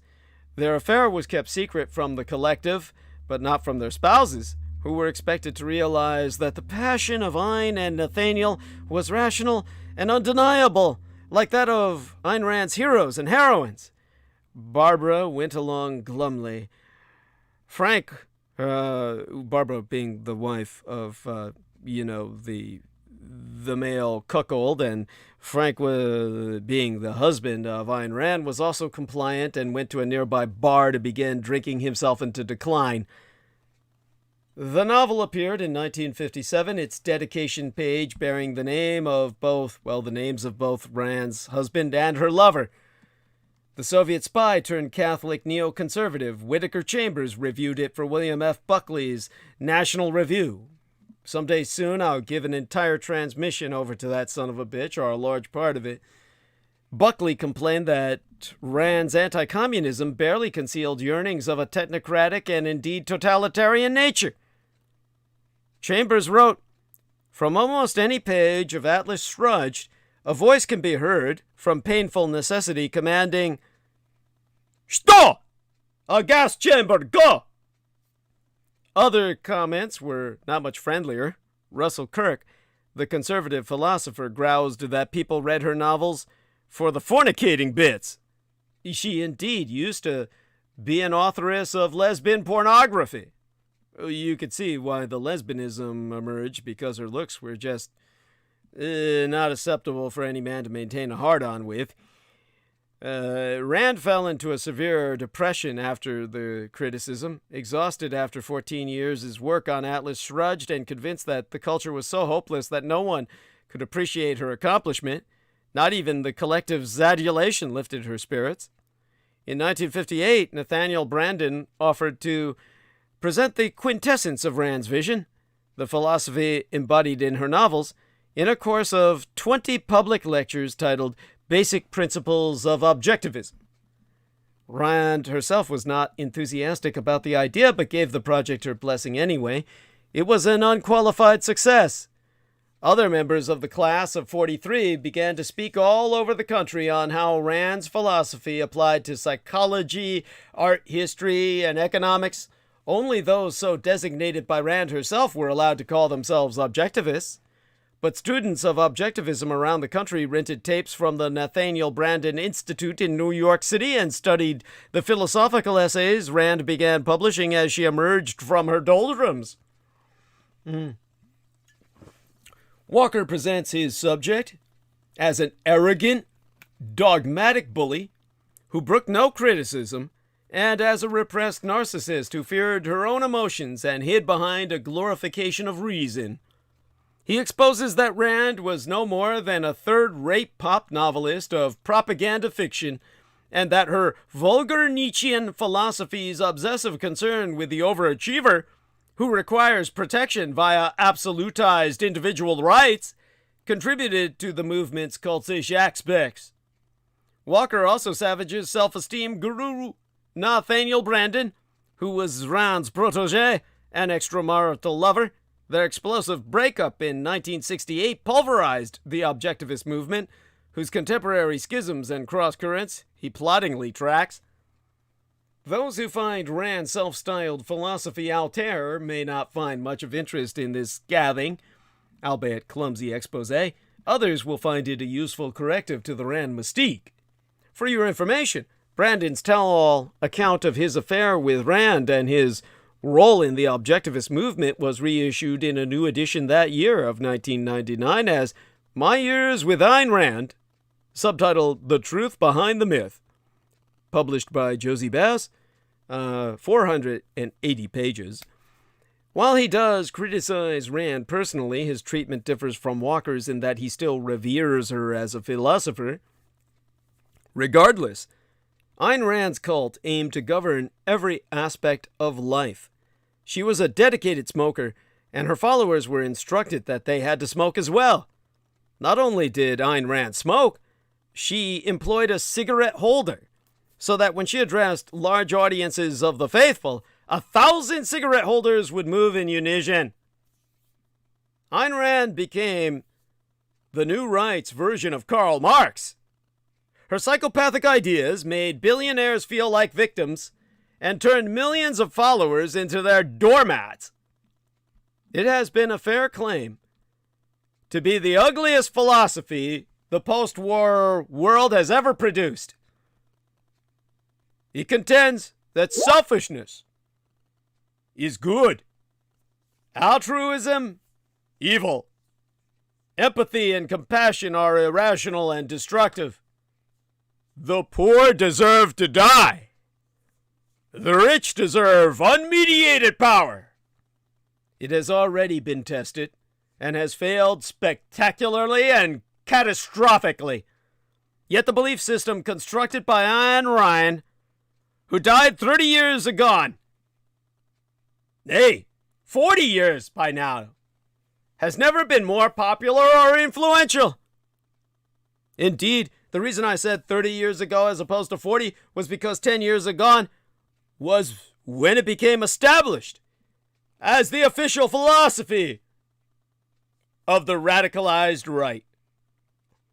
Ayn Rand was a Russian Jewess from a prosperous family who immigrated to the United States so that the communists could not steal all of their property, which they had melted down into liquid assets. And through her novels, such as Atlas Shrugged, and her nonfiction, such as The Virtue of Selfishness, as Jameson Rees says, a pampered bitch, she explained philosophy, a philosophy she called objectivism. This holds that the only moral course is pure self-interest. She insists we owe nothing to anyone, even to members of our own families. She described the poor and weak as refuse, subhuman garbage, and parasites, and excoriated anyone seeking to assist them. Apart from the police, the courts, and the armed forces, there should be no role for government, no social security, no public health or education, no public infrastructure or transport, no fire service, no regulations, no income tax. Atlas Shrugged, published in 1957, depicts a United States crippled by government intervention, in which heroic millionaires struggle against a nation of spongers. The millionaires, whom she portrays as Atlas, holding our world aloft, withdraw their labor, with the result that the nation collapses. It is rescued through unregulated greed and selfishness by one of the heroic plutocrats, John Galt. Plutocracy being government by money, but in the traditional Greek translation of plutocracy, that means the rule of hell itself. Pluto being Hades, the god of the underworld, the god of hell. Satan, which is why Magus Anton Szandor LaVey took on Ayn Rand as the basis of Satanism. Simply add magic, the way you would with a powder where you simply add water. And so, when John Galt conquers America in the novel Atlas Shrugged, the poor die like flies as a result of governmental programs and their own sloth and fecklessness. Those who try to help them are literally gassed. Sto! To the chamber! A Jewess! Suggesting mass gas chambers, mind you! In a notorious passage, she argues that all the passengers in a train filled with poison fumes deserve their fate, to die gasping for air, women and children, pregnant mothers aborting their babies. Ayn Rand describes this with great joy and gusto, saying the babies would have grown up to be parasites anyway. One, for instance, was a teacher who taught children to be team players. One was a mother married to a civil servant who cared for her children. One was a housewife who, in Ayn Rand's own words, who believed that she had the right to elect politicians of whom she knew nothing. Ayn Rand's is the philosophy of the psychopath, a misanthropic fantasy of cruelty, revenge, and greed. Yet, as Gary Weiss shows in his 10-year-old book by now, entitled Ayn Rand Nation, she has become, to the new right, what Karl Marx once was to the left, a demigod at the head of a Kabbalistic cult. For those of you who don't know the vocabulary word, Kabbalistic means millenarian, as in, bring on the millennium. Almost 1/3 of Americans, according to a recent poll, have read Atlas Shrugged, and it now sells hundreds of thousands of copies every year. There is an egregore attached to that book that prevents it from ever falling off the bestseller list.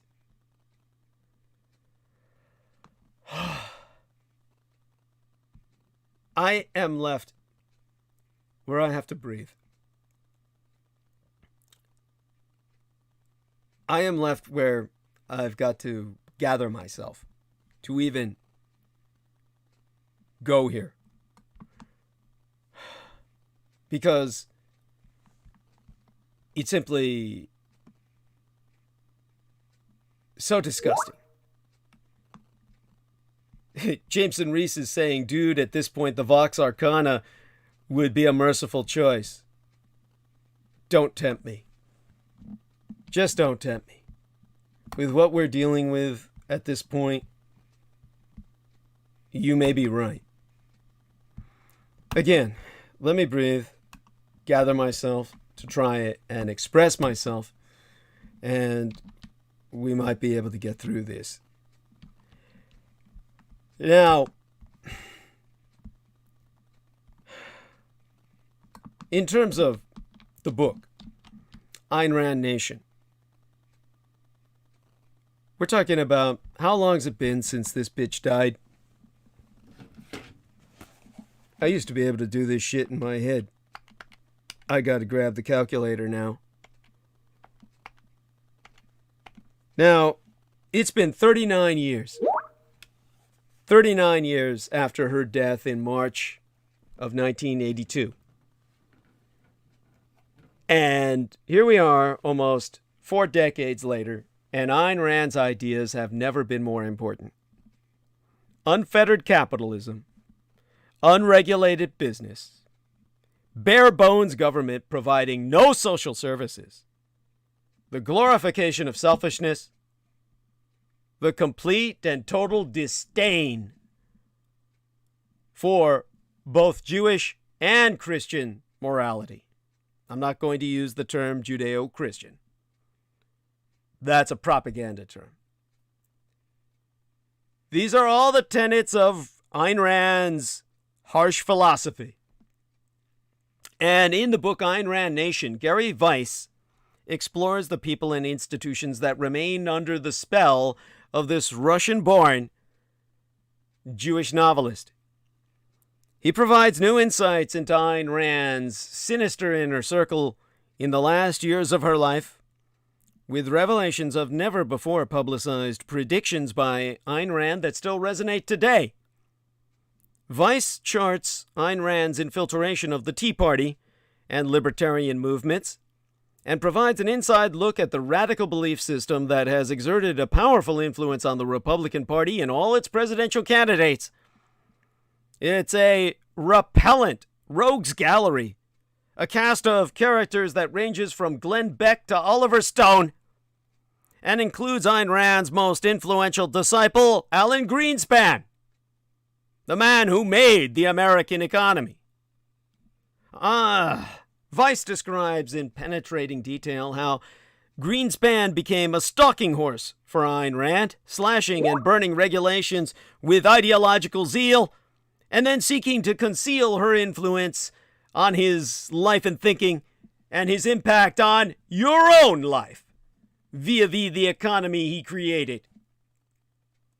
Lastly, Vice provides a strategy for a renewed national dialogue, an embrace of the nation's core values that is needed to deal with Ayn Rand's pervasive grip on our society.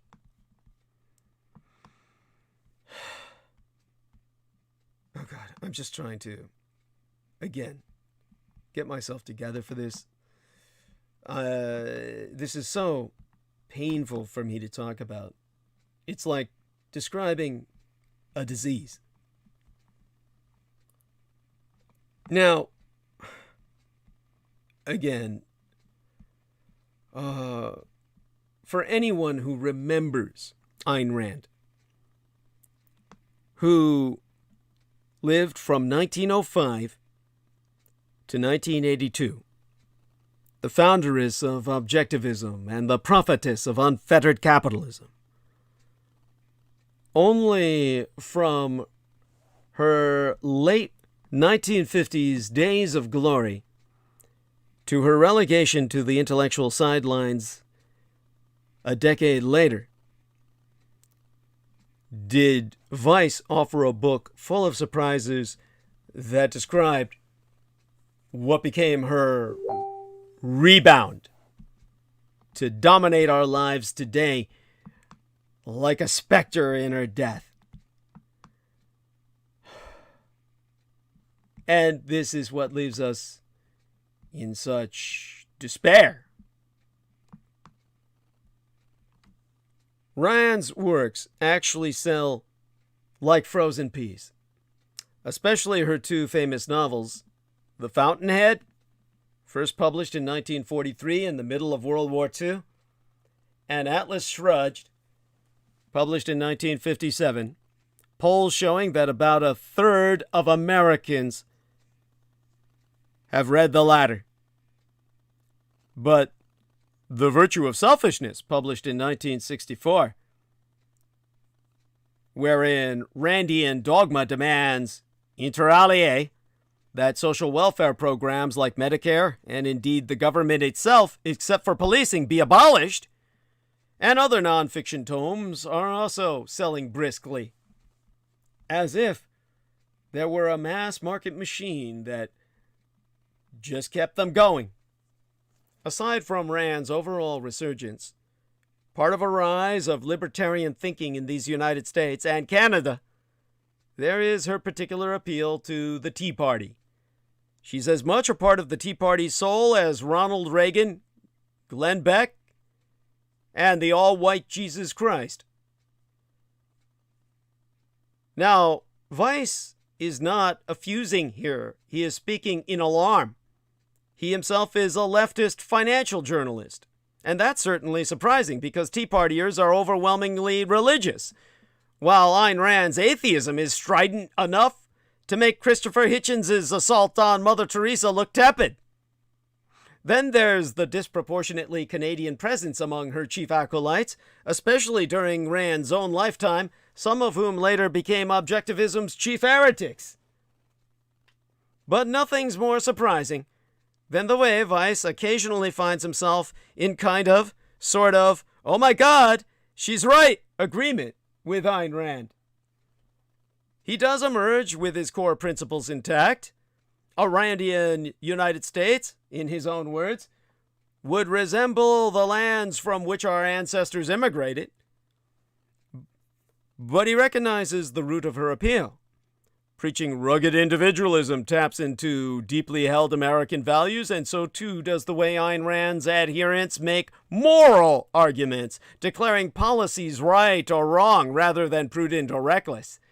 That's what Vice wants his side to do. Not ignore the godmother of the Tea Party or argue about practicalities, but take its own moral stance, based on its own reading of American tradition. And so, ignoring Ayn Rand's evangelical atheism her desire to create an atheist, godless capitalism in the way her Jewish predecessor and model, Karl Marx, propagated a godless communism, the Tea Party movement has taken her to its heart. No rally of theirs is complete without placards reading, "Who is John Gall?" and "Rand was right." Weiss argues that Ayn Rand provides the unifying ideology which has distilled vague anger and unhappiness into a sense of purpose. She is energetically promoted by the broadcasters Glenn Beck, Rush Limbaugh, and Rick Santelli. She is the guiding spirit of all the Republicans in Congress. And like all philosophies, objectivism is absorbed secondhand by people who have never read it.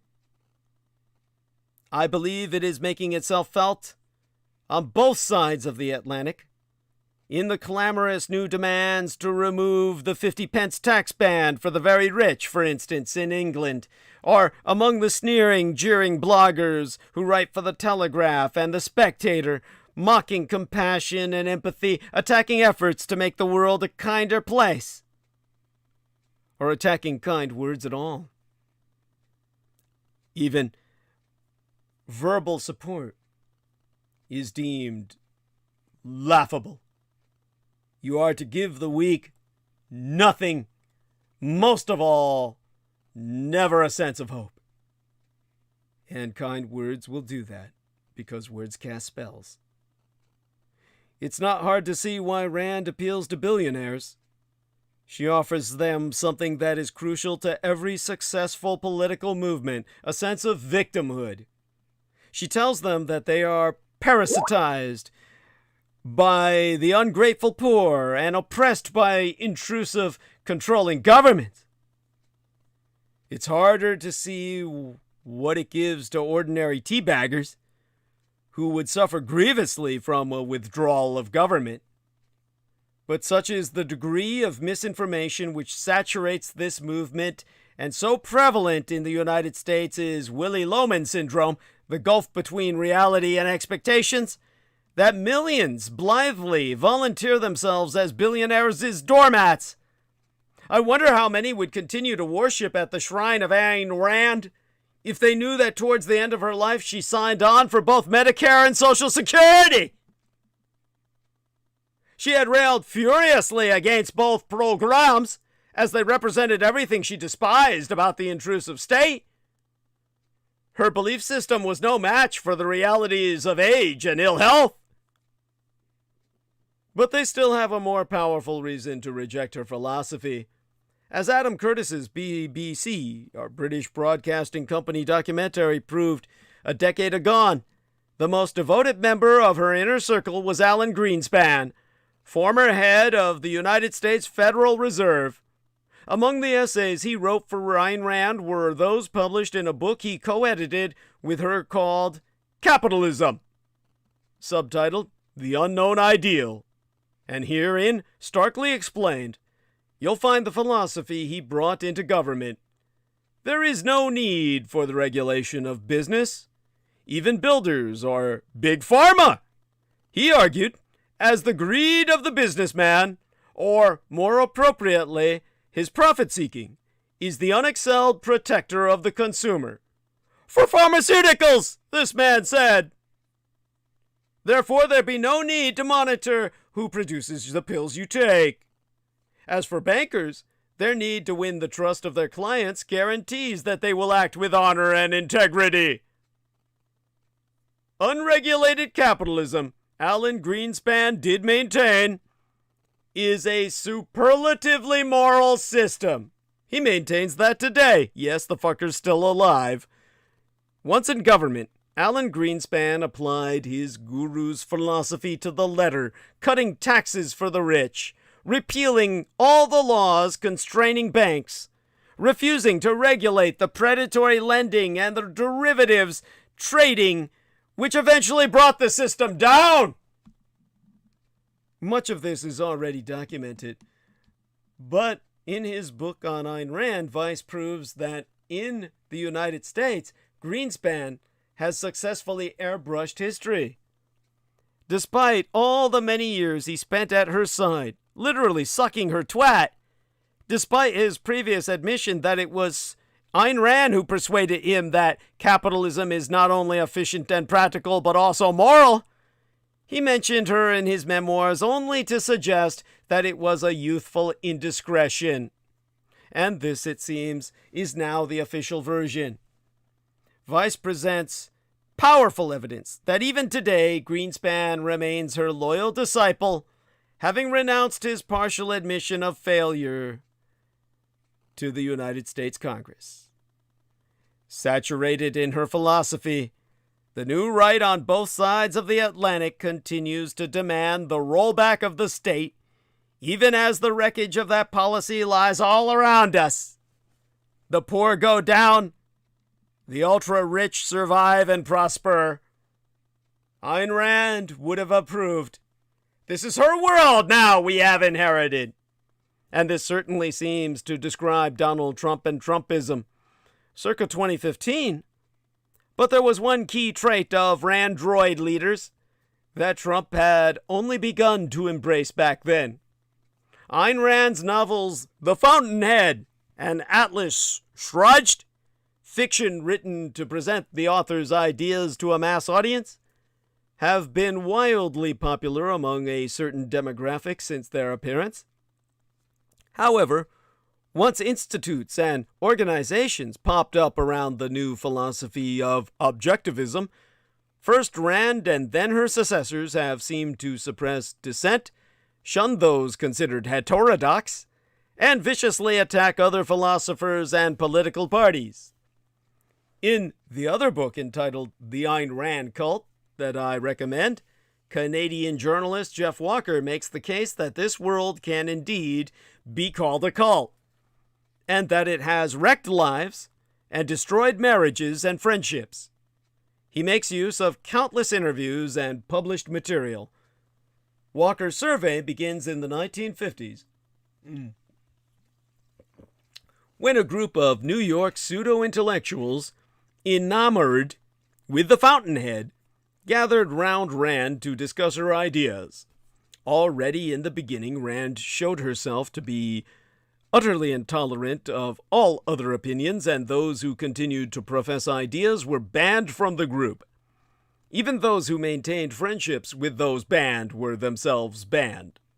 One of the members, Nathaniel Brandon, was especially dedicated to Rand, and the author even pressured his wife into allowing an affair. Brandon was for many years seen as Ayn Rand's right-hand man. But in 1968, Rand became furious after she discovered that he had seen another woman and ordered all her followers to shun him without even disclosing a reason. Much the same happened years later when Leonard Peikoff, the ultimate heir to Rand's philosophical legacy, cut off David Kelly because he had Spracketh in front of a group of libertarians, and all who sided with Kelly were also exiled. This forcing adherents to associate only with others loyal to a group orthodoxy is a typical behavior of a cult. And much of Walker's book tracks these precepts, schisms, and divorces as though they were a good case study of a sect. Another behavior typical of a cult is holding the guru up as the font of all wisdom, i.e., the fountainhead, regardless of the guru's misqualifications. Ayn Rand herself had read little philosophy, and many legitimate philosophers have said her odd rantings against Immanuel Kant could have only come about had she never studied Kant's own writings. Here is unmistakable proof that the guru is not a reliable source. Yet, in objectivist circles, Rand's thoughts on Immanuel Kant must be taken as authoritative, and her followers have continued to quote these in spite of their erroneous nature. Similarly, Brandon has been dishonestly called a great psychologist, even though his Philosophiae Doctorate, his PhD, is from a completely unaccredited institution.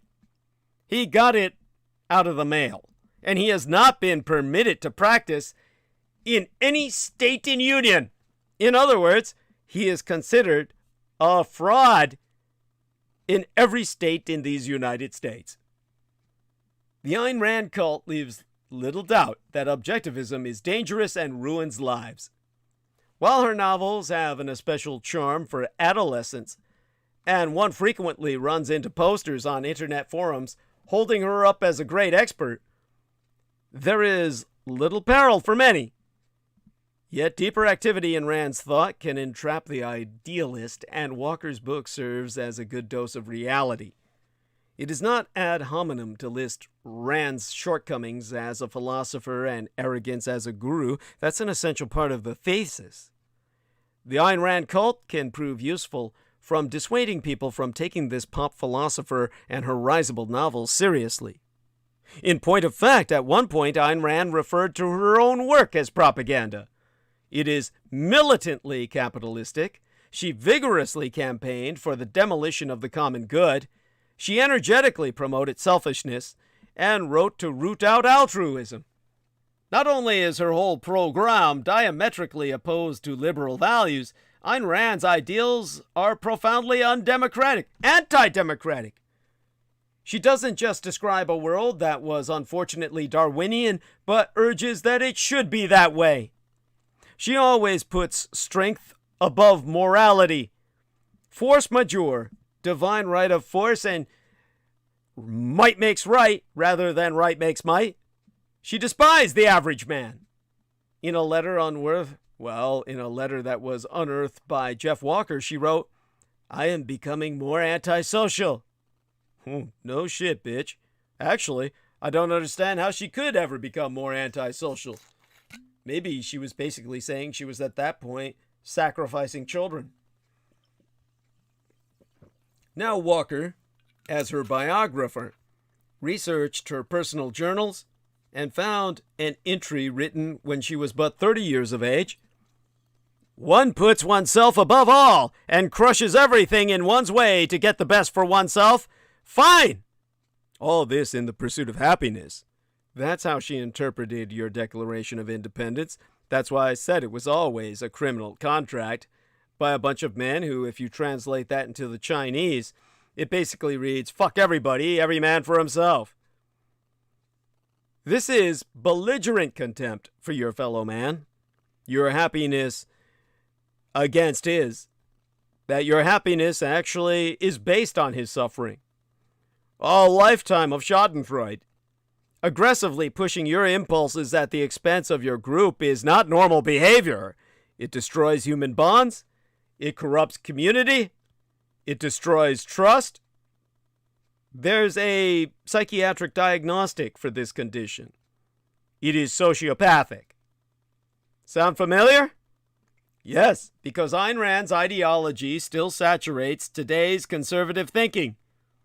Many in Reagan's cabinet were Randians.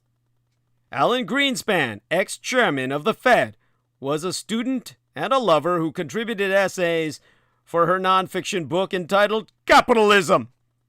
Their rebuttal to Das Kapital of Karl Marx, which means they really should have named it collectivism or some shit. Collective. There you are. Collective. Today's business tycoons breathe Rand's incendiary ideals. For philosophers, Rand's values are neo-Nietzsche, and he was the originator of the warlike Superman.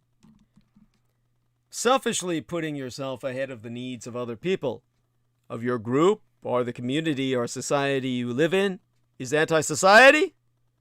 Well, at one point, Rand flatly states, there is no society. She feels we live the law of the jungle, it's dog eat dog. We're all out here to kill each other. If we've all followed her philosophy, we wouldn't have any clothes. We'd be throwing rocks at each other and eating each other. Rand's books have influenced the empty minds and the faith of untold millions. Today, her books are studied by children in schools. So now, you think you're a liberal? And you fondly keep that dog-eared copy of Atlas Shrugged and the Fountainhead on your bookshelf, promising yourself to enjoy them again someday? There are the CEOs of Silicon Valley technology firms that are proud to boast that they've taken time out, invested the effort to reread Atlas Shrugged and The Fountainhead twice a year, every year of their adult lives. Regrets, but that does not compute. For further insight into Ayn Rand's world, in which altruism is the enemy of advancing civilization, see Jeff Walker's book entitled The Ayn Rand Cult, wherein Jeff Walker also explains why Ayn Rand loathed libertarians, who claim her as their leading light. Part of the problem is that libertarians are not forceful enough. It is going out and actually killing people to accomplish their goals of bringing society down. The other part seems to be Ayn Rand's mountainous ego towards a competing ideology. The aforecited Le Grand Madame Ben Scoter found key commonalities among the Randy Trumpist movement. And this brings us to the new age of Ayn Rand. She won over Donald John Trump and Silicon Valley. Her novel, The Fountainhead, is one of the few works of fiction that Donald Trump likes, and she has long been the darling of the American right, but only now do her devotees hold sway around the world. As they plow through their GCSE revision, United Kingdom students planning to take politics A-level in the autumn, starting probably a decade agone, if I remember correctly, comforted themselves.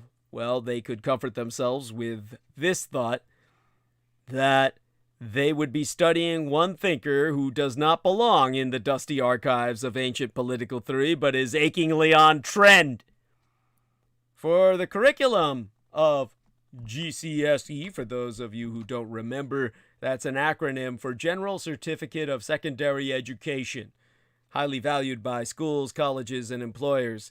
The qualification mainly involves studying the theory of a subject together with some investigative work, while some subjects also involve practical work. So the General Certificate of Secondary Education is, it's taken in England, Wales, and Northern Ireland. State schools in Scotland use the Scottish qualification certificate instead, and private schools in Scotland may choose to use an alternative qualification entirely. But this is basically, a Anglo-Celtic trip. But they made Ayn Rand a requirement. It's a timely decision because Ayn Rand, who died in 1982 and was alternately ridiculed and revered throughout her lifetime, is still having her moment. Long the poster girl of a particularly hardcore brand of free market fundamentalism, the advocate of a philosophy she called the virtue of selfishness, Rand has always had acolytes in the conservative political classes. The Republican Speaker of the United States House of Representatives, Paul Ryan, is so committed to Randian, he was famous for giving every new member of his staff a copy of Ayn Rand's gargantuan novel Atlas Shrugged, along with Friedrich Hayek's Road to Serfdom, about, fuck socialism, right? And the Atlas Shrugged story, so oft repeated, that his colleague, Paul Ryan's colleague in the U.S. Senate, Rand Paul, owes his first name to his father Ron's adulation of Ayn Rand, as in it rhymes with mine. Ayn rhymes with mine. It's spelled A-Y-N. It's pronounced Ayn, like mine. Turns out to be apocryphal, but Paul describes himself as a fan all the same. In other words, Rand Paul, son of Ron Paul, is named after Ayn Rand, as shared by Paul Ryan. Is any of this fucking sinking into you, how much shit we're in? Not to be left out, Britain's small staters have devised their own ways of worshipping at the shrine of Ayn. Communities Secretary Sajid Javid reads the courtroom scene in Ayn Rand's The Fountainhead twice a year and has done so throughout his adult life. As a student, he read that bit aloud to the woman who is now his wife, although the exercise proved to be a one-off. As Javid recently confessed to The Spectator, she told him that if he tried that again, he would get dumped. Meanwhile, Daniel Hannan, the Tory Minister of Parliament, MEP, many see the intellectual architect, well, they know him. Daniel Hannan is the intellectual architect of Brexit. He keeps a photograph of Ayn Rand on his Brussels desk. You see, he was working in the capital of Europe itself. And here you have this son of a bitch fighting to exit Europe, period. Now, in terms of all of this, again, getting my head together to talk about a subject that I despise in the time we have remaining. So, the devotion of the Tory boys in both their UK, United Kingdom, and US, United States incarnations is not new. But Ayn Rand's philosophy of rugged, uncompromising individualism, of contempt for both the state and the lazy, conformist world of the corporate boardroom, now had a follower in the White House. What is more, there is a new legion of devotees, one whose influence over our daily lives dwarfs that of most politicians, and they are the titans of technology. So who is this new entrant on the A-level syllabus? The woman hailed by one biographer as the goddess of the market?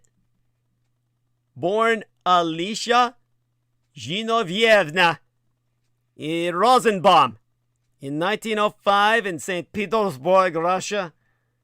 She saw her father impoverished and her family driven to the brink of starvation by the Soviet Revolution, an experience that forged her contempt for all notions of the collective good and especially for the state as a mechanism for ensuring equality. And as an obsessive cinema-goer, she fled to the United States in 1926, swiftly making her way to the Hollywood. She paid her way through a series of odd jobs, including a stint in the costume department of RKO Pictures, and landed a role as an extra in Cecil B. DeMille's The King of Kings. But writing was her passion. Broadway plays and movie scripts followed until the breakthrough came with a novel, The Fountainhead.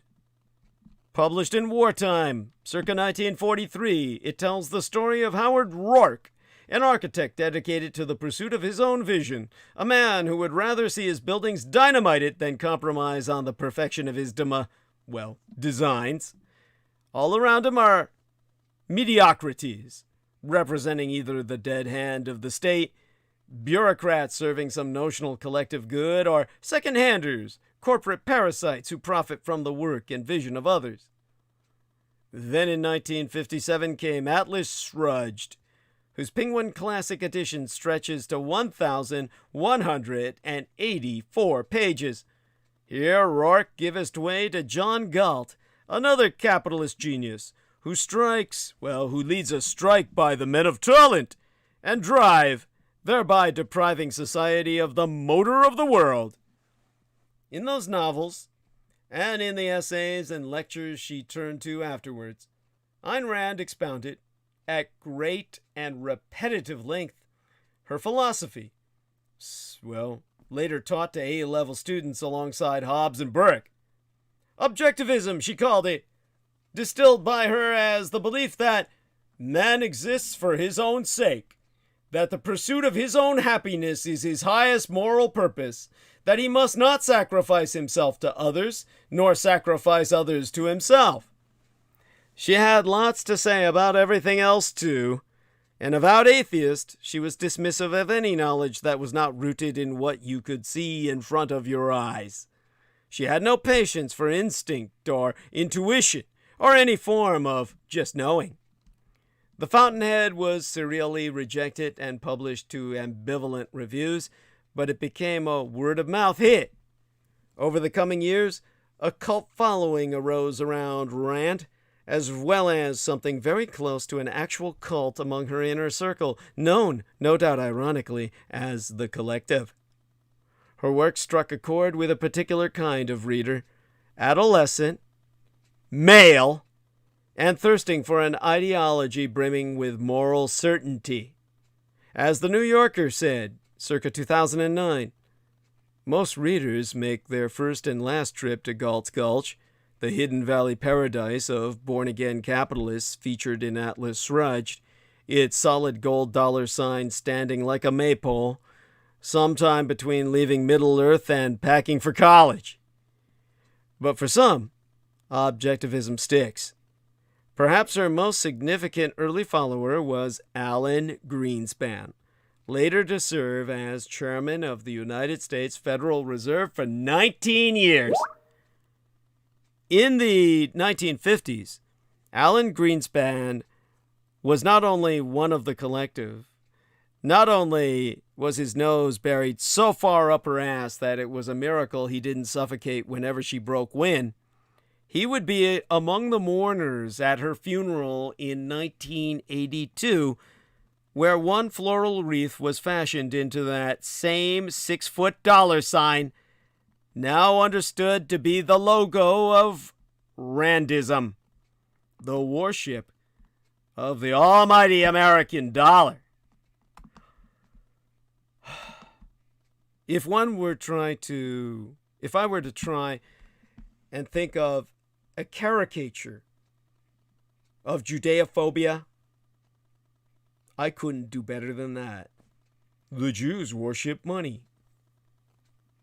This was her sharing her anti-religion, her cult of chaos, with the Gentiles, with the Goyim, with her Goy boy toys. Alan Greenspan is the link between the original Ayn Rand cult and what we might think of as the second age of Rand, the Thatcher-Reagan years, when the laissez-faire, free market philosophy went from the crankish obsession of right-wing economists to the governing credo of Anglo-American capitalism.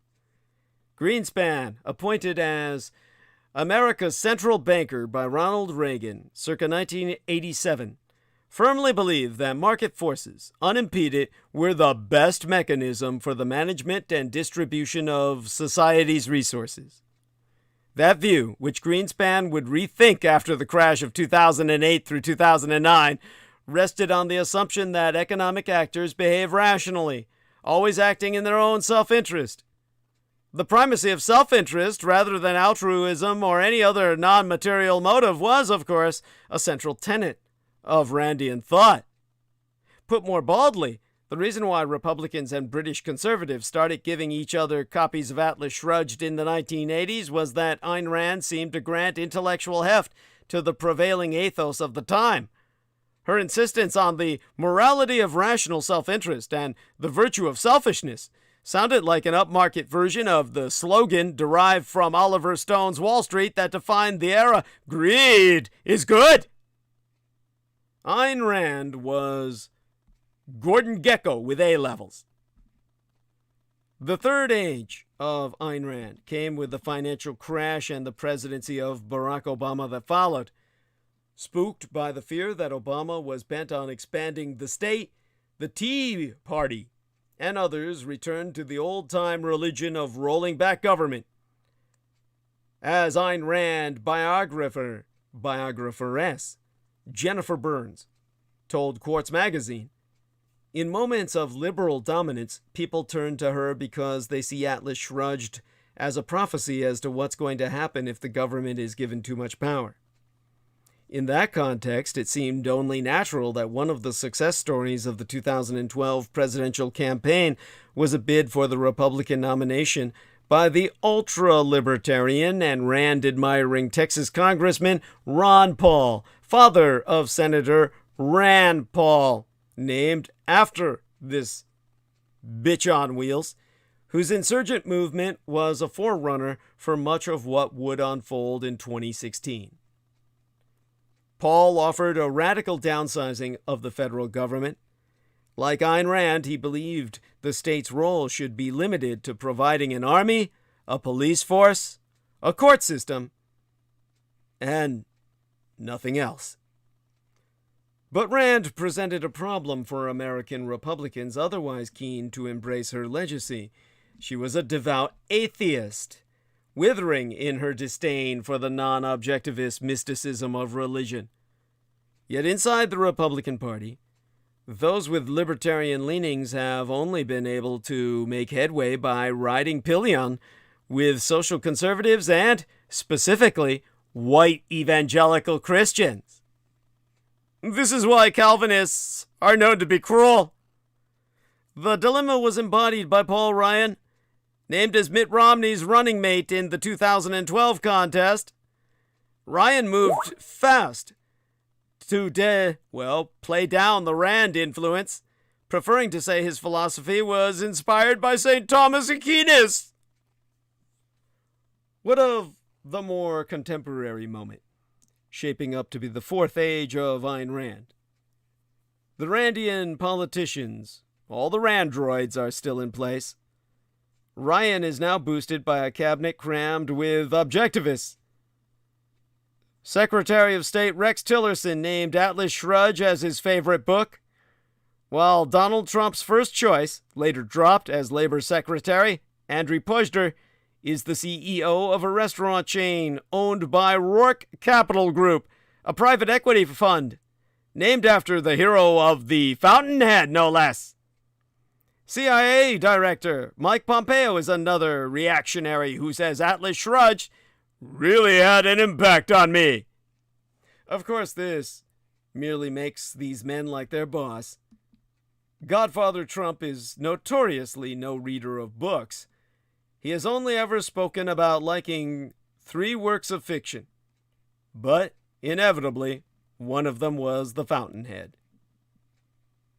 Years agone, half a decade ago by now, he said, "It relates to business, beauty, life, and inner emotions. That book relates to everything." And Rand scholars find this affinity of Trump's puzzling. Not least because Trump's offer to the electorate in 2016 was not a promise of unfettered free market. It was a pledge to make the U.S. government an active meddler in the market, negotiating trade deals, bringing back jobs. His public bullying of big companies, pressing Ford or the air conditioner manufacturer named Carrier to keep their factories in these United States, was precisely the kind of big government intrusion upon the natural rhythms of capitalism that appalled Ayn Rand.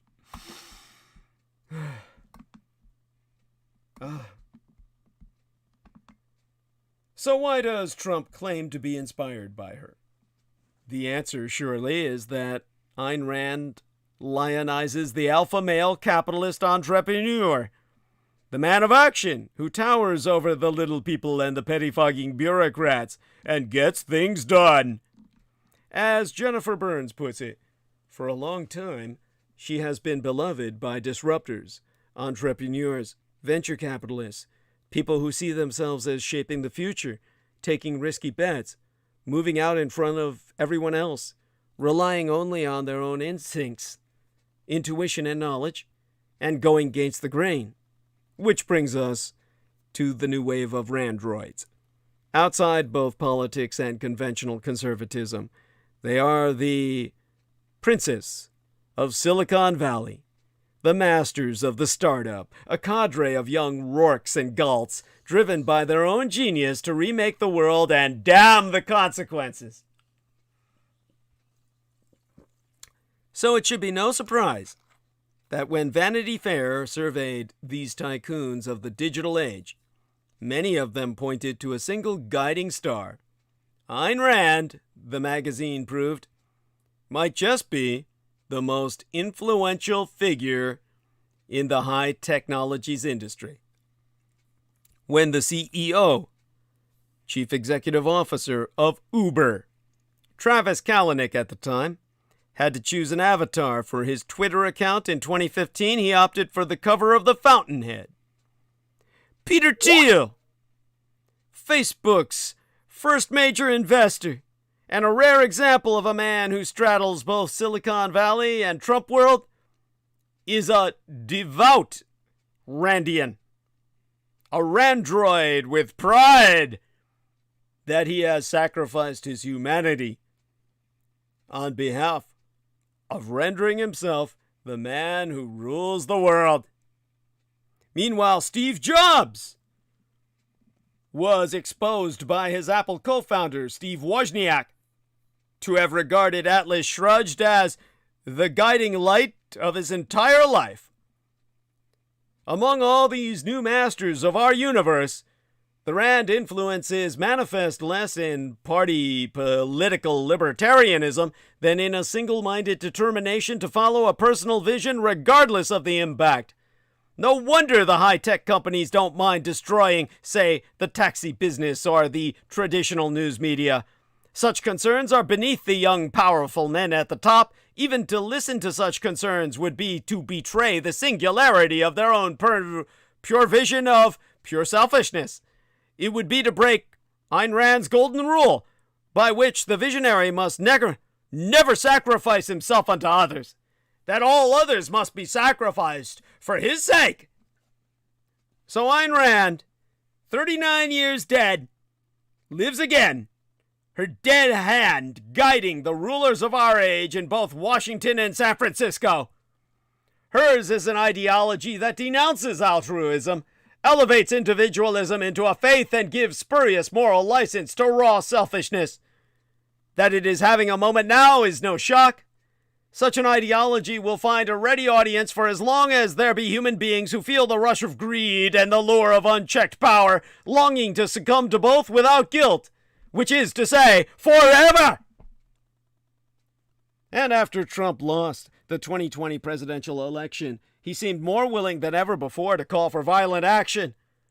Trump called his supporters to Washington, D.C. for a rally on the specious grounds that the election had been stolen from him, tweeting, "Be there!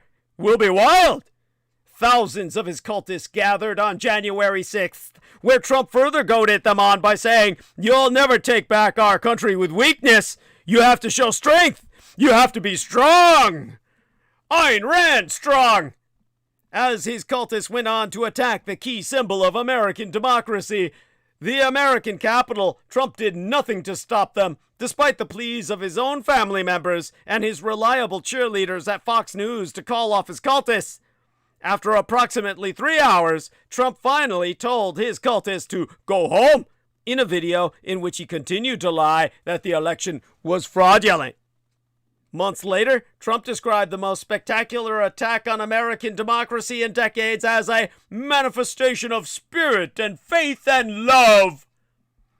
Back in the reality-based world, the mayhem at the Capitol resulted in over 700 people being arrested, including 75 who were charged with violent crimes.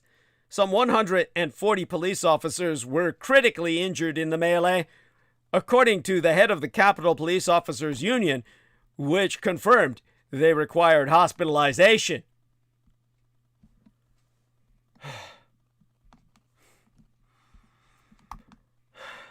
And 5 people died as a result of that attack, including 1 peace officer, all of them immediately on scene. So it's mystifying that Trump and his acolytes, such as Alabama Representative Mo Brooks, who told the crowd, "Start taking down names and kicking ass," have yet to be charged with incitement. In the crowd, there were large numbers of Trump cultists in military-style uniforms, some of whom were even wearing ballistic body armor, as well as armors of the Proud Boys, a far-right extremist group, which took on Kyle Rittenhouse as their member. As a quick refresher, It is a crime to incite others to commit violent felony crimes if you have reason to believe they may carry out those crimes, according to U.S. Code, Title 18, Section 373. Only a U.S. DOD librarian could tell you that. For context, this law has been applied in the past against people encouraging jihadist terrorists, such as Virginian Zachary Chesser, who is serving a long sentence, partly because he incited violence against the creators of the show South Park after they portrayed the Prophet Muhammad, peace be upon him, in a critical light, to say the least, via satire. Imagine if all the mayhem at the Capitol had been instigated by Muslim leaders whipping up a mob of thousands of Islamists. Do you have any doubt that those Muslim leaders wouldn't have already been prosecuted? As a terrorism expert, CNN national security analyst Peter Bergen was interviewed by staff members of the bipartisan House committee investigating the January 6th attack, who were interested in discussing how the assault fit into the history of domestic terrorism in these United States. The Trump-inspired January 6th insurrection and its aftermath has primed the pump for more violence. According to the University of Chicago's Project on Security and Threats, 9% of adults say they agree the use of force is entirely justified to return Donald Trump to the presidency. Trump has scheduled a rally in Arizona in mid-January, in which he will likely continue to push his false claim that the presidential election was stolen, which will surely further inflame his followers. This discord is only likely to get worse because there are scant or countervailing forces on the right pushing back on Trump, and those few Republican politicians who have pushed back are paying significant political costs. Representativist Liz Cheney of Wyoming lost her position in the Republican leadership in the U.S. House of Representatives, while Representative Adam Kinzinger of Illinois decided not to run for office ever again, after enough threats to his family dissuaded him. Meanwhile, Trump is running again in the next presidential electoral cycle, and his dominance over the Republican Party appears stronger now than it was in the immediate aftermath of the January 6th insurrection. This is because there are deep roots to January 6th. In the 2 hours we have remaining, let me try to explain that the attack on our capital has deep roots in the anti-government white nationalist movement. The intellectual godfather of that movement is William Luther Pierce, founder of the National Alliance, who profoundly influenced an entire generation, from the white supremacists who carried out the Oklahoma City bombing in 1995 to extremists like today's Proud Boys, who have discussed his writings online incessantly when they're not discussing Ayn Rand, ironically a Jewess. A trained physicist himself, William Pierce was also a key leader of the American neo-Nazi movement in the latter 3 decades of the 20th century. His most important contribution to white supremacist thought was his novel titled The Turner Diaries. Pierce published this novel in 1978 using a pseudonym, Andrew MacDonald, and in it he charted the violent overthrow of the federal American government by a group of white patriots who blew up FBI headquarters and attacked the U.S. Capitol. After a race war in which non-whites are exterminated, the novel ends with the establishment of an all-white United States steering an American empire across a world in which they annihilate all colored peoples on Earth. While certainly a clunky read, The Turner Diaries has been eminently influential, selling hundreds of thousands of copies every year. A 2016 study by the extremism expert J.M. Berger found that said novel helped to inspire at least 100 terrorist attacks and hate crimes in these United States that resulted in at least 200 murders. The most noxious example of the book's influence was Oklahoma City bomber Timothy McVeigh, who was so obsessed with it that he sold copies at gun shows around the United States. McVeigh modeled elements of his 1995 bombing of the Oklahoma Federal Building, which killed 168 people, on plot points that were in that novel. When McVeigh was arrested, law enforcement officials found quotations from the book inside his car. After the assault on our Capitol, Amazon finally pulled the book from its website. CNN produced William Pierce's first network interview in 1996. In his compound deep in the woods of Appalachia in West Virginia, Pierce delivered a diatribe against the increasingly diverse United States.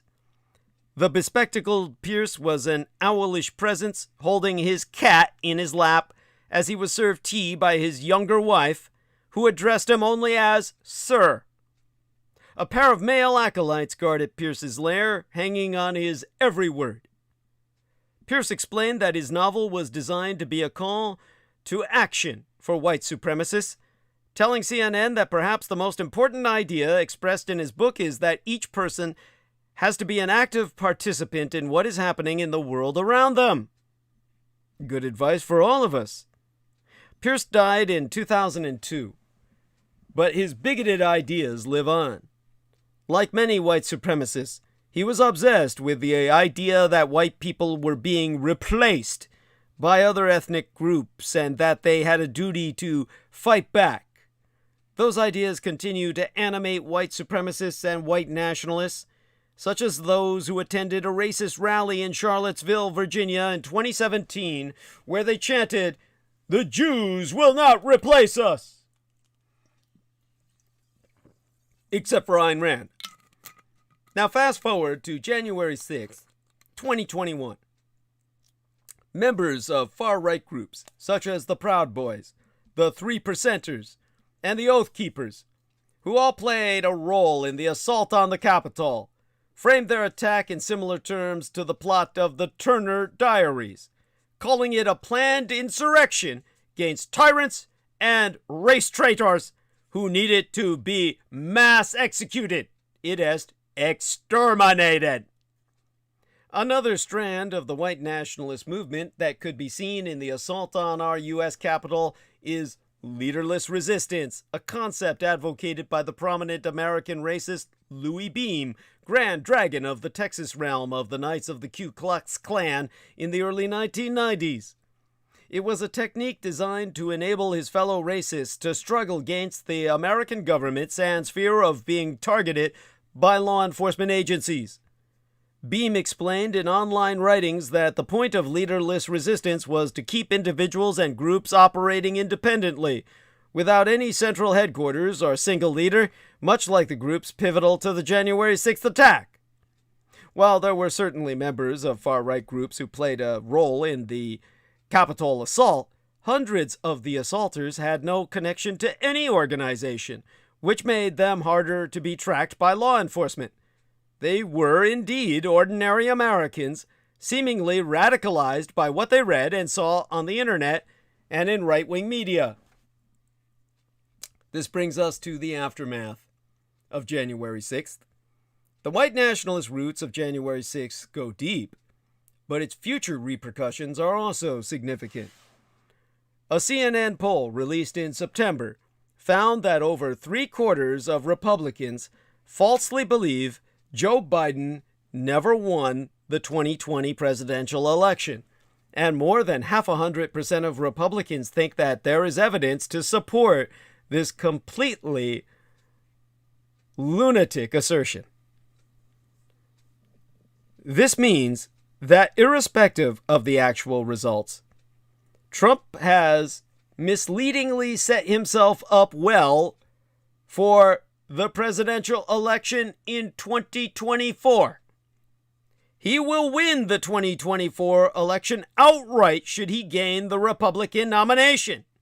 But should he lose, he has also laid considerable groundwork to make the argument to a sizable portion of the American public that the presidency is once again his own.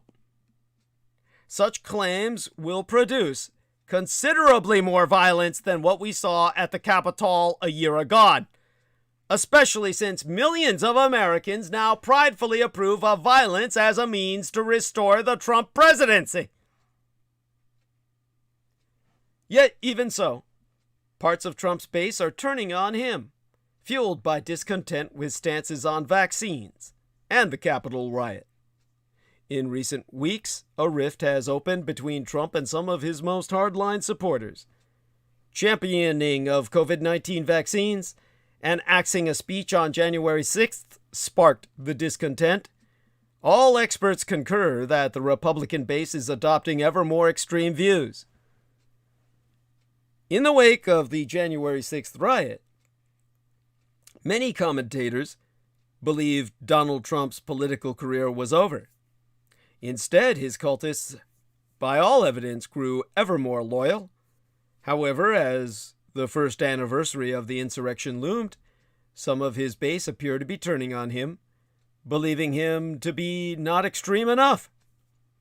In recent weeks, segments of Trump's base have took the unusual step of publicly criticizing the dear leader they so idolize. The issues driving their discontent are Trump's support for COVID-19 vaccines and his perceived weakness on the insurrection and its political legacy. Trump intended to deliver a speech on January 6th this year meant to push a counter-narrative, characteristically untrue, that his supporters were not to blame and that instead, of course, the Democrats were at fault. Now, leaks ahead of that event said he would use the platform to push his untrue claim that the 2020 election was stolen and berate members of the media who challenged him, a spectacle that would have likely delighted his hardline cultists. But then he didn't. Trump yanked the event at short notice, prompting uncharacteristic scorn. On his podcast, The War Room, Trump's former chief strategist, Steve Bannon, denounced his decision. And the far-right firebrand told his listeners, Donald J. Trump should walk up tomorrow at Mar-a-Lago and the whole world would be there. He's got command of the narrative. Some of the rank-and-file Trump adherents also weighed in. Edward Jacob Lang, a 26-year-old accused of taking part in the riot, called a right-wing TV show from jail to complain about Trump's decision. And using a term some rioters have tried to attach to themselves, he said, I am so disappointed with Trump and with the American people at large that just do not get behind the January 6th political prisoners. You'll notice that's a term that Christopher and Peter Moon both use, and Christopher is the guy who said, of course, he's only here for Peter Moon. He's embarrassed to be here because of the Asian crossdresser, of course, so he gets all defensive and has to rationalize why he's here at all. I'm here for the white guy.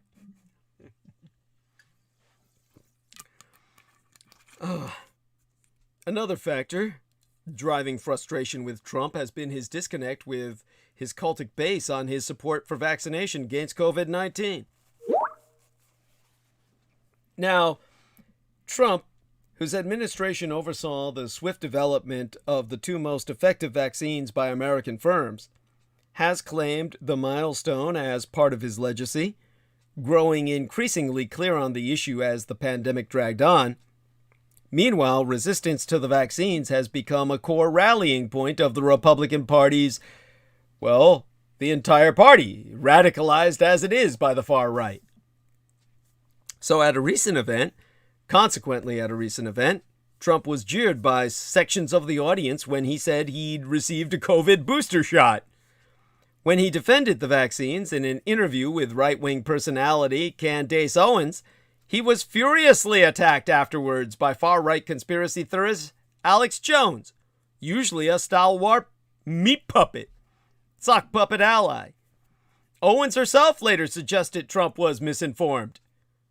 The developments are signs that the hard-charging conspiratorial mindset Trump fostered in his own cultic base has taken on a momentum that has outstripped his own.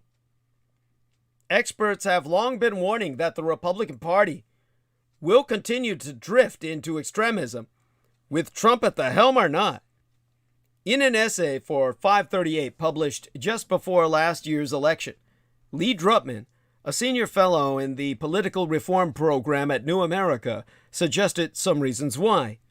He described hardening political divides and a feedback loop of political leaders and reactionary media figures seeking the favor of the Republican cult base by amplifying their wilder beliefs and being rewarded with fame and electoral success. For now, and despite the unfamiliar sight of Trump at odds with some of his fans, Trump's grip on the Russo collaborationist red Republican insurgency appears quite firm.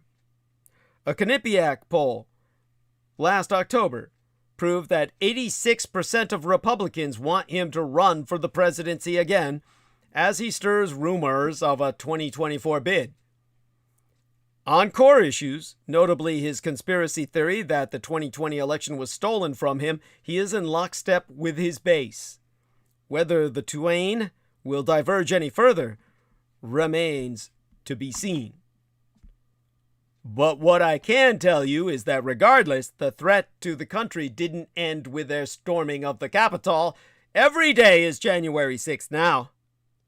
1 year after the smoke and broken glass, the mock gallows, and the very real bloodshed of that awful day, it is tempting to look back and imagine that we can, in fact, simply look back. To imagine that what happened on January 6th of 2021, a deadly riot at the seat of American government, incited by a defeated president amid a last-ditch effort to thwart the transfer of power to his successor, was horrifying, but that it is in the past and that we as a nation have moved on, that is an understandable impulse. After 4 years of chaos, cruelty, and incompetence culminating in a pandemic and the once unthinkable trauma of January 6th, most Americans were desperate for some peace and quiet. On the surface, we have achieved that. Our political life seems more or less normal these days, as the president pardons turkeys and Congress quarrels over spending bills. But peel back a layer, and things are far from normal. January 6th is not in the past. It is every day. It is regular citizens who threaten electoral officials and other public servants, who ask, "When can we use the guns?" and who vow to murder politicians who dare to vote their conscience. It is Republican lawmakers scrambling to make it harder for people to vote and easier to subvert their will if they do. It is Donald Trump who continues to stoke the flames of conflict with his rampant lies and limitless resentments, and whose twisted version of reality still dominates one of the nation's two major political parties. In short, the Republic faces an existential threat from an insurgency that is openly contemptuous of democracy and has shown that it is willing to employ all violence to achieve its ends. No self-governing society can survive such a threat by denying that it exists. Rather, survival depends on looking back and forward at the same time. Truly grappling with the threat ahead means taking full account of the terror of that day a year agone. Thanks largely to the dogged work of a bipartisan committee in the House of Representatives, this reckoning is underway.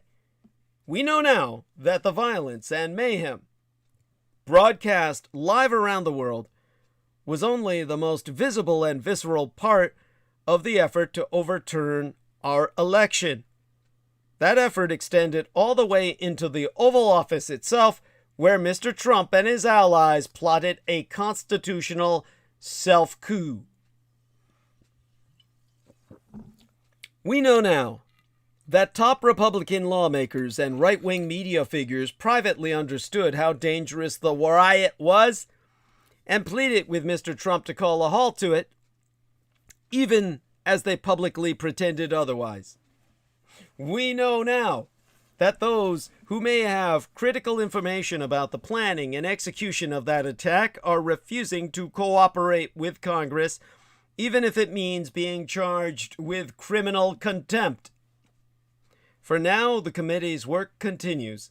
It has scheduled a series of public hearings in the new year to lay out these and other details, and it plans to release a full report of its findings before the midterm elections, after which, should Republicans regain control of the House, as expected, the committee will undoubtedly be dissolved.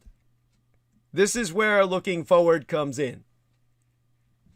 Over the past year, Republican lawmakers in 41 states have been trying to advance the goals of the January 6th insurrectionists, not by breaking laws, but by making them.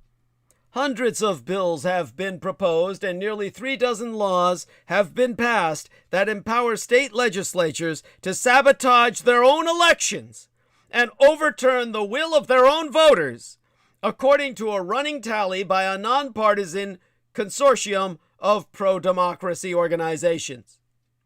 Some bills would change the rules to make it easier for lawmakers to reject the votes of their own citizens if they don't like the outcome, thereby retaining themselves in office for life at the citizens' tax-paying expense.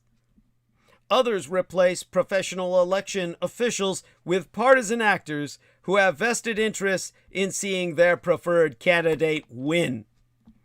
The Stalinist vote-counting tactic. Yet more attempt to criminalize human errors by electoral officials, in some cases even threatening prison, making it a job nobody wants.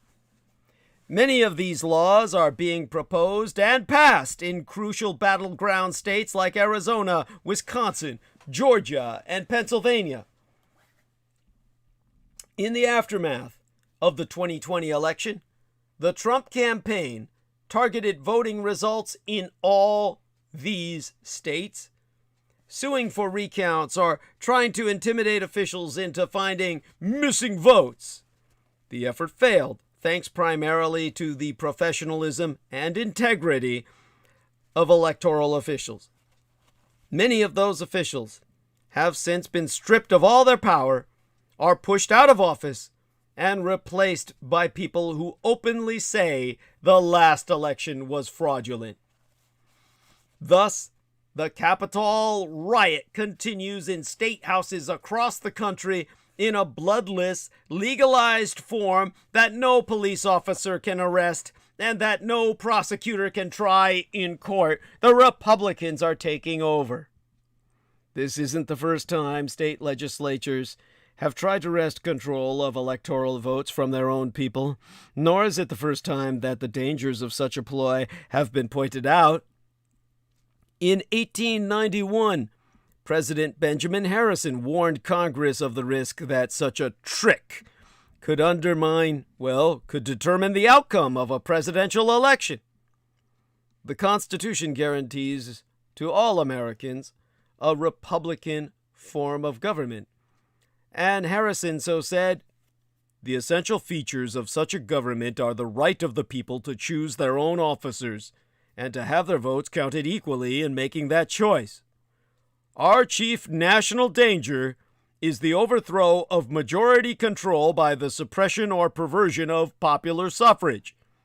If a state legislature were to succeed in substituting its own will for that of its voters, it is not too much to say that the public peace might be seriously and widely endangered." Now, a healthy, functioning political party faces its electoral losses by assessing what went wrong and redoubling its efforts to appeal to more voters the next time. The Republican Party, like authoritarian movements the world over, has shown itself recently to be incapable of doing this. Party leaders' rhetoric proves they see it as the only legitimate governing power, and thus portrays anyone else's victory as the result of fraud. Hence the foundational falsehood that spurred the January 6th attack, that Joe Biden didn't win the election.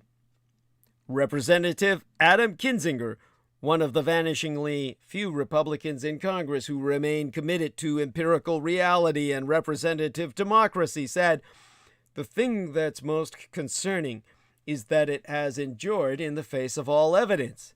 And I've gotten to wonder if there is actually any evidence that would ever change certain people's minds." The answer, for now, by all evidence, is no.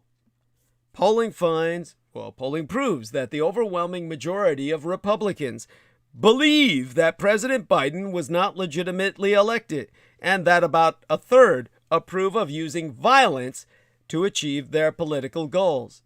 Put those two numbers together and you have a recipe for extreme danger. Political violence is not an inevitable outcome. Republican leaders could help by being honest with their voters and combating the extremists in their midst. Throughout American history, party leaders, from Abraham Lincoln to Margaret Chase Smith to John McCain, have stood up for the Union and democracy first, to their everlasting credit. Democrats aren't helpless either. They hold unified power in Washington for the last time in what may be a long time, mayhaps forever. Yet they have so far failed to confront the urgency of this moment, unwilling or unable to take action to protect elections from subversion and sabotage. Blame Senator Joe Manchin or Senator Kyrsten Sinema, but the only thing that matters in the end is whether you get it done. For that reason, Mr. Biden and other leading Democrats should make use of what remaining power they have to end the filibuster for voting rights legislation, if nothing else. Whatever happens in Washington, in the months and years to come, Americans of all stripes who value their self-government must mobilize at every level, not simply once every 4 years, but today and tomorrow and the next day, to win elections and help protect the basic functions of democracy. If people who believe in conspiracy theories can win, so can those who live in the reality-based world. Above all, we should stop underestimating the threat facing our empire. Countless times over the past 6 years, up to and including the events of January 6th, Mr. Trump and his cultists openly projected their intent to do something outrageous or illegal or destructive. Every time, the common response was that they weren't serious or that they would never succeed. How many times will we be proved wrong before we take it seriously? The sooner we do, the sooner we might hope to salvage a democracy that is in grave danger. Because history suggests that President Biden and the Democratic Party will lose control of the House, and probably the Senate, in this year's midterms, because the president's party almost always has a bad midterm, preluding a midterm wipeout for democracy itself. One of the most ironclad rules in American politics is that the president's party loses ground in midterm elections. Almost no president is immune. President George W. Bush's Republicans took a thumping in 2006. President Barack Obama's Democrats received a shellacking in 2010. President Donald Trump's Republicans were buried under a blue wave in 2018. And the results out of Virginia and New Jersey last November suggest that a red wave might hit President Biden's Democrats in 2022. It's worth digging into the data behind this rule, of course, and the reasons why it so often holds true. Are Republicans really a lock to sweep the 2022 midterms? History certainly seems adamant that they will win the national popular vote for the U.S. House and gain seats there, although their prospects in the Senate are less certain. But As with any rule, there be exceptions. And some theories for why the midterm curse exists may contain some hints that Democrats may be able to hold their losses to a minimum. At this point, however, history isn't on the Democrats' side. Since the end of World War II, the President's Party has consistently gotten a lower share of the National House popular vote in the midterm than in the prior presidential election. Indeed, in the 19 midterm elections between 1946 and 2018, the President's Party has improved upon its share of the House popular vote just once. And since 1994, when, I would argue, the modern political alignment took hold, the President's Party has lost the National House popular vote in 6 out of 7 midterm elections, usually by similar margins, 6 to 9 percentage points to boot. The exception in both cases was the 2002 election, when Republicans, under Bush's leadership, won the popular vote by 4.6 points. 4.3 points more than they had won it in the 2000 House elections. But the circumstances of that 2002 midterm election were extraordinary. 1 year after the September 11th terrorist attacks, Bush was still unusually popular. Overall, in the post-World War II era, the President's Party has performed an average of 7.4 points worse in the House popular vote in midterm elections than it did 2 years prior. Therefore, since Democrats won the House popular vote by 3.0 points in 2020, Republicans can roughly expect to win it by 4.4 points in 2022 if history be any guide. Now, because of the way the House map is drawn, the House popular vote doesn't translate perfectly to the number of seats the President's Party loses, but as a general rule, the drop in support for the President's Party does cost it seats in Congress, at least in the House. Since the end of World War II, the President's Party has lost House seats in all but 2 midterms, 2002 and 1998, when Republicans were seen as overreaching with their impeachment inquiry into President Bill Clinton. In the average midterm election during this time period, the President's Party has lost 26 House seats. If this happens to Democrats this November, who will probably go into the midterms with 222 House seats, just 4 more than a majority, they would easily lose the House. Now, Democrats may be able to minimize their 2022 losses because they won't go into the election with a huge majority. Fewer seats means fewer seats to lose, but there historically hasn't been a strong correlation between the size of a party's majority and their seat losses. Parties in the approximate situation in which Democrats now find themselves have done as well as a 6-seat gain, and as poorly, well, that was for the Republicans in 2002, and as poorly as a 47-seat loss, like the Republicans in 1958. Although the President's Party almost always loses seats in the House in a midterm, the pattern is a bit more inconsistent in the Senate. Since World War II, the President's Party has either gained seats on net or at least avoided losing ground in 6 out of 19 terms, or 6 out of 19 midterms, I mean to say. This might sound counterintuitive given how often the President's Party loses ground in the House, but House elections are simply more susceptible to the national electoral environment than Senate elections. This is in part because all 435 seats are up in each House election, whereas only about 1/3 of Senate seats and roughly 2/3 of states are up. As such, the partisan makeup of those Senate seats can more strongly influence the electoral chances of the two parties.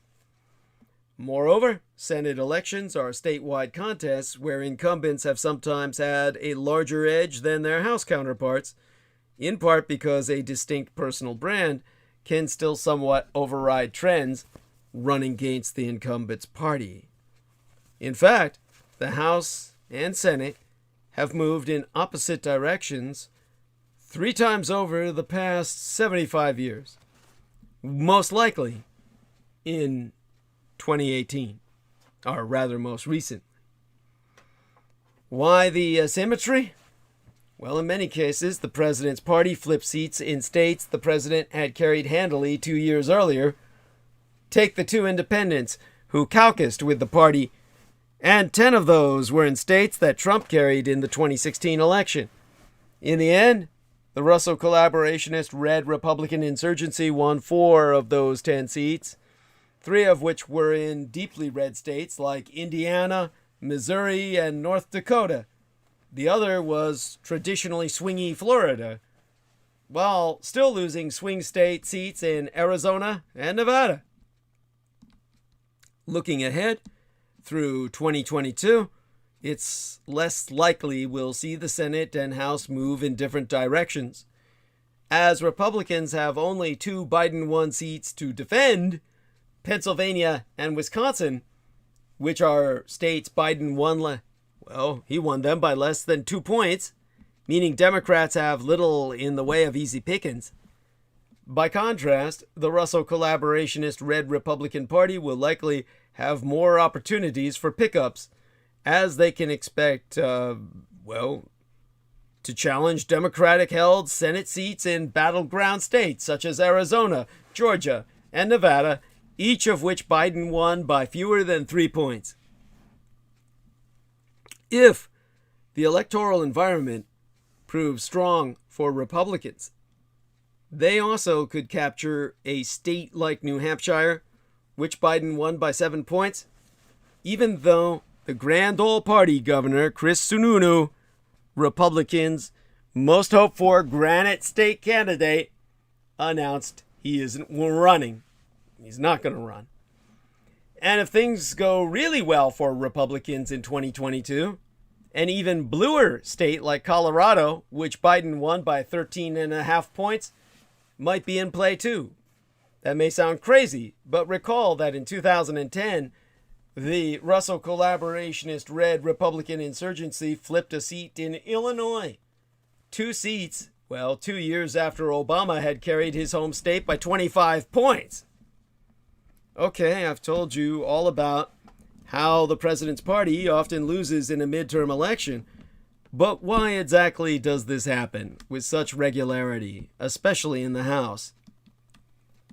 Well, political science and ideology were my major at the San Francisco State University for, towards my baccalaureate.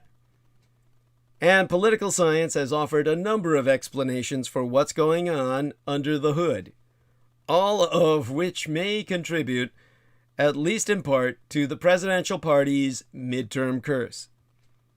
These can largely be grouped into 3 categories: a midterm reversion to the mean after presidential elections, a surge and decline in voter turnout that changes the electorate from presidential years to midterm years, and a broader presidential penalty where the party in the White House gets punished regardless of how the country is doing.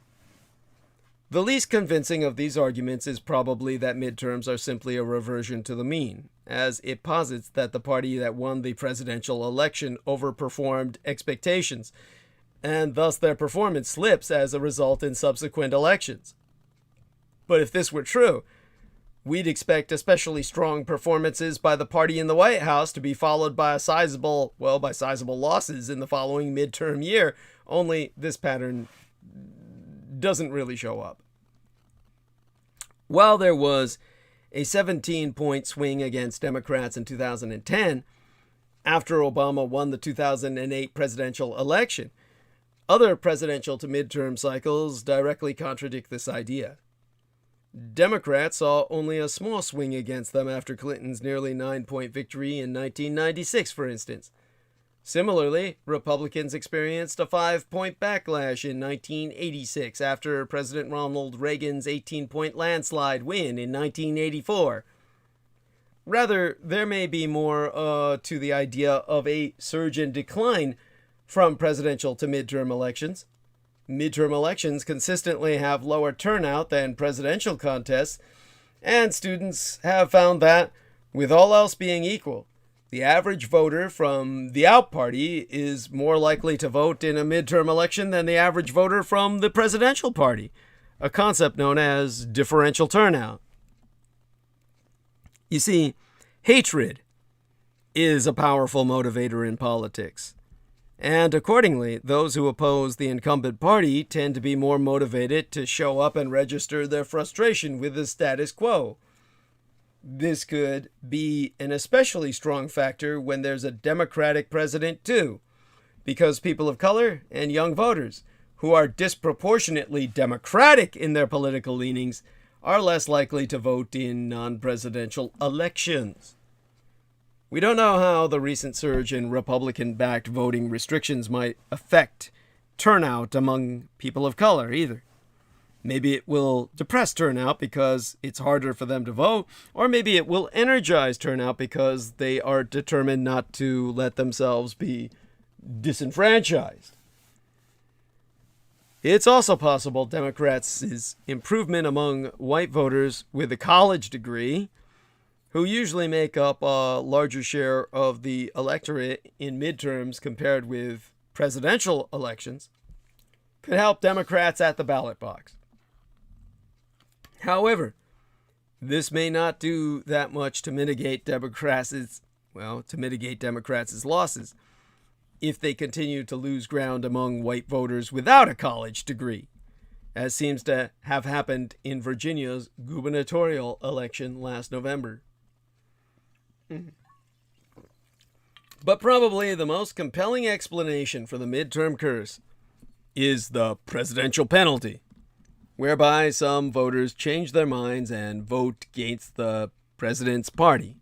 After all, midterm electorates don't actually look that different from presidential ones, but we sometimes still see really large swings in the House vote. The motivation to switch sides may boil down to the concept of balancing, wherein a small but significant portion of the electorate chooses to vote against the White House party as a check unto its power. They may perceive a Democratic president to be too liberal, for instance, or a Republican president too conservative. Regardless of the rationale, however, different studies have found evidence for balancing in both federal and midterm elections, as well as state-level elections. It's an important phenomenon, too, since voters switching which party they can back can give the other party a huge boost. Consider that if a party turns out a voter who is less likely to vote, it gains 1 vote on net from 0 to +1, whereas if a party flips a voter already likely to vote, it produces a net gain of 2 votes, +1 for the gaining party, -1 for the losing party. Per the Democratic firm Catalyst, this is what drove the blue wave in the 2018 midterms. They found that as much as 89% of the vote swing from Trump's win in 2016 to the blue wave in 2018 may have come down to people switching which party they backed. This penalty could also be broadly interpreted as a referendum on the party in power, but studies disagree as to just how much midterm results are a reaction to how people feel the country is doing. Notably, however, there be an exception to this penalty, or at least a caveat. The president's party almost always loses seats in the House, but popular presidents have historically held their losses to a minimum. Presidents with approval ratings north of 60%, such as William Jefferson Clinton, circa 1998, and George Bush Jr., circa 2002, actually saw their parties gain House seats, while President John F. Kennedy's Democrats lost only a handful in 1962. So there may be at least an element of referendum in the midterm result, even if it's not the sole reason voters switch parties. All in all, however, the takeaway from history and political science literature is clear.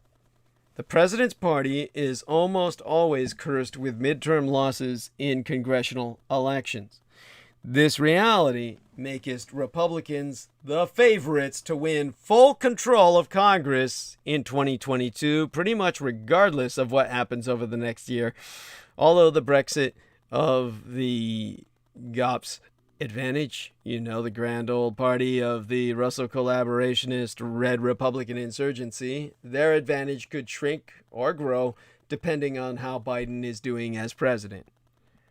Regardless, Republicans seem set to win the midterms, unless they defeat themselves, and 'tis Donald John Trump himself who may yet stem the 2022 Red Rave. Now, exempli gratiae. Former Senator David Perdue knows how to crash a party. When he announced that he would seek the 2022 Republican nomination for governor in Georgia, challenging the incumbent, Brian Kemp, he did more than enter a primary race. He illustrated the dangers facing the Russell collaborationist Red Republican insurgency in the coming year. Georgia Republicans are divided over former President Donald Trump and torn between mainstream credibility and the conspiratorial fringe. It has made these decisions worse. The beneficiary? The Democrat Stacey Abrams. Understand that Mr. Perdue, who's been making these observations, is an ally of Mr. Trump, and that Republicans worry about internal strife and outlandish messages that turn off swing voters because everything else is going their way. The party did well in last month's elections. President Biden's low approval ratings endanger Democrats in Congress, where Republicans must net only 5 seats in the House and 1 in the Senate to seize total control. Republican strength at the state level gives the party an advantage in drawing new maps of congressional districts, which will amplify their slim lead in the 538 estimate of the congressional general ballot. Yet history shows how expectations can be thwarted. Republicans have experienced hopeful times before, only to have the moment pass. They believed that disapproval of President Bill Clinton's conduct would expand their majorities in 1998. They ended up losing 5 House seats. They believed that Mr. Trump would rally the base to support 2 incumbent senators during runoffs in Georgia last January. They lost both seats and control of Congress. Time and again, the biggest obstacle to a red wave hasn't been the Democratic Party. It's been the Republican Party. Republican victories in the midterms next year are far from preordained. Glenn Youngkin's win in Virginia may be much harder to replicate elsewhere than it looked on election night. The Republican leaders continue to fear Mr. Trump and his supporters, and they are divided over candidate selection, message, and agenda. The result is a unique combination of external strength and internal rot.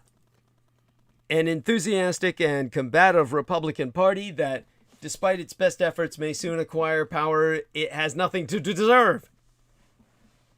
It will be hard for the party to appeal to the suburban independents who decide elections. Though Mr. Youngkin's success suggests a path, He is the first Republican elected governor of Virginia in over a decade because of his emphasis on kitchen table issues like rising prices and school closures. He ignored immigration, encouraged vaccination while opposing government mandates, and stayed clear of Mr. Trump during the, general election.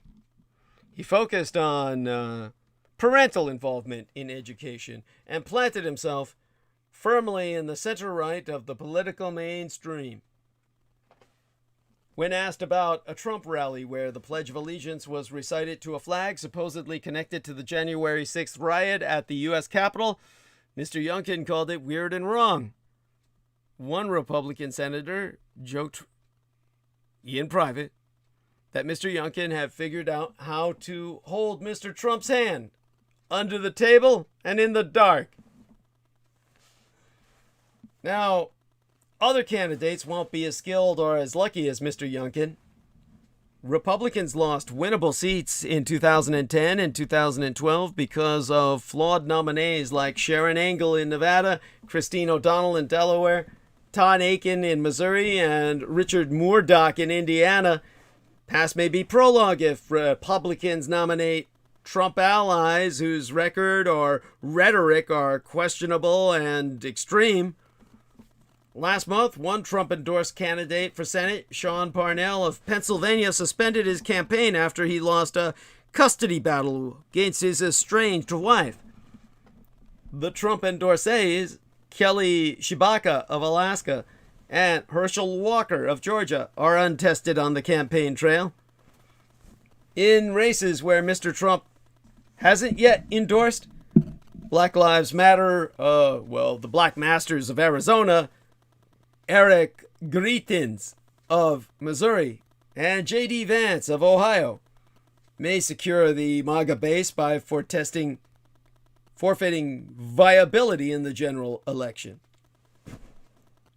Mr. Trump remains the central figure in the Russo collaborationist Red Republican insurgency elites who try to ignore him as he spends many days fighting Republicans rather than Democrats and plotting his revenge against the 10 Republican House members who voted for his second impeachment, the 7 Republican senators who voted to convict him, and the 13 House Republicans who voted for the bipartisan infrastructure bill. Mr. Trump targets his enemies with primary challenges, calls for audits, and decertification of the 2020 presidential results, and howls at Mitch McConnell for not being tough.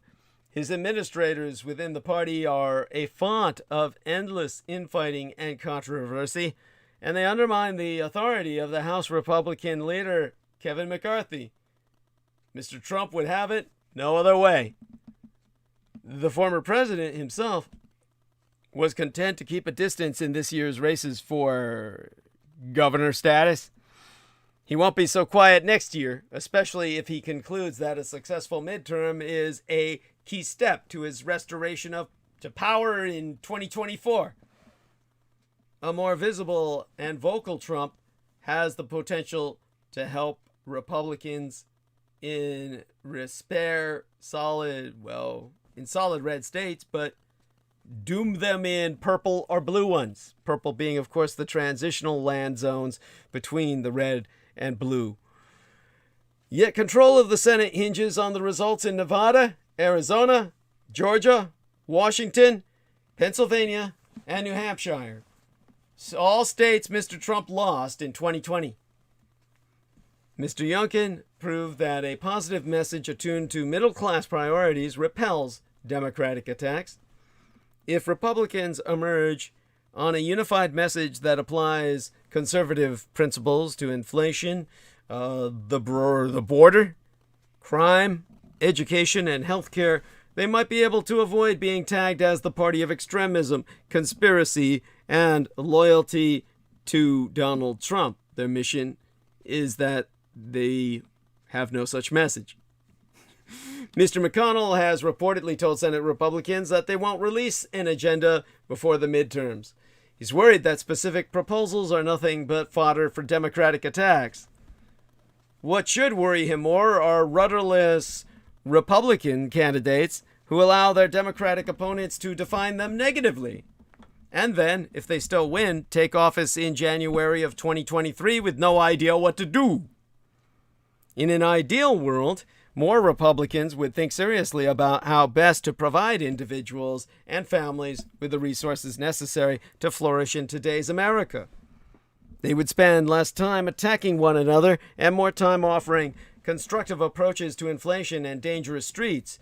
They would experiment with a ranked choice primary system that played a role in Mr. Youngkin's nomination in Virginia and in the Law and Order Democrat Eric Adams's win in New York City's mayor's race. Interested Republicans would declare today that Mr. Trump will not deter them from seeking the presidency, reminding him that renomination is not guaranteed.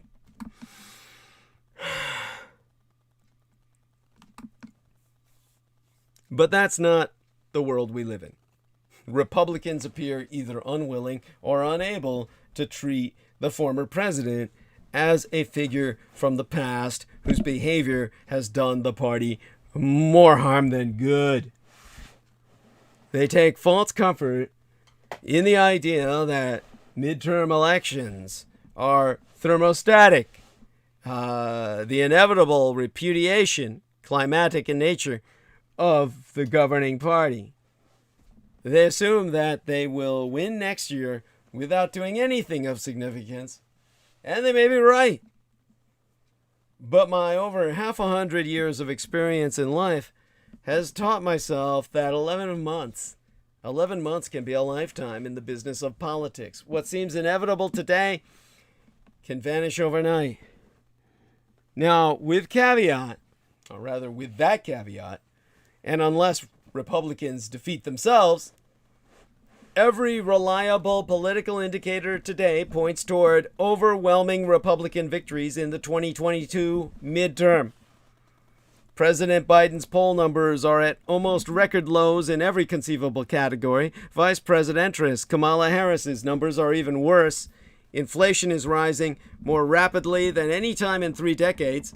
Violent crime is steadily increasing, especially in our inner cities. The 2021 off-year elections were an across-the-board disaster for Democrats, not just losing the 3 top statewide officials in Virginia, but being routed as well in the suburbs in several states, which had been going progressively blue, especially during the Trump years. Nassau County, New York is a prime example of the steep decline suffered by the Democratic Party, located just outside New York City with a population of almost 1.4 million. Nassau grew rapidly after World War II and is generally considered to be the nation's first suburb. Overwhelmingly Republican for many years, it slowly began to tilt to the Democrats in the 1990s until Republicans there took deep hits during the Trump years. Democrats Barack Obama, Hillary Rodham Clinton, and Joseph Biden carried Nassau in the 2012, 2016, and 2020 presidential elections.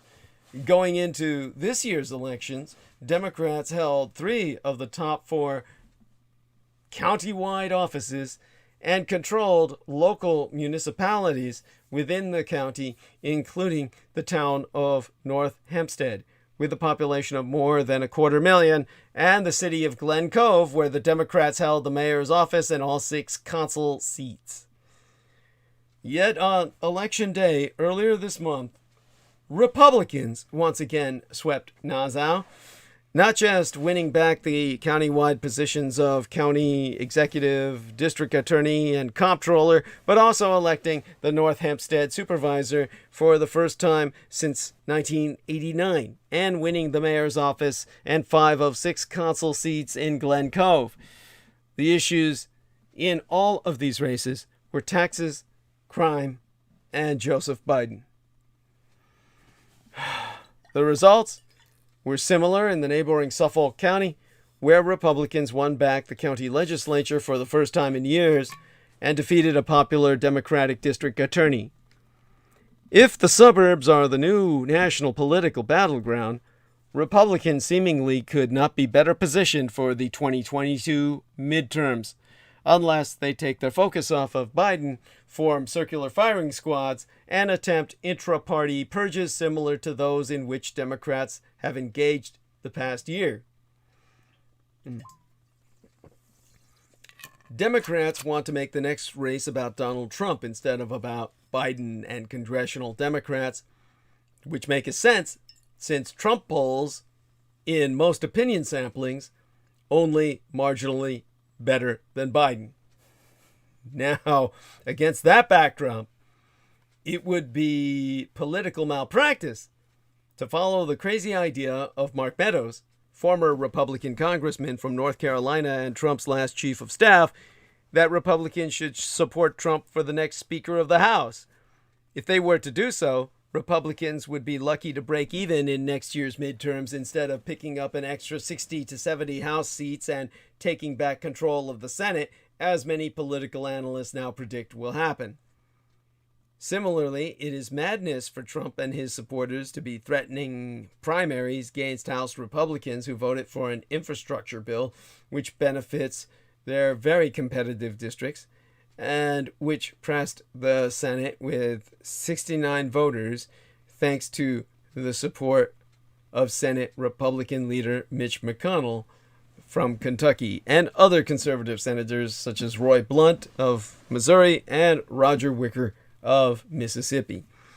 It is time for all Republicans to follow the Reagan admonition to not speak ill of other Republicans. If Republicans are united and focus on the core issues of inflation, crime, and Biden's incompetency, they have a golden opportunity to achieve historic victories for their party and for the nation in 2022. If not, Republicans will have no one to blame but their own ideological purists. Which brings us to the point of Trump's death cult post-presidency. As a result of Trump's willful negligence, inept leadership, and sociopathic narcissism, more people are dead than nationwide from COVID-19 since the start of the pandemic in early 2020. Over 840,000 Americans dead as officially acknowledged.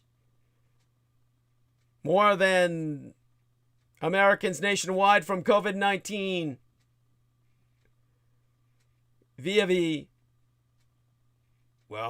it's all COVID-19, I mean to say. At any rate, there's a quote that I'll relate to you that applies. In his arrogance, the cult leader sets himself up as the fountain of all truth. That's from veteran journalist and author Tim Reederman's book, co-authored with John Jacobs, titled Raven, subtitled The Untold Story of Reverend Jim Jones and His People. He could also be describing Donald Trump, post-President Trump, we should call him, because he hasn't given up the office. So he thinks moving right back in will be just like picking up a pen off the desk. But in the book, it says, in his arrogance, the cult leader sets himself up as the fountain of all truth. There we have that. That is Jim Jones, Donald Trump. So far, as I have said, with all the deaths from COVID-19, Donald Trump still continues to recklessly encourage Americans to race back to life as usual by insisting that vaccines are their choice. And in too many places through the Holy Days weekends, that's exactly what they've been doing. People are behaving as if their inalienable rights include ignoring public safety guidelines and endangering others in the middle of a pandemic. This isn't a post-presidency, it's a death cult. During a CNN interview at a crowded Alabama beach where few masks were to be seen, where few wore masks or practiced social distancing even, a 21-year-old woman told a reporter, everybody's gotta go somehow, you know what I mean? By go, she meant die. In the same segment, a young man said, I mean, if Trump's not wearing a mask, I'm not going to wear a mask. If he's not worried, I'm not worried. Trump is so worried about the coronavirus, he spent that weekend playing golf and tweeting insults at Democrats. According to a Quinnipiac University poll, more than 60% believe everyone should be required to wear a mask. And public health experts worry the nation is reopening too soon. Naturally, those crowds packing bars, beaches, and pools are overwhelmingly white. Hell hath no fury like a white person accustomed to following no rules but their own. You know, Ayn Randian philosophy. The world is what you make it, and you remake it in your own image because you're fucking God. Whiteness, they've all been indoctrinated to believe, is a shield from all laws and logic. It's not just that they don't care if they die, they don't think they will, especially after reports about the pandemic's disproportionate impact on communities of color. Like Trump, they're so selfish and thoughtless, they're incapable of caring about the toll their actions may exact on others. It's also why, similar to the president mocking the presumptive Democratic presidential nominee when he was originally running as former Vice President Joe Biden, they berate those who choose to wear masks. In Kentucky, militia gun nuts hanged an effigy of Governor Andy Beshear from a tree outside the governor's mansion, an ugly tantrum sparked by his endorsement of pandemic safety measures. I mean, only with Donald Trump, whether in the White House or out, could face masks incite a culture war. All 50 states and union have partially reopened some businesses and activities, yet at least 18 states are still reporting increases in coronavirus cases, as epidemiologists warned of a third wave as ferocious as the first and second. Meanwhile, former White House advisor Kevin Hassett recently evoked this nation's racist history when he said, "Our human capital stock is ready to go back to work." Whatever happens, Trump said, "We're not going to close the country." A second time, governors having closed down their states to stop the virus's spread at that time, and if necessary, would have probably done so again, as 'twas Trump who didn't close them the first time. Trump hasn't flinched at over 840,000 pandemic deaths, nor did he stop touting hydroxychloroquine, despite the World Health Organization temporarily halting its clinical trials after studies proved those receiving the drug were dying at higher rates than other COVID-19 patients. Those people are all just grist for Trump's re-election mill. Now, Reiterman wrote that the cult leader often creates the illusion of giving more to his people than he takes for himself. Because commitment can be stronger than fear of death, cult leaders have a tremendous responsibility toward their members. As history has proven, they can exploit good or evil. It is all but inevitable. More will get sick. More will die. Jobs will be lost again. States will falter under the economic fallout. Neither Trump nor his cultists will care. They're too busy lapping up a White House punch poisoned with cruelty, lies, and anti-science lunacy. Like their leader, Trump's cult has accepted that the wages of their devotion to this president, or post-president at this time, is death. Theirs or ours. Id est. The Russo collaborationist Red Republican insurgency has done nothing to earn 2022's likely blowout victories. There really are no suitable words to describe the epic, historic cluelessness with which Democrats have blown their total control over Washington.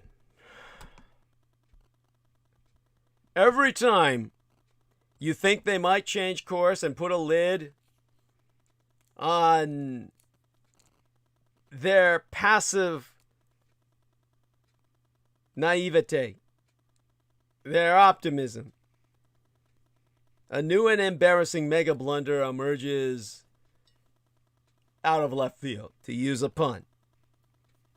And right on schedule, just days before Christmas, this cheerless jaw-dropper emerged straight from the White House. For the unvaccinated, you're looking at a winter of severe illness and death for yourselves, your families, and the hospitals you may soon overwhelm. I mean, who writes this stuff? At some point, the administration should listen to lifelong party loyalist James Carville, who slammed the party's strategy after the catastrophic November losses in Virginia. The results were so dismal, it flipped the state back to red from solid blue, Carville saying stupid wokeness was to blame for the electoral fiasco. During a post-election PBS interview, Carville raged, "Don't just look at Virginia and New Jersey, look at Long Island, look at Buffalo, look at Minneapolis, even look at Seattle, Washington. I mean, this defund the police lunacy, this take Abraham Lincoln's name off of schools, that people see that." Well, at a personal level, it's been an unimaginable year. Last December, I wondered how it would even be possible for any sane individual to continue living in deep red states. Now, outside of perhaps a university campus, it's exceedingly difficult to find an enthusiastic supporter of what the Biden administration has been up to. In any other political environment, a reasonable person would say there's still nearly a year before the 2022 midterm elections, so Democrats have plenty of time to recover. But until the Biden speech, there was absolutely no sign the party's leaders would consider a course correction. Beyond that, severe damage has been done as poll after poll reveals historic, across-the-board dissatisfaction on key issues. 3 polls released last month by now, of NPR, PBS, Marist, Rasmussen, and Insider Advantage show net disapproval ratings of 13, 16, and 17% respectively for President Joe Biden. The most favorable poll of the 3, NPR's, National Public Radio's, pegged his overall approval number among Latinos at just 33%, only 11% strongly approve. Despite this discontent, which has the American people absolutely screaming for competent leadership and strong stands on major issues, the Russell collaborationist red Republican insurgency is almost nowhere to be found. Sure, you'll find House Minority Leader Kevin McCarthy and Senator Lindsey Graham, the Republicanist from South Carolina, on the Fox News channel carrying water for the establishment wing, but that's about it. Where the average party cultist does see Republican leadership is at the top of the year-end fundraising emails clogging countryside senior inboxes. They'll happily take old money, then scoff at the base while pandering to lobbyists and resuming their positions in the consensus that dominates Capitol Hill. Yet the stakes have never been higher. It's not just the populist, Russell collaborationist, red Republican insurgent base that is mortified at the direction of the country.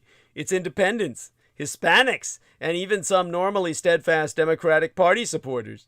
A Fox Business Channel survey released yesteryear, well, the year before last by now, revealed that 84% of Americans are either extremely, 55%, or very at 29% concerned about inflation and higher prices.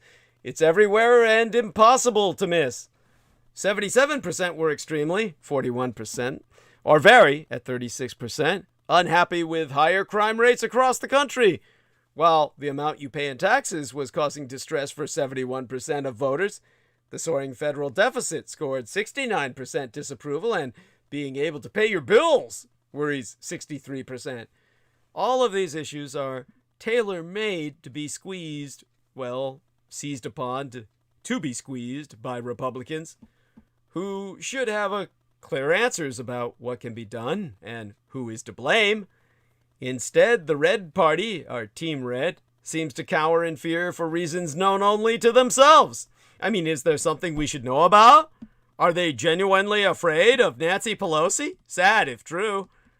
Even some of the scrappiest fighters in the Russo collaborationist Red Republican insurgency seems awfully quiet these days. No doubt the party is abiding by the old adage that when your enemy is hurting itself, don't get in the way. That may be wise to a point, but it's still necessary to loudly and firmly articulate your stances.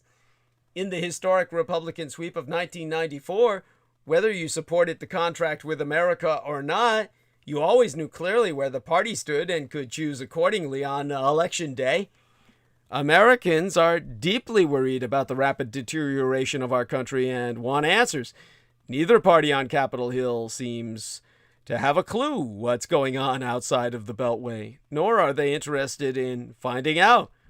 Lobbyists and megacorporations are the only constituents these days. The ultimate consequences of this inaction and lack of concern for tax-paying citizens will be extreme. Still, Democrats will lose their majorities in the U.S. House and Senate. That's a 95%.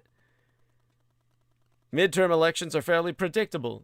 With extremely rare exceptions, the party in power loses seats. Public opinion is, as political scientist Christopher Wlezian, W-L-E-Z-I-E-N, Wlezian has argued, thermostatic. The public elects one party, then finds that its policies are a little too far left or right for its tastes, and compensates by moving the other way in the midterms. Wlezian, along with Joseph Bafumi and Robert Erickson, has also found that polling many months ahead of midterms can be quite predictive of the eventual results. As of, well, this transmission, Democrats are slightly behind in national poll, well, the national House polling, which suggests they'll lose the popular vote for the House this coming November. Data analyst David Shore said that as of December 9th, 2021, the generic ballot polling suggests Democrats losing the House popular vote 48% to 52%. With the current razor-thin Democratic majority in both chambers of Congress, such a performance would translate to a near-certain Republican takeover. Now, let's get into some of the rights blue states will lose if the Russo collaborationist Red Republican insurgency returns to power. And in the time we have remaining, a short check, of course, into the message box. There we are. And the rights, well, at the moment, the two major parties in the United States are polarized on the role of the federal government itself. Democrats, as has generally been the case since the civil rights era, favor federal activism to establish certain rights and living conditions nationally. Republicans have more and more uniformly adopted the states' rights posture that the Russo collaborationist Red Republican insurgency was initially founded to oppose in the mid-19th century. This has been the backdrop to many of the great political and legal battles of 2021. Democrats, who have a governing trifecta in Washington, are struggling to impose or reimpose national standards in areas ranging from voting rights to health care to income maintenance. Meanwhile, Republicans are using every tool available to protect the independence of state governments they control, as the Russo collaborationist Red Republican insurgent-dominated federal courts work to dismantle rights guaranteed to all Americans. This dynamic will likely become even more obvious in 2022, as the U.S. Supreme Court is expected to strike down or significantly curtail the right to an abortion, producing wildly disparate state policies on reproductive rights. It really is a historic turning point, as Ron Brownstein argues in The Atlantic magazine. I'll read a paragraph therefrom. Since the 1960s, Congress and federal courts have acted mostly to strengthen the floor of basic civil rights available to citizens in all 50 states, a pattern viable, or visible, he says, on issues from the dismantling of Jim Crow racial segregation to the right to abortion to the authorization of same-sex marriage. But now, offensives by red state governments and GOP, or Grand Old Party appointed federal judges, are poised to retrench those common standards across an array of issues. The result through the 2020s could be a dramatic erosion of common national rights and a widening gulf, a great divergence between the liberties of Americans in blue states and those in red states. But it would be a mistake to assume that this is the new normal in American politics, with Democrats perpetually attempting to extend their policies to those living in red states and Republicans focusing on states under their control and implicitly accepting that they have little control over what goes on elsewhere.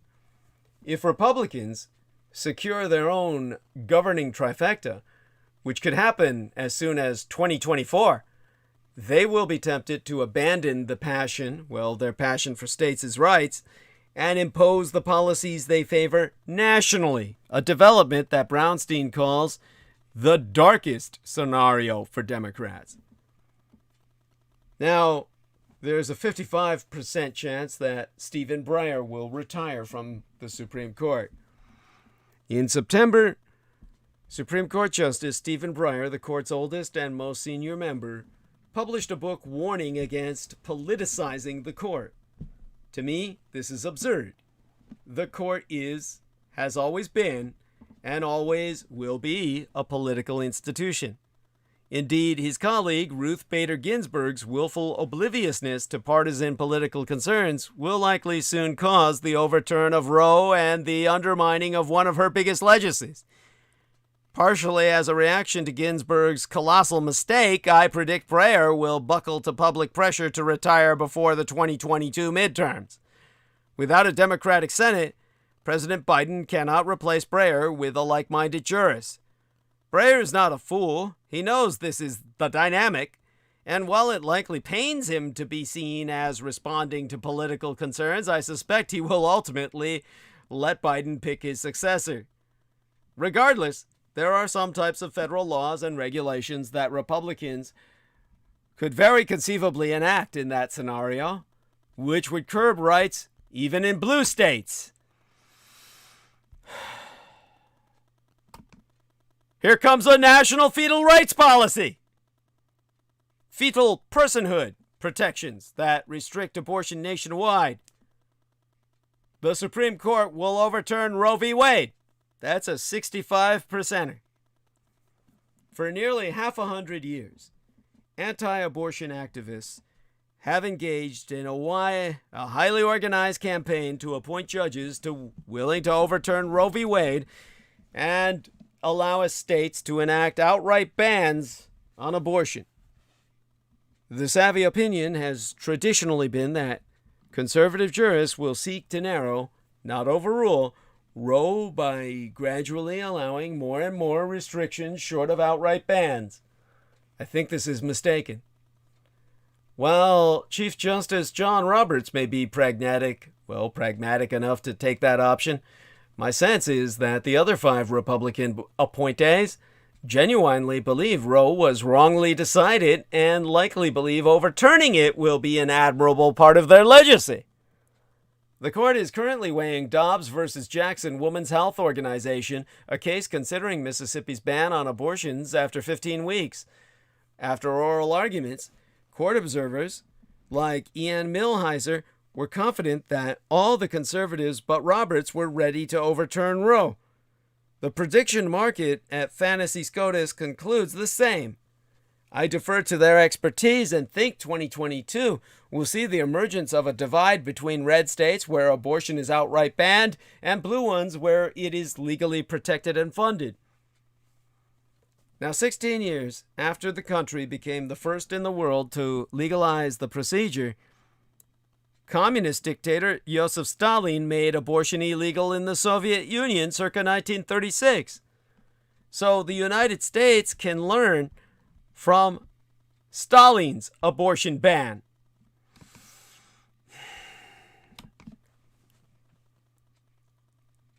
As the right to get an abortion in these United States is whittled away, state by state and statute by statute, we can learn important lessons about the impact of its repression from the history of one country where it was first legalized and then recriminalized. In 1920, Soviet Russia, which would become the Soviet Union in 1922, 1 year before my mother was born, became the first empire in the world to legalize abortion.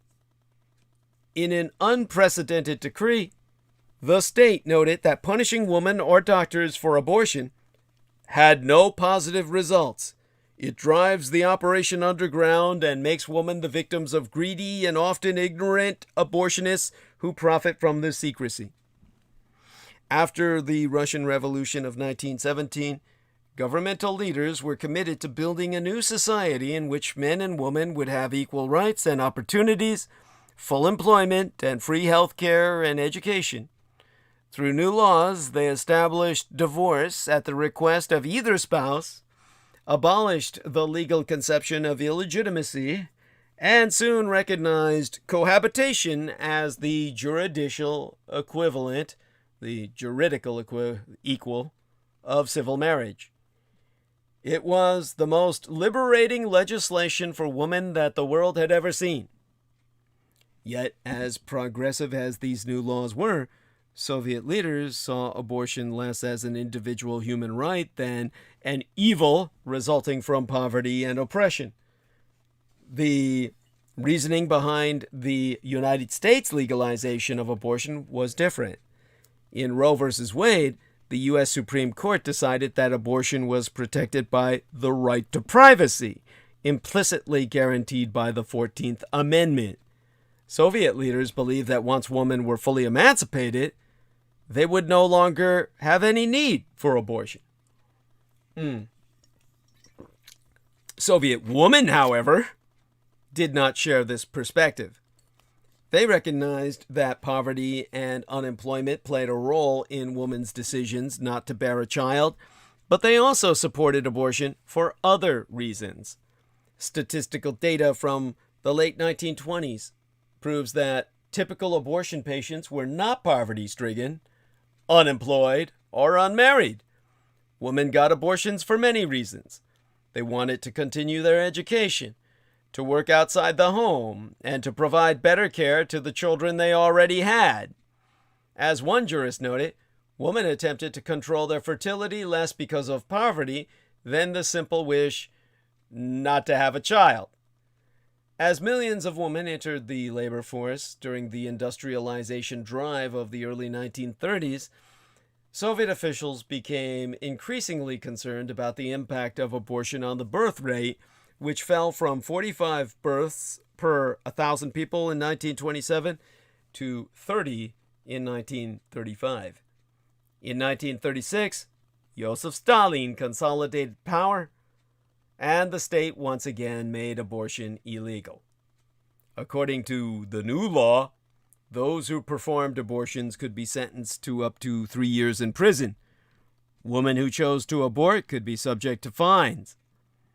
Unlike the recent efforts of United States, states in American Union, to restrict and criminalize abortion, the Soviet law outlawing abortion was accompanied by a vast expansion in child care centers, maternity clinics, food supplements for children, and stipends for mothers. Every employer was obligated to provide 4 months of paid maternity leave and provide pregnant women with lighter work at their former pay grade. Women in Texas, for example, where the SB 8 law has made abortion illegal after about 6 weeks of pregnancy, have no state-mandated support to help them or the children the state is forcing them to bear. Although Soviet women welcomed the additional benefits for mothers, they reacted angrily to the prohibition on abortion. Many wrote letters to the newspapers and to Soviet leaders protesting the prohibition of a practice they saw as essential to protecting their families and their participation in the wider world. The law didn't change, but it had little impact on either the rates of birth or abortions. The birth rate increased after the law was first enacted, but the increase lasted less than 2 years. By 1938, the birth rate again began to drop. And by 1940, it returned to its pre-1935 level before the abortion prohibition went into effect. And by 1939, the abortion rate was higher than it was in 1926 when the procedure was legal. The death rate from illegal botched abortions it soared as women returned to the underground practices they had been forced to use before 1920.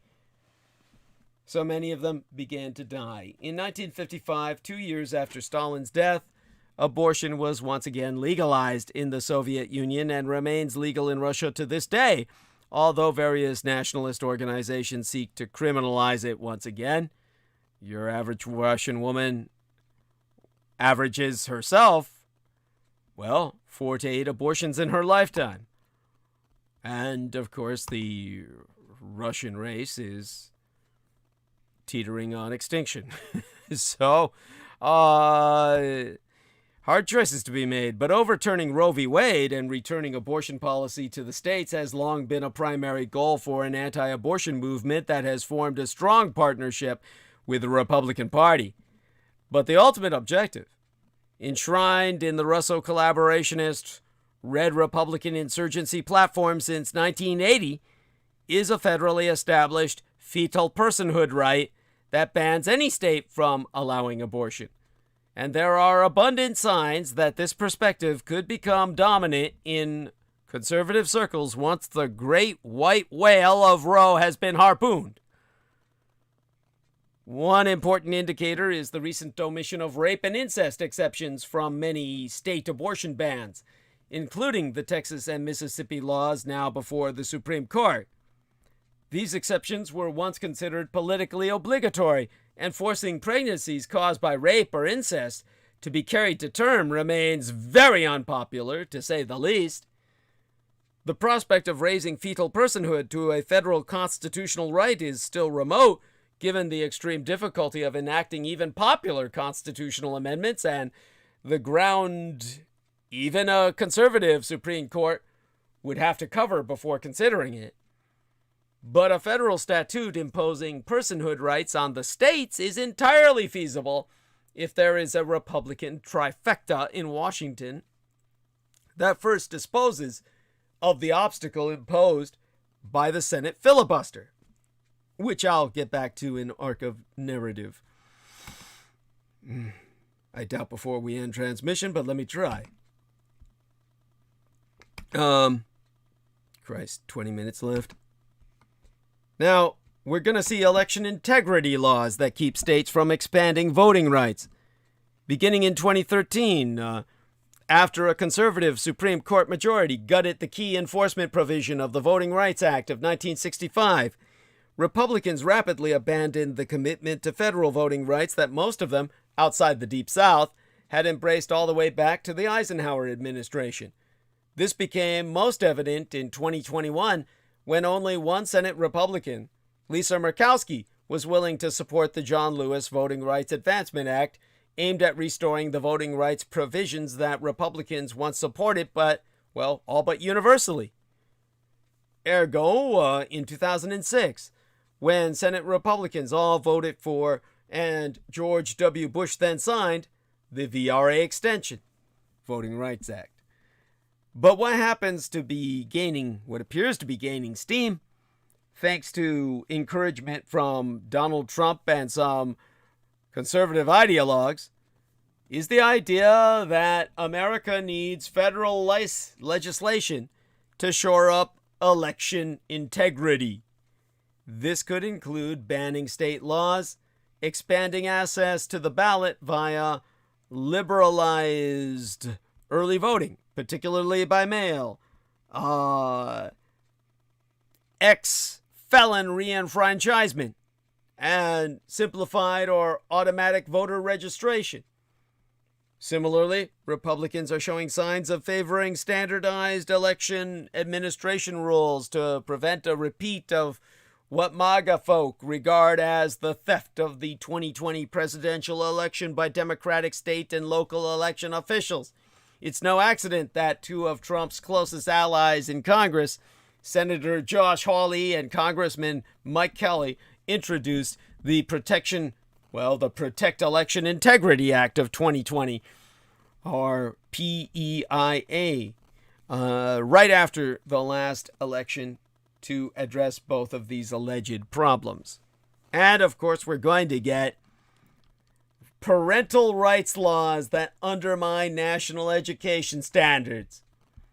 The Republicans can only thrive in an atmosphere of ignorance and stupidity. One of the most important but under-discussed policy developments of the 21st century has been the steady abandonment by Republicans of their once strong support for objective standards for public schools. I'm just checking to see if we're still live streaming. Quality of the stream looks good. And back to task. George W. Bush's signature No Child Left Behind legislation was one of the initiatives that produced the strong conservative backlash that in turn created the Trump-era Republican Party. And by the time the Common Core Educational Standards Initiative, originally spearheaded by Republican governors, reached fruition in the 2010s, it had already become anathema to most conservatives. Part of this trend undoubtedly stemmed from growing Republican support for publicly funded private education, including the homeschooling option conservative Christians have increasingly embraced.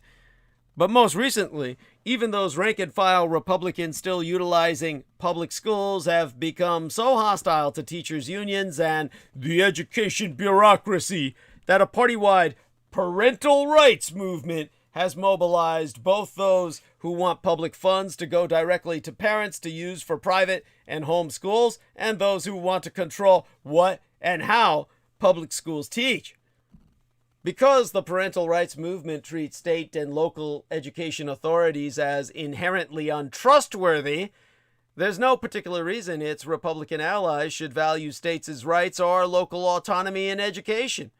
Inevitably, if they are in a position to do so, it is very likely that Republicans in Congress and a future conservative administration will take potential rights national with legislation to keep states and localities from monopolizing public funds or from teaching material conservatives find objectionable, most obviously on the subject of racism, but also on such conservative religious targets as sex education and evolution.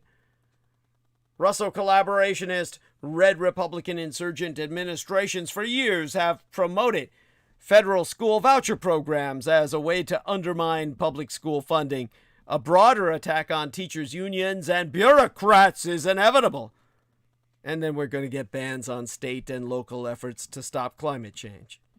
Perhaps the area where right-wing federal activism is most firmly established is via efforts to preempt state and local policies viewed as hostile by the Russo collaborationist Red Republican insurgency's business constituencies, who invariably lobby their friends in Washington to protect them from blue state regulators.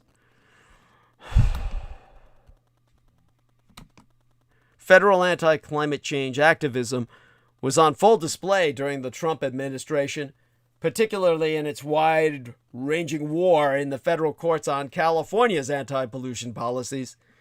Given the emergence of climate change as both an existential crisis for much of the Russo collaborationist Red Republican insurgency's business base and a cultural issue for MAGA activists, you can count on future wars on blue state climate initiatives from Washington when Republicans are fully in control.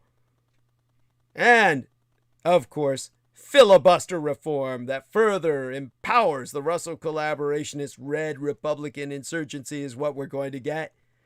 The feasibility of right-wing federal activism, of course, faces one of the same key obstacles Democrats are facing right now, the Senate filibuster.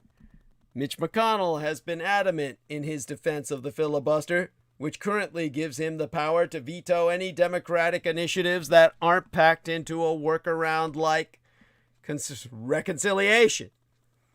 That may seem a guarantee against filibuster reform once the shoe is on the other foot, but I wouldn't bet on it. It has been largely forgotten that Donald Trump's original beef with Mitch McConnell was the Kentuckians' refusal to kill the legislative filibuster in 2017 when Republicans were trying to enact an Obamacare repeal, among other Trump-backed conservative policies.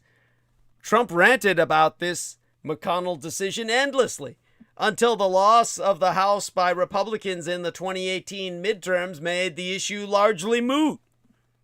Who knows if Mitch McConnell, who is 79 years old, will survive as Senate Republican leader until the hypothetical GOP or Grand Old Party trifecta in 2025. In any event, there is zero doubt that Trump's sway over his party is continuing to grow, and given McConnell's highly transactional and cynical approach to doing his job, he could easily flip-flop on the filibuster if Trump demanded it, much as he flip-flopped on the permissibility of presidential election year Supreme Court confirmations when Trump needed one in 2020.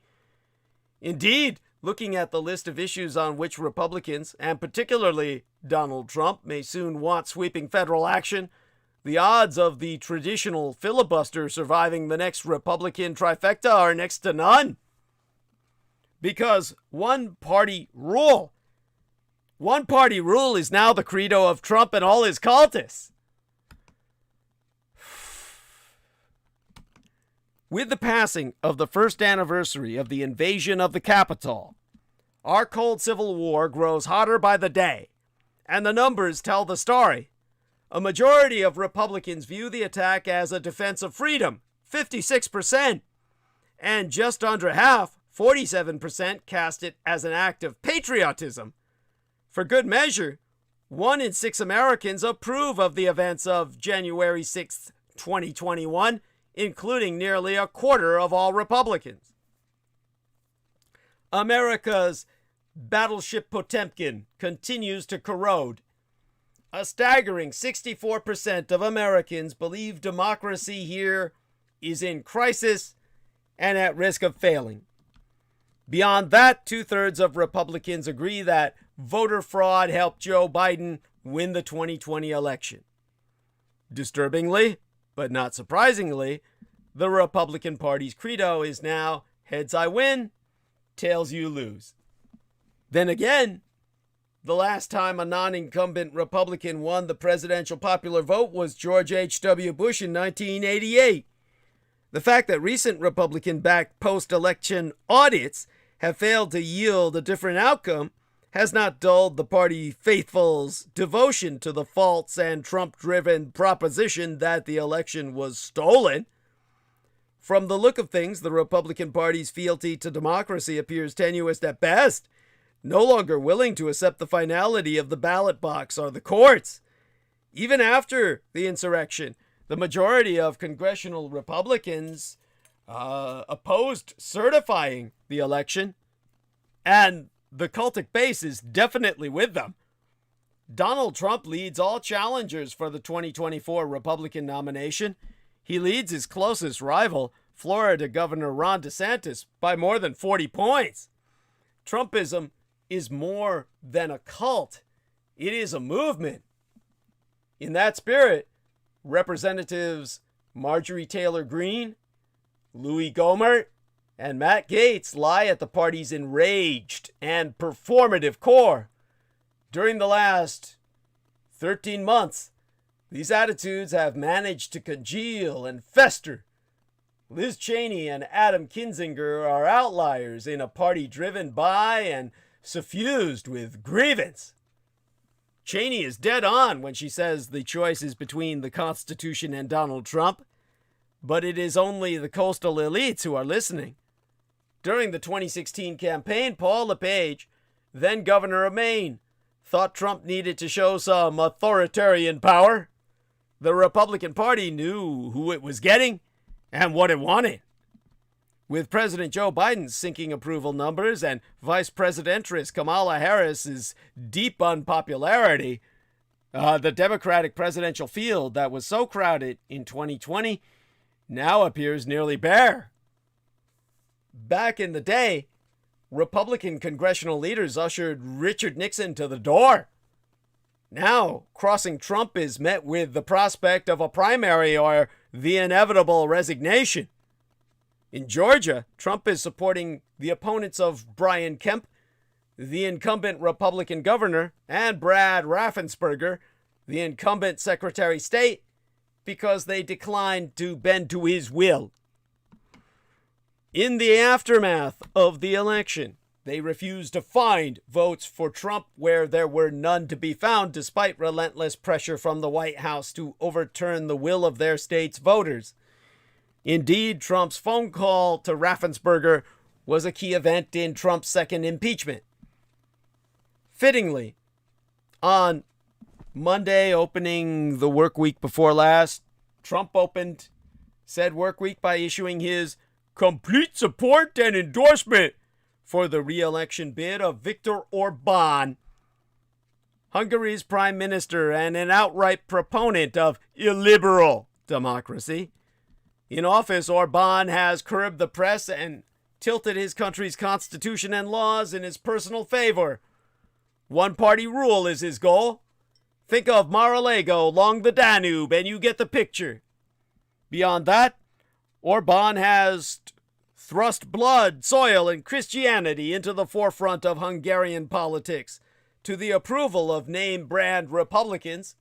Mike Pence, Trump's vice president, and Jeff Sessions, Trump's discarded attorney general, have traveled to Budapest and paid homage to Orbán and conservative social values. Likewise, Fox News' Tucker Carlson spent time broadcasting from Hungary, because Donald Trump can't get enough of strong authoritarians. On Monday night of week before last, former President Donald Trump endorsed Viktor Orbán, the Prime Minister of Hungary, for re-election, which, in and of itself, isn't all that surprising. After all, Trump was an open admirer of Orbán's time in office, even going so far as to welcome the Prime Minister to the White House in 2019, an honor long denied Orbán by past American presidents.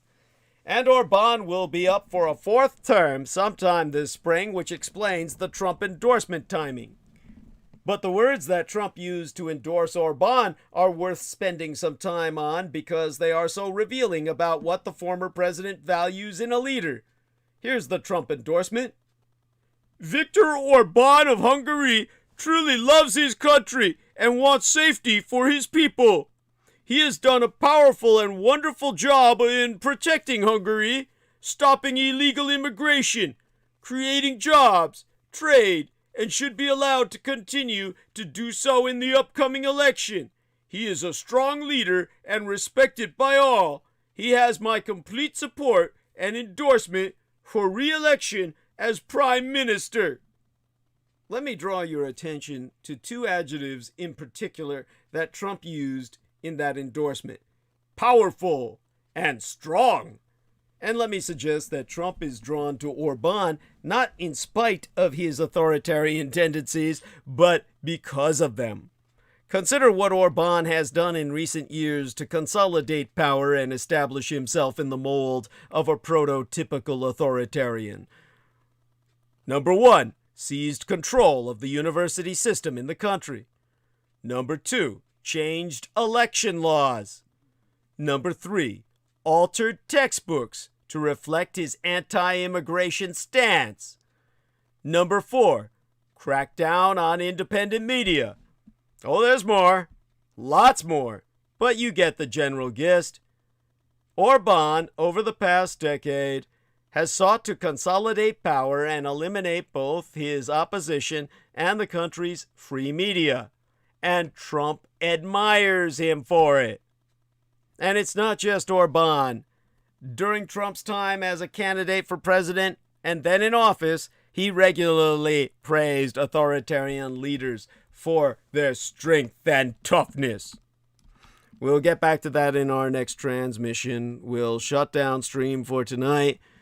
I love you all who have supported me, and I certainly need your help. We've been